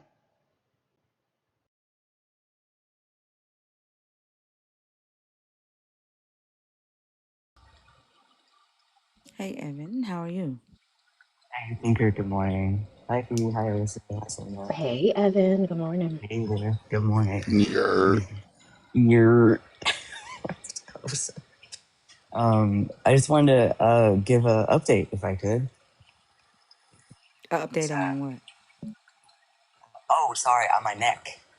Oh, yes, okay. Yeah, it's good news. So the antibiotics worked, and it like shrunk it away in like 2 weeks. That's what's up. Was it just an So infection? we're thinking so. We're thinking it was just infectious since the antibiotics like knocked it out. That's good. So best case scenario. That's good. And you're feeling Uh, better now?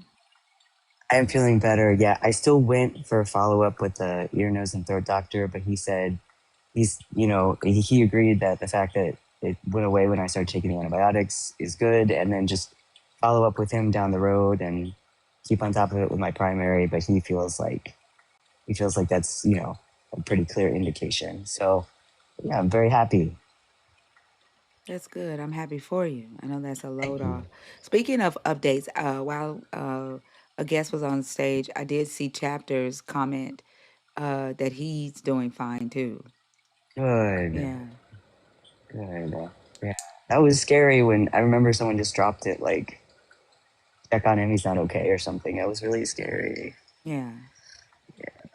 Good. Good news all around. I love it. I also wanted to tell you something hilarious in the believers talking about like spiritual things. Do you remember when you were, I think it was the line or AXP, and you asked a caller if a good God would tell you that he was going to smear dung on your face? I asked that on AXP. You did. You're talking. The topic was you're like God isn't good or something like that, and you were and you read him the scripture where God's just like, I'm gonna take your dung and smear it on your face. And you were just like, imagine like a parent changing a baby's diaper, but they're taking the diaper I and don't know. just I be saying all kind of shit. I don't even remember asking that. I was dying. I was dying just at the visual. But then the caller literally said that it's spiritual. He said And it's spiritual dung. he literally said it's spiritual dung. How do I not remember this call? Oh my god. It was at least like a month ago, but like I think about it all the time. Every time a Christian says it's spiritual, I'm like, oh yeah, the spiritual dung. Like it was killing me. So then I think like last week in Justin's live, he was talking with a Muslim and he brought up the fact that in the Quran it says that semen comes from the rib cage, and then he read it and it said life is from the spurting fluid that comes between like the ribs and the backbone. And he was just, because the claim was the Quran says things about science and nature that no one could have known, so it must be inspired. And he was like, well, what about semen coming from the rib cage? And the defense was that it was spiritual. It was like, not spiritual Wow. semen, please. Spiritual Everything is done. spiritual. It was spiritual semen. And she's like, it's just talking about, it's a metaphor for life. And Justin was like, coming from the rib cage. Like, what? So when I heard spiritual semen, it reminded me of the spiritual dung. And I had to tell you about it. I was like, just absolutely screaming. It was so funny. Everything is spiritual. Like Everything is we had a caller spiritual. tonight who said that the dirt, the dust from the ground was physical, but the God used physical dust to make spiritual bodies, to make spiritual entities. That Adam and Eve were not physical flesh, they were spiritual. And he used the dust from the ground to make them spiritual. Like pixie dust. I don't know. Don't give him no ideas, Evan. Dirt. Sorry. I don't Don't know. give watch watch someone cling onto that one. I don't know. I was dying over spiritual dung and then the spiritual semen, and I couldn't. And then they were arguing about like Jesus coming on the clouds, and Justin was like, well, they thought heaven was in the clouds, but have you ever been in a cloud? It's like really like moist and sticky. I was like, and Jesus hasn't even come on them yet. Like, imagine the stickiness. It's just wild. It's wild. It's nonsense. But yeah, that's it. I just had to tell you about that and wanted to give an update, and I wanted to say thank you. I felt like really supported, and it just reminds me how much I love this community and we support each other. And I just wanted to say thank you and tell you that it's looking like everything's coming up W. So You're welcome, Evan. Thank you for giving us the update. I appreciate it. I'm glad that you're feeling better. thank you so much. You guys, all right, I love you all. Have a good day. Love you too. Have a good one. All right. Oh, peace. Peace. Peace, Chad. Yesterday, someone was talking to Kalu about Jesus' peace.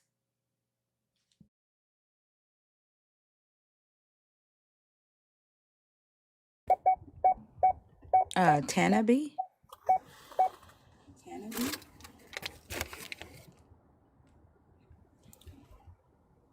Tanabe, are you up here on accident? Oh, I think they might put me up here on accident. Okay. Yeah, I Have a think they good put one. me up here on accident. All right. Oh, you got a little tight grocery store? Easy going. Are you in the request on purpose or on accident? Y'all, the guest box is open. If you are a believer, deconstructing, or an atheist, don't be afraid to come up and have a conversation with us. As long as you're respectful, we are calm and respectful. let me not even use the word respectful, civil. So, and there's nothing to be afraid of. You'll have all of your limbs when you leave the stage.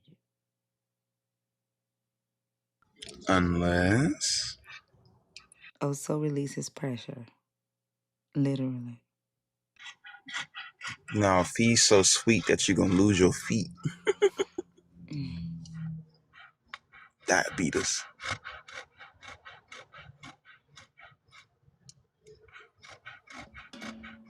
Mm-hmm. Pressure you don't bite no more, tell him.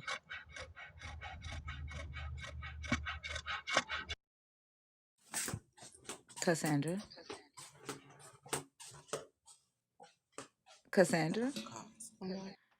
TikTok is like throwing y'all in this live. I mean, in this request. Dang. Y'all, feed the beast. Help us get some more people in here. We still have 2 hours to go. Who goes live at 10 today? Is anybody going live after us? You made a pickle police image?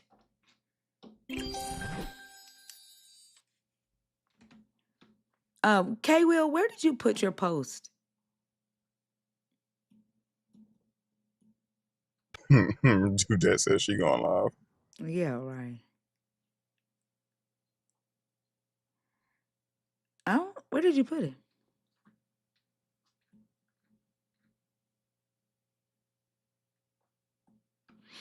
You going live today? Zena at 11 a.m. Eastern. We're still live until 10 a.m., so we still have 2 hours left in here.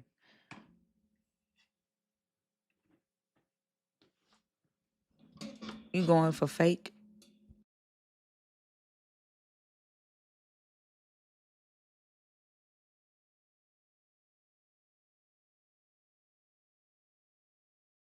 Hoppa, are you in the request on purpose or on accident?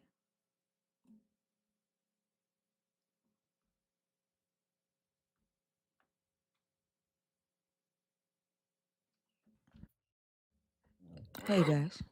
Hey, I was gonna go live, but I can wait. I don't want to get nobody wait.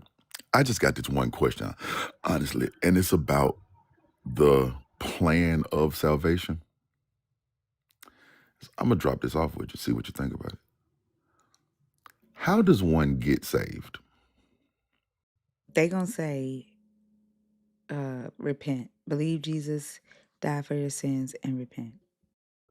Okay, which I think that's one of the ways to do it. That's one of the ways to do it. I found about 12 different plans of salvation. Hold on one second. Hold on. And I just quit counting. God damn it. Oh, there you go. Oh shit.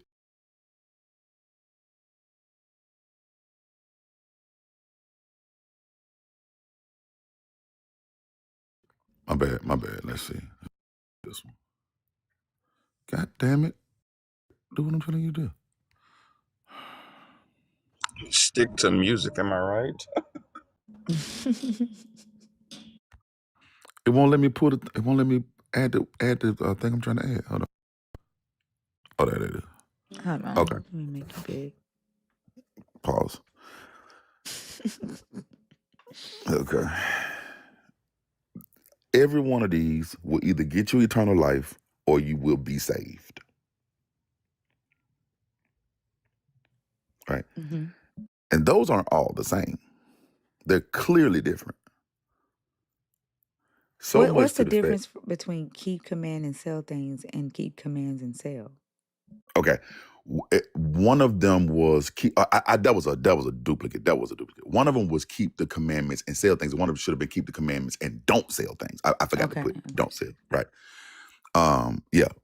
One of them is keep the commandments and sell your stuff. One of them is keep the commandments, don't sell your stuff. One of them is repent and believe. One of them is repent and be baptized. Right. Like each of these all end in either a person getting eternal life Oh, and go in and out of Jesus. I swear that's in there. I swear that's in there. I didn't make that. What? I swear I didn't make that up. He said, I'm the door. You're going to come in and out and you're going to be saved. I didn't make that up. I'm not trying to be funny. I am the Right? gate. Whoever enters by me will be saved and will come in and out. Yeah. Yeah. And so go into Jesus and then go in and out. I didn't make that up because that's what that man said. Okay. Oh, Jesus. Go to jail. Oh, so it's too early. Somebody mute him. The Loose string said the back door. Whichever door that man want to be, that ain't my business, man. I support his lifestyle. What I'm saying is, right, if for women specifically, they could be saved just through childbirth and faith and charity. Yeah. Right. Sometimes you got to believe. Okay.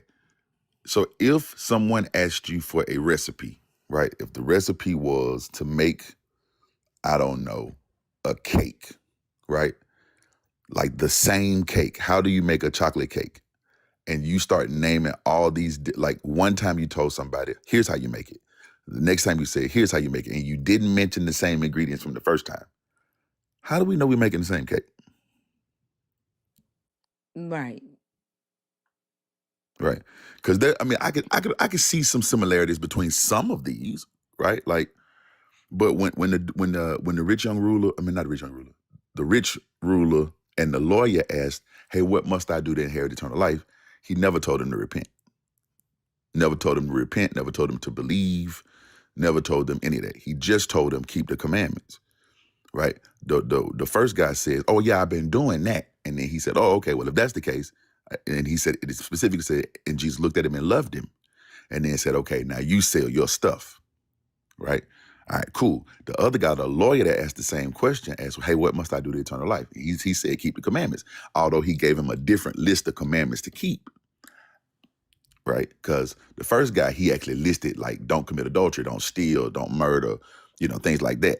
Honor your father and mother, right? The second guy, he just said, oh, love the Lord your God with all your heart, soul, mind, and strength, and love your neighbor as yourself, right? The second guy, he didn't tell him to say his stuff, right? So how do we know that the price of salvation is the same for all the people? But if the price of salvation isn't the same for all the people, then that's an unjust weight. Yeah, that's true. And I was that's what I was going to talk about going live. And I know that's so far off the topic, but that just really, that's hitting me different. Like, yeah. Confess with belief is on now. At least when people try to tell homosexuals that it's a sin, they can quote John 10:9. Yeah. Say, Jesus said he is the gate and you're going to go in and out. And that's what I'm doing. I'm saying. Yeah. He the door. I'm just going in the door, in and out. Yep. Yeah. And that's a t-shirt too. Oh my God. Please don't put that on a shirt because then we all going to jail. Put on the back. Oh, Jesus.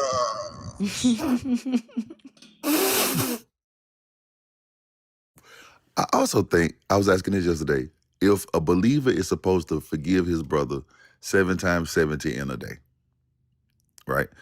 Like you got to imagine that. That's pretty much an unlimited amount of forgiveness, right? Like that, 7 times 70 is not literally that you're supposed to forgive your brother 490 times, right? Like, so you're making this, just forgive them. No matter how many times this thing's happened, just forgive them. If they do this 7 times 70 in a day, forgive them, right? Because just as you forgive, then I'll forgive you, right? Okay.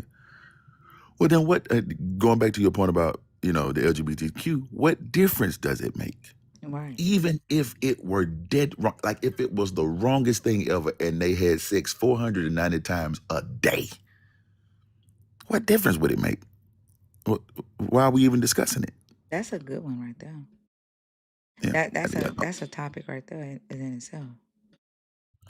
Yeah, because I don't get that. Like if it's this like subjective, I still sin, but I try not to, right? So I don't know how many times that person can sin and be okay. It ain't like there's like a number. Okay, you can do this 2 times and then it's over, right? Okay, well, just tell me How many times a person can do it, and then that person can just ration out their times, and then you leave them alone. Let them worry about their own time rations. All But right, and then they just know, yeah. then, what would they do with their hate? What would they do with what? With their hate? Mm-hmm. I know, right?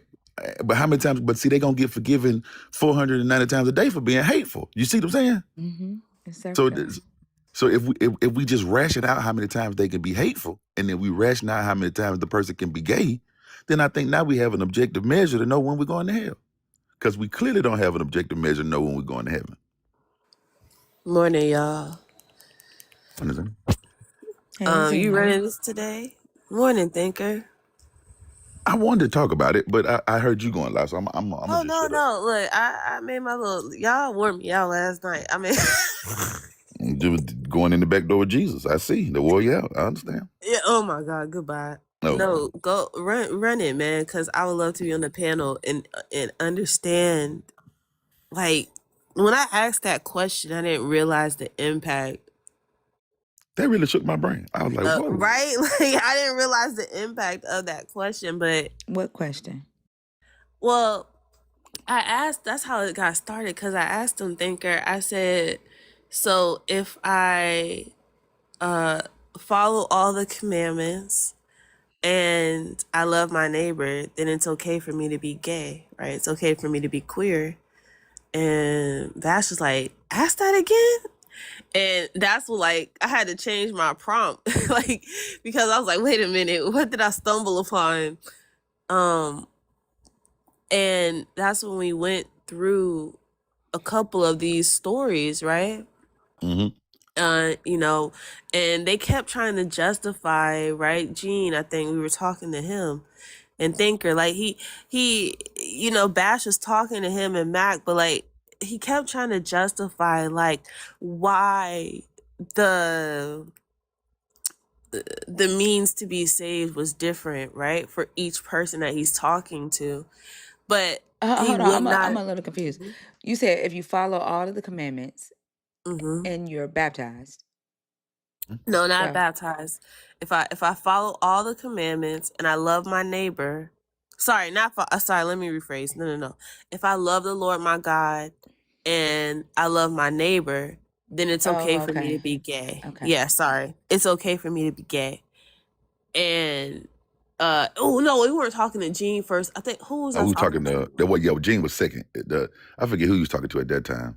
Yeah, I forget who I was. I think it was Clark. Yeah, it was Clark who I was talking to, and because I was trying to figure out like, well, what do I need to do to be saved, right? I don't even know how I got to that line of thinking, but I did.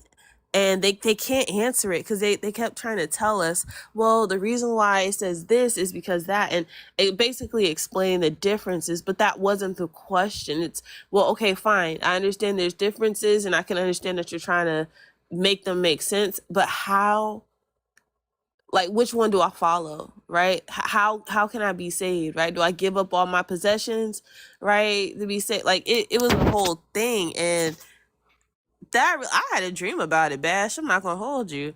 I that you so yeah, thinker, like that's how it came. Because if I do all these things and they're the greatest, right? These are the greatest commandments, and if I just follow those commandments, and if I love God with all my heart and I treat my neighbor, you know, how I want to be treated, air quotes, then I can be gay all day and still enter into the kingdom of heaven. If that's the If that's the greatest. hustle, but it Yeah, depends if on that's the hustle. but that depends on how you look at the word love, right? Uh-huh. Because if you're looking at loving the Lord your God and loving your neighbor as in the feeling of love towards them, or if you're Yeah. looking at it as in like to keep all the commandments towards God and your neighbor. yeah, I'm Right. shocked a believer didn't say that because, Oh, like, loving your God would include following the commandments, right? They but the did reason not that they say. wouldn't bring it up is because they don't follow the commandments. Because they think Uh-huh. they think that the new covenant excludes the commandments and you just supposed to love God.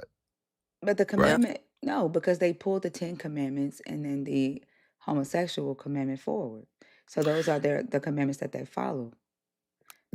Yes, I agree, but that's not what that wouldn't be a defense in this, because if they say, oh well, then you supposed to keep all the commandments, then you go, okay, well, what about this commandment? And they go, no, not that commandment, not that commandment, No, not that commandment. I'm talking about in the new covenant, they talk about the moral law, right? Mhm. So the moral law includes the 10 commandments, right? And the new covenant. Yeah, And well, in their mind it does, yeah. well, Paul talks about the thou shalt not kill, thou shalt not commit adultery. Paul talks about them, right? And so, Hmm. and so, and their doctrine, the 10 commandments, are in the new covenant. Except for remembering the Sabbath. Yeah, except for that. And then the homosexuality law, like those are the commandments that they believe they're supposed to follow. Hmm. Well, So, adultery is what? Go ahead, Thinker. I'm sorry. so, and with, so if you say, if I love the Lord my God and I love my neighbor as myself, and the believer says, well, if you love God, you'll follow the commandments of the new covenant, which are the homosexuality law and the 10 commandments, then what? Then I ask them about the Sabbath. Yeah, but And that's then what they'll say, happened well, in our Sabbath reverse, is on though. Sunday. That's not God's Sabbath. Yeah, it's on Well, they'll Saturday. say in the new covenant it is, because That wouldn't be the God. That Sabbath is wouldn't be for loving God. Jews. Well, their laws are defined differently, and their Sabbath, the Sabbath is for the Israelites. Their Sabbath or their holy day is on Sunday. So if they But say that that, would then what? but that wouldn't be loving God. That would be loving their Sabbath. That's not When I God's would bring up commandment. Jesus, right? I would bring up what did Jesus observe? Yeah, but that was before Jesus died, right? That still wouldn't be loving God. That would be loving their Sabbath. How would it be loving their Sabbath? If to love God means to honor the commandment that God made, God never changed the Sabbath. But he did. But he changed the covenant and for the Gentiles, right? And so Yeah. in their mind, like just going from their doctrine, right? In their mind, the new laws fit the Gentiles and the new Hmm. covenant. And Hmm. so the Gentiles didn't observe the Sabbath. They observe their holy days on Sunday. Nope, they didn't. They observed the Sabbath per Acts 15. They were supposed to go learn the Torah on the Sabbath in the synagogues. Per Acts 15, post Jesus' death and resurrection. Where Acts 15 is where Paul agreed that they would observe dietary laws too, right? Yep. And And then then he went out Paul, and lied about that. yeah. So I'm talking about what Christians believe today. Yeah. What? Yeah, I'm saying like, if a Christian were to argue this, right? My What argument are would be, my argument is that that's not true. The Sabbath observant for the Gentiles is set out in Acts 15. How would you push back I, on that, Thinker?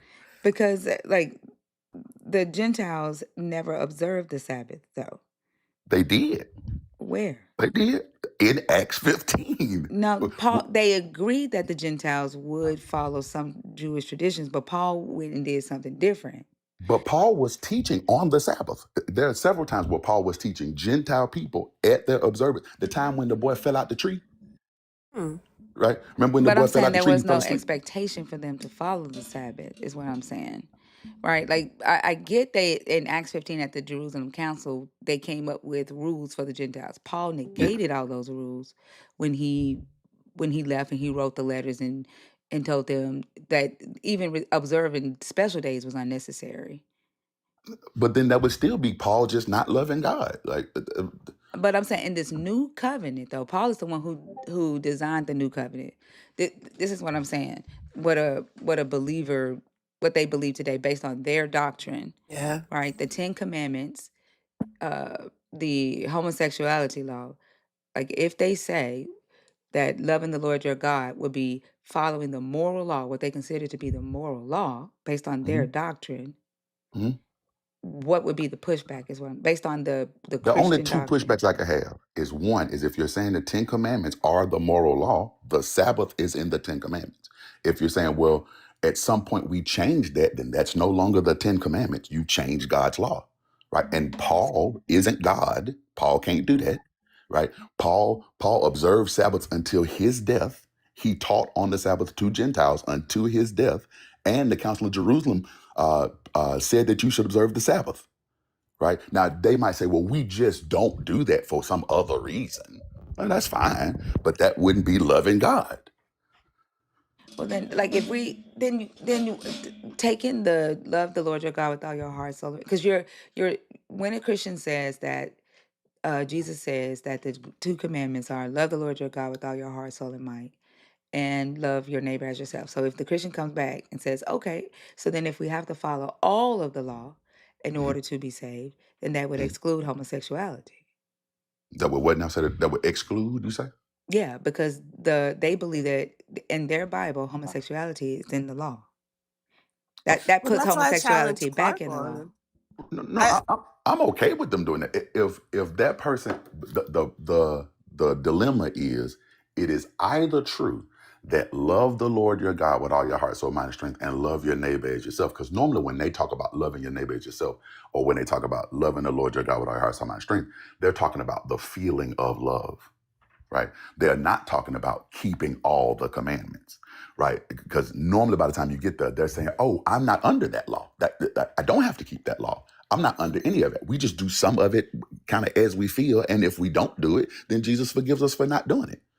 Well, that's what the conversation with Clark. That's how we got to this, because he said I don't have to keep like everything. Basically, he was just like, this just the greatest two. But I see what you're saying, thinker. Where if you're keeping the greatest two, therefore you would be keeping all the commandments to love the Lord your God. But so I think that's how we got into the whole like shebang, really. But I guess with what you've educated us on about homosexuality, would I guess in their But I'm saying Christian, based on their Christian view, based with yeah, this based on what argument, they right? I'm believe. playing devil's advocate. If I were a Yeah. Christian, right, It- that's what I would go to.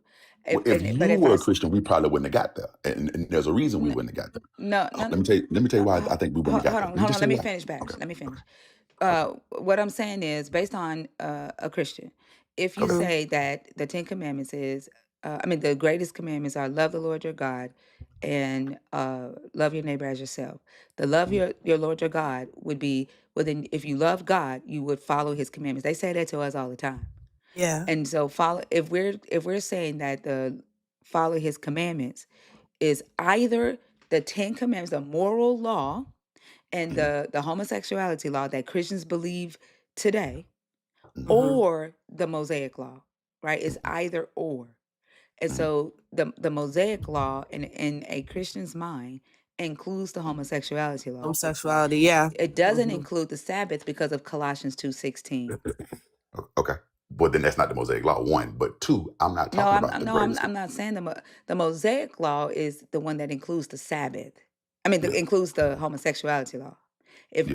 if we're going to say that you have to love, if a Christian says love the Lord your God includes following His commandments, and Mhm, those Mhm. commandments are either the full Mosaic law mhm, or their new covenant laws, which includes the Ten Commandments and their homosexuality law, mhm. then that would exclude homosexuality, like being able to say, then I can be gay and still be saved, right? But, but Because homosexuality is in Leviticus.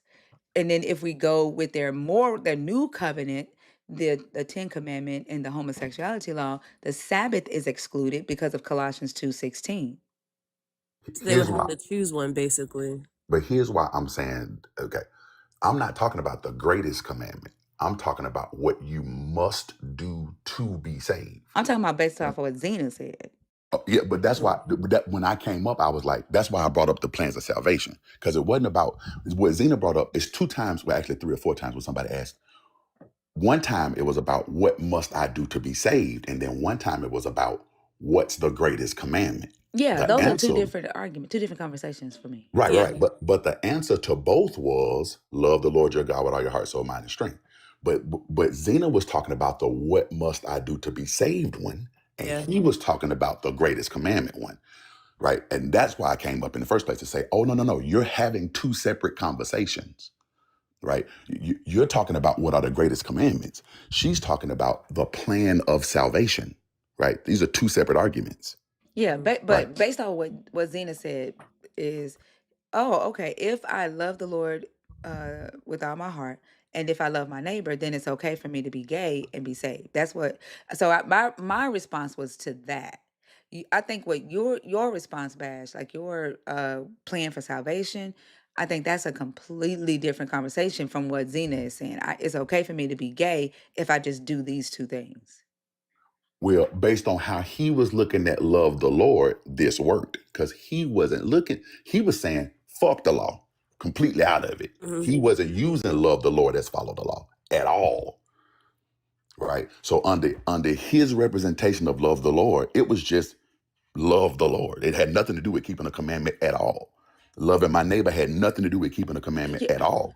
And that's okay for that one. But I'm saying to use it as for an argument, there is going to be a Christian that's going to say keeping the commandments. They say it to us all the time. So just to prepare, because she said she's gonna run it again, right? Just to prepare so that you're not blindsided. Yeah. Yeah. If a believer says, well, if you love the Lord, you would keep all his commandments, then the conversation needs to go to, well, which commandments? The law or the new covenant commandments? New covenant with the moral laws, the 10 commandments, the dietary laws, and things of that nature.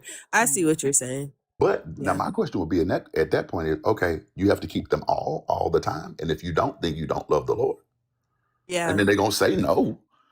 All right, why is there no expectation to keep them all the time? I'm confused. Because we all sin. Everybody's sin. It's in my nature. They got that problem now. That's what I'm saying. But we're talking about the it's okay to be gay thing. That's what I'm addressing Zena's argument, not yours.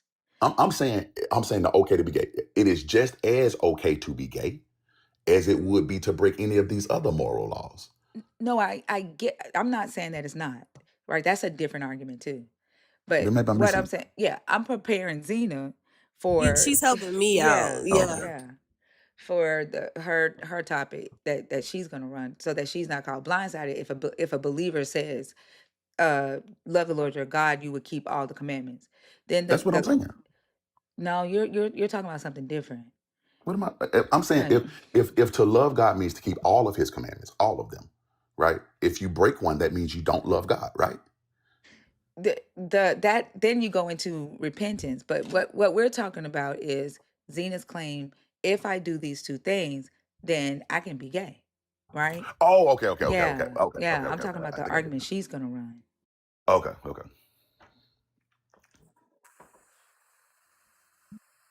Thank you. You're welcome. No, that comment, but the what you guys are both saying is what Clark, Dean kind of argued one side of it, Clark argued the other side. And it did go both ways last night. And that's what took so long. I think with Gene and with Clark. Gene, that's who the. Because Clark argued your side, not your side, but my initial question, right, Thinker? But then Gene argued the salvation when I put up salvation. But I think I'm going to be more straightforward with the question and say, if I love the Lord thy God and I love my neighbor as myself, is it okay for me to be queer and still enter into the kingdom of heaven? Yeah, that's a good one. Mm-hmm. Yeah, let me write that down before I forget.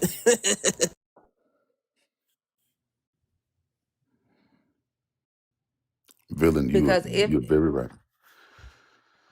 I'm sorry, go ahead, though. Now, if they go to moral law and all of that, then you can argue Bash's. That's when you go to Bash's argument.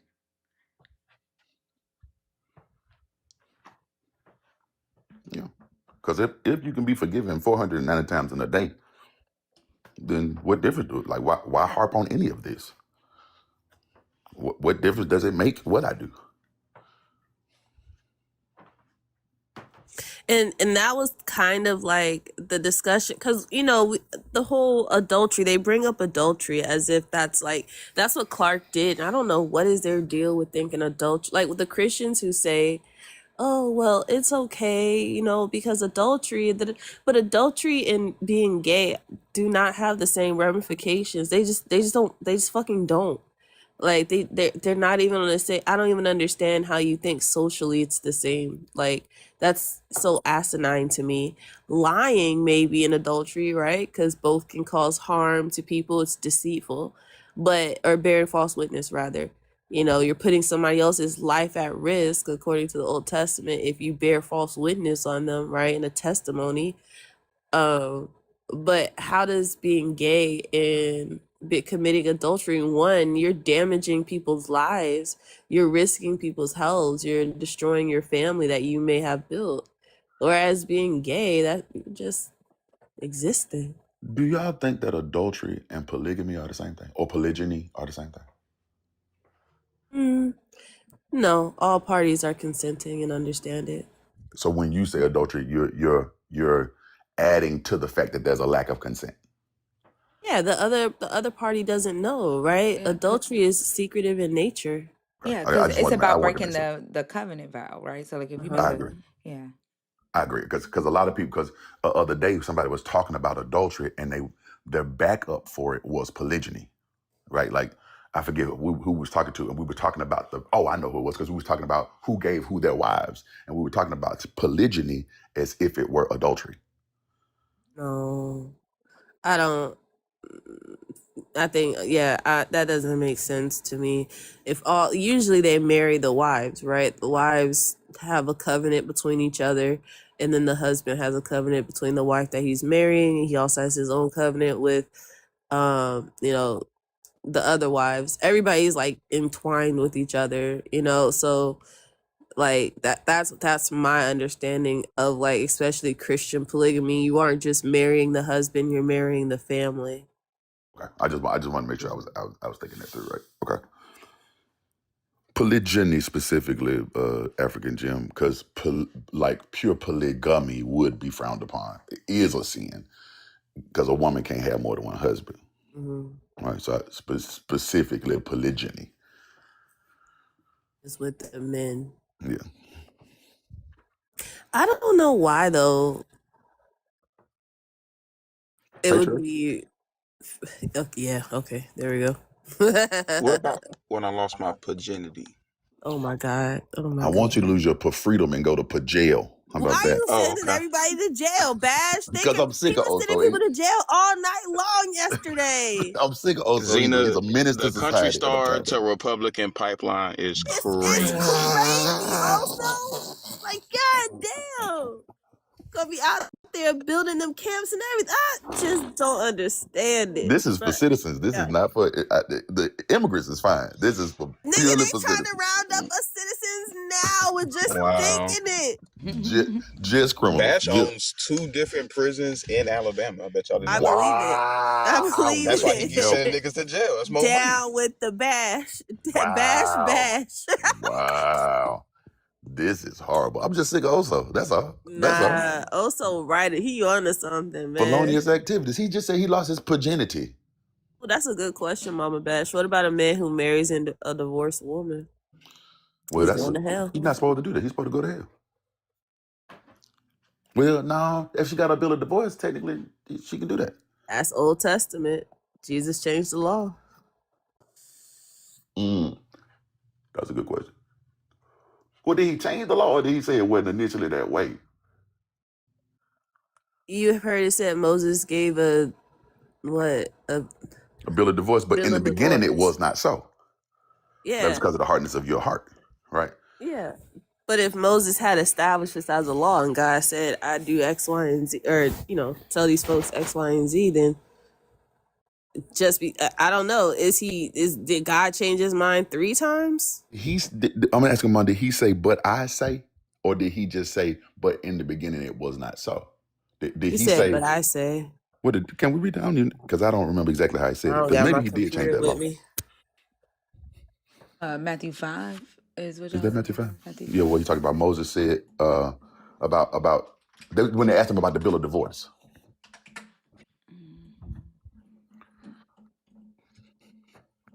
He said, It was also said, whoever divorces his wife, let him give her certificate of divorce.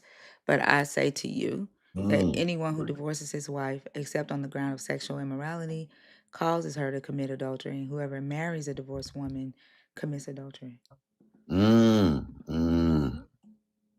Well, what the way you said the one about the hardness of the heart? Because I was expecting to hear. I don't know why I was expecting to hear that. Where he He said, talks about it again. "Is it in another gospel?" Mark, maybe Mark. Matthew used Mark a lot. Yeah, hold on.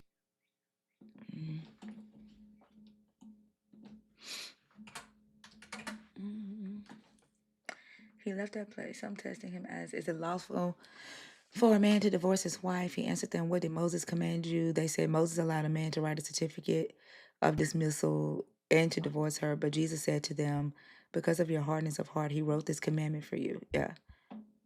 Okay. So that was about the hardness of heart.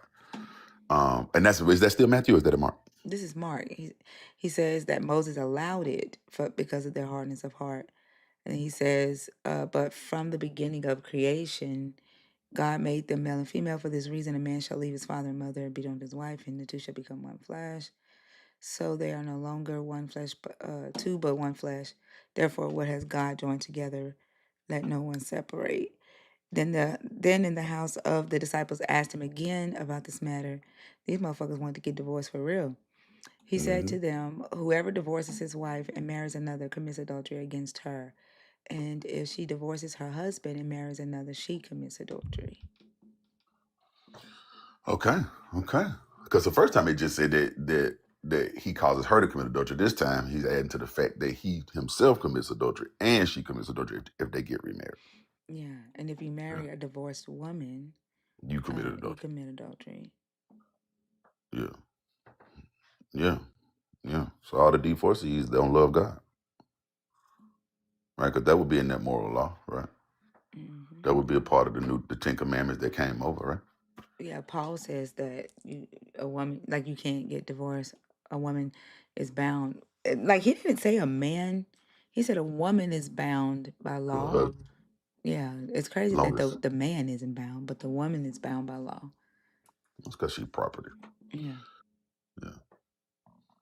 Man, yeah. So divorcees don't love God, is what we're saying. Mm-hmm. Okay, I just want to make sure that none of them do. Even if they don't, wait. They weren't even supposed to get the divorce in the first place, let alone get married again, right? Their hearts are hardened if they get divorces in the first place, right? Even if they don't remarry, because they weren't supposed to put asunder what God put together, right? Yeah. Okay. Yeah, so who else going to hell? Y'all want to go ahead and pack up? Oh, I'm definitely gonna be there. Okay, good. Y'all want to stand on the roof like the Hebrew Israelites and wait, or y'all want to just It's too hot up there. Did he say hell or jail? You hell gotta this be time? careful with him. Hell, Oh, just okay. hell. Yeah. All right. Yeah, I go. You ain't never been married, also. Okay, just go anyway. Just okay. You don't know shit about me, man. You know what? It's I probably used to better be that way. married. Nah, man, you gonna learn now. I used to be married to the motherfucking streets, dog. And you Okay. What's know what I got out of happening? I walk away. What? But you know what? it? If a unbeliever, if you're a believer and your spouse leaves you and they are an unbeliever, then you can marry again. You're not bound. Really? Yeah. Oh, According unequally to yoked. Paul. No, Paul. No? Yeah, no. 1 Corinthians 7. Let me see. But if the unbelieving partner separates, let it be so. In such a case, the brother or sister is not bound.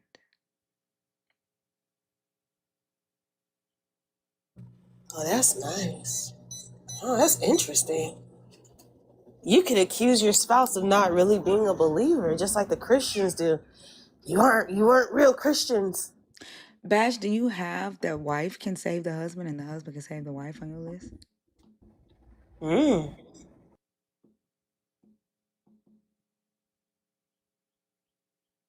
Bash, you there? I was on mute. I was on mute. I had that the wife could be nope, I don't have that. I had that the wife could be saved through childbirth and through faith and charity, but just through marriage, I did not put that there. What is that? That's what is that? 1 Corinthians? 1 Corinthians 7:16. 7. Yeah, it says, a wife, for all you know, you might save your husband. Husband, for all you know, you might save your wife. Let's see. This is going to be fascinating. That if any brother has a wife who is an unbeliever and she consents to live with him, he should not divorce her. And if any woman who has a husband who's an unbeliever, he consents to live with her, she should not divorce. Wait, and he consents to live with her? What's the consent to live with her part about? Like you got a wife who is an unbeliever. If she consents to live with him, he should not divorce her. Maybe take on his culture?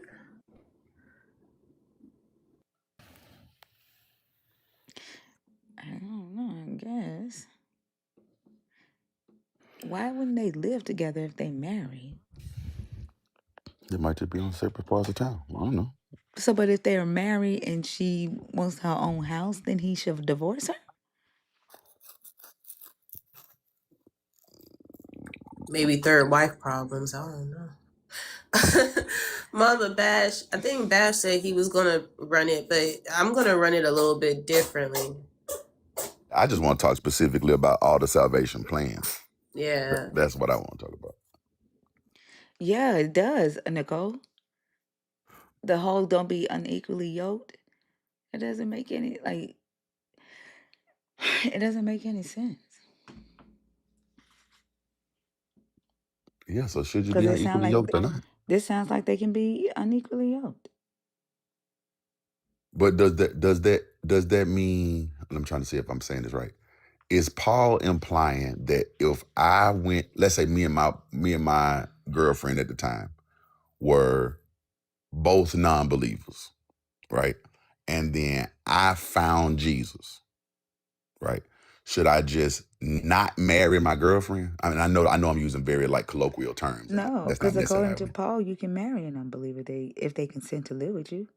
Okay, so if she'll have me, then I can still marry her, and if she consents to live with me, then I shouldn't divorce her. Right, but the church teaches that you're not supposed to be unequally yoked at all. Right, and so they've convinced a lot of people to leave people alone, stop dating people because they weren't believers. Like, this is what I'm talking about when the church be messing up people's lives and shit. Yeah. What did they mean by unequally yoked then? They teach it that don't marry somebody who's not a believer. That's how the church But what did the teaches scripture it. mean though? Like, what did it actually mean that? Because now I'm thinking, well, what the fuck was they talking about when they said don't be unequally yoked with non-believers? It said light and darkness. Just light and dark. But the yoke itself, was it the yoke of marriage? Was it the yoke of friendship? Was it the yoke of working with them? Or what was the? I wonder if it's talking about those that are of the law and not of the law, because the law was a yoke around their neck. What verse was that? Don't marry people of different religions? 2 Corinthians. Let me see.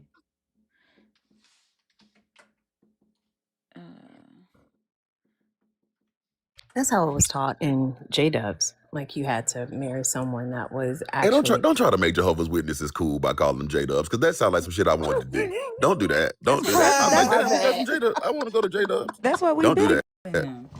Don't call them that. Keep that name, okay? Don't let Republican Bash stifle your creativity. That make the witnesses sound fine as fuck. I was like, damn, fine. Republican Bash is on 1,000 today. Right. Wow, you don't think that was a cool ass name? You said J-Dubs wasn't a fire ass name. Okay, Republican Bash though, yeah. If you say so. Nah, so y'all was thinking that wasn't fire. Okay, all right then, all right. Now look, J-Dubs in the chat. Now J-Dubs all in the chat. It says, do not be mismatched with unbelievers. For what do righteousness and lawlessness have in common, or what partnership is there between light and darkness? What agreement does Christ have with Belial? Or what does a believer share with an unbeliever? What agreement has the temple of God with idols? For we are the temple of the living God, as God said.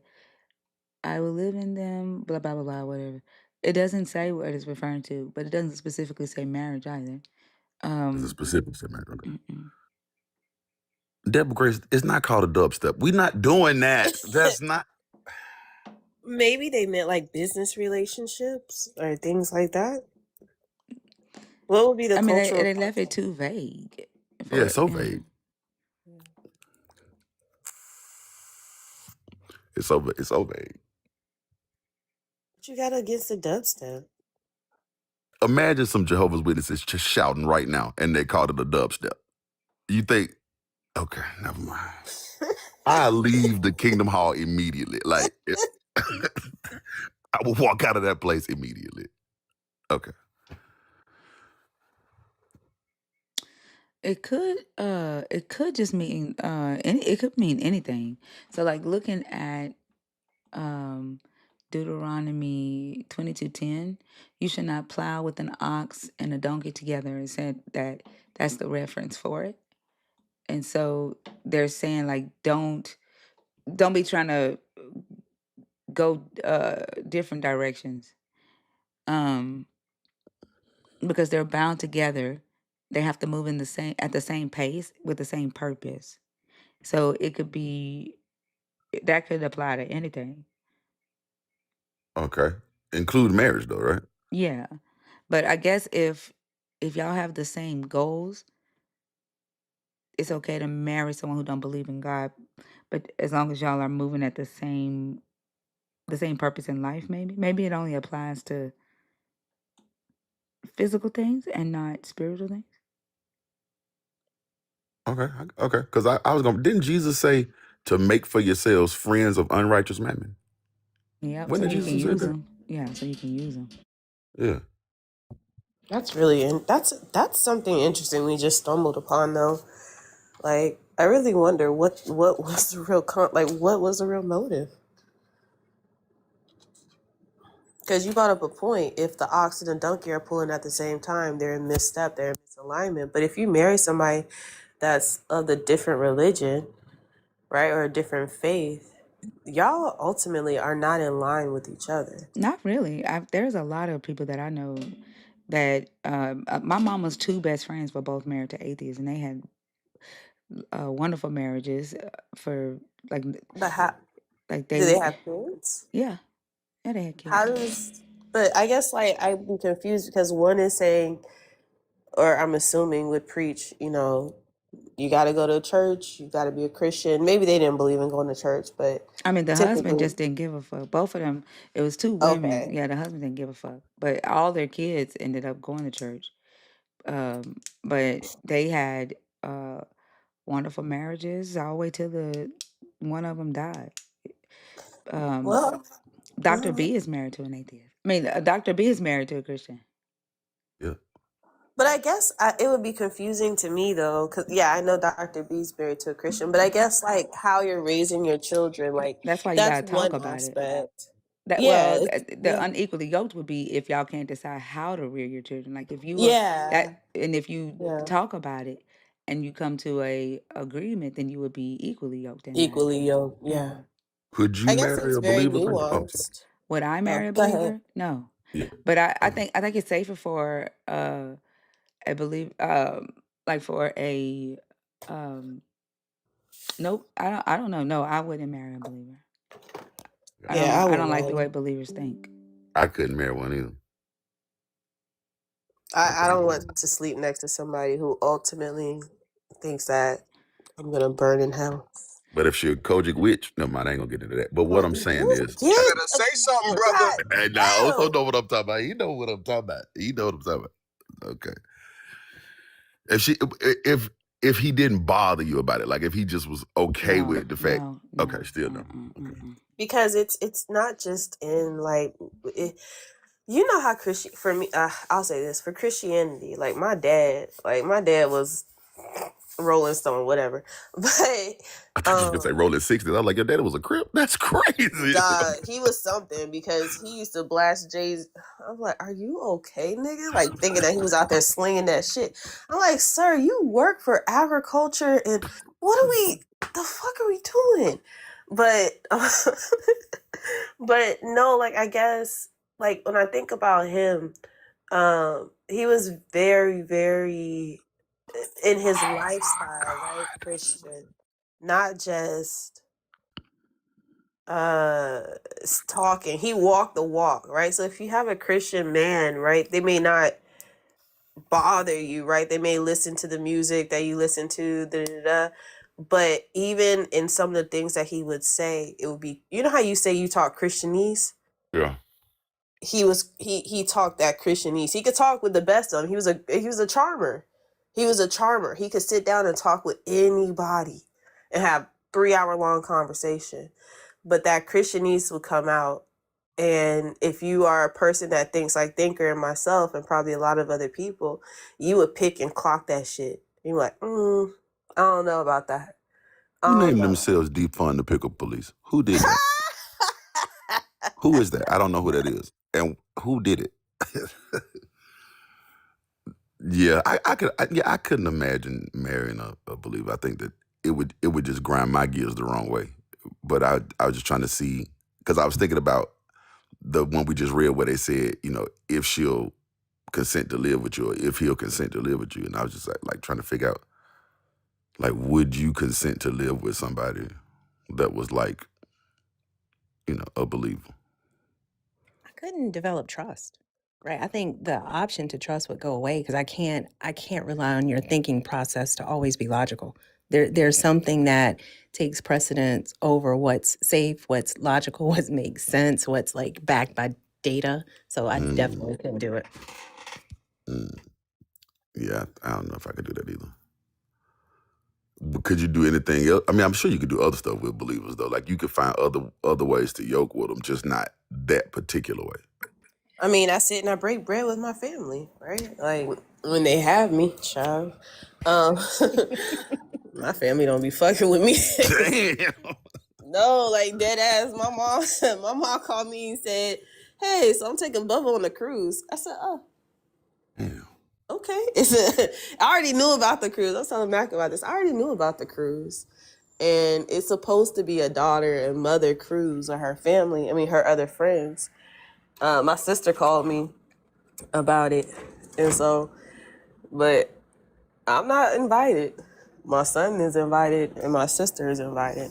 Wow. I'm not invited. So like that's what I tell people, like y'all, and again, it's not that there's this like cutthroat tension between the family, like that we can't sit and, have fellowship and fun and things. That's not it. She just is scared that if she doesn't want her friends knowing that I'm an atheist, like she doesn't want them knowing that I talk the way I talk about the God and things like she knows that if anybody asks me anything about it, I'm going to talk about it. And not that I bring it up, but like I'm just going to be honest about it. And she won't invite me to church events. Like if like my cousins, they'll have like, a women's conference and they're talking about health and all this other shit. She won't send me the flyer. My sister will though. Like my sister be like, you should just show up. I'm like, girl, no, I'm not doing all that. I was like, but that's a tangent. But long story short, like I could sit with my family and I could, we surprised my aunt, who just came out of surgery. I told y'all guys about that a while ago. Because they found another mass. And so, and I love my aunt so much. She's so special. But we just, we went there, we had a good time, break bread. They're all Christians, basically. I am not, but not once did the conversation of Christianity come up. We just sat, drank, did whatever, you know what I'm saying? And just had a good time, played spades, and just enjoyed each other's company. You got the cool kinds of Christians in your family.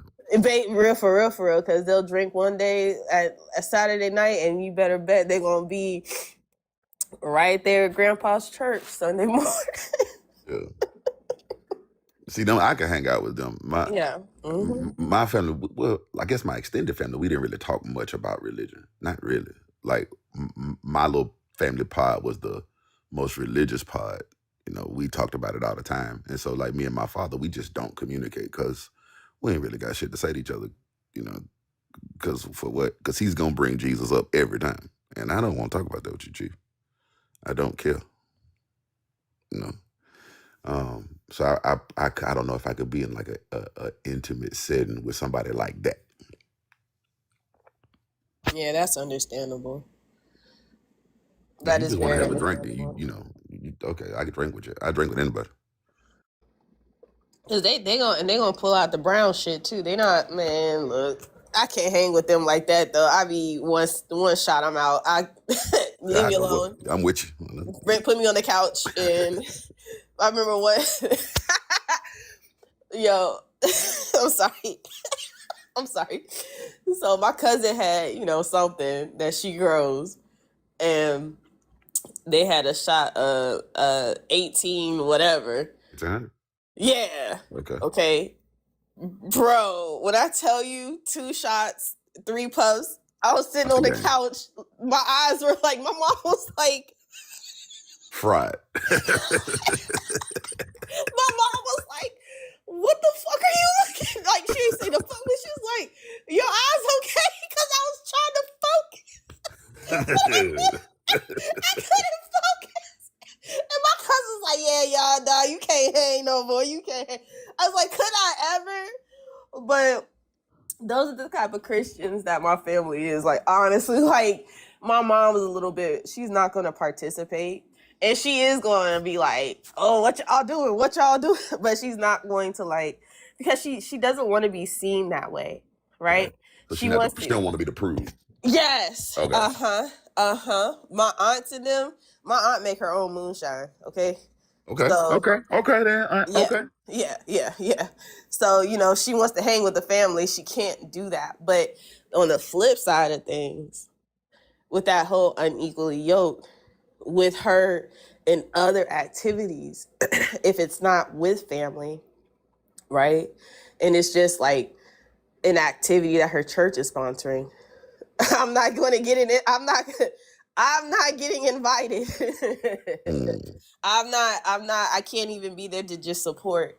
And, because there was one time where the preacher, and thank her, sorry for going off if you don't want to go off on this tangent. I'm sorry.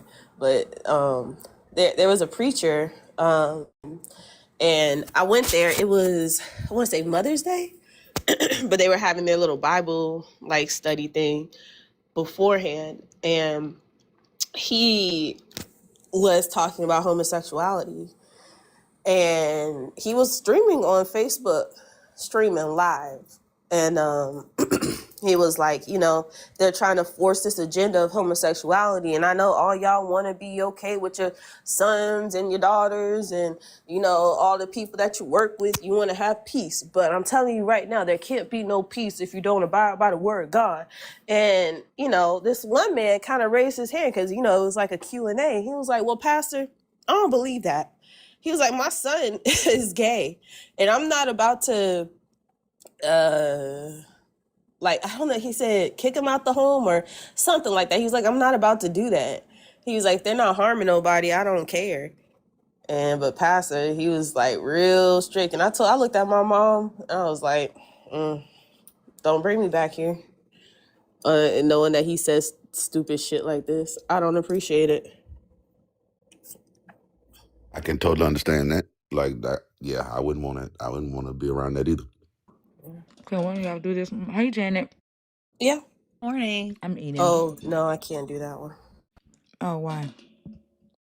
Everything good? Janet.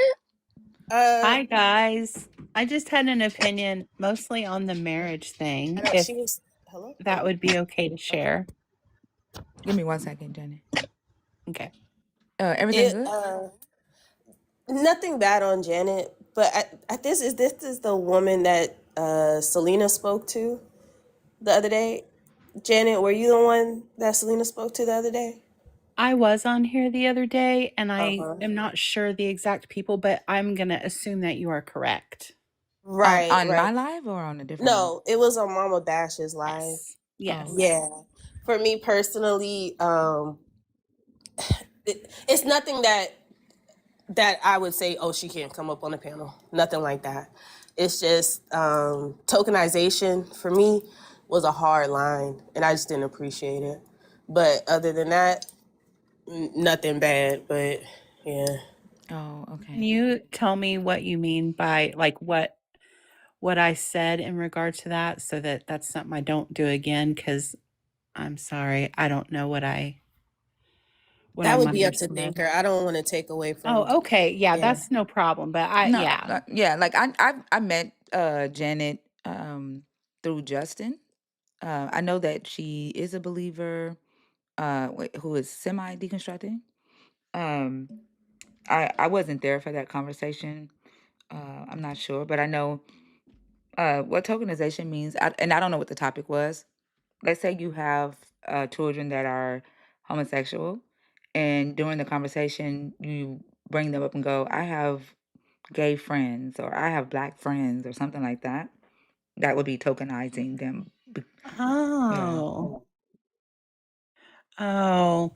Yeah, I mean, I can understand that. Like my perspective is, you know, from especially with my daughter, just kind of walking alongside her as best I can, not using that for my own gain, but, you know, wanting to support the people in my life that are going, you know, going through different things. But thank you. Yeah, I see where you're coming from Can with y'all that. hear me right now? We can hear you Okay. now, yeah. now we can. Hold on. Yeah, but that's a part of deconstruction. Oh God, I'm eating. That's a part of deconstructing. Sorry, Thinker That's said, let me a get this. that's a part of deconstructing. Mhm. I do run my life differently. Um, you know, if a person is open to learning, right, and adjusting behaviors, I'm willing to, be there with that person as they deconstruct and help them through that. And so I wasn't there for that conversation, so I don't know what the topic was or what transpired. Yeah, I think Janet is open, but that's why I said, like, for me personally, it was it was twice that it happened with a black friend and your daughter, and it just didn't set right with me. But I appreciate that you're open to, you know, feedback and things of that nature, and a couple of other things that was said that kind of made my head tilt. But I want this to be a fruitful conversation, so that's why I was like, let me pass it on to Fee or maybe somebody. Oh, no, You it's see what I'm okay. saying? I Yeah. mean, I can appreciate that not everything, you know, I can appreciate that I can say some things that that are not going to sit well, and I don't have a problem at all with somebody letting me know when that happens. So, I can respect that totally. Okay, I appreciate that. Fee, are you able to? Are you there? Yeah. Okay, Yeah, I'm all here. right. Thank you. Hold on, she did take accountability and she apologized. Go Yeah, ahead, she Fee. did. She Yeah, did. yeah. And I just want to, like, the space is a space for deconstruction and not just deconstructing religion. So I we just have, like, I'm in my space, like, I'm just open minded to people who are willing to learn and to deconstruct uh their behaviors, their thoughts, and things like that. Mhm. And so, again, this is why I say um there are things that we, ourselves may do or say, and I like being able to talk about those things and get to an understanding is really important for me. And so that's just how I, run this space and this community. So, go ahead, Fee. Yeah, and I'm learning too. Oh, sorry. I just want to say I'm learning too, and I'm learning from Fee, and I'm learning from Thinker, and so it's a good thing. It's a good thing that Janet's here. It's good. Yeah. Go Yeah, ahead. and it's funny that like you say that because when I've been married. I was married, well, I'm on my third marriage, so clearly I'm not a great Christian if a lot of people would say. But I married a Christian the first time, and then that was such a terrible experience that I was like, I'm never marrying another Christian. And I wouldn't even date Christians, and I married an atheist the second time.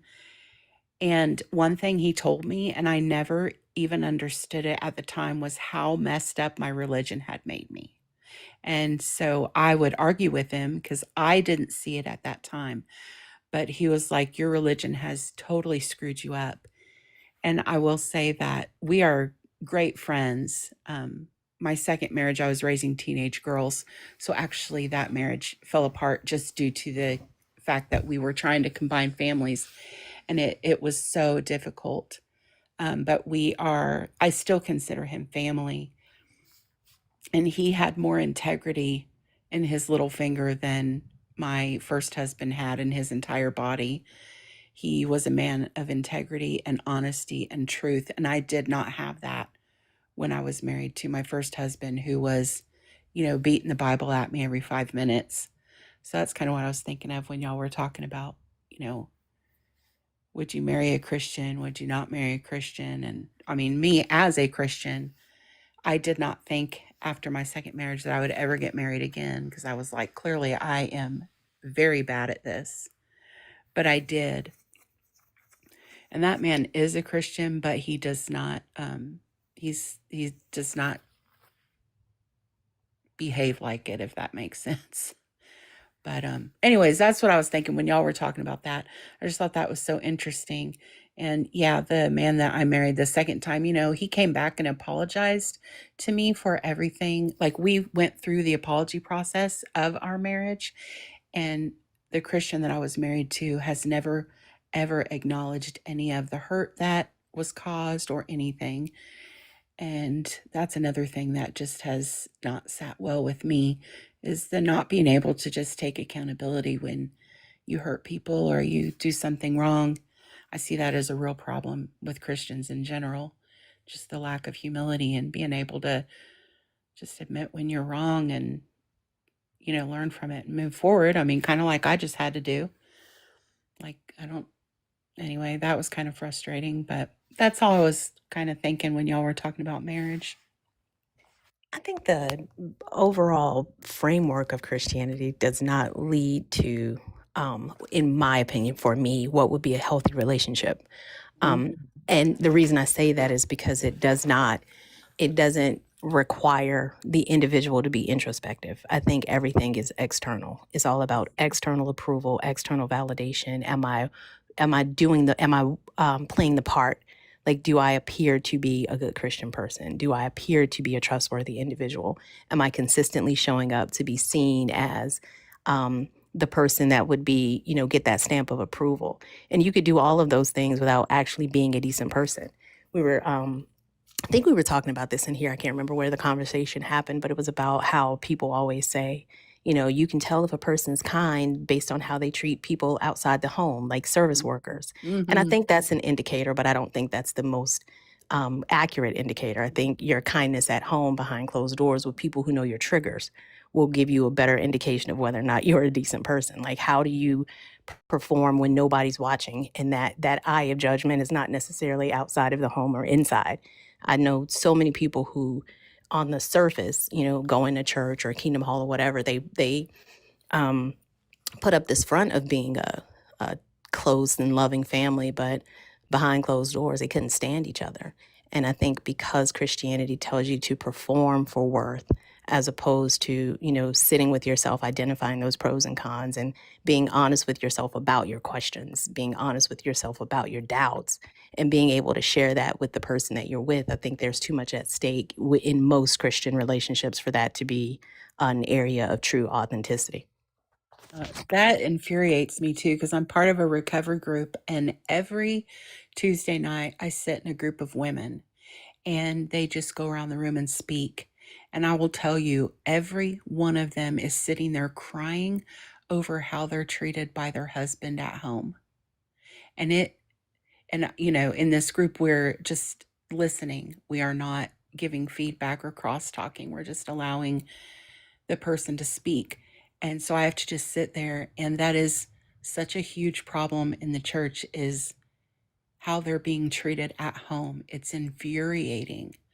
And I've talked, with some of the people in my own church, like, If you're going to sit there and say that, you're loving and we want to love, then why are we the most dysfunctional people on the planet?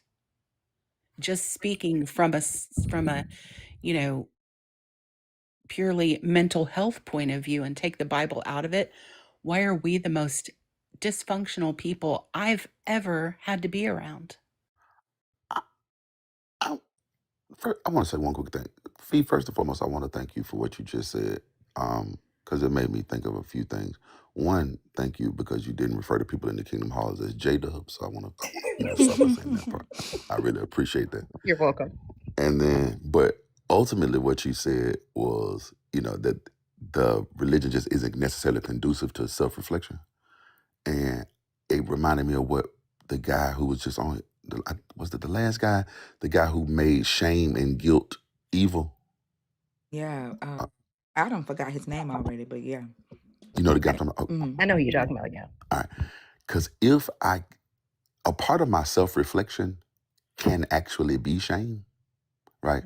Like if I do a thing that's wrong, if I do a thing that causes pain unnecessarily, things like that, the guilt from that is or at least let me say it can be the catalyst to changing that action.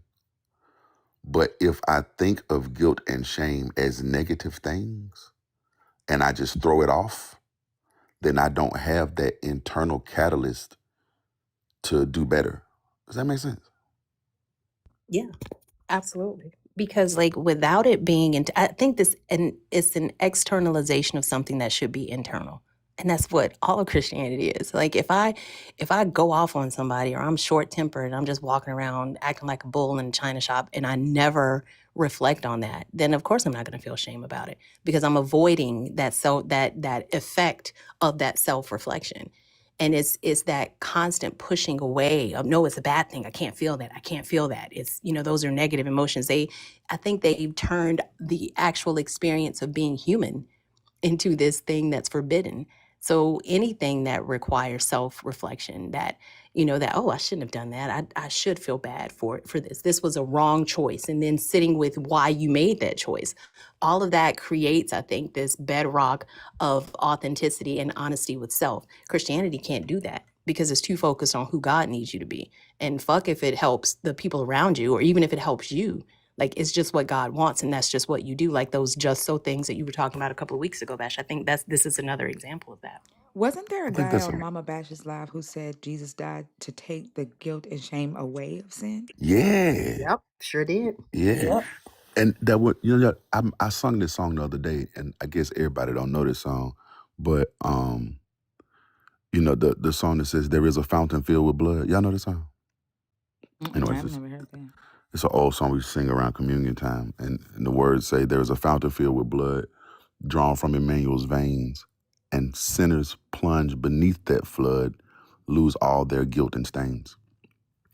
And it doesn't necessarily encourage the sinner to lose their sinful ways per se, but it does sound creepy now. But at the time, Danny, it was a hit. It sounds really creepy now, but so there's this idea of like just losing the guilt of a thing, losing the shame of the thing, right? Instead of like losing the action of the thing, right? And the guilt is, again, the catalyst for me to change the behavior, right? Like, but if you're saying, well, Jesus came to take away your guilt, right? I know there's a scripture that says that he bore our sins, yet despised the shame, right? And the people use that to say that he took away your sins, or I don't know, some kind of way they use it to be like, you just shouldn't have any shame or any guilt, no. Oh, that's what it was going to make me think.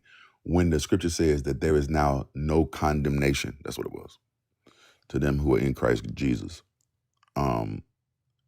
Right, so people don't Wait. feel condemned. They don't Oh feel. wow! Why am I just now realizing that's what the fuck we've been? Oh my gosh! Wait a minute, say that again. There is now no condemnation to them that are in Christ Jesus. That means that they can sin and not be condemned. Oh, I thought that meant they could hit raw.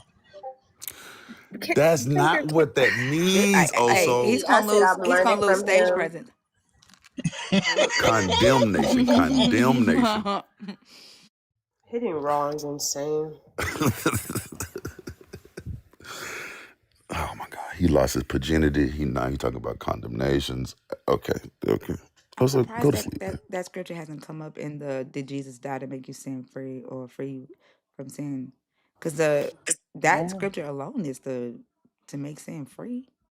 that's the answer right there. Because if you remove it, then it's gone. But even when they talk through it without that scripture, they still reduce it back to the fact that they can sin for free.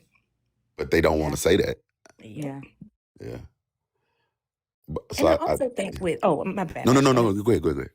I was just going to say one more thing about shame. I think that because it can't function with Christianity because it's a self-regulating, like, ethical mechanism. And for them, ethics can't be self-regulated. It has to be externally regulated. So they have to push that off. And I guess Jesus took it from them. So they don't have to, they can walk around doing whatever the fuck they want to do, not feel bad about it, not be condemned by it because of the blood. And if you look around at the way it's walked out, like to what Janet was saying, like why are Christians self-admittedly the ones that are the only ones who can have access to love and peace and kindness and all this goodness, but you see very little of that in the rank and file? That's a valid question, I think. Yeah. That was like the And the most. older people. Oh, go ahead, Jen. I'm sorry. No, I was just going to say that was so enlightening what you just said. And I just wish I had a clip of that and could play it in church. We It's have a on guy YouTube. who, It's on oh, YouTube. it's Yeah, it's this gonna be is, at oh my hour gosh. 9. Hour 9. Oh my gosh. Yeah. I'm going back to that because there is a friend of mine who walks around and he thinks it's funny. And he goes, I don't feel any guilt about anything. And you're right. We're told not to feel guilty. And you're so right. If we don't have a balance of that, and allow some of that to guide how we're treating people, that is toxic. So yeah, I'll go back and watch that again. That was an excellent point. Think about it. There's a believer in the comments right now that don't know what the fuck we talking about. Like that motherfucker just come in here. I'ma pray for you. I'm sorry you weren't chosen. Like they don't have any shame whatsoever in their ignorance. They don't have any shame in how they treat strangers. Like they just act. They just do. And this is why I say their God wants them in that animalistic mindset where they just do and they don't stop to think if their actions uh, are harmful or helpful or good or bad. Yeah, and I think that, kind of piggybacking on that, I think that that's kind of one of those, not that it's an explicit thing per se. Like, I don't think anybody's saying explicitly, hey, go do whatever you want and don't think about the consequence. But I think it's kind of a sum of parts, right? Like it's a byproduct of the overall teaching, right? And so when you kind of go into what Fee was just saying, how while this is purely internal, right, it's being treated as if it's external, right, which is already weird, right? And so because the forgiveness is granted when they say it's granted, they can be forgiven. They're not supposed to experience any shame, blah, blah, blah. So now I never have to think about what I actually do. I never have to think about what I actually believe. I never have to think about what the actual consequences are because the external world is literally my internal projection. Does that make sense? That confused me to say.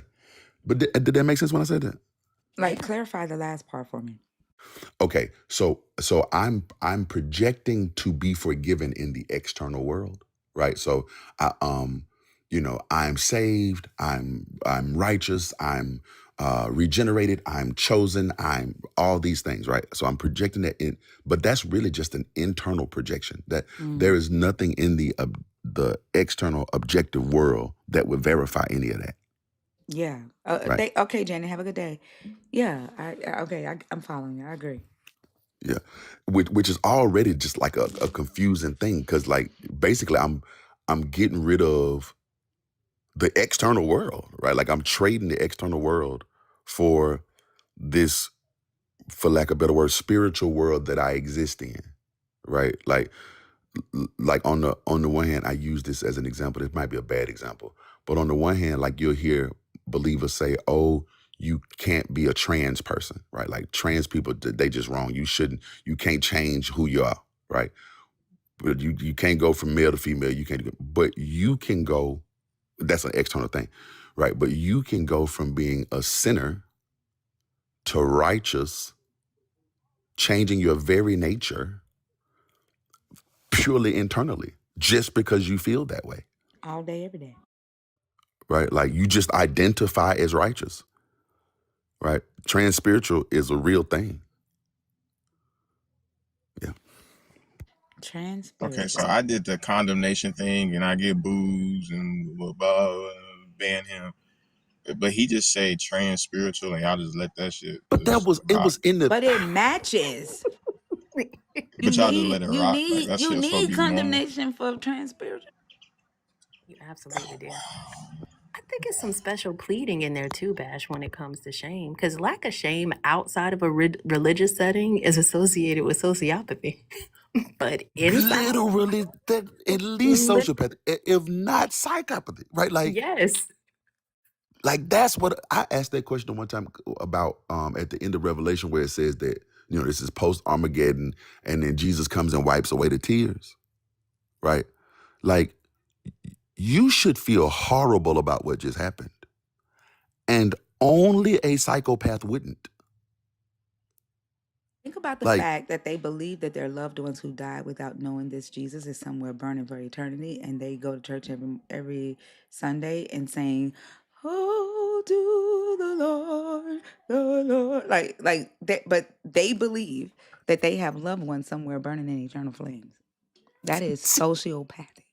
at least, you know what I'm saying? Like, but but that's an external thing. Like that's something that happens in the real world.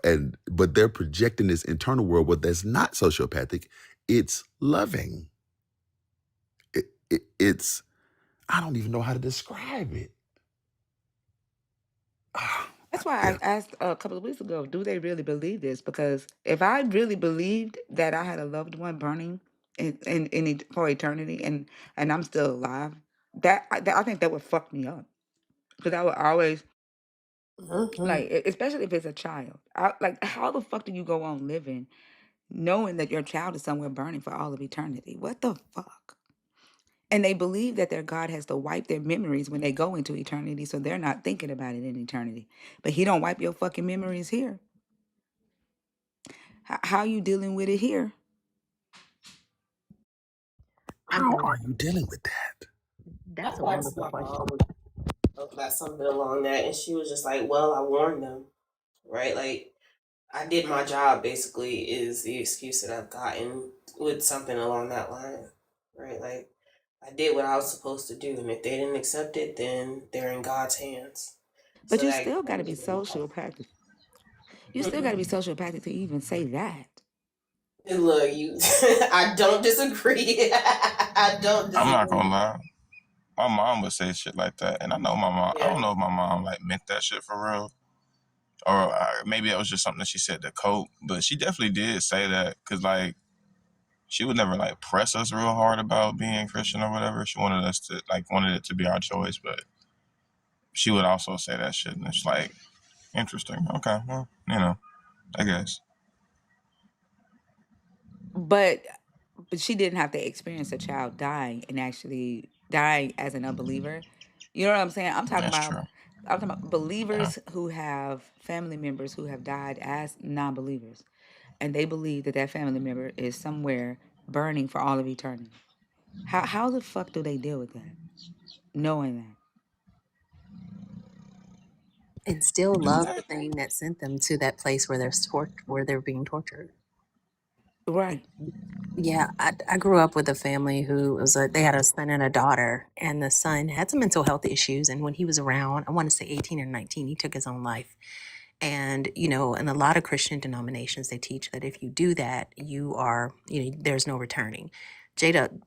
Jehovah's Witnesses, my bad, Bash. They don't teach hellfire, but Thank they you so do much. teach, they do teach like resurrection after Armageddon. And ultimately what these parents had to accept is that once they get through all of the torture of this life and they get to paradise on earth after Armageddon, their son won't come back because of the, the fact that he took his own life. So I think even that, like, you have people who are waiting for some sort of reward, but when that reward runs in tandem with the torture of people that you love eternally, I don't see how that can be a reward. There's got to be some sort of two parts of your brain that have to disconnect from each other to hold those two beliefs at the same time. I think this is a topic for the you can't be my disciple unless you hate your mama, sister, daddy, brother. Because you have got to there's gotta be some level of hate there for you to be able to clap your hands, praise the Lord. You still alive, but your son is somewhere burning in hell. And you know it. Like your memory has not been wiped yet. And you are aware of that torture and torment. Well, that's my stepbrother, right? Like I don't know if I told y'all about like the altar call they did at his fucking funeral, but the preacher basically said that he was in hell because he didn't live right, and it's not too late for anybody else. And the fact that he said that and I said it before here, like the fact that he said that at his funeral, just like I'm looking around, like, what the fuck? Like, what the fuck? What the entire fuck? Like Did that. anybody say amen? Yeah, them niggas like. Sorry, so I get upset about it because JJ sorry, I mean, my stepbrother, he was not mentally, like, he had issues, and the way he died was through violence, and like it's just the way that they decided to use that as a call to salvation, meanwhile condemning this man who literally died no less than a week ago. And you're basically saying that he's going to hell, but it's not too late for you. And my, stepdad was, in tears crying, but my mom and everybody else in there, yes, Lord, yes, Lord. You know what I'm saying? Like, and people went up to that altar call. And I'm just like, That's crazy because what gives that pastor the right to know that? That person could have, according to their belief system, that person could have repented before he closed his eyes. Like, what the fuck? Like, it says in their book, Jesus says up until the 11th hour. That means till you have, until, like, as long as you have breath in your body. And then they believe their works don't save you. So why do they negate even that last breath? Like, who are they to think that they have? This is what made my mama get in my face and say, "What's your problem with me, Satan?" Because I said the same thing. Like, who are you to put anybody in hell? You don't have a heaven or hell to put anybody in. Like, what authority do you have to judge the way a person lived and be the final judge of that?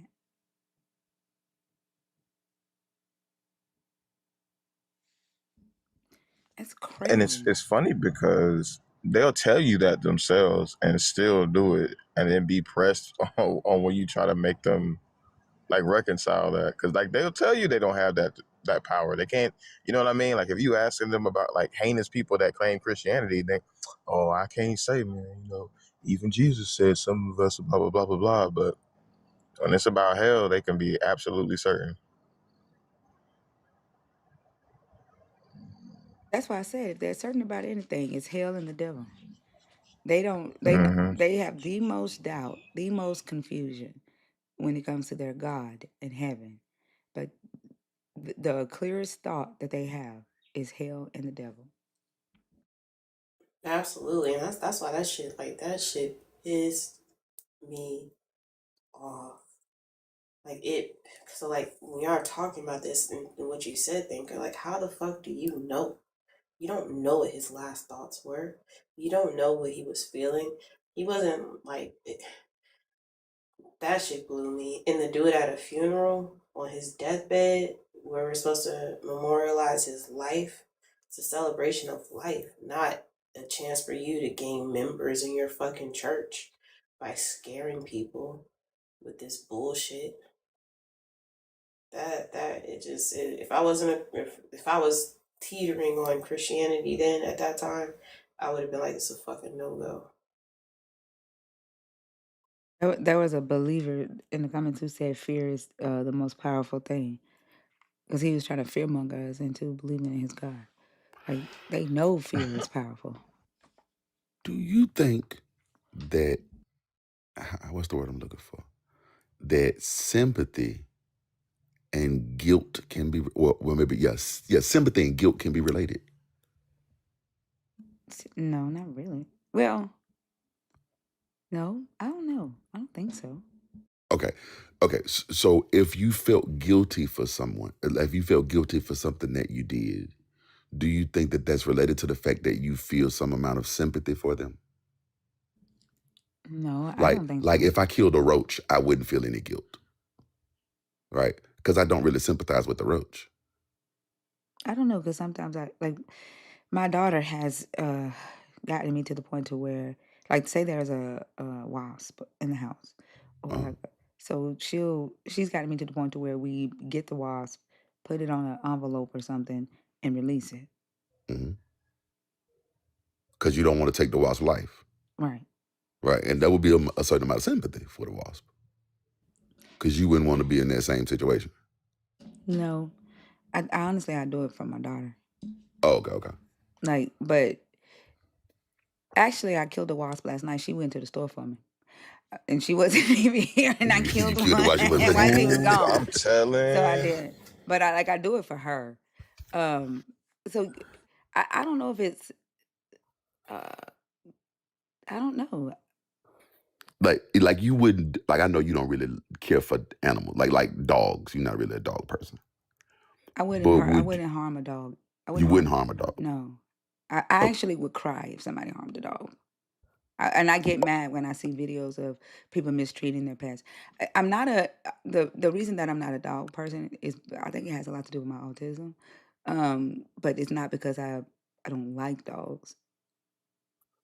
okay. But so the fact that you would cry for them is a certain amount of sympathy, right? Right. That's what. Yeah, Right. yeah. Okay. And if by chance you harmed the dog, let's say you happen to hit one by accident, like you just driving and hit a dog, right? If you felt guilt for doing that, like, you probably run over roaches all the time when you drive. No cares. Didn't see Yeah. them. I'm not okay. But so I don't feel any guilt for it because I don't have any sympathy for it. Yeah, but also Right. because I don't know that I did. Well, you didn't know, yeah. But if you knew you ran over a roach, right? Like, Yeah. I wouldn't have any. Me personally, I wouldn't have any sympathy for that. It's a roach. Right. Whatever. Yeah. I think Right. I see where you're getting at. So it seems to me that guilt and sympathy are kind of related, right? Like, because I wouldn't feel I guilty. think empathy. Yeah, somebody in the comments said that they can understand empathy and guilt, but Okay, well, maybe I sympathy should and use guilt. empathy. Okay, maybe I'm saying the wrong word. Empathy. Yeah. Then. Okay, yeah. Yeah, I Like agree. it seems to me that those two things are related, right? Like Yeah. that. If I don't feel any guilt, it's because I don't have any empathy about it. Yeah, I can agree with that. Okay. Okay. Because I think sympathy. Empathy is being able to relate and put yourself in their shoes, and then sympathy is feeling sorry for them. Well, then maybe I Feeling mean both. Yeah, sad for them. I don't feel sad yeah, the for. feeling of I wouldn't sorrow. feel sad. Yeah, but I would feel empathy. You wouldn't feel sad for who? Like if if I feel guilt about something, I don't necessarily feel sad. Does it make sense? Like, I can feel guilty about something without feeling sad or Oh, okay. sorrow. Yeah. For even what you did, you're not sorry for what you did? No, you said sympathy for the person or the thing. Yeah, I'm saying, like, if you hit a dog, you wouldn't feel sorry that you hit the dog? I wouldn't feel sorry for the dog. You don't I feel would sorry feel for the dog? empathy. No, I would Hmm. no. I would feel empathy, and I would be like, oh my God, like, you know, I hit a dog. Like, it would freak me out that I hit another living thing. But, like, I'm talking about, so people feel guilt for different things, right? Okay. Yeah. So let's say I promised my daughter that I would um, pick her up from work, and I fall asleep and I forget, and she has to Uber home or whatever, right? Mm-hmm. I would feel guilty for falling asleep knowing that I had to pick her up, and empathetic that she had to spend money to get an Uber, but I wouldn't feel sad. I wouldn't feel sorrow. Okay, I would. It wasn't, and not to say that anybody has to. Okay, I get the people process things different, but the first thing I would say is I'm sorry. Yeah, but that's Like, not sympathy. The Like you're talking about. the the definition of sympathy is, I think it's a lot more broad than just like feeling sad though, because it's like sadness, caring or concern for someone else's emotions or something like that. Like Yeah, it's a lot more broad than just feeling sad. yeah, but I mean, I but I'm would. saying Now, I'm not saying that. I'm saying it's deeper than just saying I'm sorry. No, That's no, what I'm I'm saying. saying that I would personally have that range of emotions. I'm not saying everybody has to. I'm not saying everybody has to. I would personally feel sorrow and concern for their emotional state. I would personally, but I'm not saying everybody has to. I'm saying I know I would. Right? If I harmed a person, right? I feel a sorrow for harming them. I'm concerned about how that made them feel. And I also, can imagine being in that situation, right? I think you're describing empathy with sympathy. Right. Imagining being in that situation would be empathetic. Empathy, You're yeah. So I'm saying empathizing. both of those would happen to me. Yeah, I would but feel sorrow, okay. right? I would now again, not that everybody has to feel that way, right? Again, people process emotions differently, but I would feel sorrow for their feelings. I would be sad about that, and then I would also imagine myself in their position, and that's probably why I would feel sorry. It may be the empathy that caused the sympathy, but that's what would. And like at work, like in the workplace, right? They teach empathy and sympathy are two different things. And like you can say, I am so sorry that you got hit by another car. Let me file this claim. But they would say, no, you're not supposed to do that. Because being sorry don't do shit for anybody, right? You can be sorry all day long, but when you're empathetic, you aren't necessarily, because you don't know what the fuck happened, you're just doing your job, right? So when you're empathetic, you can say, I've had an accident like that before, or I've had something similar like that, and it made me feel really, really, really terrible, so I can understand what you're going through. But you're not necessarily sorry that happened to them, right? It could be their fucking fault. But at the end of, like, so that's that empathy versus sympathy thing. I get what both of y'all are saying, but I understand to Thinker's point. Like, I can be empathetic all day. Like, I can understand how it feels, or imagine rather how it feels to have a tragedy happen, or I've never lost a child, but I can imagine how that feels. So me saying sorry, I'm not really sorry, but I can understand what you're going through. So I think those are, I can see how they can be, what, like you said, empathy may lead to sympathy, or sympathy may lead to empathy, but I don't think the two are necessarily combined. Is sometimes people get offended if you say, you know, I'm sorry that this happened, but do you really understand what the fuck I'm going through? Right. True. This I want to make sure I'm saying, like, I don't necessarily want to get caught on either of these words. I believe that any two people can process any happening through whatever system of emotion they process through, right? Like, some people may really feel a sorrow for the thing. Some people may not feel a sorrow for the thing, but they have an understanding of the thing. I'm not saying that there's a right and or wrong way to do that. I'm just saying that I think that one of, or maybe both of, those feelings, sympathy and or empathy, could be the catalyst to the third emotion that I'm talking about here, which is guilt. I can see that. Yeah. And if I remove guilt, if I remove that landing point of guilt, if I say, oh, get rid of guilt, then it could be the case that I'm ultimately limiting either sympathy or empathy. Yeah. Yeah. When in Deuteronomy 13, it sounds like the God is saying not to be empathetic, like, or sympathetic, when he tells them to kill their kids. Because he says, do not Show pity to them or something? He said, "You must not yield or heed to show them no pity or compassion." So Yeah, that would be sympathy or empathy, huh? yeah, See what I mean? And at that point, you really are becoming a robot. Like that's real like that's a real robot thing. Like that means that you can't even have an emotion about the fact that you're doing this. and I definitely think that Yeah. would release them from guilt. Mm-hmm. Because they never processed to that. Yeah. That's a great point. That's wild. Yeah. XY, how are you? Hey, how's it going, y'all? I'm a truck driver running the country.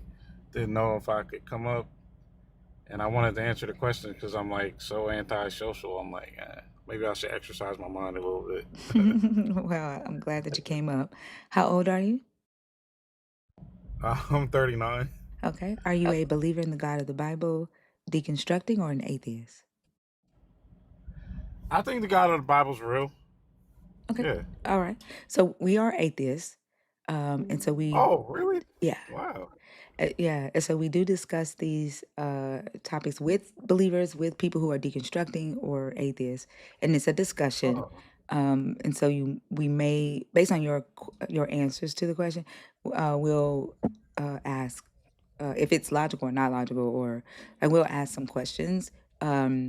And so I don't know, are you comfortable with that? Yeah. I'm open to that. Okay. I was raised in the church. It's been a long time since I really been at any of the denominational churches that's out there. My mom was a really popular gospel singer for a long time, and I was raised definitely with the church folks for sure. Okay. All right. I bet you Bash Middle probably knows your mom. age. Um, I hope not. Oh, okay. I ain't gonna ask. Yeah, for God's sake, don't ask. Which topic did you want to discuss? I think the 5 questions are interesting. I was looking at them. So number one, would you have made a different choice than Adam and Eve made in the garden? That's a good question. I never thought of that until I saw this. I'm gonna try to answer these questions as honest as possible. Just a little bit might seem like I'm thinking out loud because that's probably what I'm doing. Okay. Like I said, I've been very antisocial.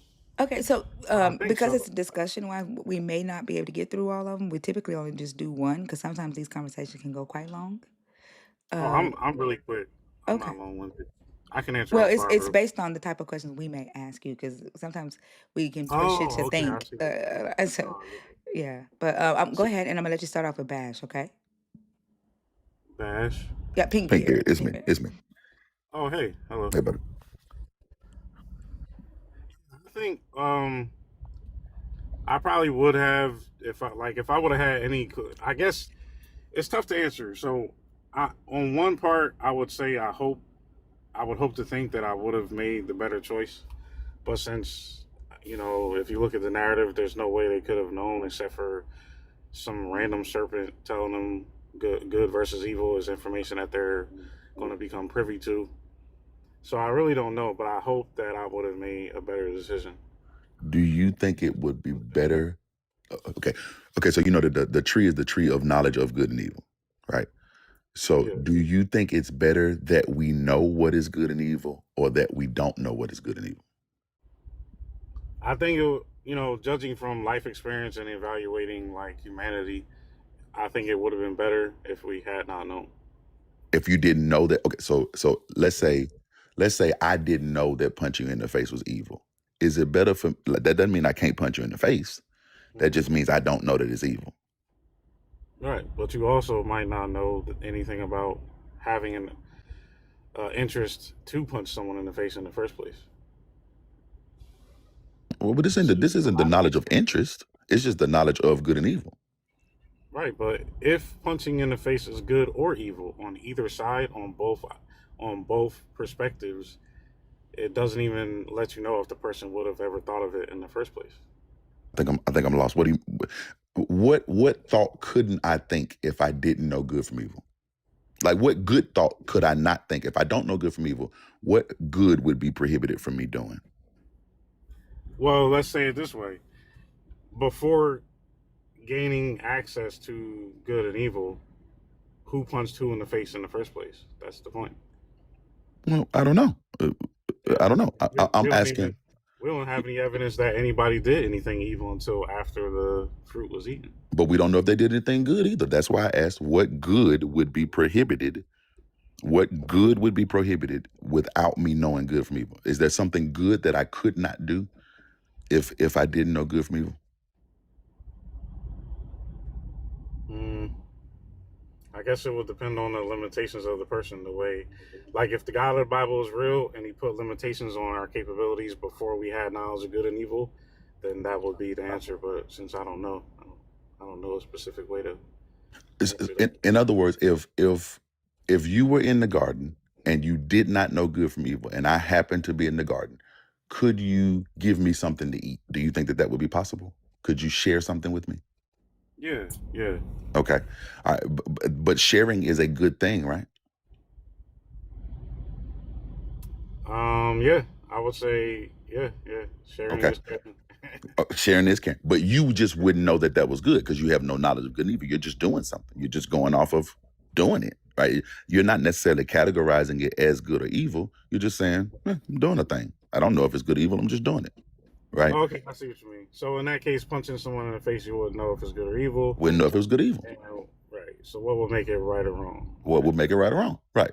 So do you prefer a world where I know that to punch you in the face is evil and so I shouldn't do it, or a world where I don't know that?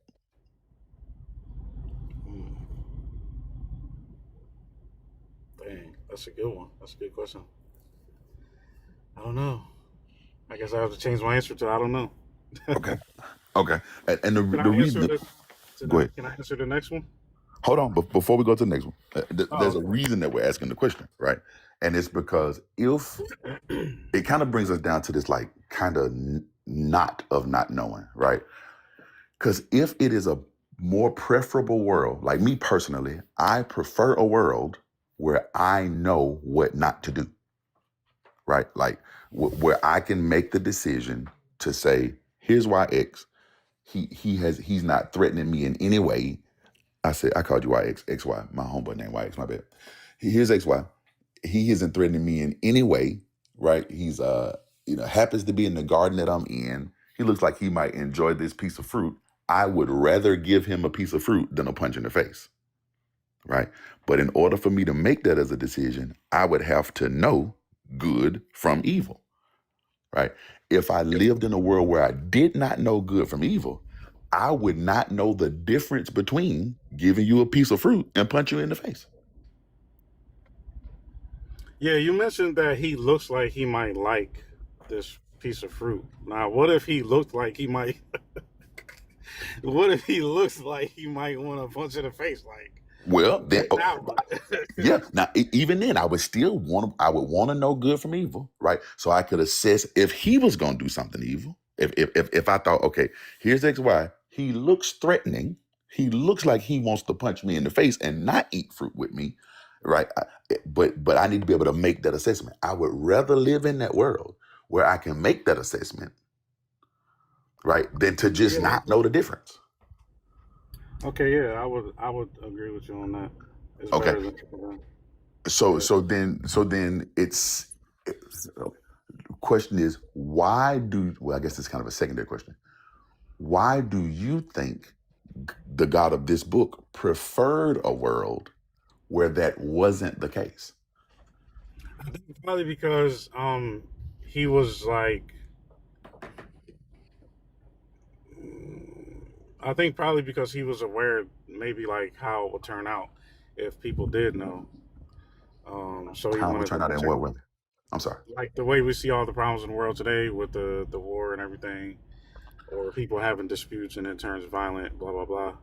I think maybe he preferred that humanity didn't know, and they could just live in bliss. That's all the best thing I But can think of. would we be in bliss? Think about what I'm saying. Because there's nothing I couldn't do. I could still punch you in the face. We could still get violent with each other. We just wouldn't know that violence was bad, right? So there could still be a war right now, Like there could nothing about that would change. We could still do the same things. We could fight. I could commit all manners of atrocities, right?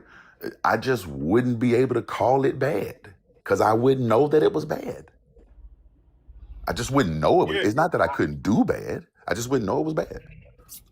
I see that as a good point, but I would have to pair that with the idea that the question would then become, would you have known or even thought to do it in the first place? Like, you don't know if it's bad, such Mhm. as violence in this example that you give, but Mhm. would you even know to do such a thing in the first place as well? If we're living in bliss and he does not allow us to know certain information, wouldn't that include the idea of the act in the first place? So everybody's eating fruit or just roaming around, whatever it may be. Who would be the first person to do an act of violence? And like you're saying, we wouldn't know if it's bad. Well, who would know to do it in the first place? Is my question. Ignorance is bliss, right? Ignorance is bliss, right? So you are now looking at this as if to say, hey, there's only good things we can do. That's not how that works. This isn't the tree of doing good or bad. This is the tree of knowing good and bad, right? So I could do a host of things. You could do anything that you can do, right? You could give me a piece of fruit. You could give me a punch in the face. They would be no different in your eyesight. In your eyesight, it is the exact same to give me a piece of fruit as it is to punch me in the eye. There is no moral difference to you because you don't know right from wrong. You don't know good from evil, right? So it is literally no different to blow up my house as it is to bake me a birthday cake because you don't know the difference between what's good and what's evil. So, if you don't believe that, now I have to clarify. When you guys say you're atheist, does that mean you quite literally, when you look at 96 light years of space from like what scientists can see thus far, you don't think there's any person beyond that 96, 96 light years of diameter of space? When you Like, say person, do you mean like just a living being? There could be yeah, life like throughout there's the nobody universe. out there, because as There could be far as we tons of can life see, throughout it's the universe. 96 light years. Yeah. There could be tons of life in the universe. I'm No, not no, I saying mean, so like outside of space, scientists can see 96 97 light years. 97 million light years is our visible Yeah, universe. Yeah. yeah. Yeah. So, do you believe there's nothing beyond that? Is that No, what there you could be guys tons of basically stuff say? beyond that. I just don't think there's a God beyond that. But I believe there could be life through, I know that there is more space beyond the visible universe. I know that we just hadn't got light from that far yet, right? But uh, so I'm not. The question is not whether or not there is life beyond here. There's probably tons of life in the universe. I just don't believe there's a God. But do you count that as the universe, even though we can't see beyond the 96 billion? Yeah, Okay, some people don't count that. it's literally called the visible universe, right? Like, I definitely like that's not the edge of the universe. So with that being said, do you think if you ever could communicate with any life, as you say, that's beyond that space that we can see, do you think that you could ever communicate with them and get some of these answers from them? Like if you ask, could you ask them, and do you think you'd ever get answers like, oh, what this first question, what would most people have done in that situation? Like, Well, do you think you could ever communicate with someone beyond the realm that we can see and answer Wouldn't that you be question? long dead before they even get the message? yeah, like because the problem. That's what I was just about to say. I don't think I'd ever have the opportunity No, I to mean like in communicate the with them. afterlife or something, yeah. Oh, I don't believe in the afterlife either. So what happens when we die? You die. Because a lot of people have good questions like this. Like there's millions of people around the world that have these type of questions, but Yeah. my thing is like, how are we ever going to get the answers if there's no God to answer the question? Well, if there were a God to answer the question, we wouldn't have the question. But also, do you not That doesn't see? really cancel out my But question. it does, because the reason that we need to answer these questions amongst each other is because it benefits our quality of life here.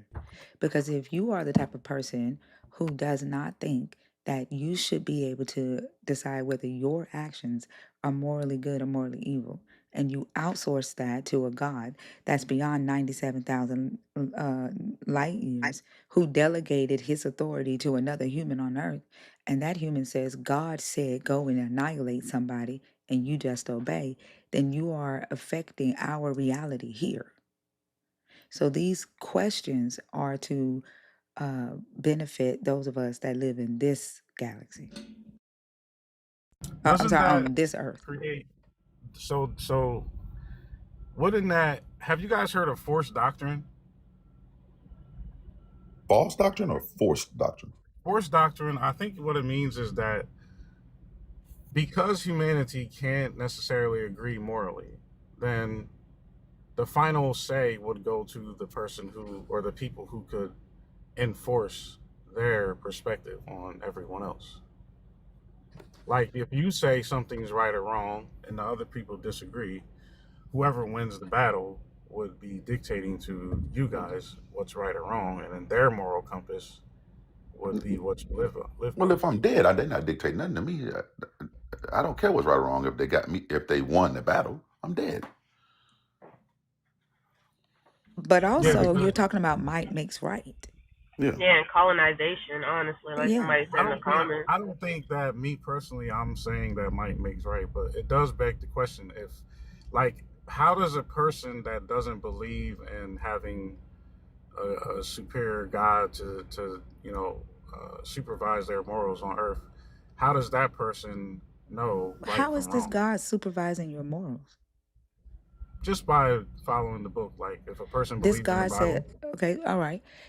Deuteronomy 13:6. If anyone secretly entices you, even if it is your brother, your father's son, or your mother's son, or your son or daughter, or the wife you embrace, or your most intimate friend, saying, let us go serve other gods, whom neither you nor your ancestors have known, any of the gods of the people who are around you, whether near you or far away from you, from one end of the earth to the other, you must not yield to or heed any such persons.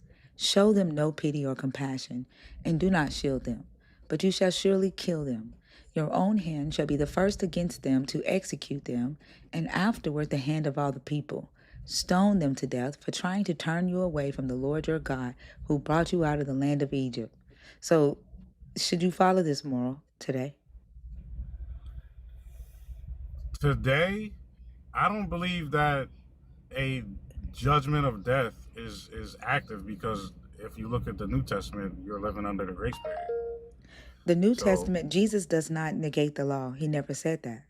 A human named Paul well, told you that. And then on top of that, that Paul never said that. It was the person who wrote Hebrews, and nobody knows who that is. well, it So depends on how you interpret it. I I interpret wouldn't what? interpret it to say, well, the law. I think that people in leadership in the church, they interpret the law differently. Wait, So hold if I on. Why was are you delegating it to people in leadership in the church? just because the way I was raised. Oh, so the authority has been delegated to another human for your Yeah, as you morals, said, yeah. not a God. A human Yeah, who like you said, it comes from the God to the leadership person, like you no, said earlier. that's what the leader tells you a God said. How do Of you course. verify whether a God told that leader anything? I think for most believers, what they would do is they would evaluate and say, they would probably come to the conclusion that if the Bible has some tangible evidence, then it brings authoritative positioning to whoever is designated as leadership or who earned that position, and then they would just take heed to what they say in most cases, I think. Tangible Okay. evidence of a God? Yeah, like if the Bible says that the earth moves around the sun or whatever like that, or if the Bible says something about protecting you from disease, and these are things that were said thousands of years ago before we can confirm it today in today's day and age, then that does bring some validity to the Bible, which makes the author authoritative in your eyes. Tangible evidence of a God, or tangible evidence that they recognize how the earth moves, but the Bible don't say the earth moves around the If sun. like for example, if the God of the Bible says something thousands of years ago and the authors wrote it down, and then we here in the future realize that it's true, or it's a reasonable statement, that to believers that would validate the God of the Bible as a real entity. What if the God of the Bible says something wrong? Does that invalidate him? Because bats aren't birds, right? And the I Bible don't know clearly that. calls bats birds. So does that invalidate him? The Bible calls bats birds. I never seen that. And the Bible says that the sun moves around the earth. And the Bible says that the earth has corners. And the Bible says that it sits on pillars. Right? It also says None of those animals things get. are true. It also That's why I says say it it depends on how also you interpret it. it also says that animals gets their spots by fucking in front of a spotted pole. I don't know about that. I never seen that, so I don't know. It does say It's that. in there. But Yeah, I think if that there is the a English woman, translation might be wrong, too. if there is a woman who was married, she is about 38 years old, and she was married, and her husband dies, and she has children. Do you think that she should be able to receive help from the church? Yeah, sure. Your book If she says needs no. help, sure. In the New Testament, your Bible says no. Your Bible says not unless she's 60 years old and has done everything right should she get help from the church. Your Bible in 1 Timothy chapter 5 says because she still has the ability to get horny to make her marry again. Okay, so that makes sense. But Wait, what? what Nah, that's wild. what it's saying is like you're young enough to get another man and get pregnant or something. I guess I So never heard what? that. So because you're young enough to marry again, you should not be able to get help from the church when your husband dies? I mean, if that's what it says, then, I didn't write it. Also, I would I say mean, that the fact that you allow a book from first century Rome to define your morals, and you're like just you would turn away a young woman whose husband passed away, who has children, because she has the ability to still fuck, to me makes you a despicable person. Yeah, like, do you agree with that? Do you think that's a good moral to live by? Like, I don't. I need clarification. I don't understand. I'm with Thinker on that. And the fact that until you knew that was in the Bible, you knew better than that. Like you at first said no. Right? Like They at first you said no. demoralized themselves for this book.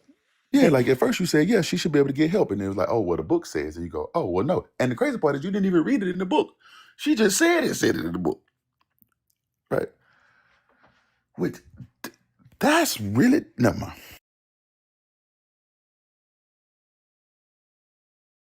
Did he leave? Are you there? He's on teacup. I mean, for all we know, Thinker could be making it up, and you just went along with it because you believe that the book yeah, I said mean, it. well, yeah, I don't know everything, so you guys are sharing some stuff like I never heard that before, so I don't know. But why did you agree with it? That's the question. Like, you at first Like I at said, I first, think it's because that believers believe that it's authoritative because no, but we're asking you about your morals because you asked us how do we ground our morals, and you said you ground yours in this book and this God, and yeah, so we're asking you about your morals. And before yeah, I I told believe it's you, authoritative. that this book, what this book said about young widows, you agreed that she deserved help. But then when this book says she don't because she can still fuck, you agreed with the book. You demoralized yourself for this book. So Not only you're that, saying, Thinker, he said it made sense because she could give birth. If that really fucked me up. It made well, sense do to you you. think that the man should help the woman in any case, or what? He's dead. She's a widow. He's dead. No, a new man, like the church people, other men, whoever's in I charge. Like, asked you if the you think church that? should help her. If the church should help her. Yeah, if it was me, I would help her. So that's what I would do. If she needed the help, I would help her. The reason why is because the church is supposed to have resources for the community at large, and that's in the Old Testament too. So when we're reading this stuff in English, we gotta remember that a lot of stuff was written in the previous language, and we don't know for sure if these Yes, we No, don't do. do that. Yes, we do. translated We it right. learn the Don't do languages. that. I mean, I don't know. Yeah, just because you don't know, don't mean nobody else does. Though. You just said So you we, guys like confirmed we. that they Hold on. Well, You there's a just said population of we, people. like we is all in the We same as in a people, we are we not. as in a people of population. Like there's a No, population of people we who are have not not in the controlled. same boat as you, bro. That's you. I'm not talking about you, then. I'm talking about the people who don't know. They're under the You impression keep that that's generalizing. fair. We're talking to you. No, we're not talking to them. You keep doing that. Well, that's because I don't know everything. They don't either. Of course. Yeah. Okay, so we talking to you. Quit referring I to mean, everybody else. I answer her question. I would help the person, but I think that because I believe that the Bible's authoritative, it's definitely something to consider if I'm doing the right thing, following it. In this particular example, If but you follow But I think church people believe that they have discretion in some cases too. I think what you're missing though is that you would help her, but your church wouldn't, according to your book, right? Like Yeah, you as an individual can rationalize that, oh, yeah, I mean, she's a widow, she needs some help, I'm going to help her out. But the church predicates it on whether or not she's fertile. Like this book consistently reduces women to their functionality in terms of assessing their worth. That's the issue. And you're looking at that as authoritative. That's where the problem lies. But so then the also, question this, becomes who can overcome that? Like, well, ain't no church gonna Opinion. stop me from helping a widow that comes to me that needs help. I don't give a fuck what That the church part. say. I don't give a what fuck about what the a God government? say. I Like, don't give a fuck what what a if the God government? say. There is no God that is worth me not helping a widow. Right. So do you guys have things with the like the government laws that you disagree with too, or just the Bible? Yes. Oh. So how do you overcome that when you disagree with the laws? Vote, protest. Mm. What? And do you Write think that new it makes a difference? legislation, draft bills, and send it to the aides of senators and like Run for office. run for office, right? There's tangible things, but here's the thing that you're missing. You agreed to this and you agreed for their reasoning. You came up, you said, oh, well, they're fertile. Yeah, that makes sense. You said it makes sense, right? That they wouldn't help them. Your morality doesn't line up with the morality in the Bible, but then you changed your morality once you discovered that this was in there. That's super problematic, right? And when you ask us, well, how do you cope with the laws that you don't like? We make real changes. We fight for our rights. That's what our ancestors taught us to do, and that's what we're still doing today. You wouldn't fight for the right to have this book changed. You wouldn't, like, are you going, in genuine question, since you don't agree with this, are you going to petition your God to somehow change all the books in the world, the Bibles in the world? When you say petition, I would take that as pray. So I would say I would just in this example, which I never heard of and never seen it before. I would have to read it, but I would petition and pray to God, like have mercy on her because, come on, she needs help. That's what I would do. If she needs help, I'll pray for her. And me personally, I would help her. What is that gonna do? Praying for her. I think it'll give her hope, How? and I would take the risk on God being angry at me if I How is decided to help her. And how He's is like, praying oh, for I her don't going agree to with give that. her help? Some people will feel encouraged by prayer.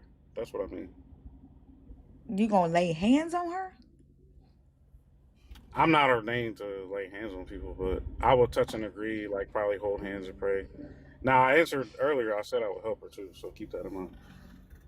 But you guys have a And good point that, this, if the text says, like, my question is who wrote that? What scripture was it again? this is 1 Timothy chapter 5. Okay, so And that's nobody Paul knows, writing to no Timothy? one knows who wrote 1 Timothy. There Okay, yeah, there are so a lot of that came letters. from, There are a lot of no one knows who actually wrote the Pauline letters, but there are a lot of okay, letters okay. that Paul did not write that are ascribed to this Paul person. But Yeah, yeah. honestly, it does not matter because we do not live in that culture. The culture that we live in today, we have more knowledge, more resources, different structures that we should not be basing our ethics or morality on this prehistoric, patriarchal, supremacist, imperialist war guide from the late Bronze Age and first century Rome. Hmm. Well, my thing is, if the Bible's wrong and the morals are wrong, like, I understand that you can vote and get yourselves in the office and stuff, but do you think that happens enough to where you can change change things to make them be the way you want for the most part. I think the question is, why should a government be predicated upon a fucking book that was written 3,000 years ago? Like, that's the biggest issue. We talk about separation of church and state, but you're talking about changing laws and getting voted into office to change a religious belief. I think that's the crux of the problem right there. This example, if the government, I'm replacing the Bible with the government. If the government said that sharing resources with certain people that are based on a certain age to a degree that you don't agree with, do you think you can get into office or get your people in office to change that? And how often have you done it effectively? Yes, and it happens all the time. For example, we had a government that at one point accepted slavery. There were enough people that got in office to change that. We had a government at one point that did not take care of retirees.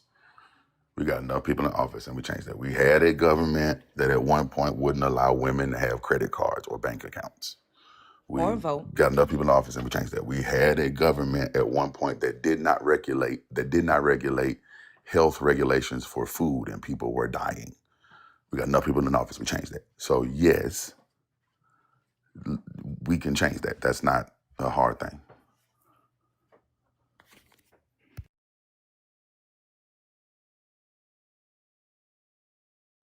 Good morning, guys. Good morning, Kevin. Morning, Colonial.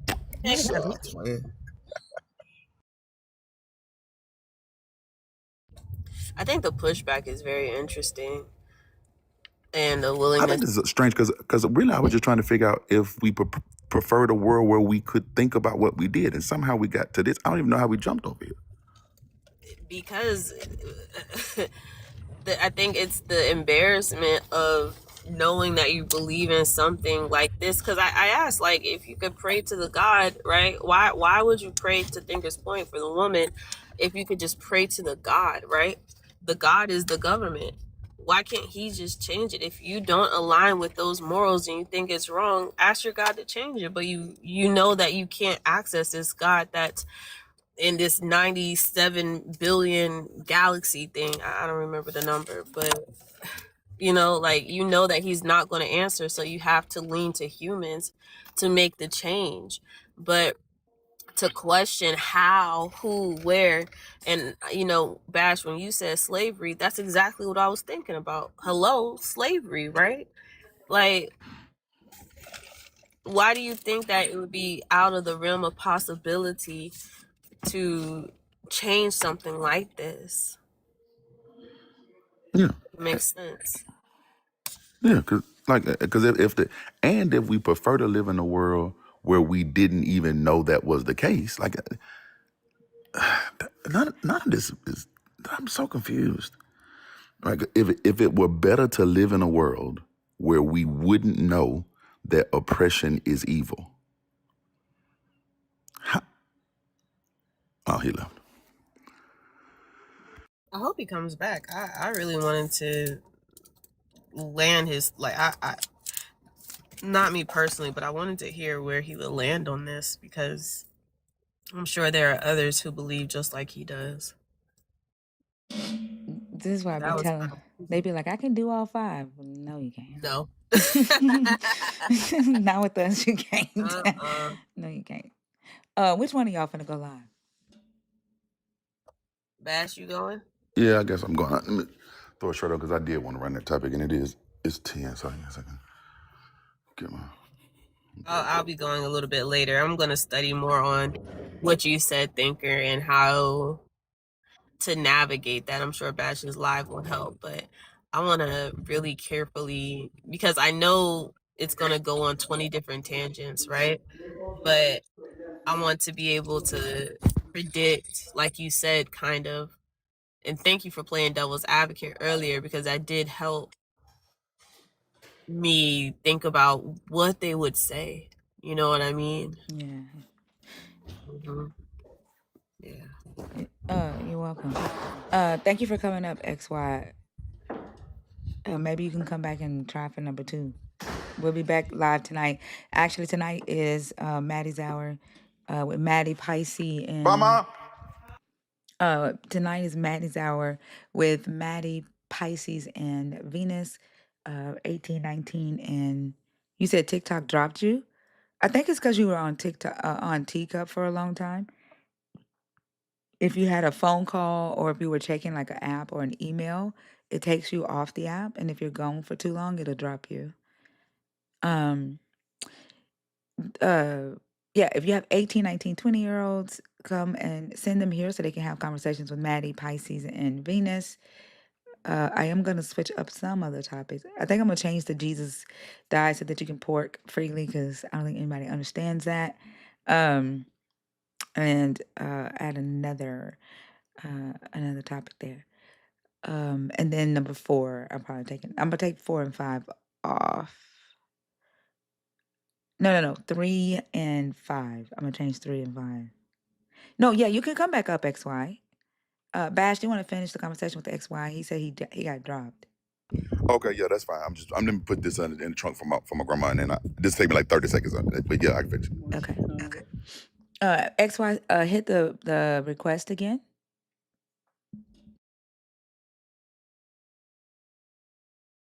I'm glad he's coming back because I definitely want to hear more about this. It's a good conversation.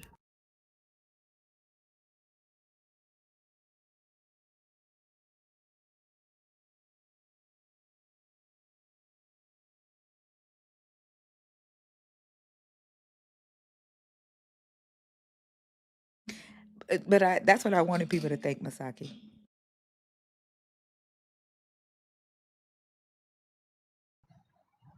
So you wanted me to say what the pork?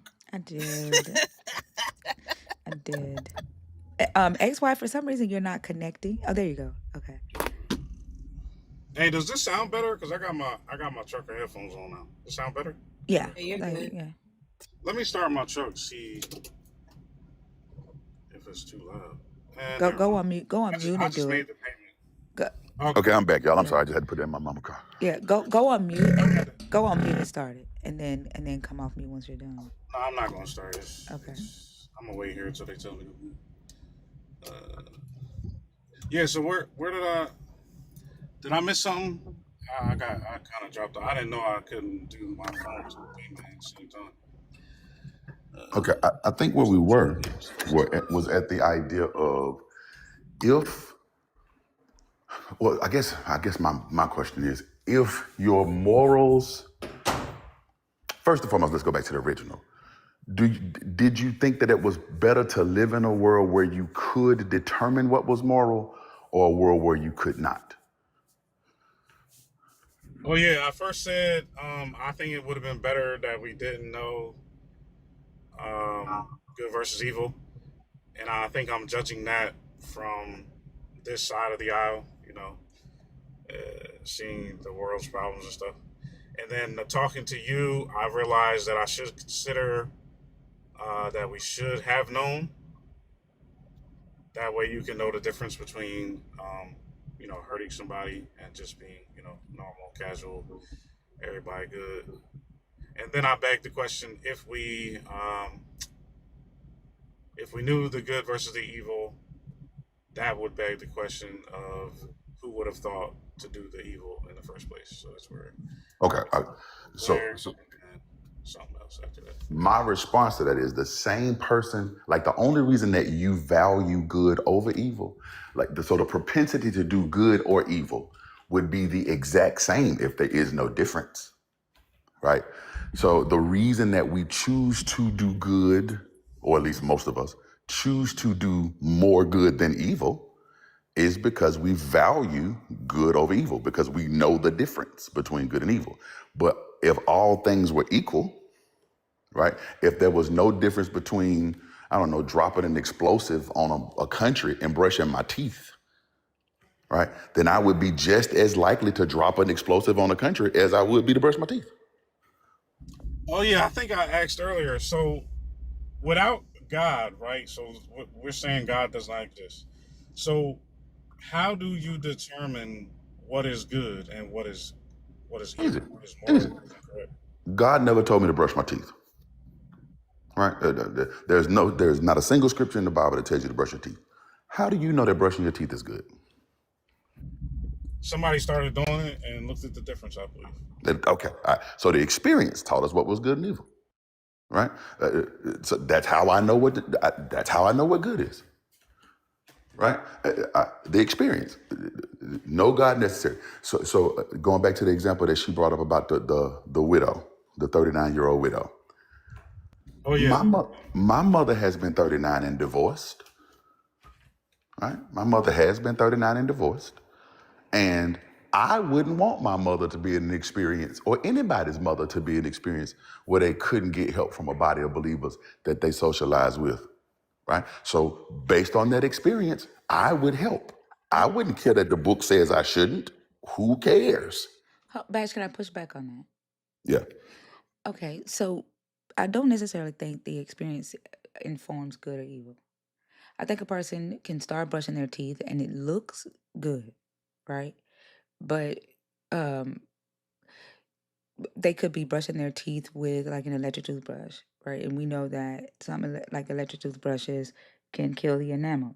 There are some toothpaste that puts lead and different chemicals in your body that poisons your body. So we don't necessarily know right then and there whether brushing your teeth is good or evil unless we have information that leads us to know whether that is good or evil. Does that make sense? Like, I think the experience can be a part of informing it, but I don't think just experiencing something tells us whether it's good or evil. Perhaps I should have expanded what I meant by experience. Really, it's the observation, right? But I can't observe something I don't experience. But it's the observation. So I take in the information through observation or through participation, right? I then watch to see the outcome, right? I then judge that outcome of, do I prefer that outcome or a different outcome, right? So that's how I would decide if brushing my teeth is good. Right. So, but you're right. So, but all of that I call the experience. I'm sorry. I should have been a bit more granular with that. Do you think reasoning with others is a part of that? That's a part of it. That's a part of the experience, right? Mm-hmm. So, but when I was using brushing my teeth, that was just a me and a tooth. Like there was no other person that was there in that situation. That was just me, right? But if it's a situation where it comes to like, let's say I decide to punch a human being, right? Well, it's a lot of things. There's a lot of ways I need to decide if that's good. It's a lot of really small things. Why did I do that? What was my reasoning for doing it? Was I doing it to protect another human being? Was I doing it because I was in the wrong and was ashamed? Was I doing it? But right, okay, lots of reasons lots of things I need to observe about that situation, so I can know whether that's an activity that I want to do again, right? If that was good, right? So can I ask you? Are you saying that essentially your morality, your moral compass, and what you consider good or bad or good and evil is technically based on your preferences as a result of observations? Do I understand that correctly? Yes. If I prefer good outcomes. I think he said reasoning as well, right? Because he didn't. Well, I guess, yeah, you could say, well, would the outcome necessarily be good if he punched somebody because that person tripped his mama? Or that person assassinated a kid? It ain't necessarily good for the other person, right? It didn't. But is that the outcome I prefer? Right. That's why there could be a good outcome that harms another person. That's quite possible. Right, but that doesn't mean you would think that it's moral to do just because it feels good to you. Oh, no. Not just the hitting the person. It's through the entire observation, right? So the act doesn't exist in a vacuum, right? The act doesn't exist in a vacuum. Why did I hit the person? So that's the reasoning part, right? Why am I doing this? Do I prefer this outcome to another, right? Do I prefer to allow the person to essay the children and not stop them? Or do I prefer that, hey, the lesser of these two evils here, right, is to stop this essay, right? That requires reasoning and what's the observation and going back and looking at the outcome, blah blah blah blah, right? That's all morality will ever be. Yeah. Right? Yeah, go ahead. No, yeah, that's what I was trying to get to. So it's like I think the biggest part of deciding morality is the ability to ask questions, to consider different possibilities, and to reason, kind of like, and instead of just doing the thing and saying that feels good to me, so it's moral to do. That would be experience. You see what I'm Oh, saying? okay. No, oh, no. Yeah, yeah. So that's why I was bringing all of that into the observation, like the observation, the reasoning, all of those things are part of the experience to me. That's why I was saying I should be more granular. And I apologize about that. So yes, reasoning definitely comes into that, right? But XY, I think what you're saying is you prefer to defer that to someone else. That's still a preference, right? You Yeah, don't that's have to, the huh? question. Like, whose preferences would have the higher ranking moral authority? Is it the stronger person who can win the battle to say that this is right or wrong? Or is it the person beyond the 96 billion light years? I don't think either one of them has a higher ranking. Think about what we're saying. Let's say a baby that cannot do anything for itself, right? And God says, kill that baby, right? If you came in to kill that baby and I beat you up for it, let's say I won the fight. Okay, who was morally right there? Just because God said, if we're going with might makes right, then the might made me right. Right. So there is no ranking in authority over morality. I prefer to defer to refer. You never mind. I prefer to I keep defer to asking y'all to preferences. block him. It's just Every time I ask for him to be incarcerated, y'all tell me no, but then y'all let him say stuff like that. Okay. All right. So I didn't even hear what he said. now he was just he was just being silly, bro. I prefer to So you defer to prefer to refer. defer. To refer. That's a good one. That's a good one. But you're saying you prefer to defer to your own preferences. That's what you're saying. Well, not just my own, not just my. Well, okay. My preferences are informed by all of reality, right? My preferences are informed by objective reality, right? So for example, But I if don't I think that's let's true. Hold say it again on. for me. Okay, so like if somebody cusses you out at the store, Yes. I would prefer to slap the fuck out of them, but morally, would that be right to do? Just for somebody slapping you, cursing you out. Is it moral to slap the fuck out of them for cursing you out? Not to me. Right, right. Like, but I prefer to for that to be moral, but it's not. You see what I'm But saying? that's So I why I don't said think your that. preferences is what No, but defines my morality. preferences are informed by all of reality, not just what I want right now. My preferences are informed by all of reality, right? So again, it's not just how I feel. Keep in mind, I keep bringing the reasoning into it. I'm not trying to No, I get was past that. answering X, Y. Oh yeah. But that's what I was saying to him. That's why I was saying it's informed by all of reality, not just what I want to do, right? So Okay. yeah, my preferences are informed by all of reality. But Okay, X so Y imagine X Y if yours. you all shared the same reality and you perceived it differently, which causes your preferences to go to the right of the situation, and another person perceiving the same But information that's not differently, their true. preferences end up on the left. Now, whose morals are going to win I, that And like, issue? give me an example, like not just a right or left, but like show me what we mean by this. Like, The give me an punching in the example where face this would be the case. somebody did something to somebody's mom in front of you, you disagree. Their morals tells them that it was the right thing to do to hit her. Your morals tells you that it's the right thing to do to hit him to correct his action. Then we'll just be in a fight. But the If Bible there's wouldn't fix that either. higher ranking moral authority, who's to Yeah, say the right we thing? just be in a fight. But the Bible wouldn't fix that either. God wouldn't fix that. Because if Well, God told you, let's say God the told brute you to force that hit the you person, serve to and him, God told the other person to hit you. Okay. right? So the brute force that you serve to him makes you right because you won the fight, and your morality is therefore correct, Yeah, but if God right? told you to hit the person, and God told the other person to hit you, we still hadn't fixed anything. We that, that- I'm saying, it- in your example, you're saying if you win that fight, number Mhm. one, you said there's no higher ranking moral authority. Number Yeah. two, you said you evaluate your preferences are based on how you evaluate and perceive Reality. objective reality. Yes.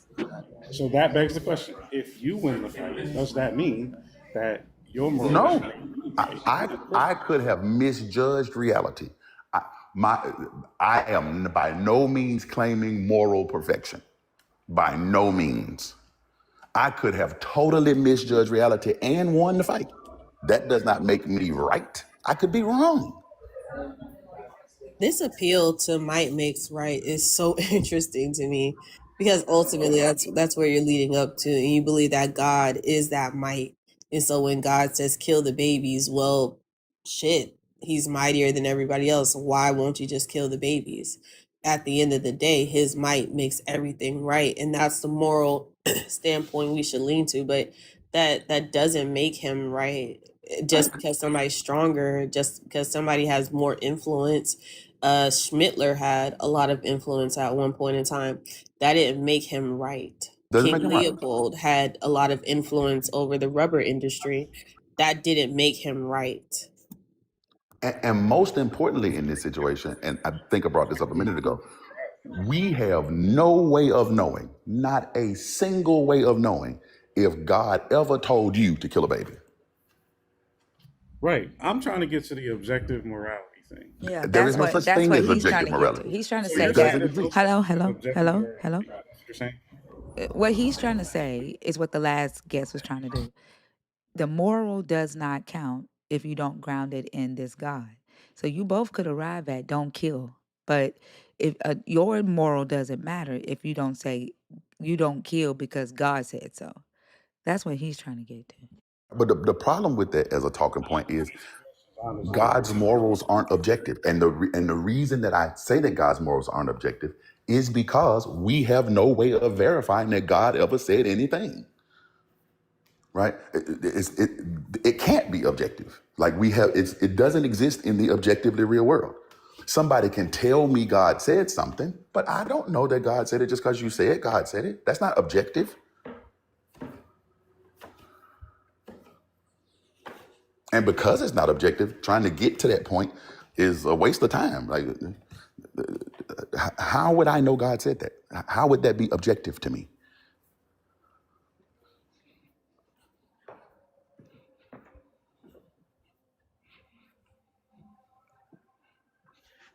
Also, God changes his moral standpoints on a lot of things. So there's that. X, why are you there? You might be busy. But Thinker, I think you're right. And I think that's what this ultimately boils down Sorry, to. yo. Because, like Bash said, God cannot be objective. He doesn't even, when he applies his laws and commandments, they're subject to who he favors at the time. I don't know. And not just that. So I doesn't that mean, mean? oh, go Okay. ahead. Go ahead, bro. Go ahead. Oh, okay. She just said that God's laws are what? Can you say that again? Subject to who he favors at the time. Can you say that again? Yeah. For example, right? He could say, if you commit adultery, that is a moral sin and it's a mortal sin, meaning you're going to die, right? It's punishable by death. But in some examples in this Bible, right, people have committed adultery and they did not die. There is a substitutional person atonement, thank you. There was substitutional atonement, right, that was carried out by somebody else, other people, right? So the punishment that they should have gotten by law did not happen.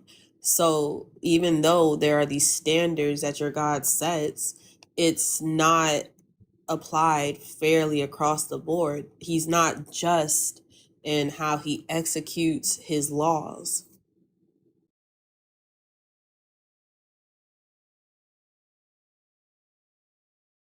Interesting.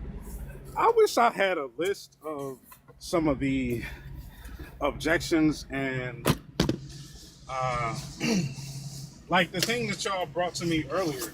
I never seen that before. So I would love to get a list of like the objections or contradictions or immoral things that you guys believe are wrong with the God of the Bible, because That's very interesting. Like, as I told you, I grew up churchy, so I haven't been to church in a long time, and I don't know everything. I don't, but I still believe in the God of the Bible, and I don't know, but I feel like I'm open to hear more of this, like these objections I've never heard before.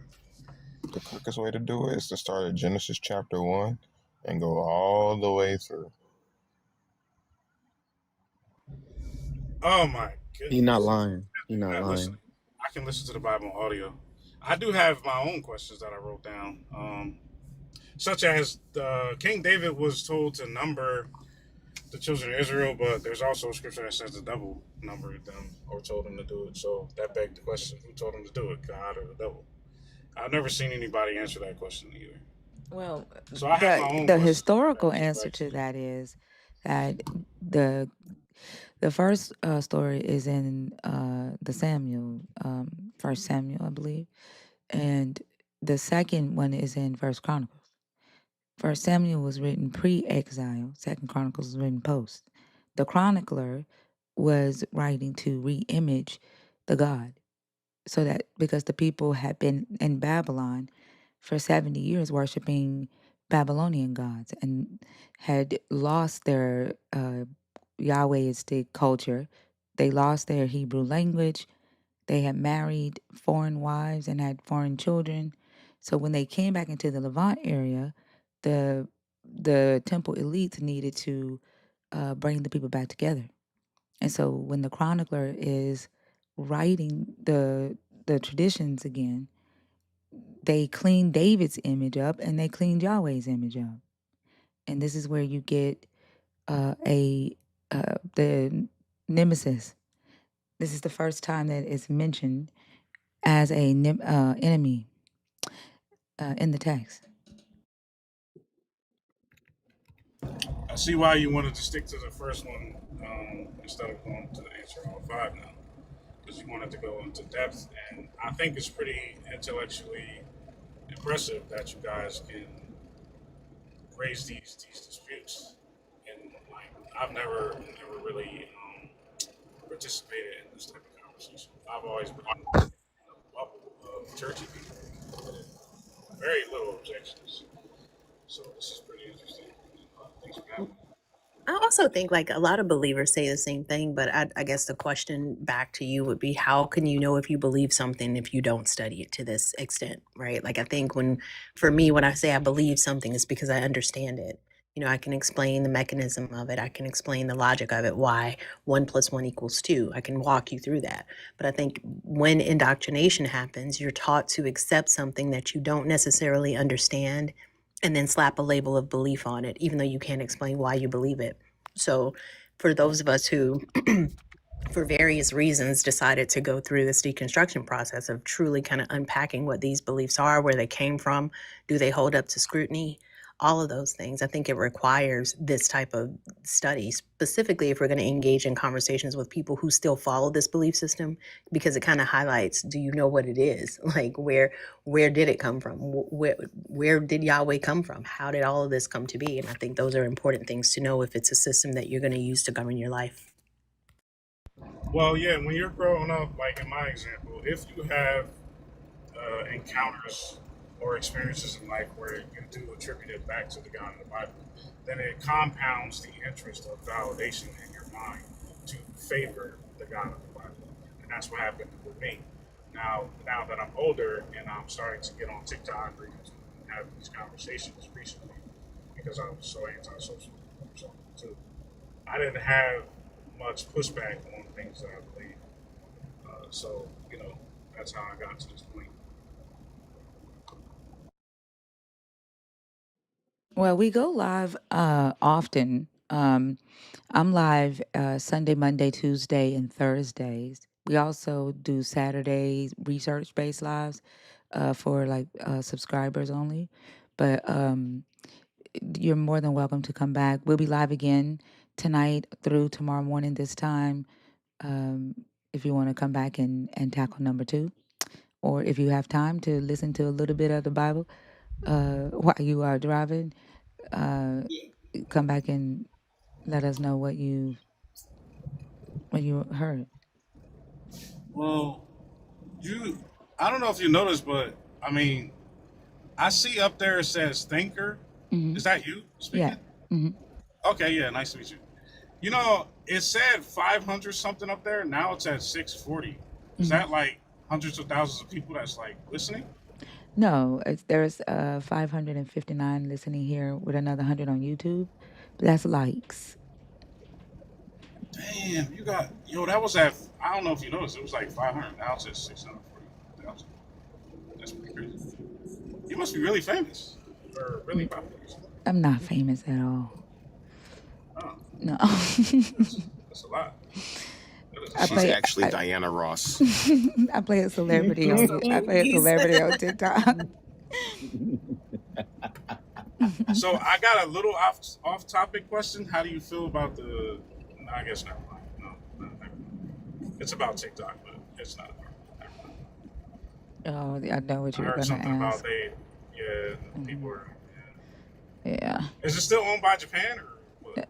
Well, it was never owned by Japan. It's owned by China. And China does still own 19%. But the majority of it is owned by America, Israel, and a couple of other investors from other countries. But China does still own the majority share at 19%. Yeah, you can't. I heard you can't talk about the small hats. Is that true? Mm-hmm. You can't really talk about them. That's crazy. Don't. Oh, wait! You're talking say about that? small. I thought you was talking about the small investors. No, yeah, don't say You're that. talking That's about a no. slur. No, we talk about that. Yeah, thank you, Zena, for correcting that. Yeah. We do not do anti-Semitism here. A lot of our community are Jewish people as well, but no, we talk about that all the time.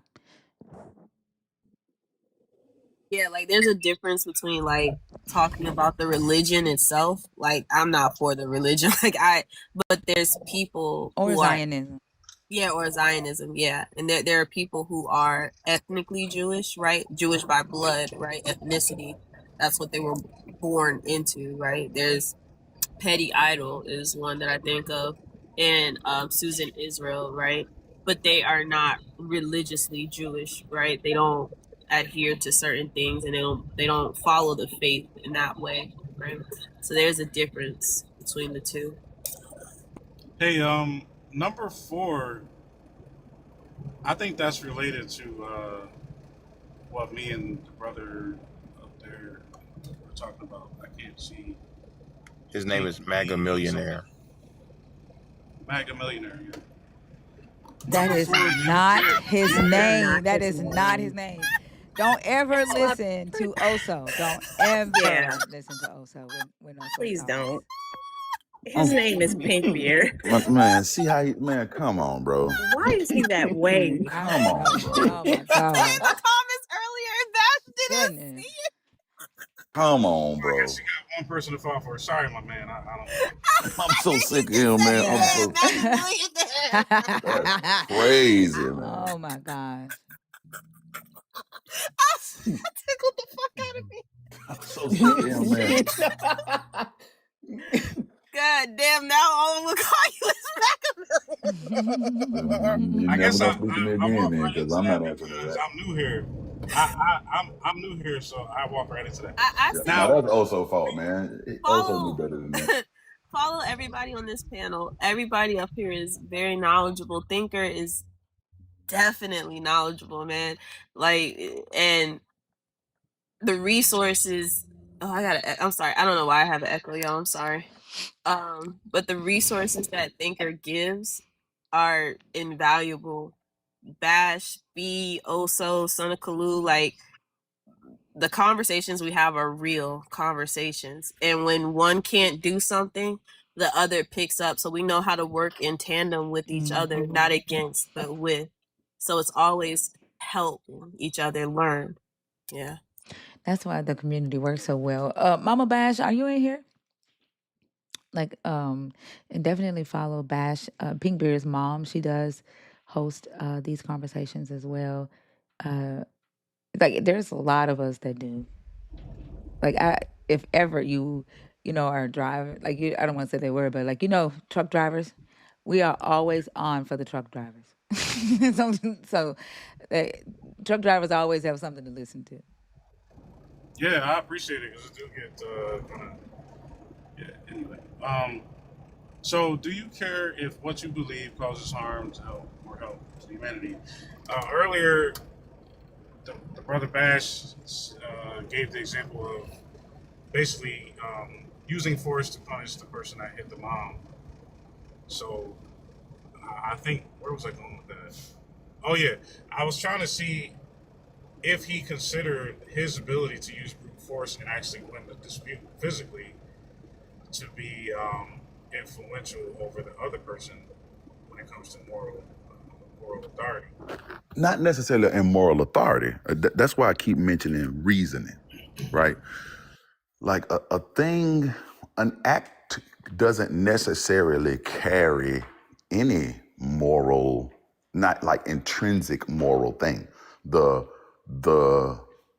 what am I trying to say? The surroundings of it, the reasoning behind it, right? Like if I said to somebody, "Oh, I cut off somebody's arm," you go, "Wow, why would you do that?" And I go, "Oh, because it was cancerous and gangrenous, and if I didn't cut off their arm, they would die." Right? So, but cutting off somebody's arm in another situation, doing the exact same thing, could be completely immoral. The act in and of itself doesn't necessarily carry any moral. In other words, what I'm saying, the moral part of it is about the situation, right? The moral part of it is about why did you do that? For what reason? In what context? Right? That's what makes a thing moral or immoral. There are some things that I cannot imagine there ever being a reason. I can't even imagine there ever being a reason to unalive an innocent baby. I cannot think of a context where that works, right? And I think most of us, and again, not saying all of us, but most of us would agree, that's probably never going to be contextually okay. There's probably never a contextual reason that that's okay. Okay. Well, those people. Oh, go ahead, sir. Go ahead. No, go ahead. I did see sometimes where the people who have the debates about this, deleting the baby in the womb. Some of those people were saying that they could agree with what you're saying in many cases, but there's a population of them that feel that it's morally right to save the mom if you have to choose between the baby and the mom. So, what do you think of that? I'm talking about a living person, a person that's breathing on their own. No, the baby in the womb, though. Oh, I'm not even discussing it. I'm not a woman. I don't talk about that. Okay, so what do ladies think? It depends on like ask the mom. Like if she's incapacitated, if she's incapacitated, then you save the mom. Okay, so how do you know that? Point blank, period. I missed the question. I walked out of my office. What was the question? Is it morally? You have to choose between the mom or the baby, and you save them, the baby in the womb over the mom. If the mom can't answer, save her or save her baby. How do you make the right decision, and how do you know if that's the moral? Can I ask you a question? Go ahead, Thinker. The fact that I don't know why people don't think about the fact that the mom has if there's a possibility to save the mom, why you wouldn't save the mom. There's a lot of things that could be going on that the mom is dependent upon. She could have other children at home, right? The fact that she deserves life, she already knows life and has experienced it. She could have a husband, a family member, a business. Like, why would we throw away her life that she has already been conscious of for a life that has yet to receive consciousness? Yeah, and I think of it as you don't even know that baby. you don't know that person, but you know this person. You've had experiences with this person. You've lived with this person. You've ate with this person. You've talked with this person. Why would you if I don't know, That shouldn't even be a question, honestly, in my opinion. And I'm pretty hardcore on that. You don't save something that's coming out of me and not consider me in the same way. I also think there's not a one answer to that. I think that answer is going to be determined by the person that mother put in on her paper as her emergency contact and the one to make decisions for her. Because if it were me, then the person that I identify as, okay, if I'm incapacitated, they know what my wishes are. That's what should be carried out. I'm with Thinker and Z on this. You know, if I have other children at home, I have to take that into consideration. I think trying to standardize this as though there's a one size fits all answer is just where we get into this idea of trying to regulate morality or trying to create this objective standard that's the right answer for everyone. It loses all nuance and the ability for autonomy as well. Also, in your book, your God does not count a baby under 30 days old as alive, as a human. So we because of Philo of Alexandria, now it becomes, oh, the soul goes into the body at conception. In your book, your God sets valuations on humans. A baby, male or female, under 30 days old does not have a valuation. In antiquity, they did not consider a baby alive until they reached 31 days old. That baby was considered stillborn because most children died before they reached 1 month old. They also offered up their firstborns to their gods. They sacrificed their firstborns. So they did not have this attachment to their babies the same way that we do. Our attachments to our babies is a learned behavior. It's a social uh, uh, uh, behavior that was taught to us. The belief that all women uh, are nurturers and all women just automatically connect to their babies is not true. And even in the Middle East today, there are social norm. Thank you. Even in the Middle East today, there are still nations where women are not attached to their babies. The what's her name? Francesca Fapalapa? Francesca Scupalapa? Strapalapa. What's her I think name? that's right. You like Shabo? Snuffleupagus. Nothing What's her stays name? that. She in her book Polo or something like that? Straka like a polo. Yeah. She Close enough. Close enough. I think it struck her like a Polaroid picture, actually. That sounds like a Oh, dance or something. please. Striking like a polo. A I polo. cannot say that lady's last name, but she's a wonderful scholar. Stavrakopolo Stab, Polo. stab rock the polo, I think. That right, me shucking the Bendigo. We know. I cannot say that lady name.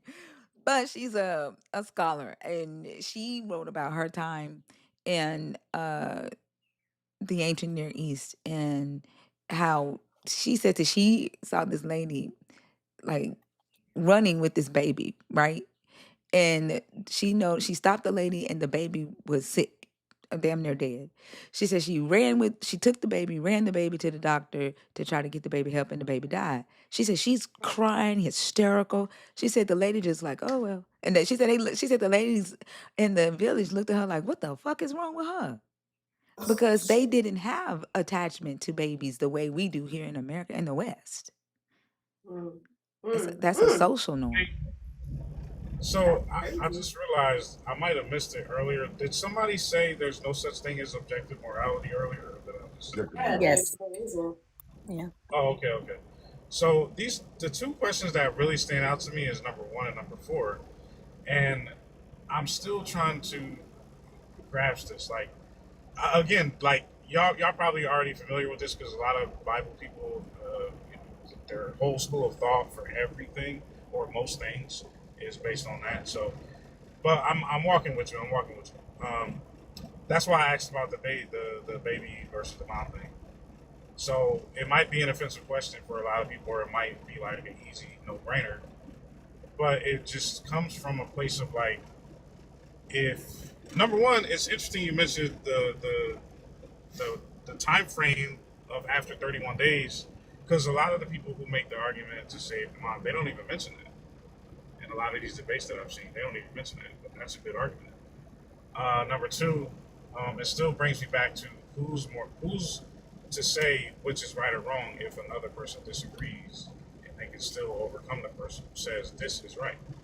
That's what Like if I'm still somebody trying to else figure said, out. If humans cannot agree, but if someone who's going else, to be the but final if say some, that it's right or wrong? hold on, but if someone else has a moral standard that says that it is moral for them to cheat on their wife, are you just gonna start cheating on your wife because it's moral for them?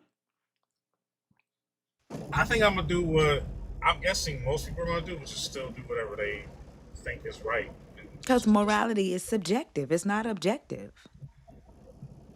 Okay, so when humanity can't agree on what is right or wrong, doesn't that still beg the Humanity question doesn't of always agree on what's right or wrong. That's why right? you So doesn't reason. that beg? That's why voting is a thing. You reason, you put options before the people and you vote. That's why there's a voting process. Like I don't see we an don't end have to a it monarchy. because We Oh, don't sir. we don't have a right. monarchy. We don't have a king. But King James was a king who claimed to speak for your God.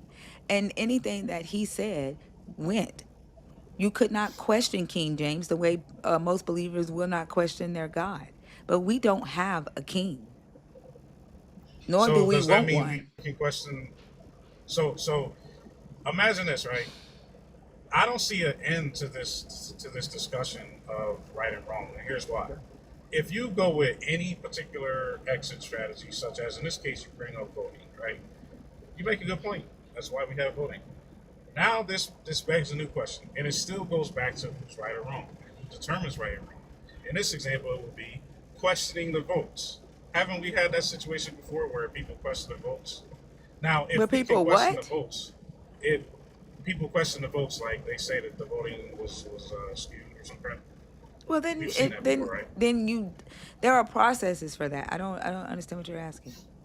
What I'm saying is, no matter what you say, if there's no truly objective morality to determine right and wrong when humanity can't agree, and there's no supervisor to tell them this is right, this is wrong, it's going to be a never-ending issue, like forever. There So, is nobody to tell you that because your God does not have lips. Your God okay, so depend. God doesn't exist Hold and Oh, on, doesn't sir. have hold Hold on. lips. on, sir. Your God depends on human beings to speak for it. It has always been human beings deciding morality. It has always been that way. And originally, it started with the monarchy, with priests and prophets and kings taking the authority to decide what is right or wrong. This is why the text has so many redactions, because as they learned about different moral standards and wanted to push a different doctrine to the culture, to change the mindset of the culture, they would edit these stories to teach a different doctrine, to get people to change how they saw things. This is why the story of Jesus and the adulterous woman was an addition, because they wanted to change people's thought about stoning women for adultery. So they put it in the mouth of Jesus centuries later after John, the book of John had been written. They used gods and they used fables in order to inform and teach morality. But we have evolved as a culture to where we do not need to depend on late Bronze Age or first century Rome mythologies in order to inform morality. We should be at the stage of humanity to where we can discuss and reason together and vote Right. using So, our social norms. And that does not mean that we will always agree. This is why laws exist. So when a moral standard is set by that community, then you set a law in place. Right now we have um, um, uh, people trying to change the laws where it comes to the transgender community, and they're trying to set a new moral standard about whether transgender people are should exist, right? That is a moral standard that America is trying to set. And so we should be having conversations. We should be pushing and fighting for what we think as a society should be right. There are some people who say no. There are some people who say yes. So I think I'm walking with you. I'm walking with you. I'm willing to, for the sake of this conversation, I'm willing to adopt your idea that let's say the God of the Bible is not real and the Bible's not valid. Now I'm moving into your school of thought, and my question still remains that in this example, right? Let's say the community at large, and across world cultures, we agree X, Y, and Z is wrong. These other things are fine. You can do it. Now, the majority of the votes went to say yes, this is wrong, and that's the law. After so many generations, a new generation comes in and says, we disagree with that. We're going to change it to this. Now, X, Y, Z, all of them are legal. It's what I mean to question this idea about whether or not there's such thing as subjective morality to determine right or wrong to humanity. I'm showing and examining whether or not this is going to flip-flop back and forth over the generations forever and ever. And there's like, I think the point that I'm examining to say is, what I'm saying is, if there's no superior or higher ranking moral authority over humanity, then the flip-flopping back and forth over the generations to say, we say this is wrong, this is right, it's just going to go back and forth forever. So who's really right? That's what I'm saying. I think what you're missing is Literally that even nothing's wrong. even in this conversation, you're conflating two things. Like this problem only arises when laws stop being about protecting people and start being about enforcing beliefs. What you do with your body is your business. What I do with my body is my business. If we stopped having societies that view personal choices as moral oughts, then perhaps it would be easier to make this distinction. Morals are value judgments. Bash says this all the time. They're value judgments. By definition, they have to be subjective.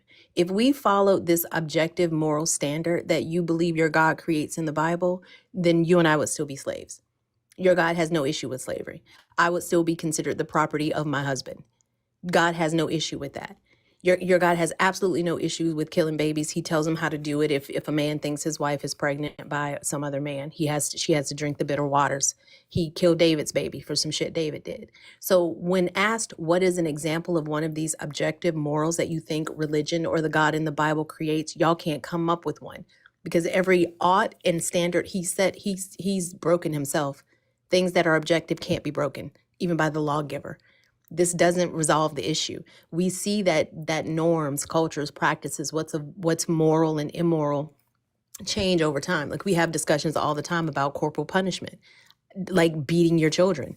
There was a time where it would be absolutely insane for you to not beat your child. Spare the rod, spoil the child. Psychology and sociology and science teaches us something different now. We understand that.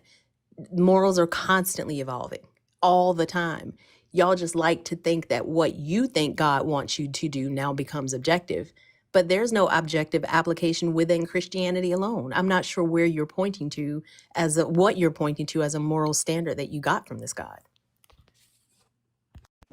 Yeah, like I said earlier, it would be just pretty much the forced doctrine of him being able to literally extinct existence under the belief that he created in the first place. But again, I'm willing Every to creator God, though.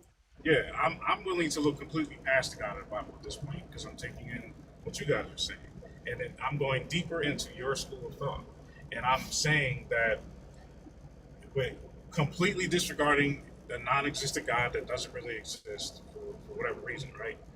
We don't even need to refer to the Bible at that point, because if what you're saying is the right way of doing things, which is to completely disregard the God of the Bible as non-existent and go into voting, and whoever gets the most voting power and gets the most votes, and whatever they collectively agree on is right and wrong, that's going to be what society should adhere to. No. That's not quite the same thing. It's not quite the same thing. Think about what we're saying.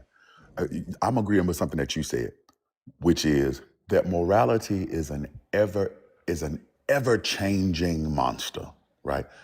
Because morality is just how do we agree to live together. Let's say it this way. Morality is a social contract that we're all making with each other every day, right? And sometimes we strike up bad deals, and we try to like enshrine our morality in law. So, but I'm not saying that everything that is legal is moral, and I'm not saying that everything that is immoral is illegal. Right. Okay. So what I'm saying is we try to enshrine that collective agreement that we make. We try to enshrine it in law. Sometimes we get that right. Sometimes we get that wrong. There will never, or at least let me say it this way, more than likely, we won't find a day where we get that perfect ever. Because we're learning something new about our neighbor every day. We're learning things that hurt them that I didn't know hurt them. I'm finding out ways to help them that I didn't know help them. I'm never going to get everybody to agree on one God, right? I'm never going to get everybody to agree on anything. When I say that morals are value judgments, I mean that they are personal value judgments. Those are subjective. The outcomes of those morals are objective. So in other words, if you think that it is moral, if today you think, man, I believe that it is moral to run up on an old lady and push her into traffic, and so that's preferable to you, that's a subjective thing. Okay, you might really think you're right about that. Your consequences will be objectively that you're wrong, right? You're going to suffer an objective consequence. What you think in your head, though, there's no way for any of us to get into that. Like there's no, and even if a person says, well, God told me to do, we don't know what God said. So knock yourself out. Your consequences will be objective, right? I agree. The consequences will be objective, and then it's a circular argument because then we can now question.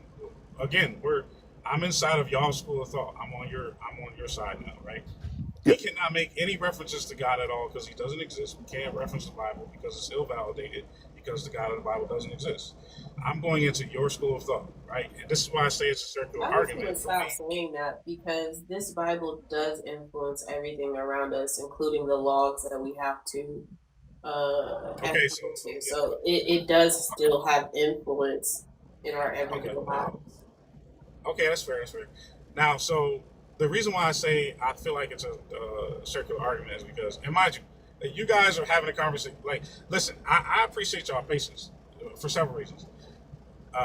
Number one, I was like a D student. I'm really not that smart. I'm a truck driver. I do very well. I've maintained relationships and done very well.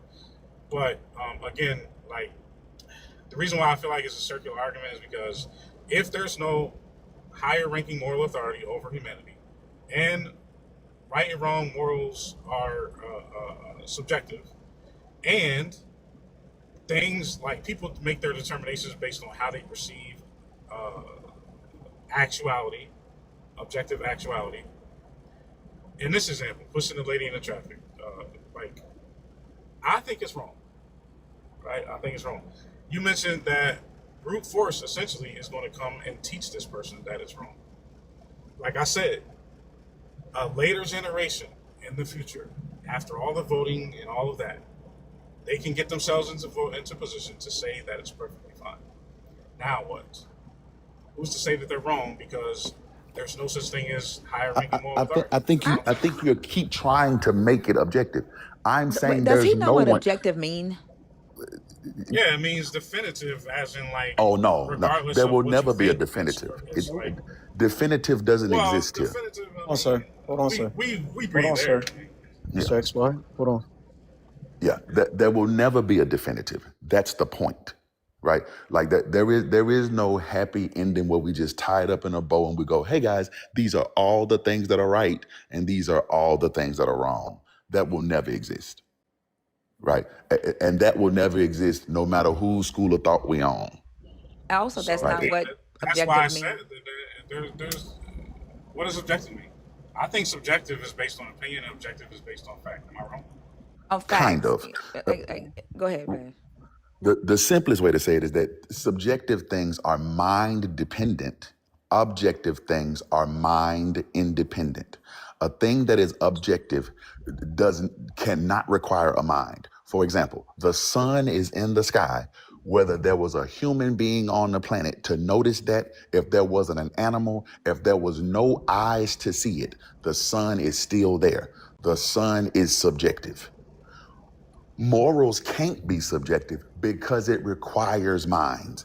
There has to be an actor of an action, right? There has to be an actor of an action that someone has to judge it as right or wrong. So it's no way for a thing to be objectively moral. That's just not possible. A brain has to judge it as right or wrong. Thus, it must be subjective. Even if that brain is God's brain, right? It's still mind dependent. Thus, it's subjective. Right. So I think you misspoke earlier. You meant to say that the existence of the sun is objective, and the way you perceive it and what it does or whatever, how it affects us is subjective. It's subjective, yes. So the sun is going to be there whether we hear or not. If nobody sees it, it don't matter, right? If there isn't an animal to see it, if it wasn't a rock on the ground to notice it, it doesn't matter. The sun is there. That's objectively true. Okay. Morals aren't like that. Because a moral is a judgment, there has to be a brain to judge it. Right or wrong are judgments. There has to be a brain to make that judgment. Right? Thus, a moral cannot be objective. Now we get this idea of objective morality from kind of idealism. Plato had this idea that he called idealism, which basically says, and this is really crazy. Well, I won't call it crazy as Plato, but it basically says that everything gets its thingness from the ultimate thing. I know that sounds crazy, but like a chair is only a chair because it gets its chairness from the ideal chair, this metaphysical ideal chair. Right, and so it's separate from all the chairs that you've ever seen, and that chair doesn't really exist. It's just the idea of the perfect chair that exists in the metaphysical. That's where we get this whole idea of objective more, but there's no ideal chair. Like that's a thought experiment. That's not real, right? There is no perfect chair somewhere, right? There is no perfect morality somewhere that all morals gain their morality from. That's not how things work. It's a bastardization of old Platonism. And we've kind of taken that and turned it into this catchphrase of like, oh, objective morality means it comes from a greater being. That's not even what he was saying. Like we took his idea and ran with it and turned it into that. That's not even what he was getting at, right? Oddly enough, Plato didn't believe in one God. He believed in the gods. So he would never tell us that our morality came from one God or something like that. That being right. So, but because morals are judgments, they are by default subjective, and we may never agree on everything that's right and wrong, right? We again, because we learn more and more stuff every day. We learn more and more stuff every day. I may not know, like again, there was a time when people actually truly believed that specifically Black women did not feel pain. Like think about what I'm not even being funny. There was a time when people in power actually believed, and it was taught to them in med school, that Black women don't feel pain.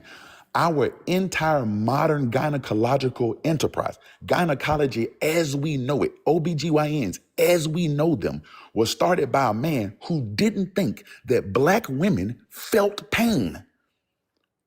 We are still suffering medical mispractice right now. Black women suffer medical mispractice all the time right now because doctors will not give them pain medications because of the remnants of the ideas that Black women do not feel pain. That's just not true, right? Okay. So we have to keep learning these things and we have to go, okay, that's not how we're supposed to handle that. That's not how we're supposed to handle that. But if you don't think that Black women feel pain, if that's a real belief of yours, and you think, I don't give them pain medicine because they just want to get high and getting high ain't moral, well, now you think you're doing the morally correct thing by not getting them high, right? But the more we know, now I know that's not moral. I can do better than that. But God has there is nothing in the scripture I can look to say, let that lady have some morphine. Right? There's nothing in the scripture I can look to say that. Thus, I have to employ. I have to be. It has to be subjective because I'm still learning things. I don't know everything. Right? You don't know everything. Right? And people are, and keep in mind, even going to the voting, the average voter don't know much. Right? Like the average voter, and there are people on the planet who would like to keep it that way so that they can get their votes without having to tell them much. Right? So the voting system is not perfect. It's not perfect, not by any means.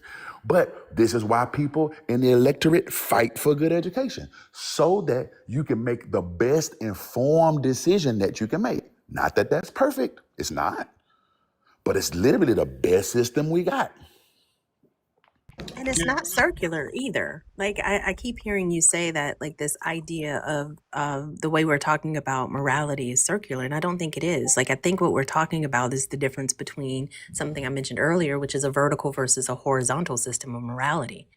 Like Bash was saying, like our moral system right now, well, even though they don't say it that way, we would hope that we can evolve to a point where it's rooted in well-being, in autonomy and reason, in these social contracts that Bash was mentioning earlier. So it's not circular. It just doesn't reduce to pointing up to the sky saying, God said this is good, therefore we do it. Like you use independent criteria.